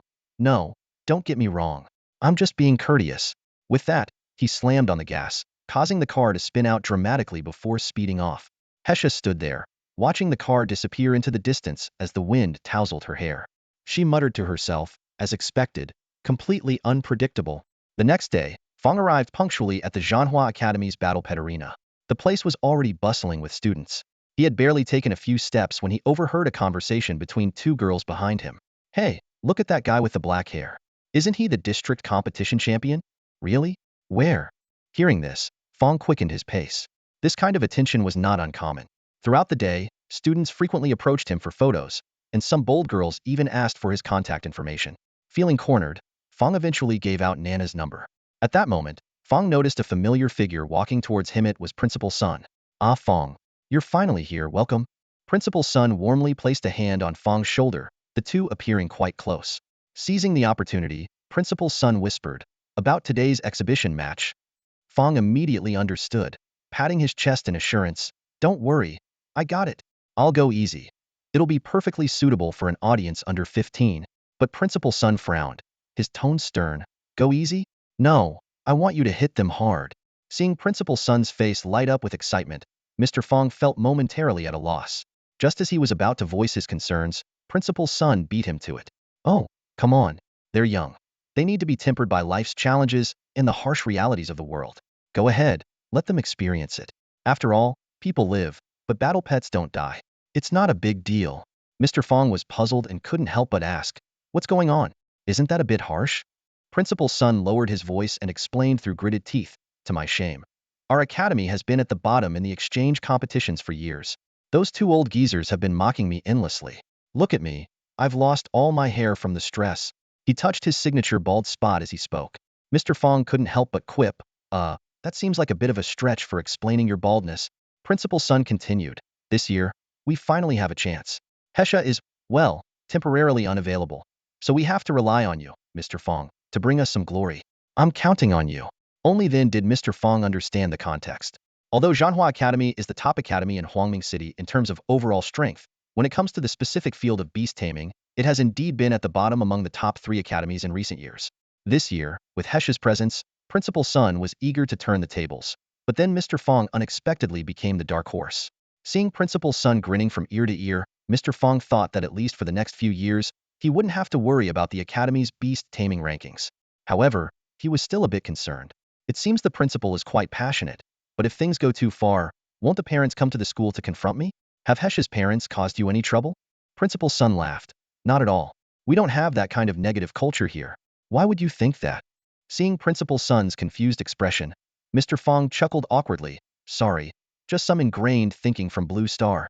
Realizing he didn't have to worry about overstepping and getting complaints or confrontations, Mr. Fang confidently assured, got it. I'll handle it. After giving his instructions, Principal's son left to attend to his many responsibilities at the Tri-Academy exchange event. Mr. Fang made his way to the spectator area where his class was seated. As soon as he arrived, all eyes in the class turned to him. This was Mr. Fang's first official appearance on campus since the district competition.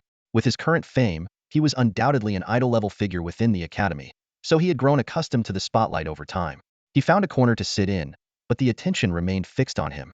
If it weren't for his past reputation of being a no-nonsense, tough guy who once beat up a classmate, he would have been swarmed by admirers. For now, his intimidating presence kept people at bay, which suited him just fine. Observing the nearly full venue, Mr. Fang noted the distinct divisions marked by different uniforms. Students from Zhanhua, Qingyuan, and Minglan, the top 3 academies in Huangming City, were gradually filling up the seats. There were significant safety distances between the student sections, with tall fences erected. At the boundaries of each section stood burly students, likely from the martial arts classes. Boxes of bottled drinks were being discreetly taken out from storage rings, and many female students were tying up their long hair. Mr. Fang thought to himself, once the hair is tied, it's game on. The competitive atmosphere is already palpable even before the exchange begins.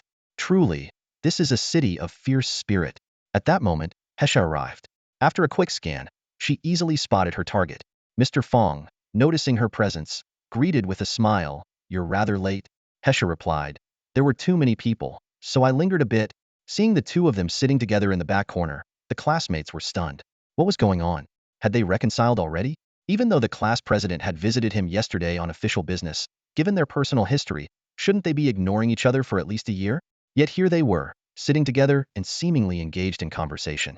The atmosphere shifted dramatically. The girls' gazes were now focused on Hesha, while the boys' eyes were fixed on Mr. Fang, with looks that were far from friendly. Hesha was the undisputed school beauty of Zhanhua Academy, and with her privileged background, she was the dream girl for many male students. Though she may appear a bit flat-chested, the innocence and youthful charm she exudes perfectly align with the aesthetic preferences of most high school boys.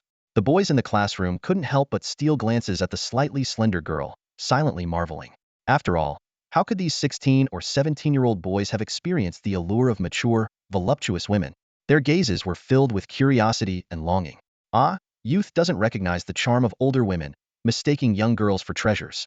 Youth doesn't appreciate the appeal of a soft life, mistaking youthful vigor for the pinnacle. Someone muttered softly, causing a few boys nearby to stifle their laughter. When the pair sat together, the atmosphere in the classroom became noticeably tense. A wave of jealousy flashed through the eyes of a large group of male students, with some even clenching their fists involuntarily. Hubin stood among the crowd, staring at the scene in shock. His mouth hung slightly open, and his mind went blank. As her cousin, he knew her personality all too well. Poor relations with girls, and almost none with boys. Her cold, expressionless face, combined with her prominent family background in Huangming City, was enough to intimidate boys her age. They wouldn't even dare to look at her twice, let alone strike up a conversation. How could my cousin, a girl with zero appeal, actually choose to sit next to a boy who'd been exclaimed internally, "Is the sun rising from the west today?" But upon closer inspection, Hubin had to admit that the two of them did look somewhat like a perfect couple. This realization brought a slight smile to his face. The girls' reactions were even more pronounced. Their eyes flickered with a mix of curiosity, envy, and barely concealed jealousy.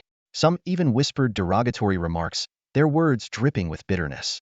Despite the attention from all directions, the pair in the back corner remained remarkably composed. The girl maintained her indifferent expression, seemingly unaffected by the surrounding commotion. The boy, too, appeared unfazed, as if the stares of others had no impact on him whatsoever.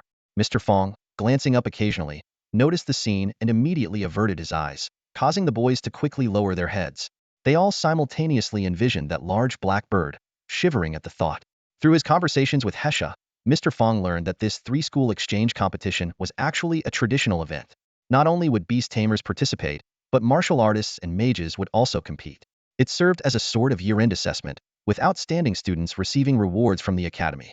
At that moment, Principal Sun stepped onto the podium and announced in a booming voice, "Students, teachers, welcome to the year-end exchange event of the three academies. On behalf of our school, I extend a heartfelt welcome to you all." With thunderous applause, the year-end academy exchange event officially began. The atmosphere in the classroom instantly became lively, with everyone eagerly anticipating the exciting competitions to come. As Principal Sun wrapped up his formal speech, the exchange competition officially began. The order of the matches was as follows: martial artists, mages, and beastmasters.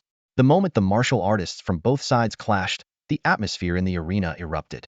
The enthusiasm of the young students was no less intense than that of the adult spectators in the Night Queen arena.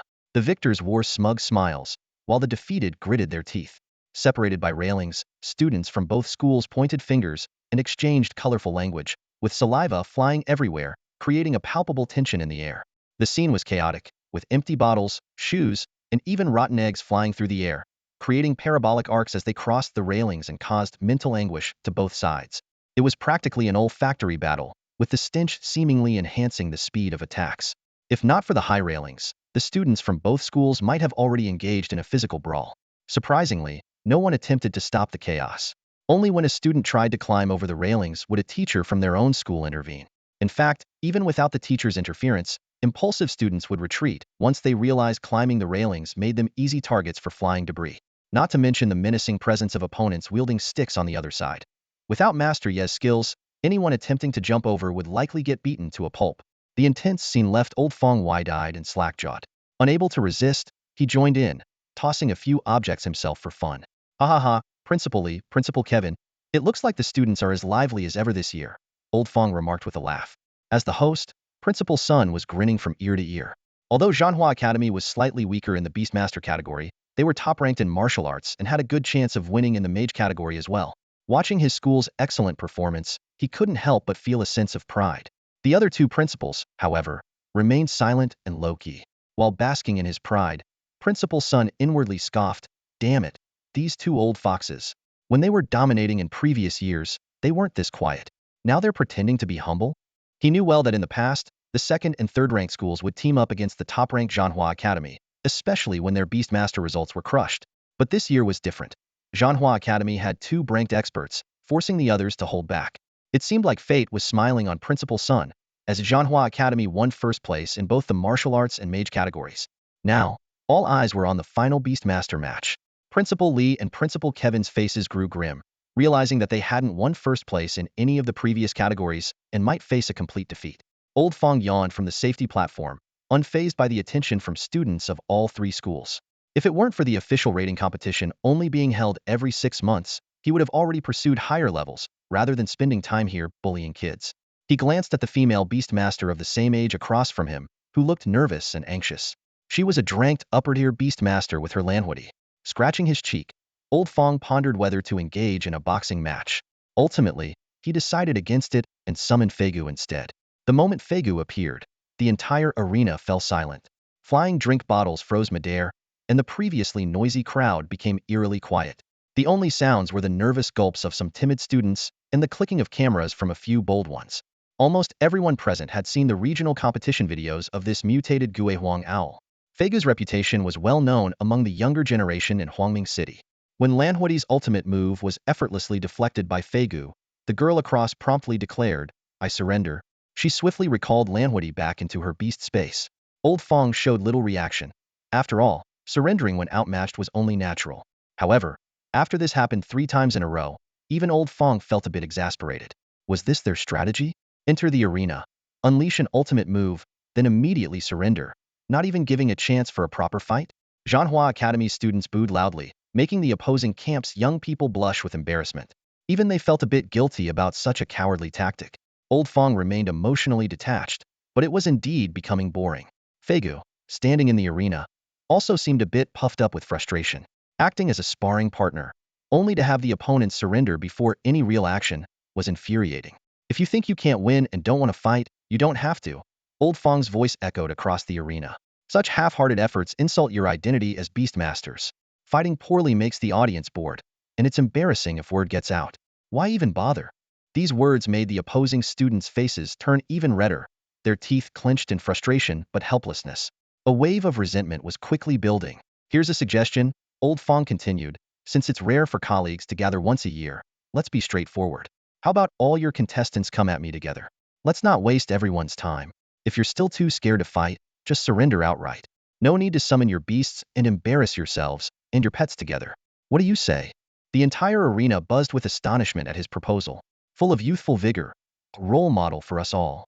As soon as Lao Fang finished speaking, one of our classmates immediately chimed in, firing up the crowd. So arrogant, but I like it. Did you hear that? He's challenging all of you. Why are you still silent? Are you that scared? If you're too afraid to fight, just surrender already and stop wasting time. Such provocation was hard to swallow, even for the most patient on the opposing side. The young, hot-blooded beastmasters turned red with anger, clenching their fists. Even the nearby martial artists couldn't resist joining in. Exactly. No matter how powerful that big black bird is, can't you handle it together? Are you so scared you won't even fight? Get in there. The atmosphere was electric, and the competitors could no longer sit still. They exchanged glances, confidence building in their eyes. With a determined nod, they made their decision. They would give it their all. The remaining contestants filed into the arena, and the stands erupted in excitement. The contrast between the dense crowd and the lone figure on the other side was stark, even causing some students from Zhanhua Academy to worry. Have we overdone it? Dozens of battle pets were unleashed, each one more intimidating than the last. One was Class C, another Class C, and the rest were Class D. The noise level around the arena dropped sharply as everyone held their breath. At that moment, with a command from the Beastmasters, the battle pets launched their attack. Standing calmly, Feigu tilted its head slightly, as if mocking them. In the next second, a nauseating stench filled the arena. A girl in the stands turned pale, barely having time to complain before waves of nausea overcame her. The sound of retching spread like wildfire, plunging the entire venue into chaos. In less than 5 minutes, the battle was over. The arena was a mess. 4 people had fainted, 3 were vomiting, and 6 were utterly disoriented. The ghostly owl moved through them like a tiger among sheep, its black wings like knives, its claws piercing souls, effortlessly outmaneuvering the battle pets. Some beastmasters, in their panic, even caused their pets to injure their teammates. Lao Fang left the arena under the awestruck gazes of the crowd, but his legend continued to spread. Someone gave him a nickname, the Nightmare Kid. This battle made it clear to everyone that Blackbird and its peer were not to be trifled with. No wonder the nickname given by the youngsters is so crude and domineering. Principal Sun couldn't help but burst into laughter. Seeing the other 2 principals' faces darken like the bottom of a pot, he felt an immense sense of satisfaction. This victory was a resounding success, cementing Zhanhua Academy's position as the top institution in Huangming City. The second and third-ranked academies wouldn't be able to lift their heads for years. Principal Kevin forced a smile and cupped his hands in respect, saying, "I admire your skills. We have nothing to say." However, inside, he was deeply frustrated. How did that fat son get so lucky to recruit such an extraordinary student? If only Qingyuan Academy had such talent. Kevin dared not continue his train of thought, as it only made him more heartbroken. The principals of Qingyuan Academy and Minglan Academy knew well that as long as Fang Tianyun remained a student, they would have little chance of gaining an advantage in the Beast Mastery program. Fang Tianyun's astonishing battle had been recorded by the students and went viral online, sparking heated discussions. The youth of Huangming City gained a deeper understanding of this Oak District champion, whose reputation now carried an added hint of menace. Fang Tianyun, however, wasn't much concerned with the external commotion. He was busy planning his upcoming holiday. With a week left after the exchange competition before the school break, the dreaded 16 had finally turned into 17, a seemingly minor change, yet still a fearsome number. Initially, Fang Tianyun planned to visit the Silver Sand Sea to the north of Huangming City, a popular spot for capturing marine-type battle beasts. But after careful consideration, he scrapped the plan. Marine-type beasts could only serve to fill gaps in his lineup and wouldn't help him break through his current limits. To truly advance, he needed to. An S-class battle pet is the pinnacle of existence on the Eternal Continent. Lao Feng had watched recordings of international matches featuring top-tier battle pet masters and their S-class pets multiple times, and each time, he was awestruck by the cataclysmic scenes. By the end of these battles, the thousands of mages maintaining the defensive barriers were often exhausted, collapsing to the ground, gasping for breath. To put it in terms of a cinematic comparison, it was at least on the level of Godzilla versus King Ghidorah. Lao Feng had privately assessed his own strength. With his current lineup of battle pets, even in a group fight against a lower-tier S-class pet, his chances of victory were only about 30 to 35%. Experts conservatively estimate that the power of a lower S-class pet is roughly 8 to 10 times that of a higher B-class pet. The leap from B-class to S-class is akin to ascending to the heavens. Currently, Lao Feng possessed 2 B-class battle pets, and if Xiaoqing developed normally, she would undoubtedly become a top-tier B-class pet. With 3 B-class pets in hand, acquiring additional B-class pets would yield diminishing returns, potentially even prolonging the development curve. Lao Feng knew well that capturing higher-level battle pets was 30% luck and 70% effort, and among that 70% effort, the number of magic energy points in the battle pet space was paramount. After more than 6 months of rigorous training, Lao Feng's magic energy points had reached an astonishing 60. However, even these 60 points were insufficient for his ambitious plans. Ahao's rapid improvement had brought his magic energy points to 18. Fei Gu was now at 14, and Xiaoqing was currently at 12. Adding it all up, Lao Feng had only 16 points left to use in his battle pet space. Although his battle pet space growth was unmatched, the increase in battle pet strength was even faster, resulting in only a net gain of 6 magic energy points compared to a few months ago. S-class battle pets require at least 30 magic energy points to begin with, and 16 points were far from enough. Therefore, Lao Feng's next plan was to focus on training and elevate his magic energy space to over 30 points, preparing to capture an S-class battle pet. Moreover, his 3 B-class battle pets had the potential to evolve into S-class, further increasing the pressure on his battle pet space. Facing this dilemma, there was another solution: the life bond. This advanced contract could have the magic energy points required for a battle pet. On the Eternal Continent, there are 3 types of contracts related to battle pets: the equal contract, the battle pet contract, and the life bond. The equal contract is mainly for non-battle pet masters, such as warriors, mages, or ordinary people. It has many restrictions. The battle pet must be willing to sign it. The signer has a contract space but no battle pet space, so once a battle pet dies, it cannot be resurrected, and each person can only have one equal contract battle pet. However, one major advantage is that the battle pet does not disappear when the contract is terminated. Lao Feng planned for Ling to sign an equal contract with the golden saber beast on the mountain. He intended for the little girl to bond with the big golden cat, first to increase the likelihood of a successful contract. If Ling was fortunate enough to become a battle pet master in a few years, the equal contract could be directly converted into a battle pet contract. The Royal Lion Mastiff Knights of the Federation, the War Bug Army of the Gongfu Empire, the Bear Guardians of the Beilongjia Kingdom, and the Holy Light Pegasus Knights of the Light Spirit Church were all formed in this way. The battle pet contract was the type held by Lao Feng's 3 battle pets and could only be signed by battle pet masters. The life bond, however, was an advanced version of the battle pet contract, requiring perfect harmony between the master and the pet. This harmony means a deep, mutual understanding between the battle pet master and the pet. Although the criteria are vague, official data shows that the success rate of the life bond is only 1 in 5. If successful, the magic energy points required for the battle pet would be permanently halved.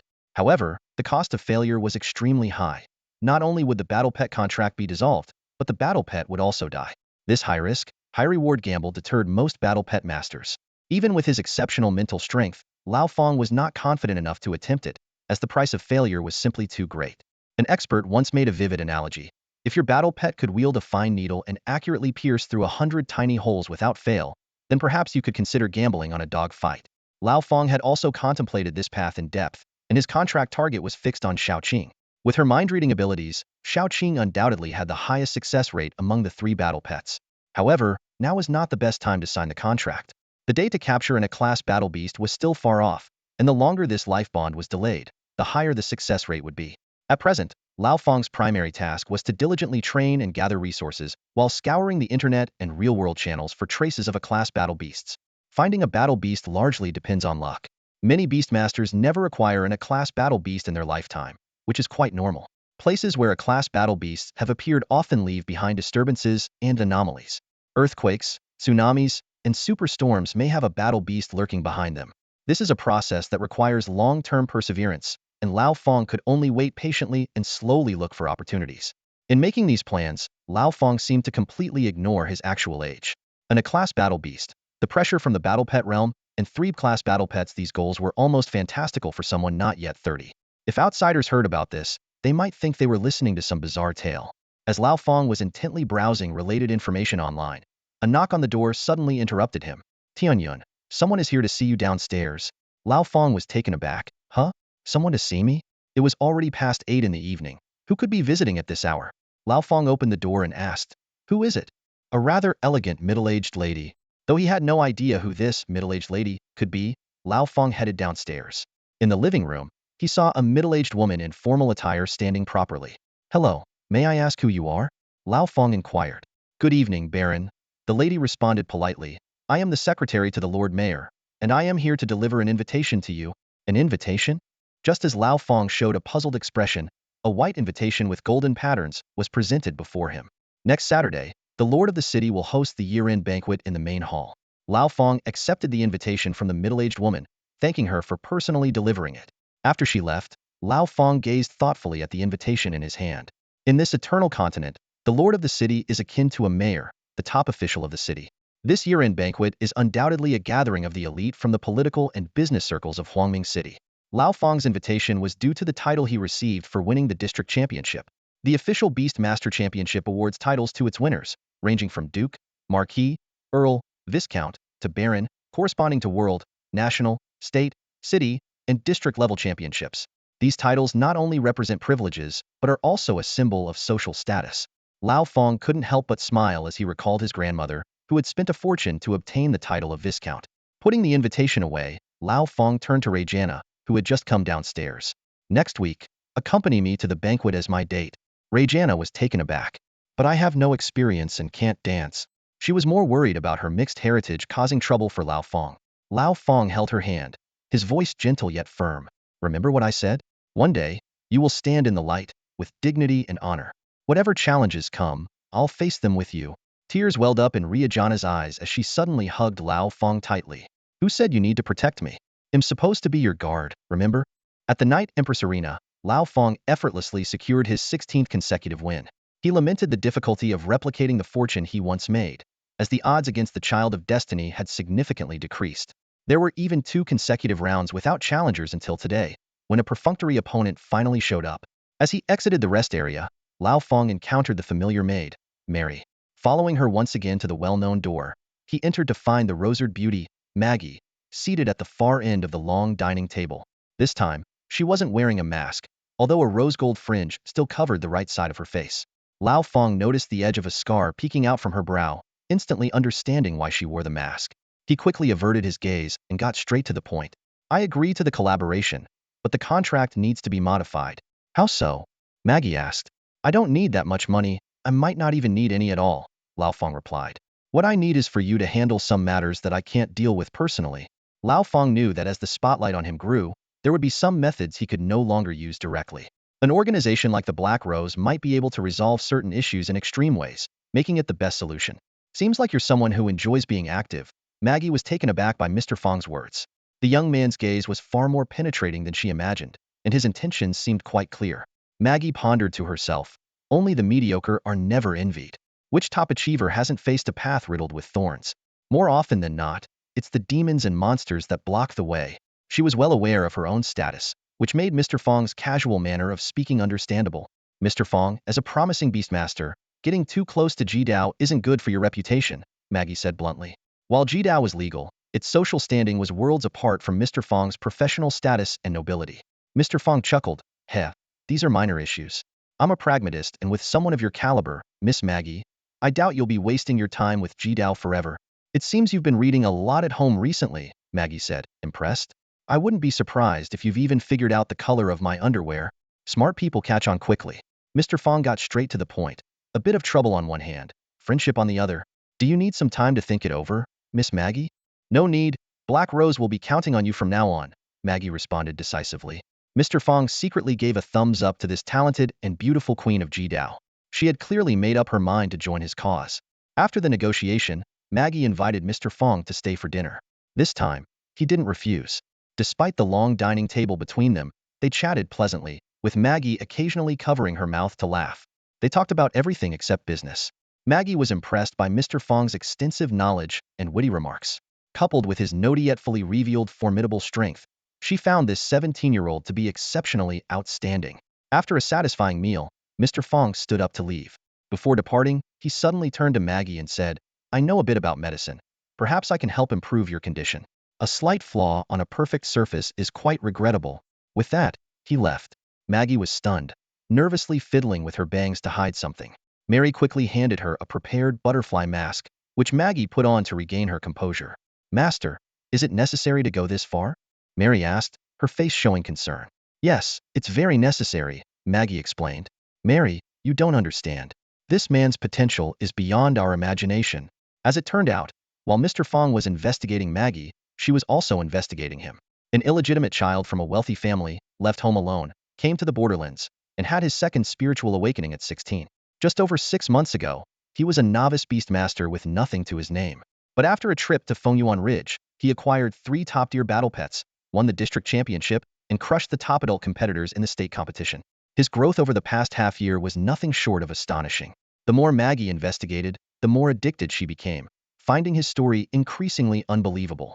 She thought her life was already exciting enough, but Fang Tianyun's experiences were like a living legend. No matter what, she had to seize this opportunity. Gaining this man's friendship could be a new turning point for Black Rose. Master, you might really want to consider what he said before leaving. Try his treatment, Mary suggested excitedly. If he could heal the scar on her master's face, it would also heal a deep wound in her heart, and she would give anything for that. Maggie's eyes wavered.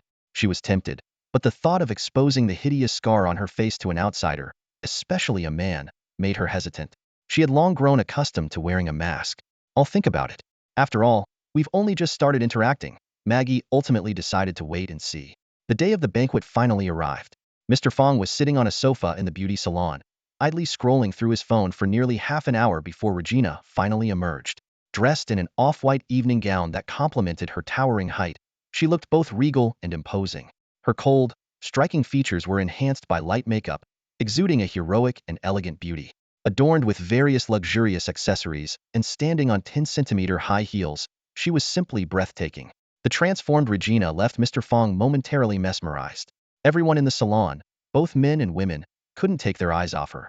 Regina stepped up to Mr. Fang, visibly annoyed. Makeup is such a hassle. I don't know how those women put up with it every day. Mr. Fang couldn't help but laugh. Given Regina's personality, sitting there for half an hour while makeup artists worked on her was quite the ordeal. Got tired of waiting? Hee hee, let's go, Regina said sweetly, seeing the appreciative look in her man's eyes. She stepped forward and took his arm. Suddenly, her expression turned icy, startling Mr. Fang into thinking they were under attack. What are you looking at?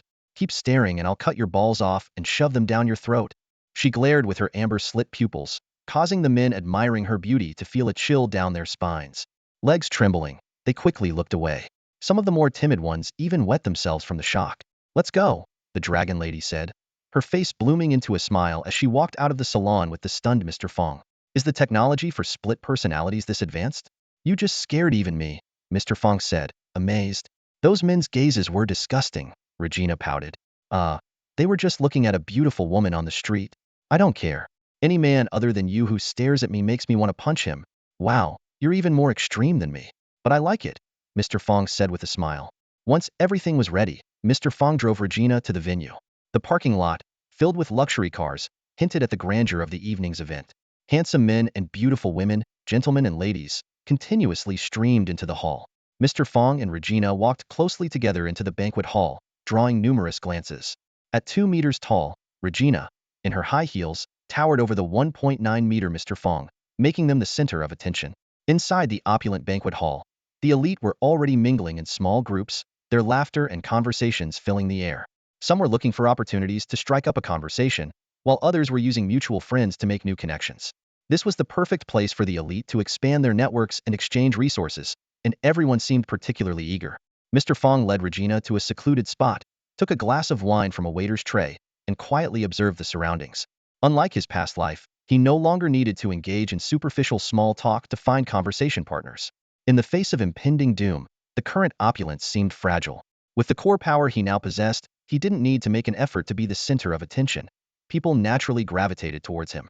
Regina initially felt a bit nervous, but soon realized that those approaching Mr. Fang for a conversation only gave her a polite glance before focusing entirely on him. She tightened her grip on Mr. Fang's arm, feeling that the respect she received was a reflection of the respect others had for him. Mind if I sit here?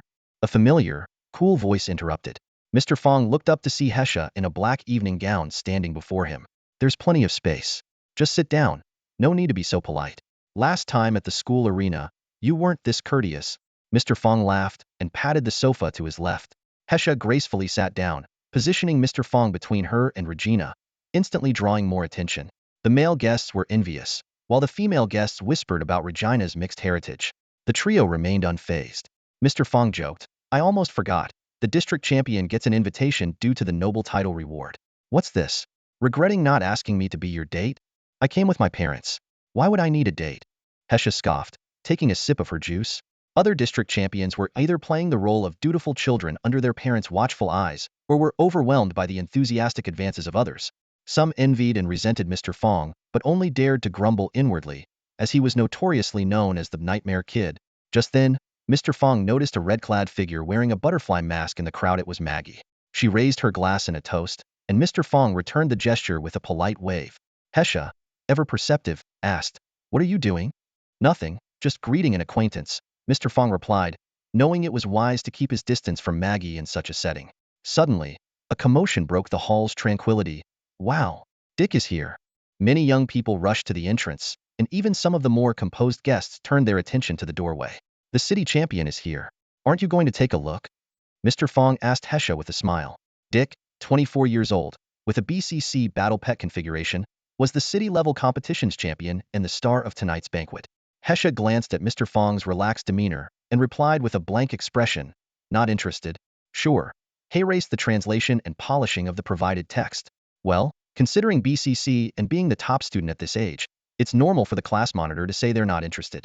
After all, Hesha is a tire player, and barring any surprises, she was the district champion at 16. Amidst the cheers and screams of the young crowd, a handsome and confident man walked into the banquet hall. He wore a bright smile and waved to the crowd like a celebrity on the red carpet. Following him was a slightly overweight middle-aged man, beaming with joy. Lastly, a tall, gaunt young man with a pale complexion and a sinister look in his eyes entered, looking exhausted and haggard. Old Fang's gaze was drawn to the young man, and he couldn't help but turn to Hesha and ask, Who is that? Hesha replied without looking up, Harry, Dick's younger brother. He's 22, the deputy mayor's youngest son, a two-star martial artist with a bad reputation. Old Fang was a bit surprised. You sure know a lot.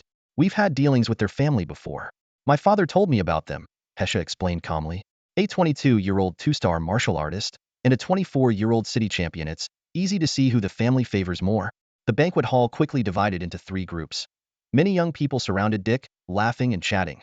More people gathered around Deputy Mayor Hunter, showering him with flattery, while Harry sat alone in a corner, drinking heavily, his hostility almost visible. At that moment, Hesha suddenly stood up. I need to go, we'll talk later. Old Fang followed her gaze and saw a distinguished middle-aged couple waving at her. They were clearly Hesha's parents. Old Fang turned his attention to Regina, who was devouring food beside him, and couldn't help but tease. How much have you eaten? The girl hadn't stopped eating since she sat down. This place is so boring. Eating is better, Regina mumbled, her mouth smeared with sauce. Old Fang thought, bringing this dragon girl to such an event was indeed a bit out of place. Suddenly, a loud voice echoed through the hall. The Lord Mayor is here. The atmosphere in the banquet hall instantly froze, then burst into unified applause. Old Fang keenly noticed that neither the deputy mayor nor his 2 sons clapped. Hunter even frowned slightly upon hearing the mayor's arrival. Many people who had been surrounding him began to disperse. Amidst the thunderous applause, a smiling middle-aged couple walked into the hall. The mayor's smile was much more subdued compared to Dick's, less ostentatious. The deputy mayor has such a son. I'm quite envious, the mayor said. Mayor Tang, you're too kind. Hunter tried to remain composed. but the corners of his mouth couldn't help but lift. However, as the mayor turned away, his smile faded, replaced by a barely perceptible cold fury. The mayor then gave a routine, bureaucratic speech, met with mechanical applause. It's rare for everyone to gather here at the end of the year, so I won't bore you with a long speech. Let's have this year's city champion, Dick, say a few words. Amidst the cheers, Dick strutted to the stage and began his speech. Old Fong wasn't interested in the content, only noticing a group of girls screaming excitedly below the stage. First, I must thank my father. Without him, I wouldn't be where I am today, Dick said, then suddenly changed his tone. So, please give a warm welcome to my father to speak to everyone. At this, Old Fong's expression turned amused. Many guests' faces changed, but they quickly hid it. The applause was awkward, fluctuating, and disorganized. Old Fong thought, at an annual banquet, the mayor speaks because he's the top official, and Dick speaks due to his special honor. Having the deputy mayor speak seems inappropriate. Even if he were to speak, it should be the mayor inviting him, not his son elevating him. This is a bit overinflated. Deputy Mayor Hunter seemed oblivious to the crowd's attitude as he strutted forward, his round belly leading the way, his face glowing with confidence. He launched into a lengthy speech, his voice booming and gestures exaggerated, as if trying to shake the entire banquet hall. The scene brought to mind the saying, "It takes two to tango." Hunter's verbose oration even surpassed that of his superior, making one wonder if an outsider might mistake him for the actual leader of Huangming City. The lord of the city sat at the head table, a warm smile on his face, watching Hunter's passionate speech quietly. However, Old Fong knew all too well that the leader might already be contemplating whether to exercise his gold coin explosion authority. Perhaps it was Dick's top ranking in the city-level exam that had given Hunter this unparalleled confidence. His behavior was almost reckless, nearly getting in the lord's face. Finally, Hunter's lengthy speech came to an end, and the banquet resumed. Perhaps due to the amount of alcohol consumed, Old Fong nodded to Long Yang and got up to head to the restroom. At that moment, a drunken voice suddenly rang out, "What do you want?" Regina abruptly looked up, her beast-like eyes startling Harry. But soon, a more lecherous smile spread across his face. It turns out that since the beginning of the banquet, Harry had been eyeing this stunning half-blood beauty. Despite Regina's breathtaking looks, the prominent figures present were mindful of their reputations and the widespread prejudice against human-beast hybrids, so no one approached her. The wealthy attendees could easily seek pleasure in private without risking public embarrassment or offending anyone. However, Harry was different. If he were smart, he wouldn't be so disliked by men and avoided by women, often requiring his father to use connections to bail him out. It was well known that the second son of the deputy mayor was a frequent visitor to the red light district of Huaxiang district, with a reputation for having no qualms about either gender. Especially now, with a few drinks in him, seeing Regina's perfect figure and unique features ignited a wicked desire within him. Fueled by alcohol and seeing Regina's male companion leave, Harry couldn't hold back his lust any longer and boldly approached her. Leaning in, his breath reeking of alcohol, he sneered, "Hey beautiful, how much is your master paying you? I'll give you double. Spend the night with me. What do you say?" As soon as those words were spoken, Harry felt an icy chill run from the top of his head, cascading down his entire body, leaving him frozen. The alcohol in his stomach seemed to instantly transform into cold sweat, soaking him to the core. An invisible force gripped his throat, making it increasingly difficult to breathe, as if he were drowning. The murderous intent that enveloped him caused Harry to tremble, and even the surrounding crowd couldn't help but shiver. With more and more onlookers noticing the commotion, Harry was on the verge of passing out. Suddenly, his throat was released, and he collapsed to the ground, gasping for air. Once he regained his composure, Harry looked up at the cold-faced Long Nu, feeling both terrified and furious. "You wretched woman, how dare you threaten me?" Harry roared. "I'll give you 3 seconds to disappear, or face the consequences." Before he could finish his threat, a chilling voice interrupted him. Regina was struggling to control her emotions. If not for the concern of causing trouble for Lao Fong, she would have already split this repulsive man in half. The crowd began to take notice of the disturbance, and Hesha and Maggie hurried towards them. 3 seconds. Regina sneered. "You must be kidding 3. Sorry, there's no 1 or 2 in this round." With that, she launched a perfect 90-degree kick with her long leg. Accompanied by a scream that sounded like a pig being slaughtered, Harry's body flew through the air under the astonished gazes of the onlookers. He rolled several times on the ground before coming to a stop in a rather undignified position.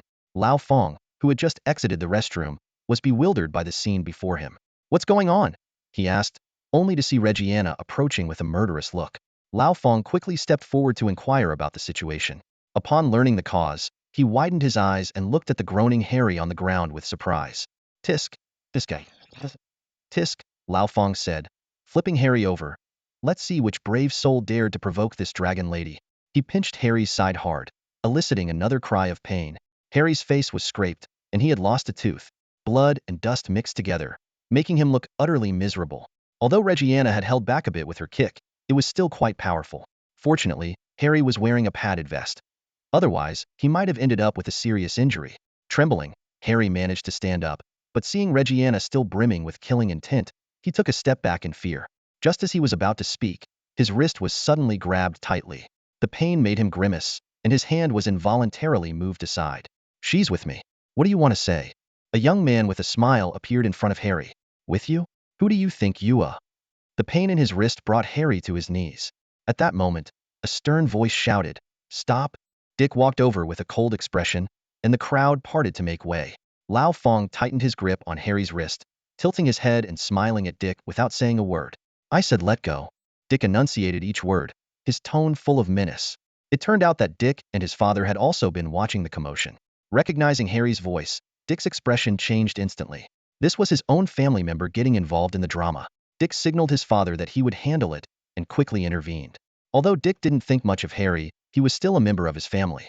Being humiliated in public like this would severely damage their family's reputation.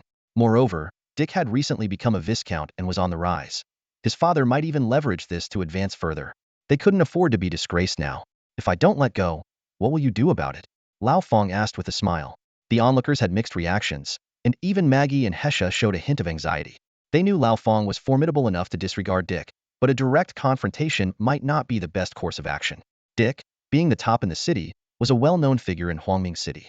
He was not only a local idol, but was also set to represent the city in the state-level competition. Even the city lord had to tread carefully around him. As soon as Lao Fong finished speaking, the atmosphere in the city lord's hall became extremely tense. His father wore a delighted smile, as if he could already see the dawn of victory. Guards, take this man away and throw him in jail. With the command, hurried footsteps of the guards could be heard from outside the door. At this critical moment, Lao Fong maintained a calm smile and gently held Reggiana's hand, stopping her from drawing her knife for a breakout. He turned to the arrogant man and spoke with a calm yet authoritative tone. Well, what a display of power. This is the central government hall, and the city lord is the highest authority here. Who do you think you are, trying to take charge? The two guards who had been ready to apprehend him paused, exchanged puzzled glances, and chose to stay put and observe the situation. Lao Fong then slowly turned to the city lord, his tone respectful yet slightly teasing.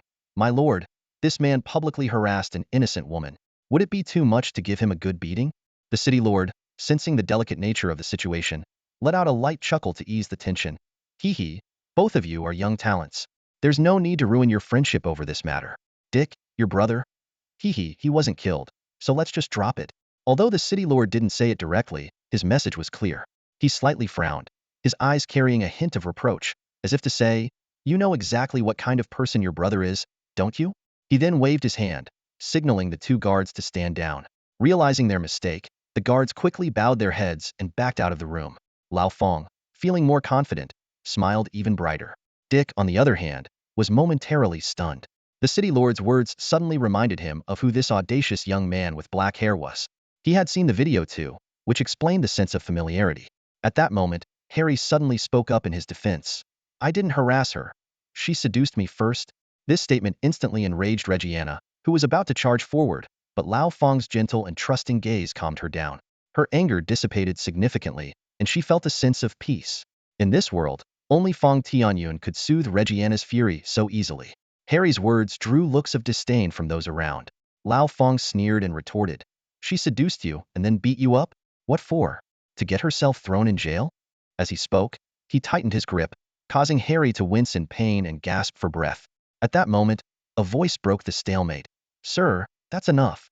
Everyone suddenly sensed that Dick's arrogance had somewhat diminished, but he still maintained a strong, imposing stance. Old Fong gave Dick a meaningful glance, then looked over at the younger man kneeling in pain, a slight smile curling at his lips. Since the Lord Mayor has spoken, we must show some respect.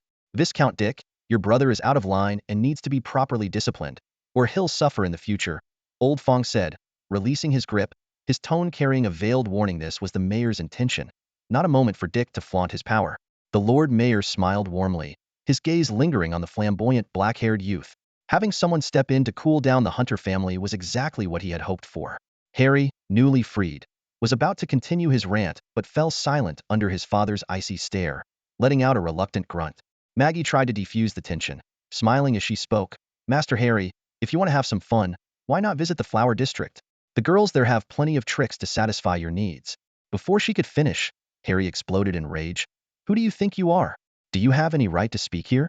Always hiding behind a mask. Are you some kind of freak? This isn't a masquerade ball. Get lost.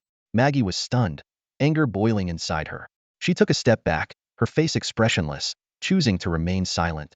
As the second-in-command of Arming City, she knew she wasn't yet strong enough to confront him. Harry wanted to continue his outburst, but when he met that familiar smiling face, he involuntarily shivered, stepping back and swallowing his words. Deputy Mayor Hunter squinted his eyes, saying with a hint of irony, "Young man, is it worth causing such a fuss over a lowly mixed-blood woman?" The implication was clear. Was it worth offending me for a woman? Tisk, tisk. The black-haired youth responded indifferently, "Deputy Mayor, if you don't mind, why not let your wife spend a night with me? Though she's a bit old and ugly, I wouldn't mind making the sacrifice if you pay me well." The room fell silent in shock. The guests were horrified. Even the Lord Mayor's eyes widened, his heart skipping a beat. A middle-aged man beside Hesha chuckled bitterly. "Daughter, your classmate sure knows how to make an impression." Maggie couldn't help but smile wryly. She suddenly regretted her decision. This wasn't just a risky venture but a wild pirate ship riding the storm. With such a partner, anyone wanting to live longer should consider jumping ship early. In a corner of the hall, a man exclaimed excitedly, "Wow, I didn't expect such a thrilling scene. This kid's got guts, even more than I did back in the day." Another man tried to calm him down. "Captain, take it easy, don't get too worked up." But at that moment, everyone's attention was on old Fang, and no one noticed them. The Hunter family was left speechless, as if they had heard a hallucination. Dick was the first to snap out of it, furious. "You must be looking for death." His battle pet's space mark began to glow, ready to unleash. Just then, a large hand pressed down on his shoulder. It was his father, Deputy Mayor Hunter. "Good. Very good. Young man, you're something else." Hunter's face wore a smile, but his eyes were filled with murderous intent. Despite his urge to tear the youth apart, his years of political experience led him to make a wise choice, stopping his son from acting rashly. Engaging in a fight in such a setting would be highly disadvantageous. The spectacle of battling pets could cause casualties, which would certainly harm his career. Besides, there were plenty of ways to deal with someone discreetly. There was no need for immediate revenge. "Tsk. It seems the deputy mayor is quite angry," Lao Fang sneered, his eyes piercing as he stared at Hunter. "Now, you should understand how I felt earlier. So, was it worth it?" His voice echoed through the banquet hall, causing everyone to hold their breath. Lao Fang continued, "Since you asked if I wanted to offend you, let me tell you, not only do I want to offend you, but I intend to do so thoroughly." These words hit the guests like a sledgehammer. Many faces changed instantly, showing surprise, admiration, and even disdain. Someone whispered, "So that beautiful half-blood woman is his wife. This guy has guts, challenging the deputy mayor for his wife. He's too impulsive. That's the second-in-command. Is it worth offending him for a woman?" If you ask me, offering his wife in exchange for resources is the smart move. The reactions of the female guests were quite different. Their eyes sparkled with a different light, and their admiration for Lao Fang skyrocketed. A young woman whispered to her friend, "Defying authority for his woman? How romantic." Hesha's face grew paler, but her gaze never left Lao Fang. Maggie's beautiful rose-colored eyes shone with excitement as she stared intently at Fang Tianyun.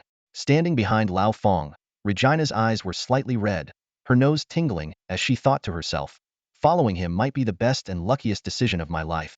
Hunter's brow furrowed, and his anger deepened. He had initially thought the half-blood woman was just a disposable plaything, not realizing she was someone's wife. He acknowledged that his earlier threat had indeed been rash, but now there was no turning back. He would not back down. Lao Fang's analogy only added fuel to the fire. A flicker of ruthlessness flashed in Hunter's eyes as he thought, "This audacious kid. I must teach him a lesson." Each person harbored their own thoughts, and the tension in the banquet hall was palpable. This conflict was far from over. In fact, it seemed likely to escalate further. "Your taste is truly deplorable," Dick said coldly, his tone dripping with contempt. This blatant mockery was clearly aimed at Lao Fang, ridiculing him for giving such high status to a mixed-race woman.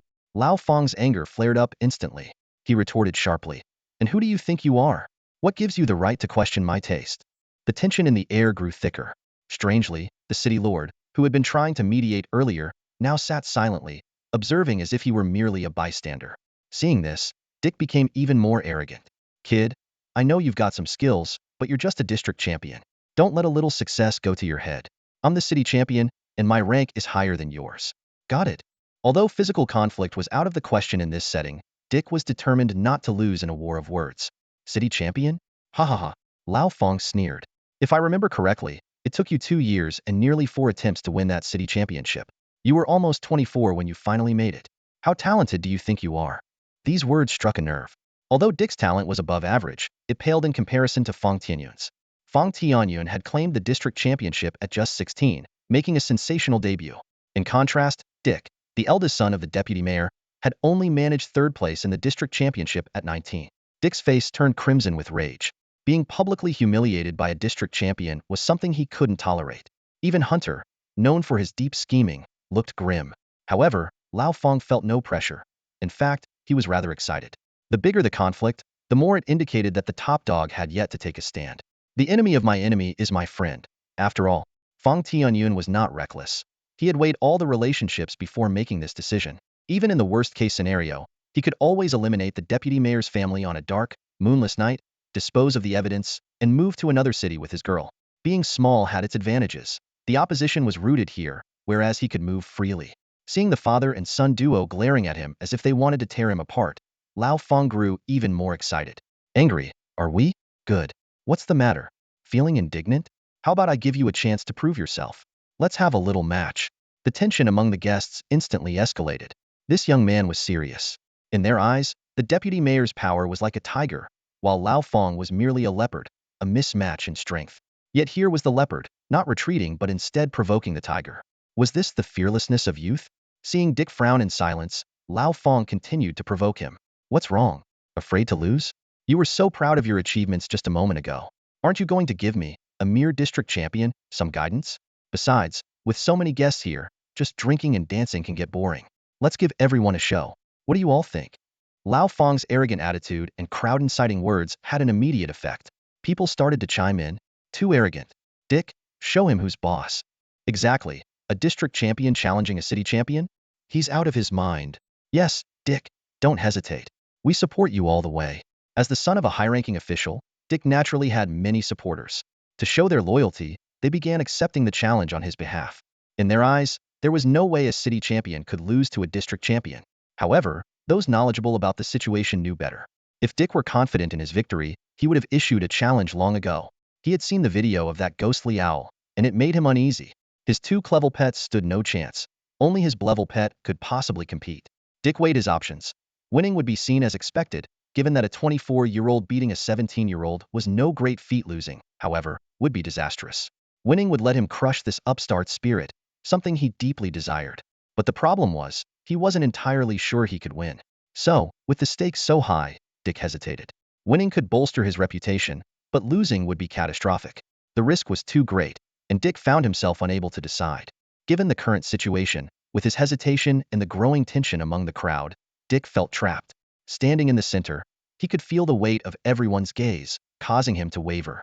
The Braid Ghost Owl facing off against the Braid Meteor Falcon, 2 equally matched raptors, would surely be a spectacle. If this duel took place at the year-end banquet, it would undoubtedly be a highlight. Dick's eyes inadvertently swept over Old Fong, and the words "City's #1" seemed to echo in his ears, making him uneasy. His father, Hunter, furrowed his brow. As an outsider to the Beastmaster realm, he chose to observe and wait for his son's decision. Hunter thought, if he wants to fight, I'll apply pressure. If he doesn't, I'll find an excuse. But Dick's conflicted and hesitant expression left Hunter in a dilemma. He didn't dare speak rashly, fearing it would disrupt his son's plans. Deep down, Hunter naturally hoped Dick would accept the challenge. He firmly believed his son wouldn't lose. Winning would not only humiliate that pesky black-haired boy but also establish Dick's authority. With all the elite present, it was a perfect opportunity to boost his reputation. Coincidentally, Old Fong had the same thought. Initially planning to stay low-key, he couldn't pass up the chance to gain prestige when it presented itself. In such elite circles, making a name often led to unexpected benefits. After much deliberation, Dick chose a seemingly dignified way to avoid the fight. Haha, the city lord is the host of tonight's banquet. A duel here seems inappropriate. If you truly have the skills, let's arrange a private match later. Hunter, though puzzled, decided to support his son's choice to avoid the fight. Just as he was about to speak to save some face for Dick, a booming voice interrupted. Ha ha ha, such a grand occasion, and we have the chance for an exciting performance. Why put it off for another day? Let's seize the moment and head to the arena. Let us all witness this spectacle. With a crucial assist from the Lord Mayor, the outcome of the contest was now certain. Hunter cast a glance at his superior, feeling a mix of frustration and anger. In contrast, Lao Fong secretly admired the mayor's sense of timing. The guests around erupted in applause. With the Lord Mayor's decision, there was no further debate, and everyone was ready for the spectacle. Under the guidance of the attendants, the crowd moved en masse towards the arena several hundred meters away. Hesha wanted to approach Lao Fong for a few words, but was stopped by her parents for safety reasons. Maggie, on the other hand, kept her gaze firmly fixed on Lao Fong from a distance, unwilling to look away. Regina walked beside her man with her head held high, her sharp eyes scanning the surroundings as she resumed her protective stance. Upon reaching the arena, Lao Fong slowly floated up to the high safety platform, reminiscent of Magneto, drawing gasps of amazement. In contrast, Dick seemed much less impressive, having to climb the stairs manually. With the audience and contestants in place, the match officially began. Dick shot a fierce glare at his opponent and opened a spatial gate, releasing his Battlepeda Meteor-class Meteor Falcon. This raptor, slightly smaller than Fat Goo, stood nearly 3 meters tall, with white and brown feathers, yellow beak, and yellow talons. Despite its smaller size, it was a true ground dominator, especially lethal against ground beasts lacking anti-air abilities. The Meteor Falcon's most terrifying trait was its dive speed, comparable to a supersonic jet, reaching up to 2 to 3 Mach. This meant that many ground beasts with average vision would be taken out before they even saw it coming. However, its anti-air capabilities were relatively weaker, which had caused Dick some hesitation. Seeing his opponent reveal his trump card, Lao Fong wasted no time and opened his own spatial gate. Silently, Fat Goo landed on the ground. "Oh ho, a mutated ghostly owl, that's rare," remarked a man on the sidelines, surprised. Don't you go online? That ghostly owl is quite famous in Huangming City." "How could you not know?" questioned a nearby spectator. The man scratched his head and laughed awkwardly. "I've been out of town recently, so I'm not very updated, huh?" "Captain, you better not draw attention. We sneaked in here, remember?" a teammate whispered in his ear. The man flashed a bright smile and gave his teammate an okay gesture. On the arena platform, as soon as Fat Goo appeared, the Meteor Falcon took to the skies without hesitation. Clearly experienced, Dick knew close combat might not be advantageous and immediately chose to gain altitude for a big move. The crowd looked up, seeing the Meteor Falcon become a tiny, in the sky, disappearing into the night. Wow, going for the ultimate move right off the bat? The audience buzzed with anticipation for the city's top-ranked battle pet. However, suddenly a burst of laughter broke out. Haha, look at that ghostly owl. Its pose is hilarious. I'm dying of laughter. Win or lose, just for this flamboyant pose, I'm a fan. Originally looking up, the audience now turned their attention to the arena. Instead of taking flight or assuming a battle stance, Fat Goo lay down on the spot, left wing supporting its head, right talon crossed over the left, and right wing tucked at its side, striking a classic lounging pose. The scene was all too familiar, reminiscent of someone lounging on a sofa watching TV. The crowd burst into laughter, whipping out their phones to capture the moment. Many began to doubt if this seemingly chubby, amusing, yet fierce-looking creature was as brutal and savage as rumors suggested. Was the previous media coverage exaggerated for attention? Some of the watching beast tamers even started considering whether they should also catch a ghostly owl as a battle pet. Ha ha ha ha, this is too funny, what a genius. Such a carefree attitude. The laughter and exclamations echoed, instantly turning the arena's atmosphere into one of joy and amusement. "Captain, could you keep your laughter down a bit?" On the field, two battle pets faced each other, the atmosphere tense. The audience whispered among themselves, speculating on the outcome. "Which of these two birds do you think will win? Who will win? How the heck would anyone know?" One spectator muttered under his breath, eyes glued to the arena. Suddenly, one of the battle pets collapsed, causing an uproar. "Have you ever seen a battle pet just lie down at the start?" another spectator exclaimed. "And it did it so smoothly, like it's done this 100 times. I've seen it all now, damn it." Dick stared at the fallen Gue Huang owl, his face darkening as if a storm was brewing. The bird flashed him a taunting smile, thoroughly provoking him. "I thought you'd be flying around, making it hard for me." Dick gritted his teeth. "Since you're so arrogant, there's no turning back now." A cruel smile spread across his face. On the sidelines, Hesh's father curiously asked, "Daughter, how did you lose to that Gue Huang owl?" He pointed at the large black owl, leisurely playing with its claws in the arena.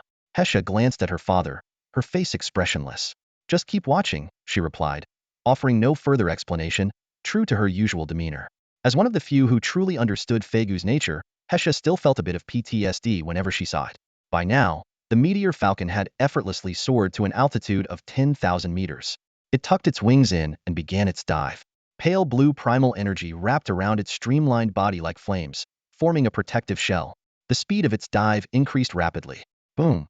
A loud explosion echoed through the night sky. Even though the audience was prepared, many were still left with ringing ears and dizziness, shaking their heads uncomfortably. Old Fong looked up at the sky and smiled. Looks like it's broken the sound barrier. Lying on the ground, Feigu finally turned its head, casting its gaze skyward for the first time. Some guests were intently gazing at the night sky through their binoculars, drawing envious and frustrated looks from others. Who would have thought that attending a banquet would require binoculars? Most guests had no choice but to observe with their naked eyes. Or some spirit warriors infused their eyes with spirit energy to try and enhance their vision. Unfortunately, the effect was minimal. In the dark night, they could only hear the rumbling sounds from above, but see nothing. As time passed, the tension grew. Some spectators felt inexplicably anxious, breaking out in cold sweat. Everyone realized that a terrifying presence was about to descend from the sky. The falling star, the signature move of the Death Falcon. It dives toward the ground at supersonic speeds, comparable to a guided missile. During its dive, the Death Falcon can adjust its direction with subtle body movements, combined with its exceptional vision, making this move highly accurate. For those watching with the naked eye, by the time they see the Death Falcon, the battle might already be over. The rumbling in the air grew louder, like a fighter jet plummeting.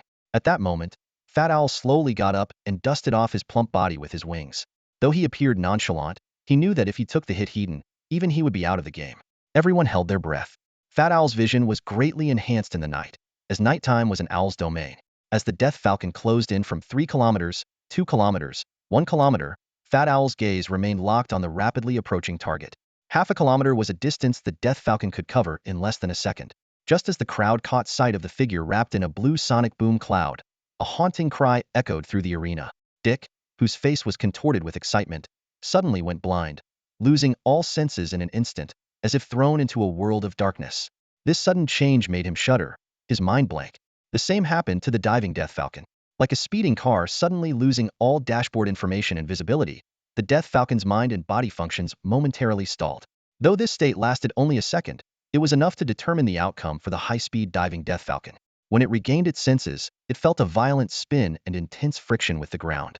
Instinctively, it tried to regain its flying posture, but it was too late.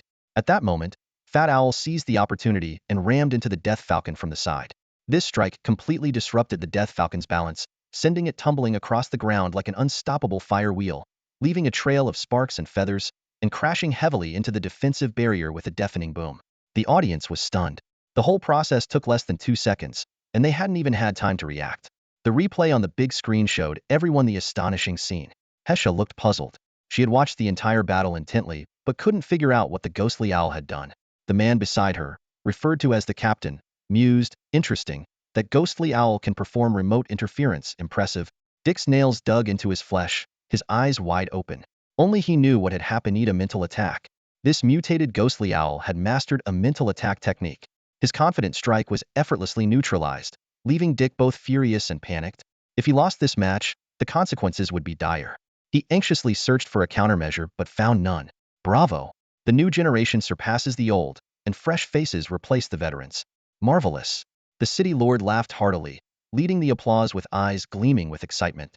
In stark contrast to the city lord's elation was Vice Mayor Hunter's expression. His face was pale, trying to appear calm but failing to hide his shock.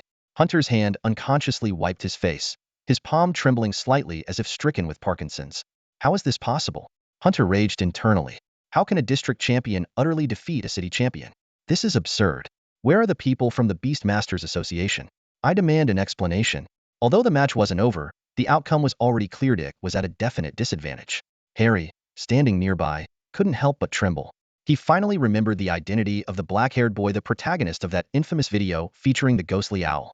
If the video hadn't been censored, he might have vomited back then. But Harry, with his poor memory and indulgence in vice, had forgotten about it. Now, recalling it, he regretted it deeply. Looking at Dick's ace battle pet, which lay on the ground barely clinging to life, Harry trembled even more. Dad, Harry began, but his words were cut off by his father's fierce glare, silencing him instantly. Hunter looked at his timid son, wishing he could swallow him whole.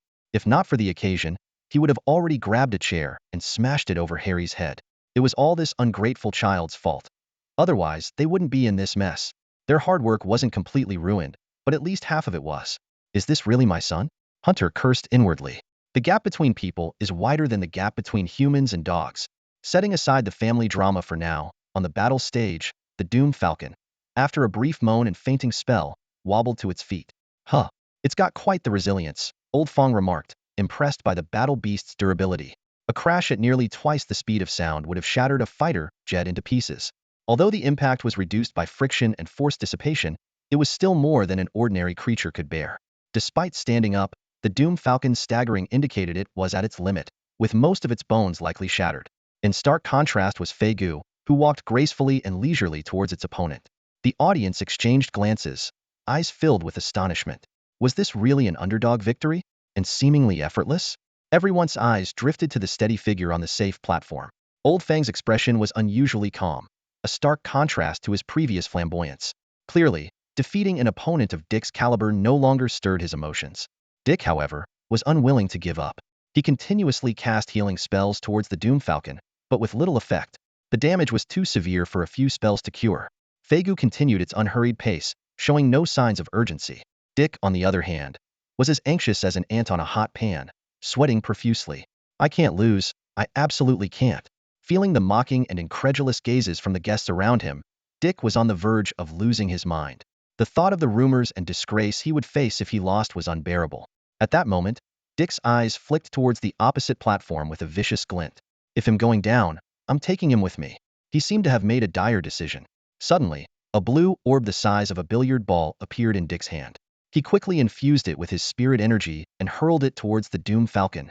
As the orb left his hand, Dick's face twisted with a manic satisfaction, as if avenging a great wrong. But in the next second, his expression froze. Fei Gu was playfully tossing the blue orb with its wing, shaking its head at Dick smugly. Dick deflated like a punctured balloon, barely able to stand by holding onto the railing. All the guests witnessed Dick's actions. Although they didn't know what he threw, it was clearly some kind of drug. Doping in the middle of a match? That was shameless. And to make it even funnier, the drug was intercepted by the ghostly owl halfway. Haha, this is hilarious. Someone couldn't help but laugh. With the doomed falcon in such a state, no drug could make it continue fighting. Everyone knew that doping in a beast battle was a severe violation. The audience booed and gave Dick thumbs down. Feeling the naked disdain from all directions, Dick wished he could leap off the platform and disappear from the world. That cursed ghost phoenix owl. Damn it all. Suddenly, a jaw-dropping scene unfolded in the arena.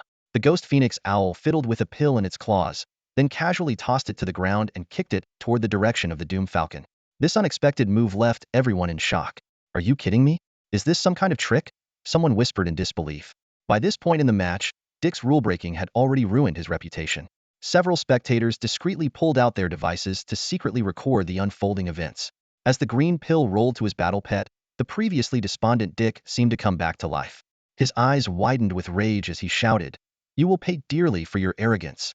His voice echoed throughout the arena, revealing the depth of his hatred. Meanwhile, under everyone's watchful eyes, the doomed falcon swallowed the green pill in one gulp. The pill was much larger than what a human would take, and the bird's throat visibly bulged as it swallowed. Once ingested, the doomed falcon's body began to undergo dramatic changes. Its form twisted, swelled, and contracted, reminiscent of the beast of the underworld that had consumed the spirit fire. Whoa, that green pill really works wonders, a spectator murmured. A sticky green substance started oozing from the doomed falcon, quickly covering its entire body. It became a gooey mess, as if drenched in green glue. More disgustingly, a long strand of green slime dangled from its beak, trailing to the ground. The doomed falcon's facial muscles twitched uncontrollably, and its once lively eyes grew vacant. It suddenly spread its wings, creating a gust of wind, and its bones audibly snapped back into place, healing instantly. Old Fang was taken aback by this sight. The bones, they actually healed? What kind of pill can instantly mend fractures and breaks? Nearby, a man known as the captain, with a cigarette dangling from his lips, squinted at the excited Dick. A young team member named Xiao Lei, standing next to him, said seriously, "Captain, that pill seems to be—" The captain interrupted him, speaking with a knowing tone. "Indeed, Xiao Lei, it seems our trip to Huangming City was worth it after all. What kind of medicine is that?" The moment the fallen falcon was fully restored, the faces of the beast tamers on the sidelines changed dramatically. The effectiveness of this drug was beyond belief, far exceeding the norm. Although Dick's act of administering drugs from outside the ring was despicable and would have disqualified him in a formal competition, this was an informal friendly match. More importantly, the contestant Fang Tianyun seemed intent on continuing the match, so the audience refrained from causing a commotion and instead focused intently on the developments on the field. Hesha was extremely displeased with Dick's underhanded tactics and shot him a cold glance. However, a hint of worry crept into her mind. The fallen falcon's condition seemed off. Not only had its wounds miraculously healed, but the bird also appeared abnormally hyper, almost as if it had taken a stimulant. With its strength fully restored, the fallen falcon spread its wings and soared into the sky once more. But a dark shadow intercepted it in an instant this time. Feigu was determined not to give it any chances. The two birds immediately engaged in a fierce aerial battle, darting back and forth like two fighter jets. The outcome of this airborne duel was clear. Feigu completely overpowered its opponent. The fallen falcon, being smaller in size and relatively average in aerial combat among raptors, was no match for Feigu's metallic feathers. Within a few rounds, Feigu's sharp claws had left numerous gashes on the fallen falcon. However, something strange occurred. The fallen falcon's wounds did not bleed but oozed a thick green gel. Even more astonishing, this green gel quickly sealed the cuts before it could splatter out. It was as if someone had poured a whole bottle of super glue over the bird. Seeing the bizarre green gel, Lao Fang's mind raced, trying to piece together the familiar yet strange sensation. Just then, the enraged Feigu delivered a powerful wing strike to the base of the fallen falcon's wing. The heavily wounded falcon plummeted to the ground, but stood up as if nothing had happened. The nearly severed wing dangled oddly, while the green gel slowly pulled the wing back into place, eventually fusing it completely. This scene was like a bolt of lightning, illuminating Lao Fang's thoughts. A class upper-tier creature, the slime beast amoeba. This was a semi-liquid slime beast, somewhat like a slime but without the ability to split into independent entities. Its most notable feature was its unique regenerative ability. Although its offensive power was weak, making its rating quite low, the amoeba's near-immortal regenerative ability was almost unparalleled. Unless one could precisely target the nucleoid within it, the amoeba could rapidly self-repair using the nucleoid's horrifying reproductive capability. The nucleoid did not remain stationary. It would move around within the liquid-like body to avoid danger. Trying to hit the single nucleoid among trillions of bacteria was like finding a needle in a haystack. Only a powerful area attack could potentially eliminate it completely. The green slime and the exceptional regenerative ability exhibited by the fallen falcon were identical to those of the slime beast. Lao Fang suddenly understood why the fallen falcon could recover so quickly. Its bones and muscles were likely held together by this slime. It was a pseudo-recovery. Once the slime disappeared, the fallen falcon would fall apart, possibly even suffering more severe injuries. Lao Fang was astonished by the existence of such a miraculous drug. Packaging a beast's abilities into a pill for another beast to consume, thereby temporarily gaining the other's abilities, sounded like a fairy tale. However, despite his amazement, Lao Fang couldn't help but scoff.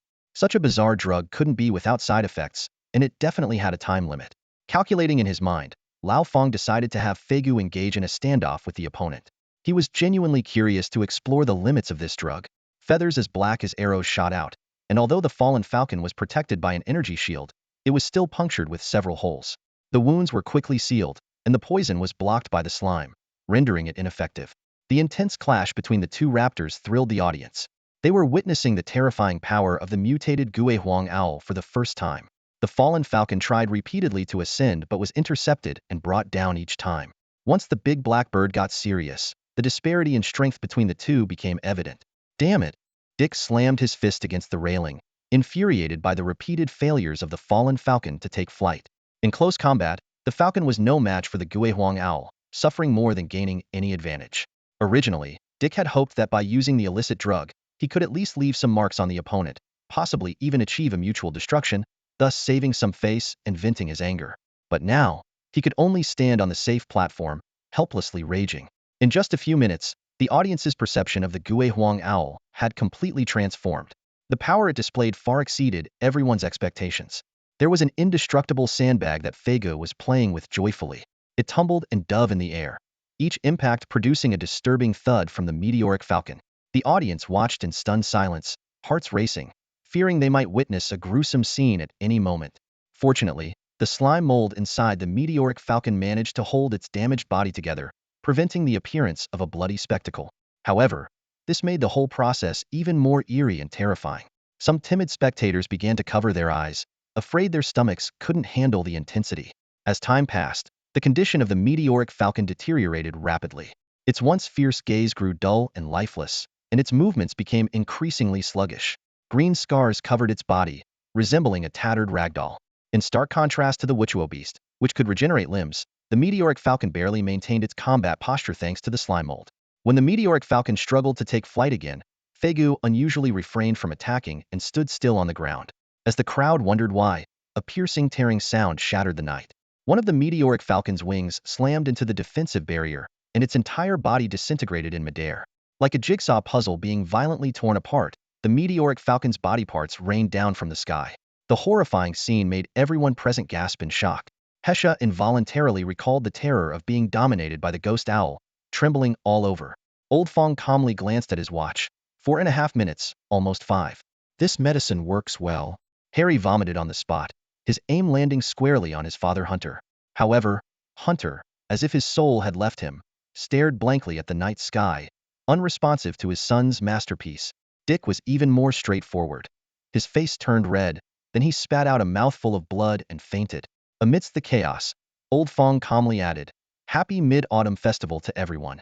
Although the battle was still fierce, the guests in the banquet hall were much calmer than the student audience earlier. These well-versed upper-class individuals, though slightly nauseated, managed to control their physical reactions. Only a few ladies and young people like Harry appeared somewhat uncomfortable, quietly retching a few times. The lord of the city felt immense satisfaction as he watched the deputy mayor's family in disarray. Fang Tianyun's image soared in his mind, and it wasn't just him. All the guests present developed a unique interest in this promising young man. Once everyone returned to the banquet hall, Old Fang immediately became the center of attention. His wine glass was rarely set down as a continuous stream of guests came to toast and chat with him, leaving him overwhelmed. Many couples even brought their teenage daughters, much to Old Fang's mixed feelings. He realized that after tonight, his peaceful days might be over. In a corner of the banquet hall, 2 police officers were having a quiet conversation. "Captain, should we still stay here? The deputy mayor's family has already fled. Shouldn't we?" "Hey, what's the rush?" The middle-aged man referred to as the captain interrupted, gnawing on a lamb leg. "Let me finish my meal first. I've been on an empty stomach since the banquet started. Besides, it's a deputy mayor we're dealing with. We need a proper plan. Investigations aren't done in a day or two, so take it easy." He let out a loud burp, set down the half-eaten lamb leg, and picked up a glass of wine to wash it down. His crude eating habits drew disdainful glances from the surrounding guests, who subtly moved away. "Captain, you seem very interested in that young man," Xiaolei observed, noting his superior's gaze fixed on Fang Tianyun. "An unprecedented figure, of course, I'm interested," the captain replied. "Unprecedented?" Xiaolei was puzzled. Although the match was impressive, it's not unheard of for someone to defeat a higher-ranked opponent with a powerful battle pet. It's hardly unprecedented. Seeing his subordinates in different attitude, the captain chuckled, wiped his greasy hands on his uniform, and took out his phone. After a few taps, he handed it to Xiaolei. "Take a look. This is a relatively hot piece of news in our circle recently." Xiaolei took the phone and read carefully. 18 state-level adults defeated in underground arena by mysterious teen. The news detailed the recent battle between Old Fang and Xiao and At-Night Queen. Xiaolei gasped, knowing how extraordinary such an achievement was. Suddenly, his eyes widened as if he had realized something. "No way." Xiaolei's gaze shifted between the black-haired boy surrounded by elite guests and the captain. "Captain, a 16-year-old with a rare class and a class is already an anomaly. Adding a ghost owl to that is just... if it's already beyond common sense, a bit more abnormality isn't surprising," the captain said confidently. "It's already a huge stroke of luck for a state to have one such genius. For a city to have 2 is something I can't accept. So, all of this is just your speculation? No concrete evidence?" Xiaolei asked, confused. The captain gave his straightforward subordinate a disdainful look and snatched back the phone. "Youngsters these days, just like the old geezers at the bureau, always talking about evidence. I'm just sharing my personal guess. Who needs evidence for that?" Feeling the captain's glare, Xiaolei chuckled awkwardly and scratched the back of his head. Meanwhile, Old Fang finally finished socializing and stepped out of the hall. He wiped the sweat from his forehead with a tissue and let out a long sigh. "Finally over. I'd rather fight someone than deal with this crowd of elites. It's no fun anymore." Seeing Raijana stifle a laugh, Old Fang grumbled, "Seeing your man surrounded by so many women, aren't you jealous? Why don't you come over and shoo them away?" Raijana laughed even harder. "A man like you being popular with women is normal. Even a tough woman like me finds it hard to resist you, let alone other women. I'm just glad they didn't strip you naked." Old Fang blushed. "Ahem. I'll take that as a compliment. The two walked to the parking lot and coincidentally met Maggie. Old Fong exchanged a glance and a nod with her before getting into the car with Rayjana. Maggie's car drove off first, with Old Fong following closely behind. By the way, why didn't your class monitor come to chat with you? Did you upset her? Rayjana asked. Don't make me sound like a heartthrob. She's here with her parents, unlike us who are free-spirited. Besides, Hesh's personality is such that it's better not to talk when there's nothing to say, Old Fong explained. This doesn't seem like the way home, Rayjana suddenly noticed. We're heading to Maggie's. I have something to discuss with her, Old Fong replied briefly. Hearing this, Rayjana fell silent, lost in thought. An awkward silence filled the car. Suddenly, Rayjana felt warmth on her leg. Looking down, she saw Old Fong's hand. Don't overthink it. It's about that scoundrel, not you, Old Fong reassured her. Besides, I didn't come out empty-handed. There's always a silver lining. The deputy mayor isn't as troublesome as you think. If you were holding my hand instead of touching my leg, I'd be more moved, Rayjana teased. Since you noticed, I might as well be upfront. My hand stays here. Do what you want, Old Fong said shamelessly. Of course, I won't do anything, Rayjana said, gripping his hand. Not only won't I do anything, but you can't move it now. The temperature in the car gradually rose, and the atmosphere grew increasingly intimate. However, just then, the convoy ahead suddenly braked. Quick to react, Old Fong also braked in time, avoiding a collision. What's going on? An accident? After experiencing this major disaster, Hunter could no longer bear the shame at the banquet. He recalled the moment when Dick spat blood and fainted, and he almost blacked out himself. This battle had instantly devalued the city's top talent, whom the family had painstakingly cultivated. Hunter briefly excused himself from his superiors, ordered someone to carry Dick out, and left the banquet with unsteady steps, followed closely by Harry. Seizing a moment when the family wasn't paying attention, Harry slipped away, or more accurately, fled in fear. Hunter didn't concern himself with his youngest son and focused solely on getting Dick home. Perhaps it's for the best that Harry didn't return, Hunter thought angrily. Given his current rage, he might actually beat Harry to death. Harry sat in the car in the parking lot, drinking and contemplating where to go. He knew he couldn't go home. He was well aware of the enormous trouble he had caused and the significant losses he had brought upon the family. Going back might cost him a few limbs. Going to Huaxiang District? He didn't dare, not even to stay in a hotel, for fear that his family would kick down the door and drag him back. Alcohol and panic clouded Harry's judgment. He didn't realize that if Hunter really wanted to catch him, he only needed to have someone watch the car. But in Harry's mind, the only reason he hadn't been caught yet was due to his clever maneuvering. He made a flurry of random phone calls, smoking and drinking in the car, creating a haze of confusion with no clear plan. As the banquet ended and guests began to leave, the parking lot gradually became busier. Suddenly, in his state of agitation, Harry spotted a familiar figure, the masked woman. His suppressed anger and lust found an outlet, becoming uncontrollable in an instant. He remembered what she had said at the banquet, and her mysterious mask only fueled his rage. Today, he was determined to teach this woman a lesson. Given that it was a public banquet and her status as a Yakuza member was sensitive, Maggie kept a low profile, accompanied only by Mary and two maids. To Harry, they were just four defenseless women, easily overpowered.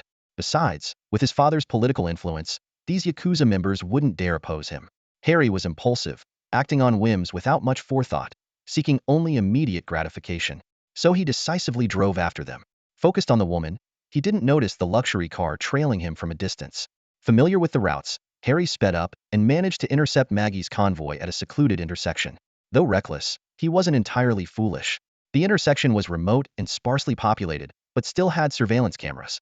After all, the woman was a Yakuza member, and he feared she might retaliate, putting him at a disadvantage during any struggle. Seeing the spoiled brat get out of the car, Maggie frowned and signaled to Mary, who skillfully maneuvered around Harry's vehicle and continued driving. Damn, that cunning bitch. Harry, who had been preparing a grandiose speech, gritted his teeth and hurried back to his car. He swore to make her pay. Thus began a high-speed chase on the highway, with Maggie's business car steady but unable to shake off Harry's faster sports car. At that moment, Maggie's phone rang.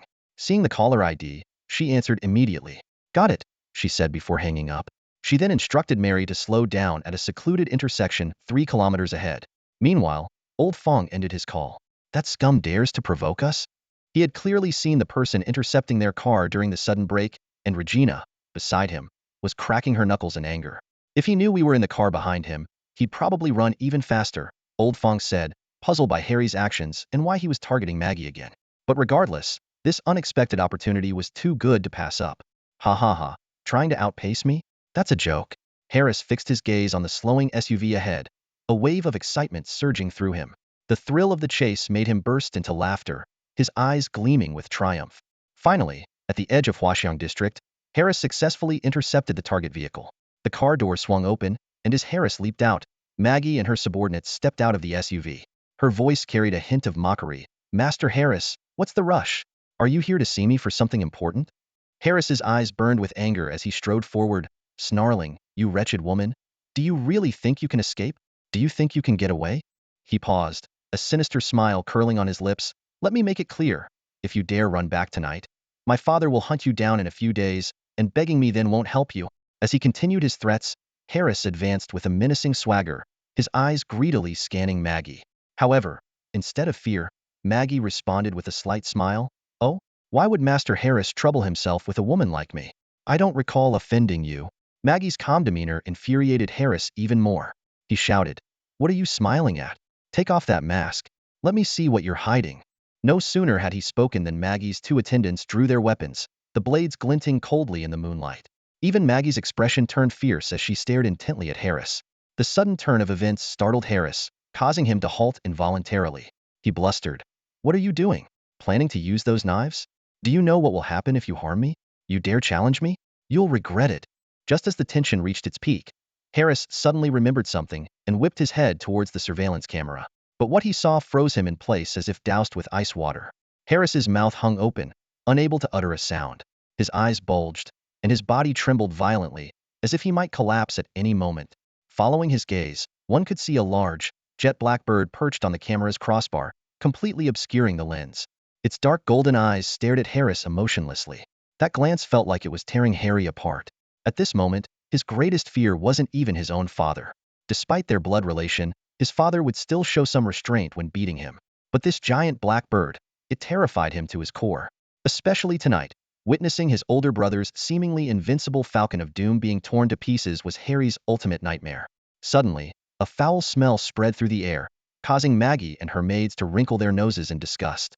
The spoiled brat had wet himself in fear. In utter terror, Harry let out a strange scream and tried to run. But as soon as he turned around, a dark cloud engulfed him, plunging him into complete darkness. He couldn't see a thing, and his limbs were tightly bound, making it impossible to move. "Haha, finally caught you." Regina laughed gleefully as she looked at the scoundrel she had trapped in a sack. She gave him a hard kick, sending him crashing to the ground. Taking advantage of Harry's screams, she quickly grabbed the end of the sack, pulled out a rope, and tied a dead knot in the blink of an eye. Her swift, seamless actions left Maggie and her maids in shock. Once the rope was secured, Regina flashed a sinister smile and stomped on the sack. Despite its soundproofing, everyone could still hear the heart-wrenching screams. One stomp wasn't enough. There was a second, a third. With 10-centimeter high heels and the dragon lady's immense strength, the pain was likely worse than any torture. Anyone passing by would have been terrified by the screams. Regina only stopped when Harry's screams grew faint and almost inaudible. She had orders to keep him alive. Otherwise, she would have stomped him to death. Even so, blood seeped through the sack, and Harry was likely suffering from internal injuries and broken bones. Old Fang beckoned Maggie over, and they stepped aside. "Can you trust your people?" Old Fang asked. "Don't worry, they are all orphans I raised and my most loyal followers," Maggie replied confidently. "Good," Old Fang said. "Take Harry back and keep him alive. I have plans for him. Also, I need detailed information on the deputy mayor's entire family. The more detailed, the better. Start working on it tonight. I want the intel ready by tomorrow." Maggie, still hesitant, asked, "Are you really planning to go head-to-head with the deputy mayor?" "It's not just a showdown. It's either him or me," Old Fang replied. "I don't like being passive. Instead of waiting for trouble, I prefer to eliminate threats proactively. The grudge is already deep, and I won't leave my fate in someone else's hands. Since we've already gone this far, we might as well finish the job. Being overly cautious is not my style." Seeing Old Fang's calm and determined demeanor, Maggie couldn't help but smile self-deprecatingly. If a mere deputy mayor could stop him, what did that say about her judgment? With her mind made up, Maggie pointed to the sack on the ground. "Load him into the car." Old Fang watched her resolute expression with a mix of admiration and gratitude. Unlike him, who could always escape to a carefree life elsewhere, Maggie had nearly 10,000 people depending on her. Her roots were here, and she couldn't just run away. By helping him, she was fully committing to his cause with no way out. "Gather the intel by tomorrow afternoon," Maggie said as the sack was loaded into the car. She then led her people and drove away. Old Fang drove Harry's sports car to a location in Huaxiang district, while Regina drove her own car home. Each of them set off on their own tasks. Checking the time, it was 10 minutes to midnight. Old Fang quickly summoned Feigu back to the divine ruins. Every hour on the hour, Huangming City conducted a radar scan within a range of about 500 meters. The Security Bureau was strict about maintaining public safety. Having a battle beast didn't mean you could act with impunity. That night, though seemingly ordinary, carried a sense of impending storm. The next morning, Old Fang visited Professor Wang at his home since the school was on vacation. Professor Wang welcomed him warmly. His house was near the school, modest but with a charming little garden. After 2 cups of tea, Old Fang got straight to the point. Professor Wang, could you help me analyze the composition of this drug? He handed over some greenish particles, scraped from the green pill used during last night's battle. This drug? What's special about it? Professor Wang asked curiously. Old Fang explained in detail what had happened to the Falcon of Doom after taking the pill and shared his suspicions. Really? That's incredible. The professor was both intrigued and concerned. Old Fang noticed the professor's serious expression. Professor, do you have any other thoughts? Fang, think about it. What if this drug wasn't meant for battle beasts but for humans? Professor Wang's words shocked Old Fang. With that new perspective, Old Fang's thoughts raced. Battle beasts could revive in their designated space due to their soul imprint, even if the drug side effects were severe. But humans only had one life. If a person took this drug, the aftermath could be more than just side effects. It could lead to genetic mutations. Understanding this, Old Fang realized the gravity of the situation. Strictly speaking, the green pill was a banned substance. Genetic projects involving battle beasts were heavily regulated by law and government oversight. Anyone dealing with such drugs without approval was essentially a criminal. The old professor's words enlightened Lao Fang. Whether buying, selling, or researching war beast genes could lead to imprisonment. Lao Fang felt a bit embarrassed by his abruptness and regretted not doing enough homework beforehand. Professor Wang reassured him, it's okay. Research on war beast genes is next year's curriculum. As a war beast master, you can't know everything, and that's perfectly normal, he added. Besides the legal restrictions, I also lack the specialized equipment here. However, I can recommend someone to you. She works in a government department and has the legal qualifications for research. With that, Professor Wang turned and went inside. He returned shortly with a business card. Lao Fang took the card, which had Miao Jingyuan and a phone number printed on it. The old professor proudly introduced her, saying, "This young lady is my most outstanding student, a top graduate from the Federal Royal First Academy, with dual PhDs in war beast research and pharmaceutical medicine. She now works at a research institute in Huangming City and has a government-approved independent lab. Pharmaceuticals and war beast research, exactly what I need." Lao Fang nodded. "Thank you, Professor. I'll definitely visit her when I get the chance." As noon approached, Professor Wang and his wife wanted to invite Lao Fang to stay for lunch, but a phone call interrupted their plans. It was Nana, saying that the city lord had requested Lao Fang's presence. Lao Fang had no choice but to take his leave. Back home, Lao Fang found the middle-aged female secretary from the last visit waiting for him. She respectfully said, "Viscount, the mayor invites you to lunch. Please honor us with your presence." Lao Fang thought to himself, sending someone personally shows great sincerity. He gave Nana a few instructions, and then followed the secretary to the car, heading to the mayor's residence. To Lao Fang's surprise, Mayor Tang Yi himself greeted him at the door. This level of courtesy made Lao Fang somewhat curious. Tang Yi warmly said, "Ha ha ha. It's an honor to have such a young hero visit my humble abode." Lao Fang modestly replied, "You're too kind, Mayor." Tang Yi affectionately took Lao Fang's hand and led him inside. This friendly gesture made Lao Fang a bit embarrassed, but he maintained a polite smile.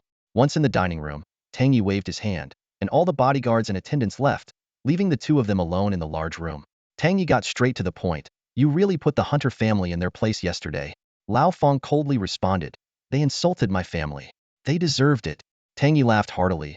"I appreciate your straightforwardness. But knowing Hunter, he won't let this go easily." Lao Fang fearlessly replied, "Let him come. If I could scare him yesterday, I can make him tremble tomorrow." These words both shocked and delighted Tang Yi.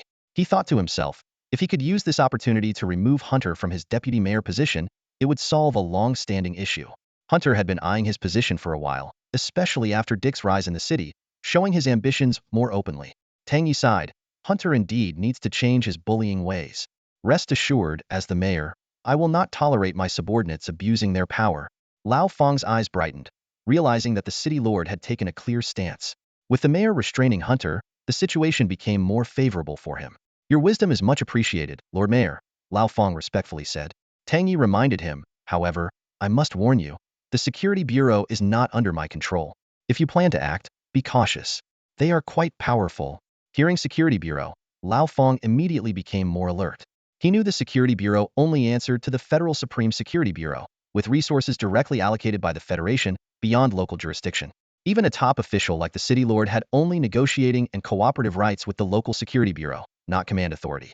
The Security Bureau's functions were extensive, covering everything from petty theft to espionage and counterterrorism, and even war beast reconnaissance and early warning. It was a vast and mysterious system with unfathomable strength. After a moment of contemplation, Lao Fang said, "That's not a problem. While the Security Bureau is formidable, it also limits both sides.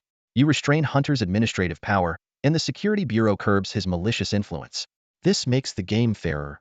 Fang knew well that the existence of the Security Bureau was a double-edged sword for him, but the threat outweighed the benefits.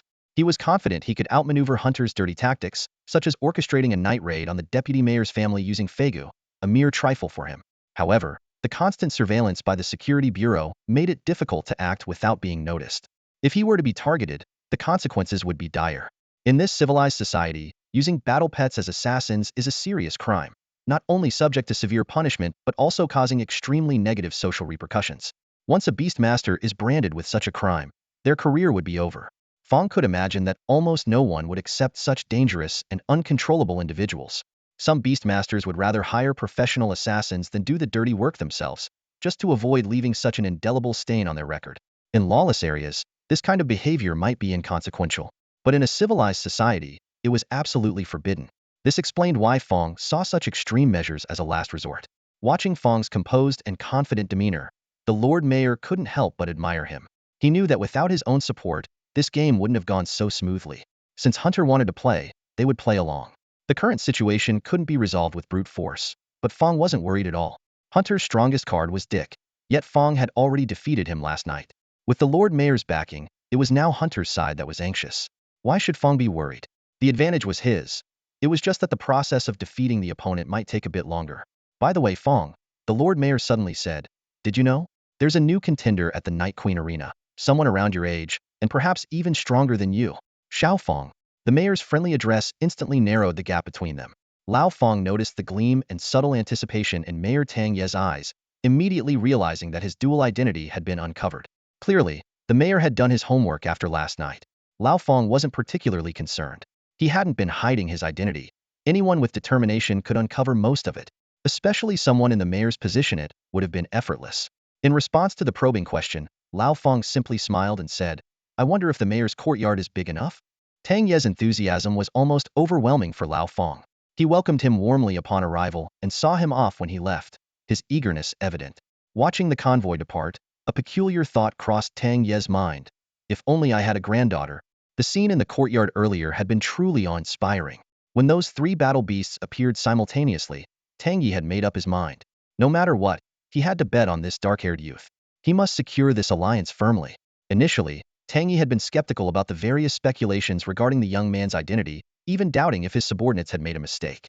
After all, it was unheard of for someone so young to possess such an impressive array of battle pets. But witnessing it firsthand, he had no choice but to accept this extraordinary reality. Forget about Dick, that was nonsense. Fang Tianyun would undoubtedly bring unprecedented glory to Huangming City. If not now, then when? In stark contrast to the exuberant mayor, the atmosphere at the vice mayor's residence was gloomy. Hunter had also uncovered Lao Fang's identity, but the information left him both shocked and skeptical. How can such a person exist? This must be two different people, Hunter questioned, his doubts fueled by a deliberate denial. The intelligence on Lao Fang, although highly similar, lacked direct evidence. The battle pet space mark, which should have been conclusive, was missing from the district competition video due to editing. Frustrated and anxious, Hunter decided to seek a professional opinion. Bring the young master here. Since returning home spitting blood last night, Dick had looked like he was seriously ill. His face was pale, lips purple, and his overall condition visibly deteriorating, which pained Hunter. Unlike his annoying younger son, Dick was Hunter's pride and hope for the family's future. It's all because of that Fang. The thought filled Hunter with intense killing intent. This matter couldn't be left unresolved. After reading the report, Dick's face turned even paler. "Do you think this information is reliable?" "Impossible. Absolutely impossible." Dick immediately dismissed it, his eyes filled with panic and disbelief. "This can't be one person. Two grade and one grade battle pets? Did he start cultivating in the womb? How can such a person exist? This is like a fairy tale. It's absurd. The more Dick spoke, the more agitated he became, eventually slamming the documents on the table. All right, I understand. Go rest now. Let bygones be bygones and don't dwell on it. Hunter quickly changed the subject, seeing his son's unstable emotions. Father, we can't let this go. I have an irreconcilable grudge with that guy. The thought of his current disgrace, not even daring to leave the house, filled Dick with rage. All right, don't worry with me here. This won't end like this. Hunter was equally furious. He had hoped to use his son's reputation to advance his career, but now it seemed those plans were crumbling. At that moment, a servant rushed in, hesitating to speak upon seeing the ailing Dick. Dick, go rest. This isn't as serious as it seems. I'll handle it. Hunter quickly directed his son back to his room. What is it? Sir, last night's match was recorded and has become headline news for many media outlets. What? Hunter roared, standing up abruptly. He quickly searched on his phone, his head buzzing with the realization. Go to those media outlets immediately. Have them take it down. Now. Say it's from me. The previous night's incident had only circulated among a few high-ranking officials, damaging but controllable. As long as public reputation remained intact, Dick had a chance to recover. But this exposure was a critical blow. If the video spread widely, it would be devastating. City level first, but can't even win district level first. Such rumors would be disastrous. Who is behind this? It must be that little bastard. Damn it. Sir, we went there immediately. But what? Speak up. Hunter was on the verge of slapping the servant. But they said the mayor ordered it. The news must be published. No exceptions. Tangy. Damn you. Unable to restrain himself, Hunter smashed a teacup on the floor. That old fox had delivered a crippling blow. Hunter slumped in his chair, feeling utterly defeated. The situation seemed to be spiraling out of control. Lao Fong picked up the intelligence report and couldn't help but laugh and cry at the same time. Maggie's investigation was so thorough that it even detailed the breed and blood type of the Hunt family's dog. This is really exhaustive. Everything that could be found is in here, he remarked. Maggie took a graceful sip of red wine and smiled confidently. Lao Fong quickly flipped through the documents in his hand, looking for useful information. Each report was not only detailed but also included photos and sketches, showing the great effort Maggie had put in. Suddenly, Lao Fong paused.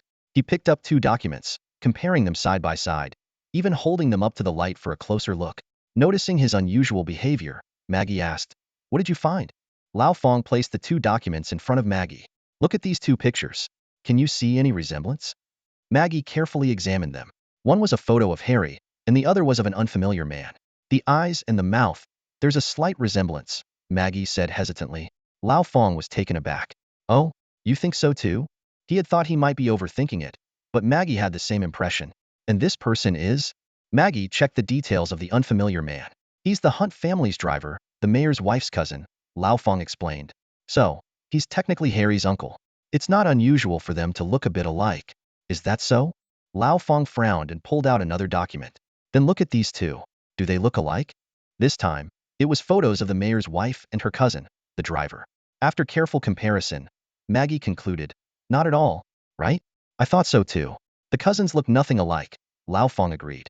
Maggie seized on the key point. Are you suggesting? She was momentarily speechless, staring at Lao Fong in shock. Lao Fong nodded. It's just a personal hunch.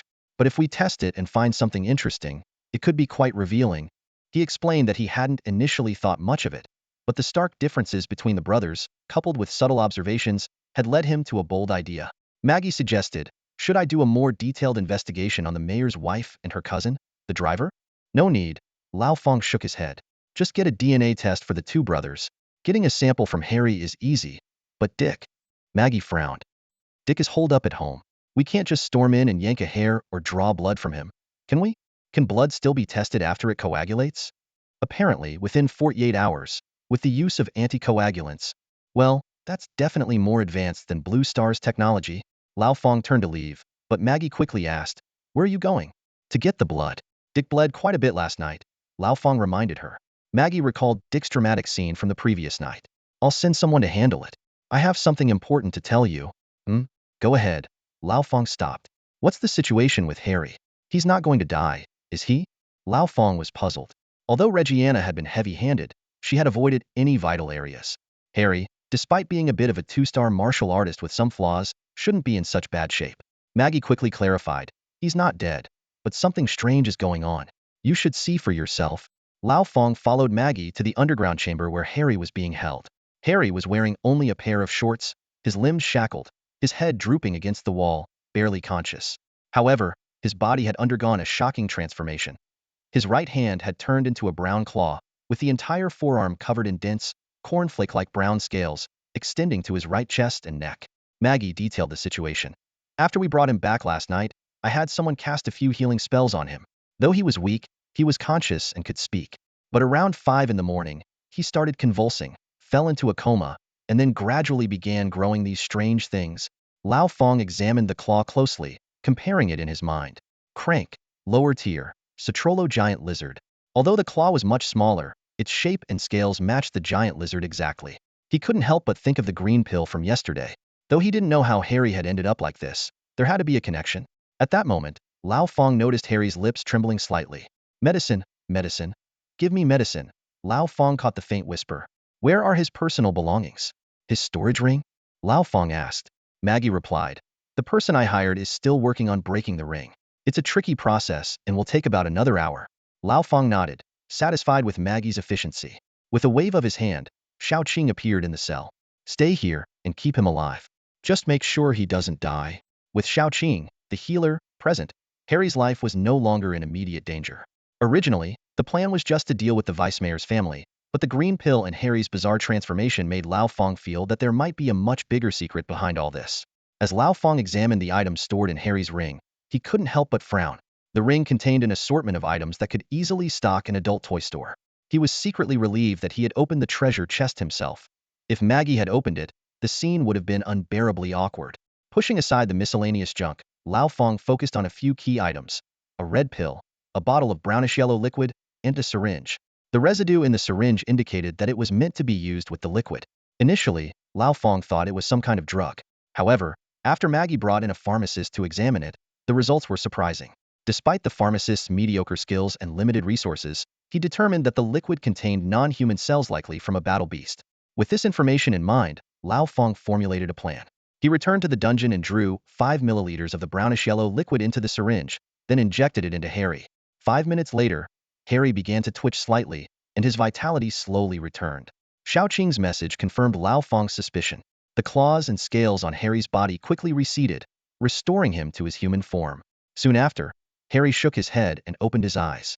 When he saw the black-haired young man sitting in a chair, legs crossed and smiling at him, he started trembling with fear. Boss, I was wrong. I'll never do it again. Please, let me go. I swear if I ever... Shut up. Lao Fong's 2 words made Harry fall silent instantly. This spoiled rich kid feared no one more than the young man in front of him. Not just because of the terrifying bird the youth commanded, but also because he dared to confront Harry's deputy mayor father and had beaten up his older brother.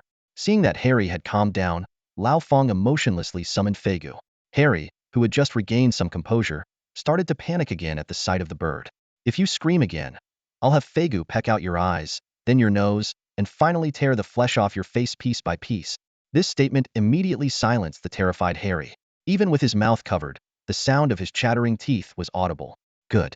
Now, I'll ask, and you answer. If you're too slow, or if I catch a single lie, you know what happens. Lao Fong sneered, and Harry nodded frantically. What are these drugs? Where did you get them? And what about the green pill your brother used yesterday? How is that related to you? Lao Fong placed the bottle of brownish-yellow liquid and the red pill on the ground. Harry immediately spilled everything, fearing that a second's delay would invite Feigu's glare. From Harry, Lao Fong learned some shocking information. These drugs were obtained from He Laosan, the leader of the third-largest gang in Huaxiang District, known as the Flying Scythe Gang. Because of his gang's steady third-place ranking, he was mockingly called He Laosan. The top 3 figures in Huaxiang District's underworld were Sister Rose, Lord Jean, and He Laosan. Harry, a frequent visitor to the Red Light District, had gotten involved with He Laosan due to his background. He Laosan had recommended these drugs to him. The red pill was for life-saving purposes, allegedly with powerful rejuvenating effects. The bottle of liquid was a gene modification agent. Injecting 1 syringe per week, the entire bottle would complete the genetic modification. Once the modification was complete, one could enter a half-human, half-beast state at will, greatly enhancing physical abilities and combat power. Harry had only injected a third of it, so the effects were not yet significant. He chose the great rock lizard because he found its strength impressive and its abilities complementary to his own weaknesses. Lao Fong was speechless. The great rock lizard's skin was as tough as sandpaper. What was this guy thinking? He Lausen seems to respect those drug sellers a lot. They call themselves the unification cult, talking about some glorious evolution. But I only bought the drugs. I didn't join the cult. And that green pill, I took Dick there, and he bought it himself. It has nothing to do with me. After hearing all the information Harry had to offer, Lao Fong wasn't particularly interested in the unification cult. A criminal organization selling gene-altering drugs was the Security Bureau's concern, not his. His primary focus remained on the deputy mayor's family. As Lao Fong stood up to leave, Harry shouted desperately, "Wait, give me that bottle of liquid, please." Harry seemed to realize that his captor wouldn't let him go, so he wisely made a different request. This? Lao Fong picked up the bottle of brownish-yellow liquid with a smirk. Seeing the intense gaze Harry directed at the bottle, he pocketed it and ignored Harry's pleas and cries, leaving the dungeon once more. In Huaxiang District, on 34th Street, inside a bar named Philosophers. "Stop. What are you here for?" Two gang members, each carrying a scythe, saw a tall figure wrapped tightly from head to toe approaching and immediately halted them. If they hadn't seen so many strange people before, they would have called for backup just based on the figure's assassin-like attire. Buying drugs. A low voice came from behind the mask, making it impossible to discern the gender. "What kind of drugs? If you're buying, go through the main entrance and into the dance floor. They sell everything there to keep you high all night. The drug I need is only available here." Hearing the mysterious person's words, the two gang members exchanged glances and subtly glanced at the surveillance camera above. Without further words, the mysterious figure rolled up their sleeve, revealing smooth, tan skin. They continued rolling up until their upper arm exposed a silver protective scale near the shoulder, then let the sleeve fall back down. At the same time, the guards received an audio command through their earpieces. "All right, you can go in." The mysterious figure silently slipped into the room, her sharp eyes quickly scanning the modest 40 square meter space. Before her was a counter, securely protected by metal partitions, with a metal door on the side tightly shut. There was only a small window on the counter for transactions. The cautious setup made the mysterious figure skeptical, but she proceeded to the counter without hesitation, bending slightly. Through the small window, she keenly noticed another door at the back of the room. At that moment, a robed and masked attendant warmly asked, "How can I assist you today?" The mysterious figure straightforwardly replied, "I need a drug that can unleash maximum combat power in a short period. Side effects don't matter. In fact, it's better if it drains life force or potential. The most important thing is that the user must die after the effect wears off." The attendant was taken aback for a moment and cautiously confirmed, "You mean, the kind of drug used for death warriors?" "Exactly," the mysterious figure said, clapping her hands in approval. "That's precisely what I mean." The attendant took out a direct call device, communicated briefly, and then responded, "I'm sorry, but such a drug is not currently in our production plan and needs to be custom-made. The price is 100,000, with half as a deposit. You can collect it the day after tomorrow." Without a word, the mysterious figure immediately paid the deposit. The attendant skillfully asked, "May I inquire about your gene serum injection progress?" "Halfway done, with half a vial left," the mysterious figure replied without hesitation. "All right, I wish you a swift completion of your genetic evolution." With the transaction complete, the mysterious figure quickly left the bar. After turning a corner, she got into a waiting car by the roadside. Once inside, she eagerly removed her mask, revealing a spirited and heroic facete was none other than Long Yonglei Jiena. "How did it go?" Lao Fong in the driver's seat asked with a smile. "All set? We'll pick it up the day after tomorrow," Nana replied, throwing a flirtatious glance at Lao Fong before detailing everything she saw in the bar. Lao Fong laughed. "Haha, Tianyun, you're so smart. When I showed the scales on my shoulder, they immediately assumed you were one of their drug users and let you in without question. All right, let's head back to Maggie's place. I've already informed Ling to stay away for now. We're just waiting for the appraisal results of those two brothers." Lao Fong initially wanted to investigate the bar himself, but due to his recent rise to fame, especially after the video of him defeating Dick went viral, he was now almost a household name. To avoid being recognized, he had to let Nana take over. The car started, and the two left the territory of the Flying Scythe gang. To conceal their tracks, they didn't even use Lao Fong's car. The next day, Fang Tianyun arrived at the City Research Institute. His schedule had been packed these past few days. As soon as he got out of the car, a bespectacled woman in a white coat greeted him. "Are you Mr. Fong? Please follow me. I'll take you to see the professor," she said warmly. "Thank you, much appreciated." Lao Fong's smile made the woman blush slightly. On the way, she introduced herself. "My name is Xia Xiaoyan. I'm Professor Miao Jingyuan's assistant, and also half her student." She asked Lao Fong various questions, particularly about Feigu, with the admiration of a fangirl in her eyes. Entering the experimental area, They passed by numerous researchers in white coats. Soon, they arrived at a lab door. This area is all part of the professor's personal lab. She's busy inside and might need another 10 minutes. Please wait here, Xia Xiaoyun explained. No problem, it's a minor issue, Lao Fang replied considerately. Could you sign this for me? Xia Xiaoyun shyly handed over a lab notebook. Lao Fang readily signed it, making Xia Xiaoyun beam with joy as she returned to the lab. Lao Fang observed the lab through the glass window. It was filled with precision instruments, various reagents, and blood samples, with young researchers bustling around. About 20 minutes later, the lab door opened again. A beautiful woman with glasses, a white coat, and her hair in a bun walked out. Her delicate features and intellectual demeanor reminded Lao Fang of his high school teacher. Sorry for the wait. I just finished my work, she said apologetically. No worries, I'm the one who came unannounced, Lao Fang replied politely. Hand it over, Professor Miao said directly. Lao Fang gave her the bottle of yellowish-brown liquid. They had already discussed most details over the phone. Lao Fang's visit was to provide the sample. Is it this again? Professor Miao frowned. Wait here. I'll go test it now and call you when I have the results. Before Lao Fang could respond, Professor Miao had already turned back into the lab. Lao Fang had no choice but to wait outside again, curious about her remark. Is it this again? Time ticked by, and Lao Fang began to meditate. Just then, two people walked into the building. Captain, I think the Bureau has located the drug production site. Should we take action? One of them asked eagerly. Hold on, let's wait for Professor Miao's report. Our target isn't just a production site. They're upstream, the Gi cult. Suddenly, the captain stopped mid-sentence. Captain, what's wrong? Holy crap, that monster. Why is he here? The captain stared at Lao Fang in astonishment, his voice filled with disbelief. Old Fang opened his eyes, sensing something, and his gaze landed on two men in suits not far away. After a brief glance, he looked away. The man referred to as the captain led Xiao Lei to the door of the laboratory and took a seat opposite Old Fang. For a moment, silence filled the room as neither side spoke. Although both men tried their best to hide it, Old Fang had already noticed their occasional glances at him. He spoke softly. Do you know me? Caught off guard, the two men looked slightly embarrassed. Old Fang continued. In a place like Arming City, who wouldn't know someone like you? But it seems you two are more than just acquaintances of mine, aren't you? Given the large number of people at the banquet that day, it was understandable that Old Fang hadn't noticed them. However, their coordinated outfits and unique demeanor made it clear to him that they were no ordinary individuals. Suddenly, the man known as the captain stood up, a huge grin on his face. Haha, let me introduce myself. My name is Dabiao, leader of the 8th Unit of the Special Task Force of the Security Bureau. Before he finished speaking, Dabiao spun around a few times, his movements exaggerated and comical. During the spin, two drumsticks appeared in his hands out of nowhere. When he stopped, a drum had magically appeared in front of him. Despite the seemingly magical nature of the act, Old Fang quickly realized all the props had come from a storage ring. Dabiao began to beat the drum in a chaotic rhythm. Then, striking a dramatic pose with the drumsticks, he loudly announced, "They call me the Hammer of Justice." The sudden and overly dramatic performance left everyone in the room stunned. The air seemed to freeze, and silence prevailed. Xiao Lei covered his eyes in embarrassment, lowering his head.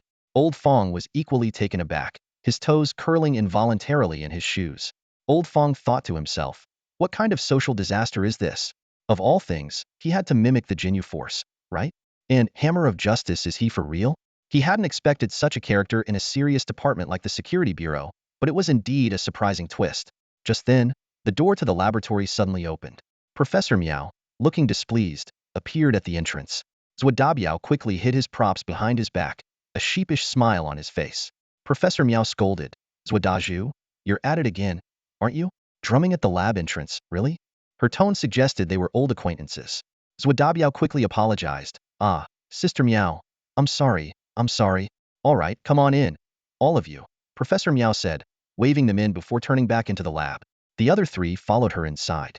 Professor Miao took out 2 bottles of liquid and began to explain. Since everyone is here, I'll explain together.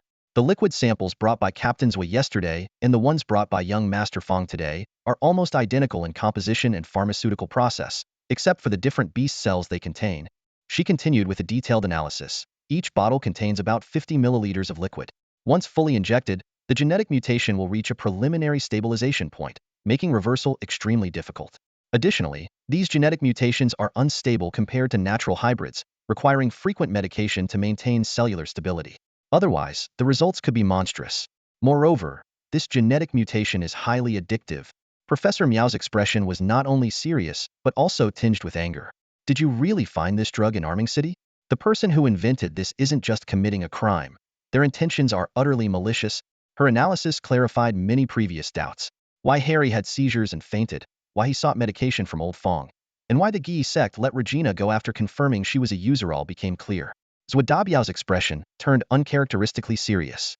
Don't worry, Professor Miao. Xiao Lei and I came to Arming City to get to the bottom of this. We will bring these criminals to justice.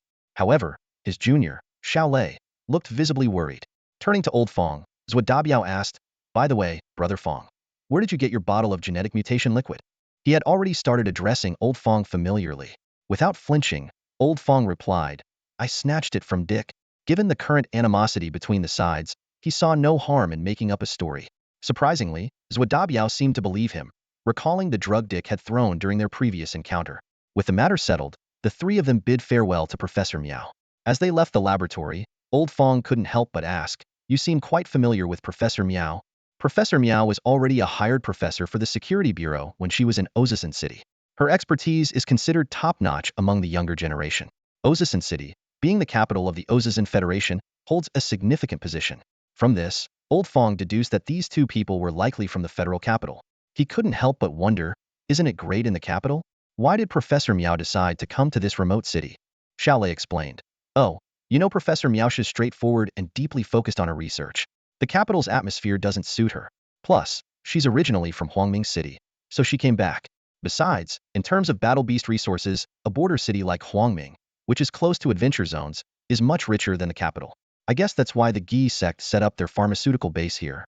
At that moment, Zhuo, as if an old friend, threw his arm around Fang Tianyun's shoulder and enthusiastically said, Brother Fang, how did you train to be so strong at such a young age? That fight the other night, when you beat the city's top fighter, was such a thrill to watch. The other night? Old Fang suddenly realized that the two had also attended the year-end banquet. From Zhuo words, it seemed there was more to the story. Given the man's position as the head of a special task force for the Security Bureau, old Fang wasn't surprised that he had detailed information about him. Just born with talent, can't help it. Old Fang replied simply, though these 6 words left Zhuo a bit speechless. He thought to himself, so young, yet so full of himself? They parted ways outside the research institute. Watching Zhuo and Xiao Lei get into a taxi, old Fang felt something was off. He muttered to himself, top officials from the capital, working on a case in a border city, and they don't even have a car? So low-key. Shaking his head, old Fang decided not to dwell on it. Never mind, I have my own matters to attend to.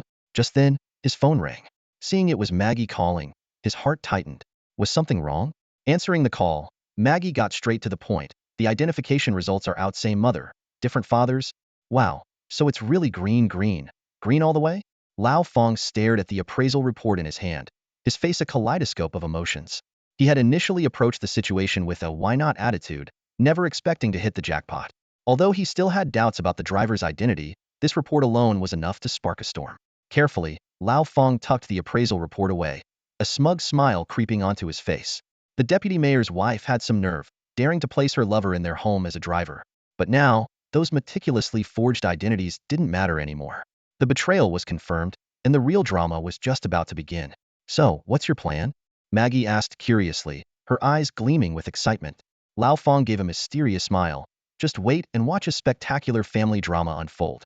Once we get that custom-made drug tomorrow, everything will fall into place. Meanwhile, on the other side of the city, 2 oddly dressed women stood by the roadside, drawing curious glances from passers-by. Captain, are you sure this will work? The petite woman asked nervously, her voice tinged with apprehension.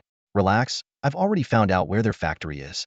Once we get in and find the evidence, we can call on the Security Bureau to make the arrests, the burly woman replied confidently.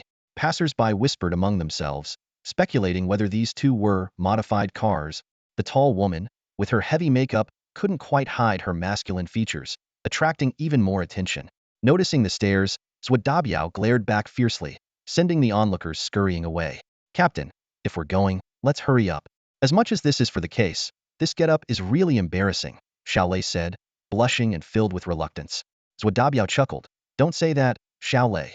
I think you look pretty good in this outfit. Captain, we're here to do serious work. Xiao Lei reminded him sternly. The 2 quickly hailed a cab and arrived at their destination, the Romantic Palace nightclub. Despite being questioned by security, Zhuo's quick thinking got them inside smoothly. According to their plan, they swiftly changed into lab coats, put on masks, and quietly infiltrated the nightclub's underground area. When the door opened, the scene before them left them stunned. A vast underground space resembling a sports arena, with workers bustling along assembly lines and armed guards patrolling. Everything was running like clockwork. Zhuo and Xiaolei exchanged a glance and discreetly activated the miniature button cameras on their bodies, cautiously moving forward to explore. The deeper they went, the more alarmed Zhuo became. He never imagined that beneath an ordinary nightclub lay such an enormous criminal factory. This discovery was undoubtedly a major breakthrough in their investigation. Against the wall was a row of cages, each containing a variety of battle beasts. Zhuo quickly and carefully scanned the area, a hint of disappointment flashing in his eyes. None of the creatures were higher than class, with most being class. These creatures were mostly lethargic, some even unconscious. The air was thick with the pungent smell of chemicals, silently confirming that this was indeed the Gi Sect's pharmaceutical facility in Huangming City. The factory's interior was spacious, filled with the constant roar of machinery. Zhuo and Xiaolei navigated cautiously through the area, unnoticed by the workers engrossed in their tasks. However, they both knew that they might get away with it once, but a second attempt would surely arouse the suspicion of the patrolling guards. Just as they were about to turn and leave, a towering figure caught their attention. It was a massive being, over 4 meters tall, a beast man to be precise. He had a frightening pig-like face, a burly build, and prominent boar tusks. His bulk was so immense that his neck was obscured by folds of flesh, but it was not flabby. It was brimming with strength. This half-naked pigman sat on a bone-crafted chair, his body covered in thick, black fur. He held a piece of roasted meat in his hand, tearing into it with large bites, the greasy aroma filling the air. Beside the chair leaned a thick golden rod, its base stained with fresh blood, emanating a chilling aura. Zhuo's gaze froze on the food in the pigman's hand. A flash of cold light and a surge of killing intent. It was unmistakably a human leg. Xiaolei noticed the change in his captain's demeanor and quickly tugged on his sleeve, silently reminding him not to act rashly. Their mission was to gather evidence and report back to the Safety Bureau, which would then mobilize forces to surround the place. Acting impulsively would not only leave them outnumbered, but could also alert the criminals, giving them a chance to escape. Suppressing his anger, Zhuo averted his gaze. The two turned in unison, preparing to leave quietly. Unbeknownst to them, in a monitoring room on the second floor of the factory, a tall, thin figure wearing a small top hat and a gray pinstripe suit was watching them on the screen. He observed their departure with a chillingly manic smile, his low laughter echoing through the empty room. Just as Zhuo and Xiaolei were about to leave, the factory gates suddenly slammed shut with a heavy metallic clang. The two men instinctively turned around, alert. They saw several heavily armed guards aiming their guns at them, while the workers on the assembly line scattered in a panic. "We're exposed," Zhuo muttered under his breath. Suddenly, a rhythmic clapping broke the tense atmosphere. All eyes were drawn to the second-floor corridor of the factory. A tall, thin figure slowly appeared wearing a bowler hat and a gray pinstripe suit, with a grotesque clown makeup on his face and a sinister grin. "Since you're here, don't even think about leaving," the clown man said in a mocking tone. "Gordon, break their legs. I want them alive." Following the order, a massive pigman stood up from his seat. He impatiently tossed aside a human leg he was holding and dragged a heavy metal club as he walked towards Zhuo and Xiaolei. Everyone, whether guards or factory workers, quickly stepped aside, fearing to provoke this behemoth. Zhuo calmly removed his lab coat and mask, looking as relaxed as if he were just taking a stroll. "Looks like you'll have to handle them by myself," he said nonchalantly. "Captain, I'm still here," Xiaolei reminded him, activating his mechanical device. In a flash of light, Xiaolei was fully armed, wielding a sword and shield, his body covered in gleaming armor. Gordon's footsteps grew closer, causing the ground to tremble slightly. Xiaolei adopted a defensive stance, standing firmly beside his captain. Zhuo scoffed and opened a portal. With a deafening roar, a colossal figure leapt out of the portal and landed heavily on the ground. The impact sent many people stumbling and falling. It was an 8-meter-tall golden-furred gorilla, clad in armor and wielding enormous spiked maces. This imposing creature was a Height-Herb-class battle pet, known as the Savage King Kong ape. The Savage King Kong ape immediately showcased its immense power. It swung its maces, which collided with a thunderous clang. The powerful shockwave caused Gordon to stagger, clutching his ears in pain. The surrounding guards and workers who hadn't managed to escape were left writhing on the ground, their ears bleeding and screams filling the air. Despite his strength, Gordon knew he was no match for the golden gorilla. Regaining his composure, he turned and fled without a second thought. "Did you send out the message?" Zhuo asked, taking a deep drag on his cigarette butt. "Captain, the signal here is jammed." They've covered all their bases, Xiaolei replied. Damn it, Zhuo cursed. Then let's take these guys down. Just as he was about to order the battle pet to attack, that eerie clapping echoed again. Ha ha ha. The clown man's laugh was piercing. I thought you were just pests, but it seems you have some skills. Allow me to reintroduce myself. My name is Maggie. And now, let the show begin. Maggie made an exaggerated bow, then suddenly looked up with a sinister grin. A black portal opened in front of him, accompanied by a rapid, creepy laughter. A slender, purple-black figure emerged from the portal.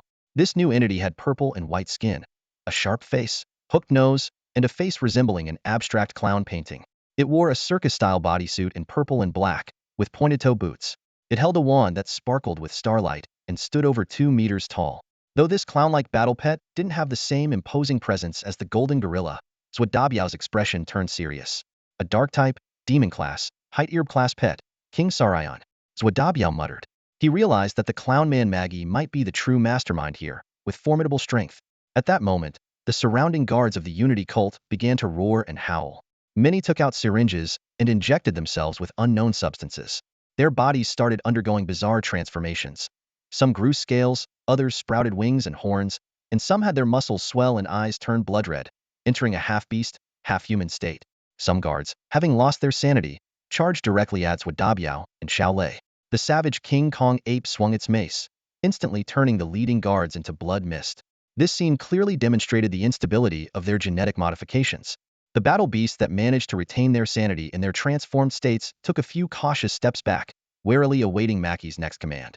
At this moment, the agile Sarayan brandished his magic wand, and a dazzling light burst from its tip, enveloping the massive frame of the savage ape. As the light dissipated, Sarayan executed a graceful aerial spin, landing elegantly like a professional diver. Immediately, with a bang, a cloud of thick smoke erupted.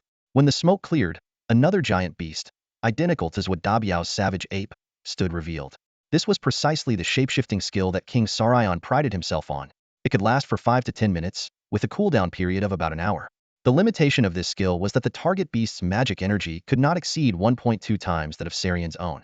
This meant that Sarayan could almost always use this extraordinary skill against beasts below a level. Although the transformation only granted the basic form of the target without any growth-related bonuses, Sarayan could still freely use his other skills during the transformation, which was undoubtedly a significant advantage. Seeing this, Zhuo and his savage ape were immediately enraged. Humph, what a petty trick. Zhuo scoffed disdainfully, then commanded his savage ape to launch a fierce attack. On the other side, the transformed Sarayan did not back down and retaliated heeding. As the two colossal savage apes clashed, the entire underground factory quaked, walls cracked, and the ground caved in. The surrounding minions scattered in all directions in panic, and even the burly pigman Gordon wasn't an exception, fearing the wrath of the two rampaging giants. Meanwhile, Xiaolei calmly raised his shield, steadfastly guarding the captain. He knew well that in this intense showdown, the captain's battle pet was the key to victory. The scene shifted to Regina and Lao Fong, who were already seated in the car. Regina casually handed Lao Fong a white pill, which he took with some hesitation. Forget it, I'll give it a coat of red paint later, Lao Fong thought, planning to deal with it once they got back. As Lao Fong was about to start the car, a deafening roar suddenly erupted, causing both of them to shudder. What happened? Where did that explosion come from? Lao Fong exclaimed, quickly looking in the direction of the sound. A few streets away, a brightly lit nightclub building was slowly collapsing, with rubble and debris falling and raising clouds of dust. This sudden incident turned the previously peaceful night into one filled with tension and chaos. Watching the entire roof start to collapse, Zhuo cursed inwardly. This bastard was really going all out. At that moment, Saliang's transformation time ran out, leaving neither side with an advantage. Zhuo quickly recalled his ferocious ape, Manji Baoyuan, to shield himself and Xiaolei. Everyone, gather below me, Maki shouted, and the followers of the Gi sect rushed to the clown man's side. Saliang raised his magic wand and pointed upward, instantly creating a glass-like circular shield above everyone's heads. Finally, the romantic palace nightclub, its foundation destroyed, couldn't hold up any longer and came crashing down. Nearby residents screamed and scattered, while some brave onlookers pulled out their phones to record the scene, and emergency calls flooded in. In just a few seconds, the building turned into a pile of rubble. Thanks to the earlier tremor warning, most people had evacuated in time, so there weren't many casualties. Curious passers-by began approaching the debris when suddenly, a loud bang accompanied by a massive explosion sent debris flying everywhere, hitting many onlookers. The scene turned into chaos with survivors dragging the injured away in a panic. After several more explosions, the rubble was mostly cleared. People stared in astonishment as colorful giant balloons slowly rose from the wreckage. With a boom, the balloons exploded like bombs, sending shockwaves that created more havoc. The last few onlookers fled in terror. As the exploding balloons cleared the area, Maki and his group emerged. By now, there were almost no spectators left after the successive blasts. Suddenly, a golden stream of energy burst forth, breaking through the obstacles above, and Zhuodabiao, Xiaolei, and Manji Baoyuan emerged from the ground. Although both sides were covered in dust, they hadn't sustained any serious injuries. "Captain, when we get back, you'll probably be put in solitary confinement," Xiaolei whispered. "Solitary it is, damn it. We must catch this clown today." Zhuodabiao fumed. He figured the current situation had likely alerted the security bureau. It was just a matter of time before they captured the enemy if they could hold them off. "Ha ha ha," Maki laughed. "I wanted to play with you a bit longer, but it seems we don't have time for that now. Let's end this." He also realized their time was running out. A portal opened again, and out jumped a redan green clown pet. It stood 5 meters tall, with a muscular build, explosive red hair, a red nose, and a twisted, horrifying face. Dressed in green scale overalls, it wielded sharp short blades in each hand that glowed with a poisonous green hue. This clown pet had an entirely different style from Saliang. Seeing this pet appear, Zhuodabiao's face finally changed. Dark type, demon class, mid-level tire, Little King Salite. He groaned inwardly. When Big King Saliang appeared, he had already been worried, and now it was clear that the enemy's pet setup indeed involved both the Big and Little Kings. Saliang and Salite were brother beasts. Their names derived from the kings in a deck of cards, indicating their close relationship. Individually, their strength was average, but together they could unleash incredible power, akin to a king bomb in cards.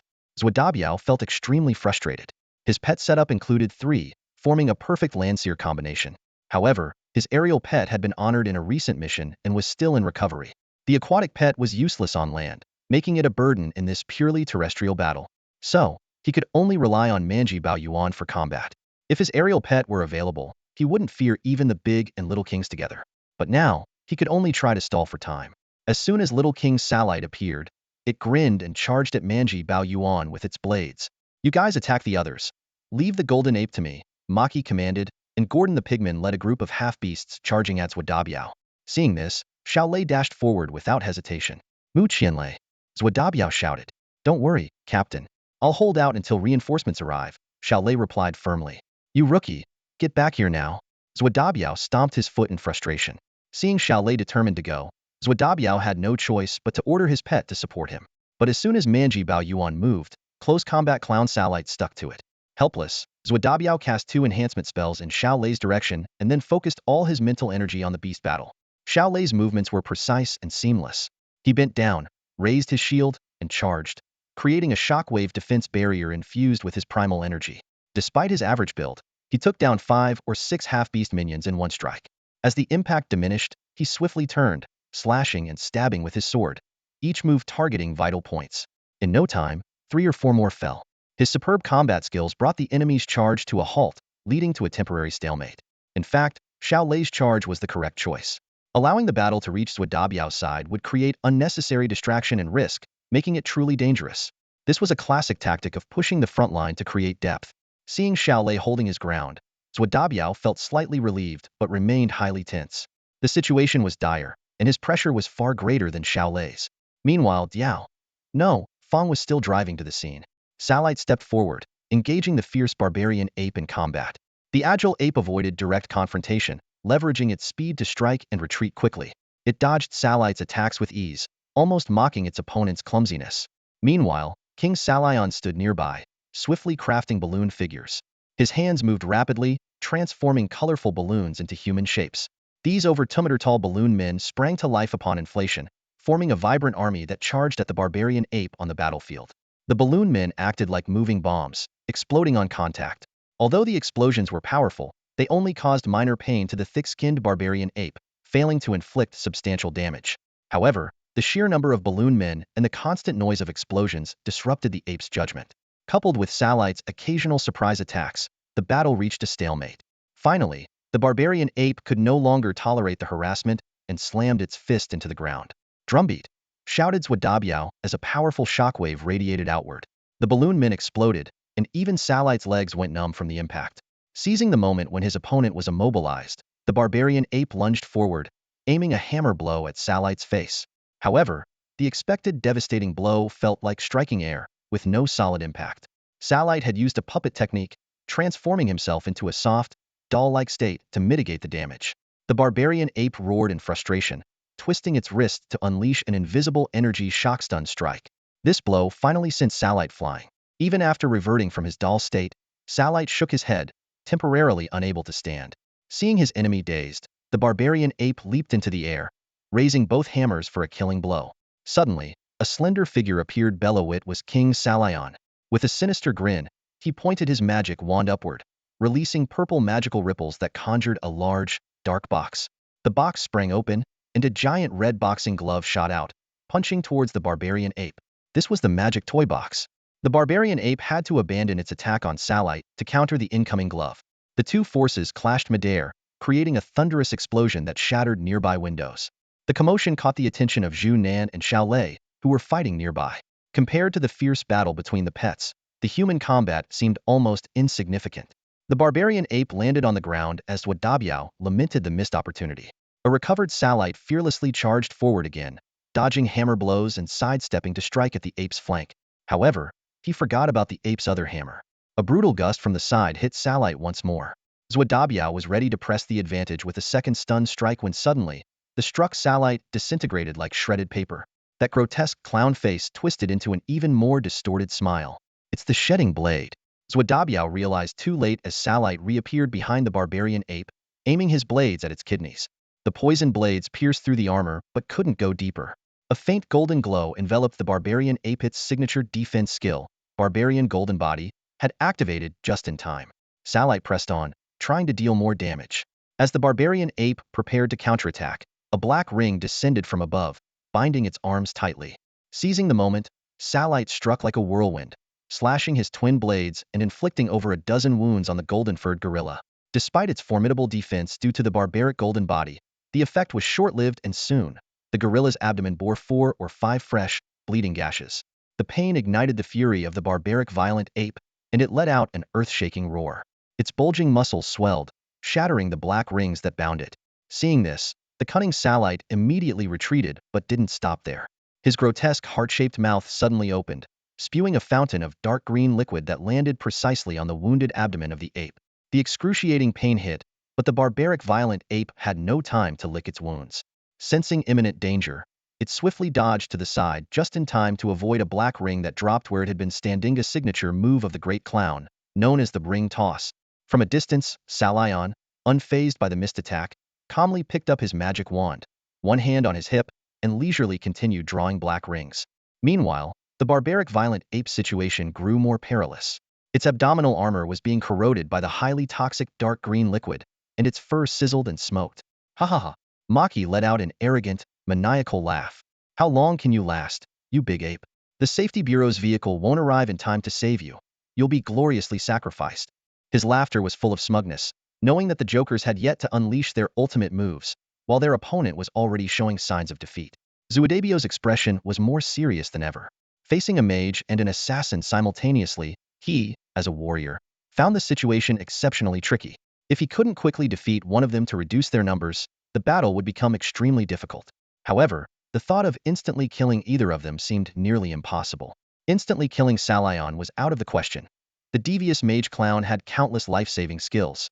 With the protection of the great Joker, little Joker Salite was no easy foe either. These two clown pets had a dizzying array of skills, making them a headache to deal with. Zhuadabio sighed inwardly, realizing that the best strategy might be to hold the line and delay until reinforcements from the Safety Bureau arrived. But in the current situation, could they really hold out that long? Meanwhile, Fang was still on his way, taking the number 11 bus. He kept repeating to himself, almost there, almost there. Budget constraints mean I have to walk, but I'm nearly there. The best defense is a good offense, Zhuadabiao silently recited to himself, decisively commanding the savage ape to continue its assault. This ferocious beast excelled at attacking, not defending.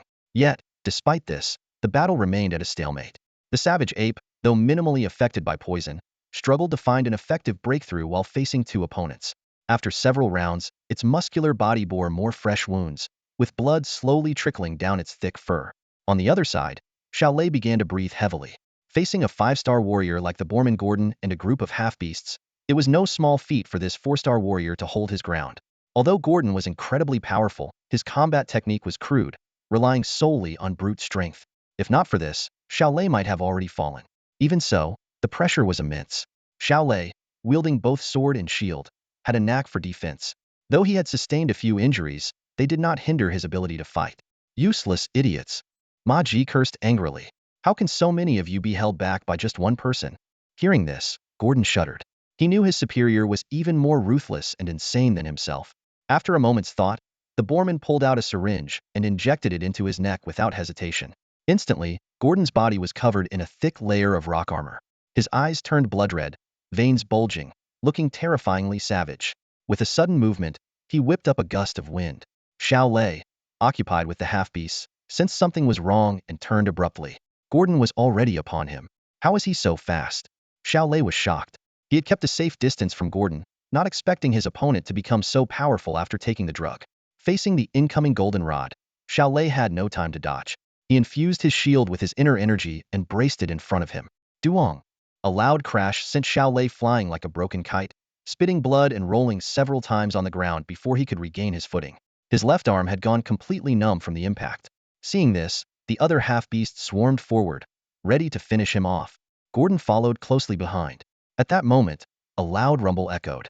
Gordon turned to see a golden shockwave barreling towards him. Panicking, he rolled away just in time, while the half-beasts who couldn't react fast enough were obliterated. Though the savage ape's attack had saved Lei, it left an opening that Salyan seized, hitting the ape with a fireball. The battlefield gradually shifted towards Wadabiao.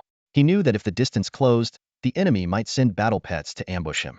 He kept retreating, maintaining a safe distance. Ma Ji, though tempted to strike directly, knew that dealing with a battle beast master was no easy task. He suspected that Wadabiao had more tricks up his sleeve and wasn't willing to risk disrupting the rhythm. He chose to advance steadily, knowing the savage ape couldn't hold out much longer. Suddenly, a massive blue barrier rose in the distance, visible even from afar. The safety shield had been activated, indicating that the Security Bureau was aware of the battle and had raised a defense barrier to contain the damage. This meant everyone in the area was trapped. It seems time is running out, Ma Ji thought, his eyes flickering with uncertainty. Just then, an intense sense of danger jolted him back to reality. Damn it! Facing the red flash that appeared before him in an instant, Ma Ji quickly pulled out a formidable shield. As the runes on the shield lit up, a loud boom sent Ma Ji flying like a broken kite, spitting blood. Cracks appeared on the shield. Everyone stared in shock at the blood-red long blade that had appeared out of nowhere. Is that a sword? But why is the blade so long? Where's the hilt and the wielder? They could see the blade, but not the person wielding it. A slender figure appeared in front of the wall where Ma Ji had landed. He quickly recalled his primary battle pet, Salyan. It was ironic that while he had been planning an ambush, he had almost been ambushed himself. In full view of everyone, the long red blade rapidly retracted and disappeared. Ma Ji also recalled his secondary pet. Seeing this, Wadabiao didn't let the savage ape attack blindly. The battlefield fell silent. Click clack click clack. Steady, clear footsteps drew everyone's attention. A tall figure clad in armor and wielding a long blade appeared at the center of the battlefield. It's her. Wadabiao and Lei recognized the mixed-blood woman who had caused a stir at the banquet that night. Why is she here? Could it be? Wadabiao felt a surge of hope. The woman from that night had shed her elegant attire for full battle gear. Clad in armor, with a red cape billowing behind her, she walked calmly, carrying a crescent moon blade. No one spoke, and the dragon lady didn't answer. Seeing the female warrior blocking his path, Gordon was momentarily taken aback. Are you a hybrid too? He asked. The female warrior remained indifferent, ignoring him. Are you trying to stop me? Gordon continued. No, the female warrior replied coldly. I'm here to kill you. Seeing someone join the fight, Lei felt a wave of relief and collapsed to the ground. His energy drained, his limbs went limp, and he had no desire to move. You're a half-blood, and you dare stand up for those despicable humans? You're nothing but a traitor, Gordon roared, raising his golden rod high, his pig-like face contorted with rage. Regina couldn't be bothered with this extremist throwing baseless accusations. She figured his crazed state was probably due to drugs messing with his brain. Die, traitor, Pigman Gordon bellowed, swinging his rod down at her with both hands. Watch out. His rock armor is incredibly tough. Lei shouted in warning. The dragon maiden appeared unfazed, standing motionless. Just as the golden rod was about to strike, she swiftly sidestepped, narrowly avoiding the deadly blow. A flash of cold steel, and Regina was already standing with her back to the pigman, her blade drawn. Gordon remained frozen in his attack stance. With her guandao resting on her shoulder, Regina walked towards the edge of the battlefield without looking back. Let's go. It's the men's turn now. Men? What am I, then? Just because I have a delicate face, Xiaolei muttered. But before he could finish, there was a thud as Gordon's pig head fell to the ground. His body remained in its attack position, blood gushing from the severed neck. What a sharp and swift strike. Xiaolei marveled, noticing there wasn't even a drop of blood on her long blade. He recalled his own struggle against the pigmen and felt a bit disheartened. Am I too weak? Or is this half-blood warrior just too strong? Struggling to his feet, Xiaolei was about to follow Regina to the sidelines when he realized the captain's battle wasn't over. As he wondered, a purple figure dashed along the building's exterior walls and landed steadily in the center of the battlefield. Demon Sword Saint. Both Maki and Zhuodabiao exclaimed in unison. Another figure descended slowly from the sky, landing behind the Demon Sword Saint. Man, if I had half this kid's flair back in the day, I'd have girls lining up for me, Zhuodabiao remarked, both jesting and relieved at the sight of the familiar black-haired youth. Hey, isn't that Captain Zhua? What happened to you? Looking all beat up. Lao Fang teased upon seeing Zhuodabiao's disheveled state. Ah, Brother Fang. This sneaky clown took advantage of my damaged state and ganged up on me. You gotta help out, Zhuodabiao quickly explained. Maki's expression darkened at this, while Lao Fang turned his gaze to the clownish man and his two battle pets. Wow, a rare pair of aces. You've held up pretty well. That battle pet of yours isn't bad, Lao Fang genuinely praised. Of course, who do you think trained it? Zhuodabiao replied proudly. Seeing Lao Fang about to leave, Zhuodabiao quickly flattered him. Oh, Brother Fang, my dear brother, no matter how skilled I am, I can't compare to someone as unparalleled and legendary as you. All right, cut it out. I can't take it. Let's get to business. What's going on? Lao Fang interrupted. Zhuodabiao immediately turned serious. This clownish man named Maki is the head of the Gi sect's pharmaceutical factory in Huangming City. Their base is right below this romantic palace nightclub. Fang Tianyun, are you getting involved in Gi sect's affairs too? Maki finally spoke, his tone surprisingly calm. Oh, you know me? Lao Fang was taken aback. Maki detailed Lao Fang's accomplishments, including titles like the Night Empress's 21-time champion, first-year student at Zhanhua Academy, Oak District tournament winner, and his status as a super genius with nearly 40 points of magical energy at a young age. Lao Fang smiled indifferently. Seems like you not only know me, but know me well.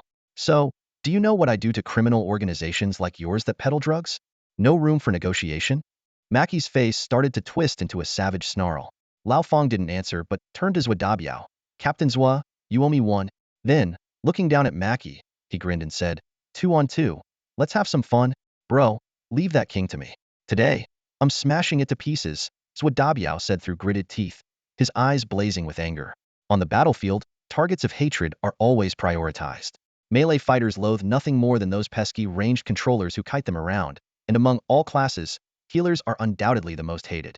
We can lose the match, but Eddie and the healer must die has become a common mantra among melee players. Although Lao Fang approached the game casually, he knew that if he got serious, he could leverage a 3-on-2 advantage with the support of the Beastmaster to take down the enemy commander directly. After all, in life-and-death battles outside the arena, targeting and eliminating the commander is the key to victory. As the battle was about to erupt, Maki made a swift decision, commanding his two battle pets to strike first. King Salion faced the brutal ape, while Prince Salite engaged in a fierce duel with the demon swordmaster, Ahau. Ahau's attacks were lightning fast, his first strike slicing precisely at Salite. However, the blade only met a flurry of paper scraps. Before Ahau could react, a ghostly wail accompanied by the ghost burial blade slashed from another direction, sending the stealthy Salite flying. Decoy blade, fake body to lure the enemy, real body in stealth, switching positions for an attack. But using invisibility against a blind man? What were you thinking? Ahau sneered, unfazed. Although Salite quickly entered his puppet state, his left arm was nearly severed by the strike. Seeing the prince at a disadvantage, King Salion immediately used needle stitch, sending dozens of colorful metal needles swiftly stitching the severed shoulder back together. Ahau didn't give his opponent any respite. As soon as Salite recovered, Ahau closed in again, his dual heavy strikes forcing Salite to drop his two short blades and sending his body flying from the impact. In midair, Salite refused to back down, unleashing a volley of venomous daggers. The crimson crescent in Ahau's hand shrank instantly. He wielded his blade with his right hand, twisting his wrist to create a graceful red blade curtain that deflected all the daggers. Then, with a flick of his wrist, He returned the projectiles back to their sender. The battle shifted rapidly, and Mackie's smile had long faded. King Salian's fight with the brutal ape was barely balanced, while Prince Salite was steadily losing ground under Ahau's relentless onslaught. Without the help of Needle Stitch, Salite would have been torn to pieces already. Mackie realized he couldn't let this continue. Suddenly, King Salion ascended into the air, his magic wand pointing as a circular black veil rapidly spread out, resembling a massive black disc. Then, countless giant playing cards fell from the black veil, surrounding Lao Fong and Ahau. Each card bore the image of a Joker king or prince, with Salite mysteriously vanishing into the cards. At that moment, a gust of wind swept through, and the massive form of the brutal ape crashed to the ground. Zhuadabiao leaped down from the ape's back, looking up at the floating figure in the air, his eyes involuntarily showing a hint of envy. The art of flying, even for wizards, is not easy to master. How did this kid learn it? A voice exclaimed in astonishment. Brother Fong, how about you teach me how to fly too? Zhuadabiao asked eagerly. Fong shook his head and bluntly replied, you don't have the talent. Noticing Zhuadabiao's predicament, he frowned and asked, by the way, why did you jump in here? Zhuadabiao pounded his chest with bravado, a friend in trouble. How could I stand by and do nothing? Fong sighed and explained, actually, if you stayed outside the formation, Salion would have to keep an eye on you and couldn't fully engage in the fight. Now that you've jumped in, those two clown brothers have nothing to worry about and can go all out. Seeing Zhuadabiao's slightly embarrassed expression, Fong smiled and reassured him, it's not a big deal. Since you're here, we might as well charge at them with everything we've got.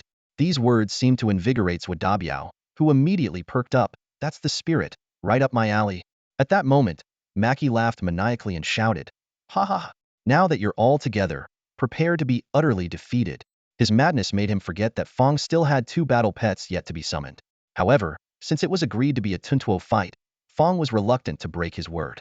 Besides, his battle pets also had their pride, and the situation was far from dire enough to call for reinforcements. As soon as Mackie finished speaking, the card array began its assault. The cards stuck in the ground rotated like sharp blades, forming rolling slashes that advanced towards them. Ahau, relying on his keen senses, sliced the incoming cards in half with a single stroke. He then turned and delivered a hellish slash behind him. Salite, who had just emerged from the cards intending to launch a sneak attack, was so startled by the sudden assault that he let out a strange cry and clumsily rolled away, narrowly avoiding being hit. He had no choice but to retreat back into the cards. The terrifying hellish slash carved a straight trench into the ground, slicing all the cards and structures in its path in half. However, the king quickly cast a spell to replenish the cards and began hiding within the constantly rolling card array, launching attacks on the two beasts in the formation. The battle raged on for a minute or two, and Fong began to feel bored. These were just tricks and sneak attacks, albeit varied, but they were ineffective against Ahau. In contrast, the savage barbarian ape seemed somewhat overwhelmed. Seeing that the demon swordmaster was difficult to deal with, the king and queen focused their attacks on the ape, hoping to defeat it first. Mackie refrained from having his battle pets attack the beastmasters, fearing that provoking the black-haired kid would lead to a merciless counterattack. By maintaining the current implicit rules of the game, he could continue to play. If they truly tore into each other, the situation would clearly be unfavorable for him. At this point, Zhuadabiao was seething with anger, feeling like he was being treated as an easy target. Fong noticed his frustration and suddenly said, Captain Zhua, here's your chance to shine. Can you force them all into the air? Old Fong's words stunned Zhuadabiao for a moment, but he quickly regained his confidence. Leave it to me, Zhuadabiao said, even though he didn't fully understand the dark-haired kid's plan. As comrades in arms, he chose to trust him. After all, Fong was known for his clever ideas, and surely there was a method to his madness. Zhuadabiao made up his mind to unleash his ultimate move. The aura around the barbaric raging ape surged dramatically, radiating golden primal energy so intensely that it was almost blinding. The ape raised its twin hammers and struck the ground with tremendous force. The entire battlefield shook violently as if hit by an earthquake. With a thunderous roar, golden energy geysers erupted from the ground, soaring into the sky. More geysers followed, creating a spectacular scene. Under this overwhelming destructive power, the dark poker array was instantly shattered, scattered in all directions. The barbaric raging ape maintained its stance, continuing to channel primal energy into the ground. The number of golden geysers increased, and the area effect damage intensified. Bro, it's up to you now, Zhuadabiao shouted to Old Fong, aware that the ape's energy would be nearly depleted after this move. The attack had a significant impact, tearing all the cards to pieces. Faced with such a brutal earthquake-like assault, the Joker brothers chose to evade. The ground was no longer safe, so Salion quickly summoned two large balloons, tying them to himself and Salite, lifting them into the air to avoid the attack. As the energy geysers finally subsided, the two clowns were clearly visible in the sky. Just as Meiji breathed a sigh of relief and prepared to order a counterattack, he noticed a new purple figure in the air. Hao had somehow appeared beside the two clowns, at nearly the same altitude. A surge of crimson blood energy erupted, forming a massive blood mist that completely enveloped the Jokers. Time seemed to freeze at that moment. Underworld's eternal torment. Zhuo, looking up at the sky, suddenly noticed a change within the blood mist. Boiling cauldrons, molten copper, searing flames, roasting organs, wailing and crying. A myriad of hellish scenes unfolded. Those who saw it were horrified, and those who heard it trembled. There was no escape, no refuge. In this nightmarish vision of hell, the Joker brothers could do nothing but shiver in fear. This was the fifth hell of the 8 hot hells, the hell of great screaming. Even the battle-hardened Zhuo, who had seen his share of horrors, was drenched in sweat, his legs shaking. Is that domain power? He muttered to himself. The two clowns were clearly immobilized by some terrifying force, emanating from the demonic sword saint above, painting a hellish picture in the sky. Meiji was completely stunned. No matter what orders he gave, his battle pets remained unresponsive. What is that? He shouted in frustration. At that moment, Hao moved. As the demonic sword saint vanished, the figures of the two clown pets began to distort, merging into the hellish painting. An even more terrifying scene unfolded. All the executioners in the painting turned into the demonic sword saint, and all the bound victims turned into the Joker brothers. Their unified screams became the voices of Salion and Salite. The line between reality and illusion blurred, making it impossible to distinguish the two. Xiaolei lowered his head, unable to look any longer, the intense dissonance making him feel nauseous. Despite feeling as if his heart was being squeezed, Zhuo forced himself to keep watching, trying to see through the tangible vision to the hidden blood blade. If you can't handle it, don't force yourself to watch, Old Fang said nonchalantly. Zhuo, who had been straining to keep his eyes open, suddenly felt a surge of nausea, a bit of bile sliding down the corner of his mouth. Unexpectedly, he swallowed it back down, his face contorted. Even Old Fang was taken aback. Damn, that's hardcore. Suddenly, the hellish painting in the sky vanished, and a purple figure descended, landing with one knee on the ground, sheathing his blade. The two clown pets remained in their original positions, motionless and expressionless. The quiet sound of the blade being sheathed was the only noise in the desolate battlefield. As the blade clicked into its sheath, the Joker brothers in the sky simply dissipated into smoke, leaving no trace as if they had never existed. Clap clap. Meiji's loud applause broke the silence, as if he would break his hands. Amazing. Ha ha ha. Truly amazing. His manic laughter made it hard to believe he had just lost two battle pets. This bizarre behavior caught the attention of the two combatants. Was this guy really insane? What are you laughing at? Surrender now. Zhuo ordered, and the barbaric raging ape began to advance towards Meiji. But Meiji ignored Zhuo, his fervent eyes fixed on the indifferent Old Fang. Fang Tianyun, we will meet again. With those words, Meiji pulled open his suit to reveal it was packed with bricks of explosives. Retreat. Instinct honed by countless action movies, Old Fang sensed danger as soon as Meiji made the move. After issuing the warning, he charged towards Meiji, but the clown still pressed the button in his hand. Boom. Art is just like Patrick Star. Lao Fang extended one hand forward, and the Xuanwu shield unfolded in his palm, covering the ground like a giant, transparent bowl. He frowned slightly, feeling the vibrations within the shield. How much C4 did this maniac pack? Lao Fang wondered to himself. After the explosion, only a pile of rubble remained inside the shield, and the clown Meiji was nowhere to be found. Lao Fang carefully inspected the area and, confirming there were no anomalies, retracted the Xuanwu shield. In the distance, the sound of police sirens grew louder. Lao Fang shook his head in resignation and casually put away Hao Gu. You guys always show up after the fight's over, he muttered to himself. Noticing Zhuo expression, Lao Fang asked, What's on your mind? You look really conflicted. Zhuo snapped out of his thoughts and gave an awkward smile. Huh, it's nothing. He turned away nervously and walked toward the approaching security bureau convoy. A minute later, the convoy arrived at the scene. Stern-looking officials in suits and fully armed personnel quickly surrounded the area. A chief inspector stepped forward and said, I am the highest-ranking officer here. Please cooperate and come with us to assist in the investigation. Lao Fang quickly responded, This is the special task force leader from the capital. We were just fighting criminals. The inspector scrutinized Zhuo and pulled out a tablet. Please provide your identification number. When Zhuo gave his number, Lao Fang noticed a hint of hesitation in his voice. The inspector's expression became intriguing. Leader Zhuo, you were temporarily suspended last month for acting without authorization and violating superior orders. You are currently on probation, the inspector said. Lao Fong suddenly understood why the two had been so low-key. He gave Zhuo a disapproving glare, and Zhuo, embarrassed, avoided his gaze. In the end, except for Lei Jiana, Lao Fong and the others got into the car heading to the security bureau. In the car, Lao Fong sarcastically said, Captain Zhuo, your obsession with solving cases is impressive. Even under suspension, you dare to sneak around. Zhuo chuckled apologetically. Brother, I'm sorry for dragging you into this. At the security bureau, after giving their statements, the three of them gathered in a holding room. Xiaolei reassured them, Brother Fong, don't worry. The captain and I both had micro cameras, recording everything in detail. We won't get into trouble. Lao Fong teased, we might be fine, but the captain here is in for a rough time. Zhuo face darkened, realizing he might face more severe punishment. During their conversation, Zhuo described what he saw at the pharmaceutical factory in detail. Lao Fong pondered, realizing that the Gi cult might be more formidable than he had thought. What do you think about that, Meiji? Lao Fong asked. Zhuo replied, it seems like Brother Fong is concerned about what he said at the end. But he blew himself up. He was probably just a madman spouting nonsense. Lao Fong mused, is that so? He recalled Meiji's serious and determined look before the explosion and hummed softly, interesting. He leaned back in his chair, deciding not to delve further for now. Shortly after, the deputy director of the Huangming City Security Bureau personally came to escort Lao Fong out, while Zhuo and Xiaolei remained behind. With the footage provided by the duo and surrounding surveillance, the Security Bureau had a rough understanding of the events. Lao Fong was soon released without incident.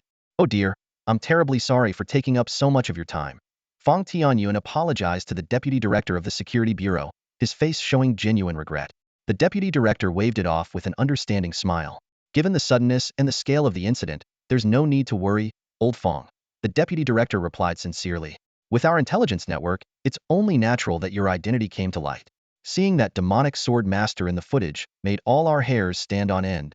The deputy director's personal involvement showed great respect, clearly indicating he didn't want to offend someone with such formidable potential. Although the Security Bureau was directly under federal jurisdiction, they were well versed in the art of local customs. Fang Tianyun nodded and replied, you're too kind, Deputy Director.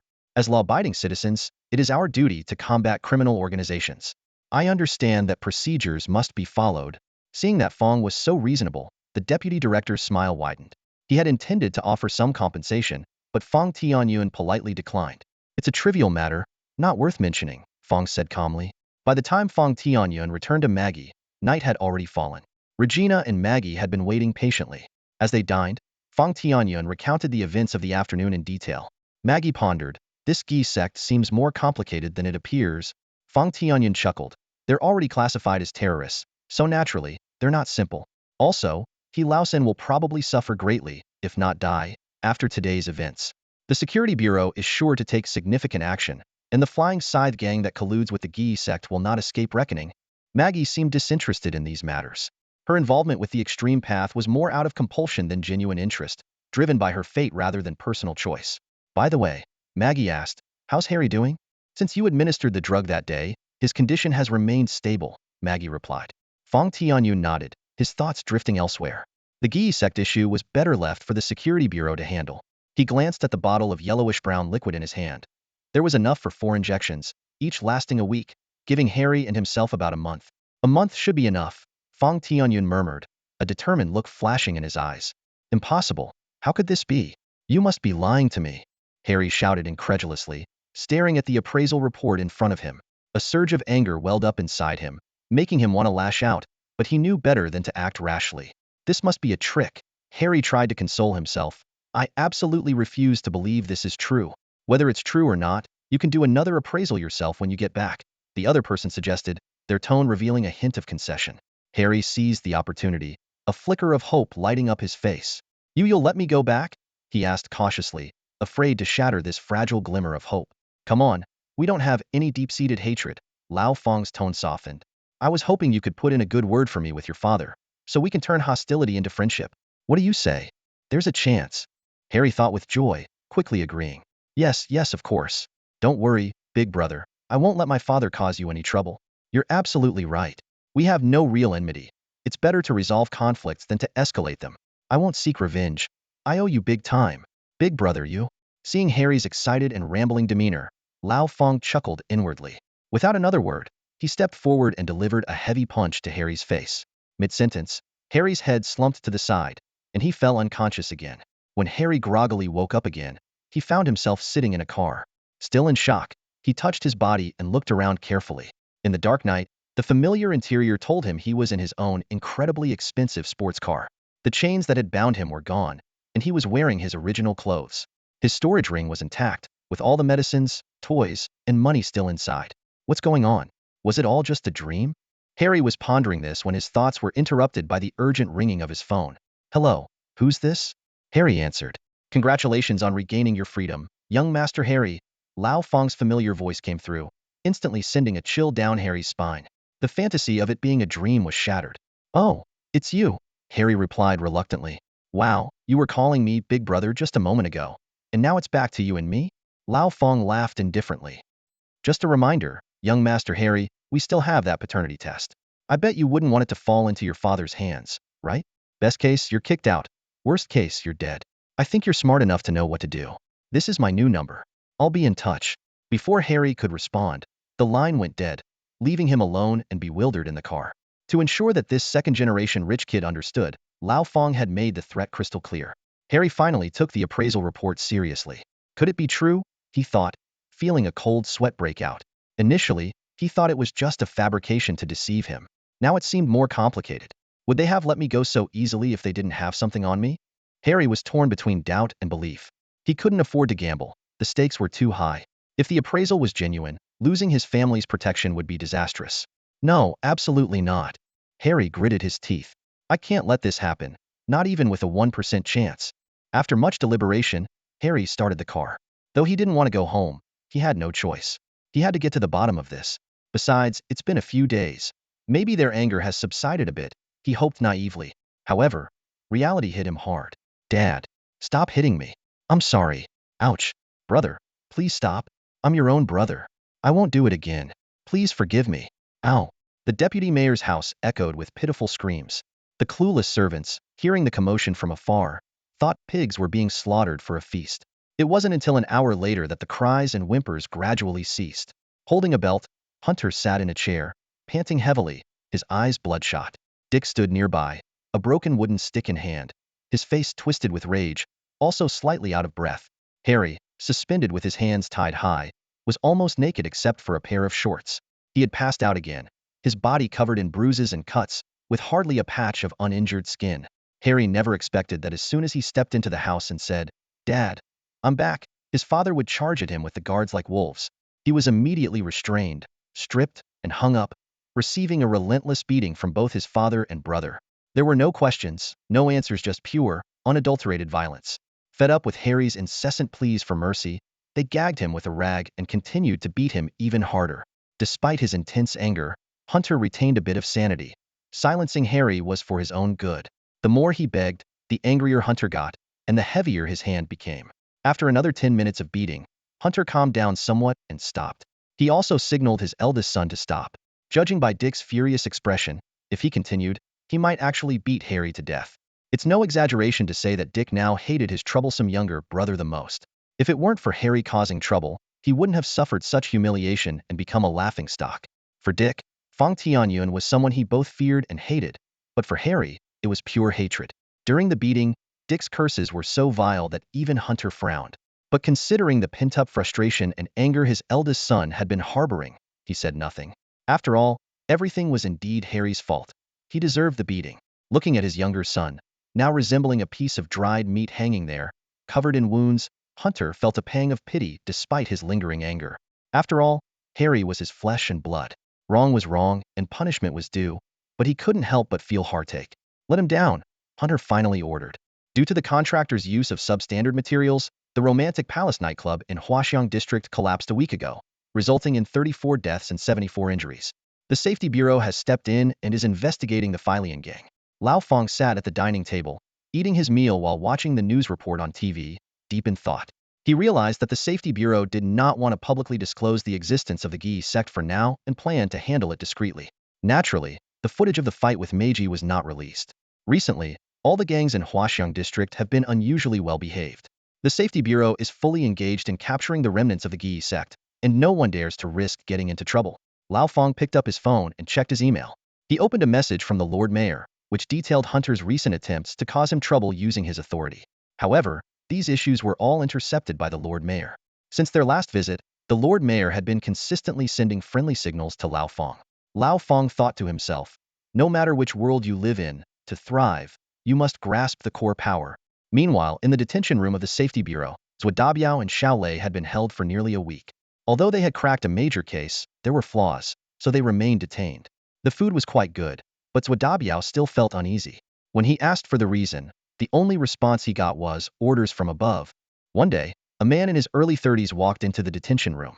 He had a broad face and strong jaw, exuding authority without anger, with a burly, muscular build.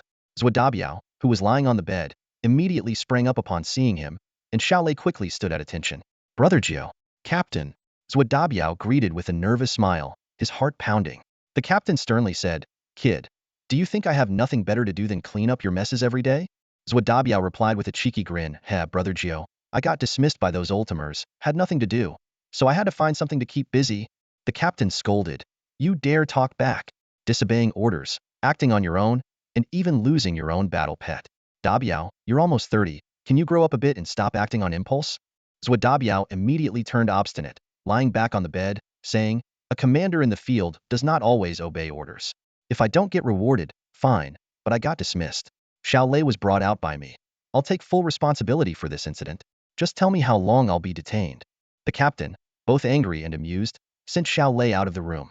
Once they were alone, he spoke earnestly, Kid, do you even know your position? After finishing my work, I still have to worry about you. I've spent more effort on you than on my own wife. And think about it, if something happens to you, how am I supposed to explain it to my grandfather? And how will my grandfather explain it to yours? If you keep being so reckless, you might as well go back to the army and get married. Stop causing trouble here. I want to work in peace until I retire. Hearing the mention of returning to the army, Zhuo immediately softened, smiling, Brother Jiu, don't joke around. I admit my mistake. Okay? Please don't report to my grandfather. I don't want to go back. It's too boring there, and with my temperament, I'll end up in a military court sooner or later. The captain chuckled, stood up, and walked towards the door. Zhuo quickly called out, Brother Jiu, please help me out. Reduce my detention time, will you? The captain turned back and said, Detention? You must be dreaming. I didn't bring many people this time. Get up and get to work. With that, he opened the door and left, leaving it open. Zhuo was stunned for a moment, then his face lit up with joy. He quickly got dressed and shouted, Hey, you should have said so earlier. Brother Jiu, wait for me. Meanwhile, Hunter was having a tough time. His target, the black-haired kid, hadn't been home for a long time. He wanted to use his resources to search, but every directive he issued was either met with perfunctory responses or delayed indefinitely, with no progress at all. Hunter realized that the only person in Huangming City who could make his administrative efforts so difficult was Tang Yi, the city's top administrator. Thinking about this obstacle, Hunter ground his teeth in frustration. He couldn't understand how the usually gentle Tang Yi had suddenly become so assertive. He was sure it had something to do with that black-haired kid. With no other option, Hunter decided to use his other connections. But to his dismay, the Filian gang was also being heavily investigated by the Safety Bureau these days, and was too preoccupied to help the vice mayor. Nothing was going right. Hunter hadn't even caught a glimpse of his target, let alone formulated any plans for retaliation. Little did he know, the person who knew Fang Tianyun's exact whereabouts was right in his own home, and that person was on the verge of losing their mind. That's all for today. Thank you so much for watching. I hope you guys enjoyed. If you wish to have another part of this recap, please give us at least 1,000 likes. Please don't forget to comment and subscribe to our channel for more content like this until next time.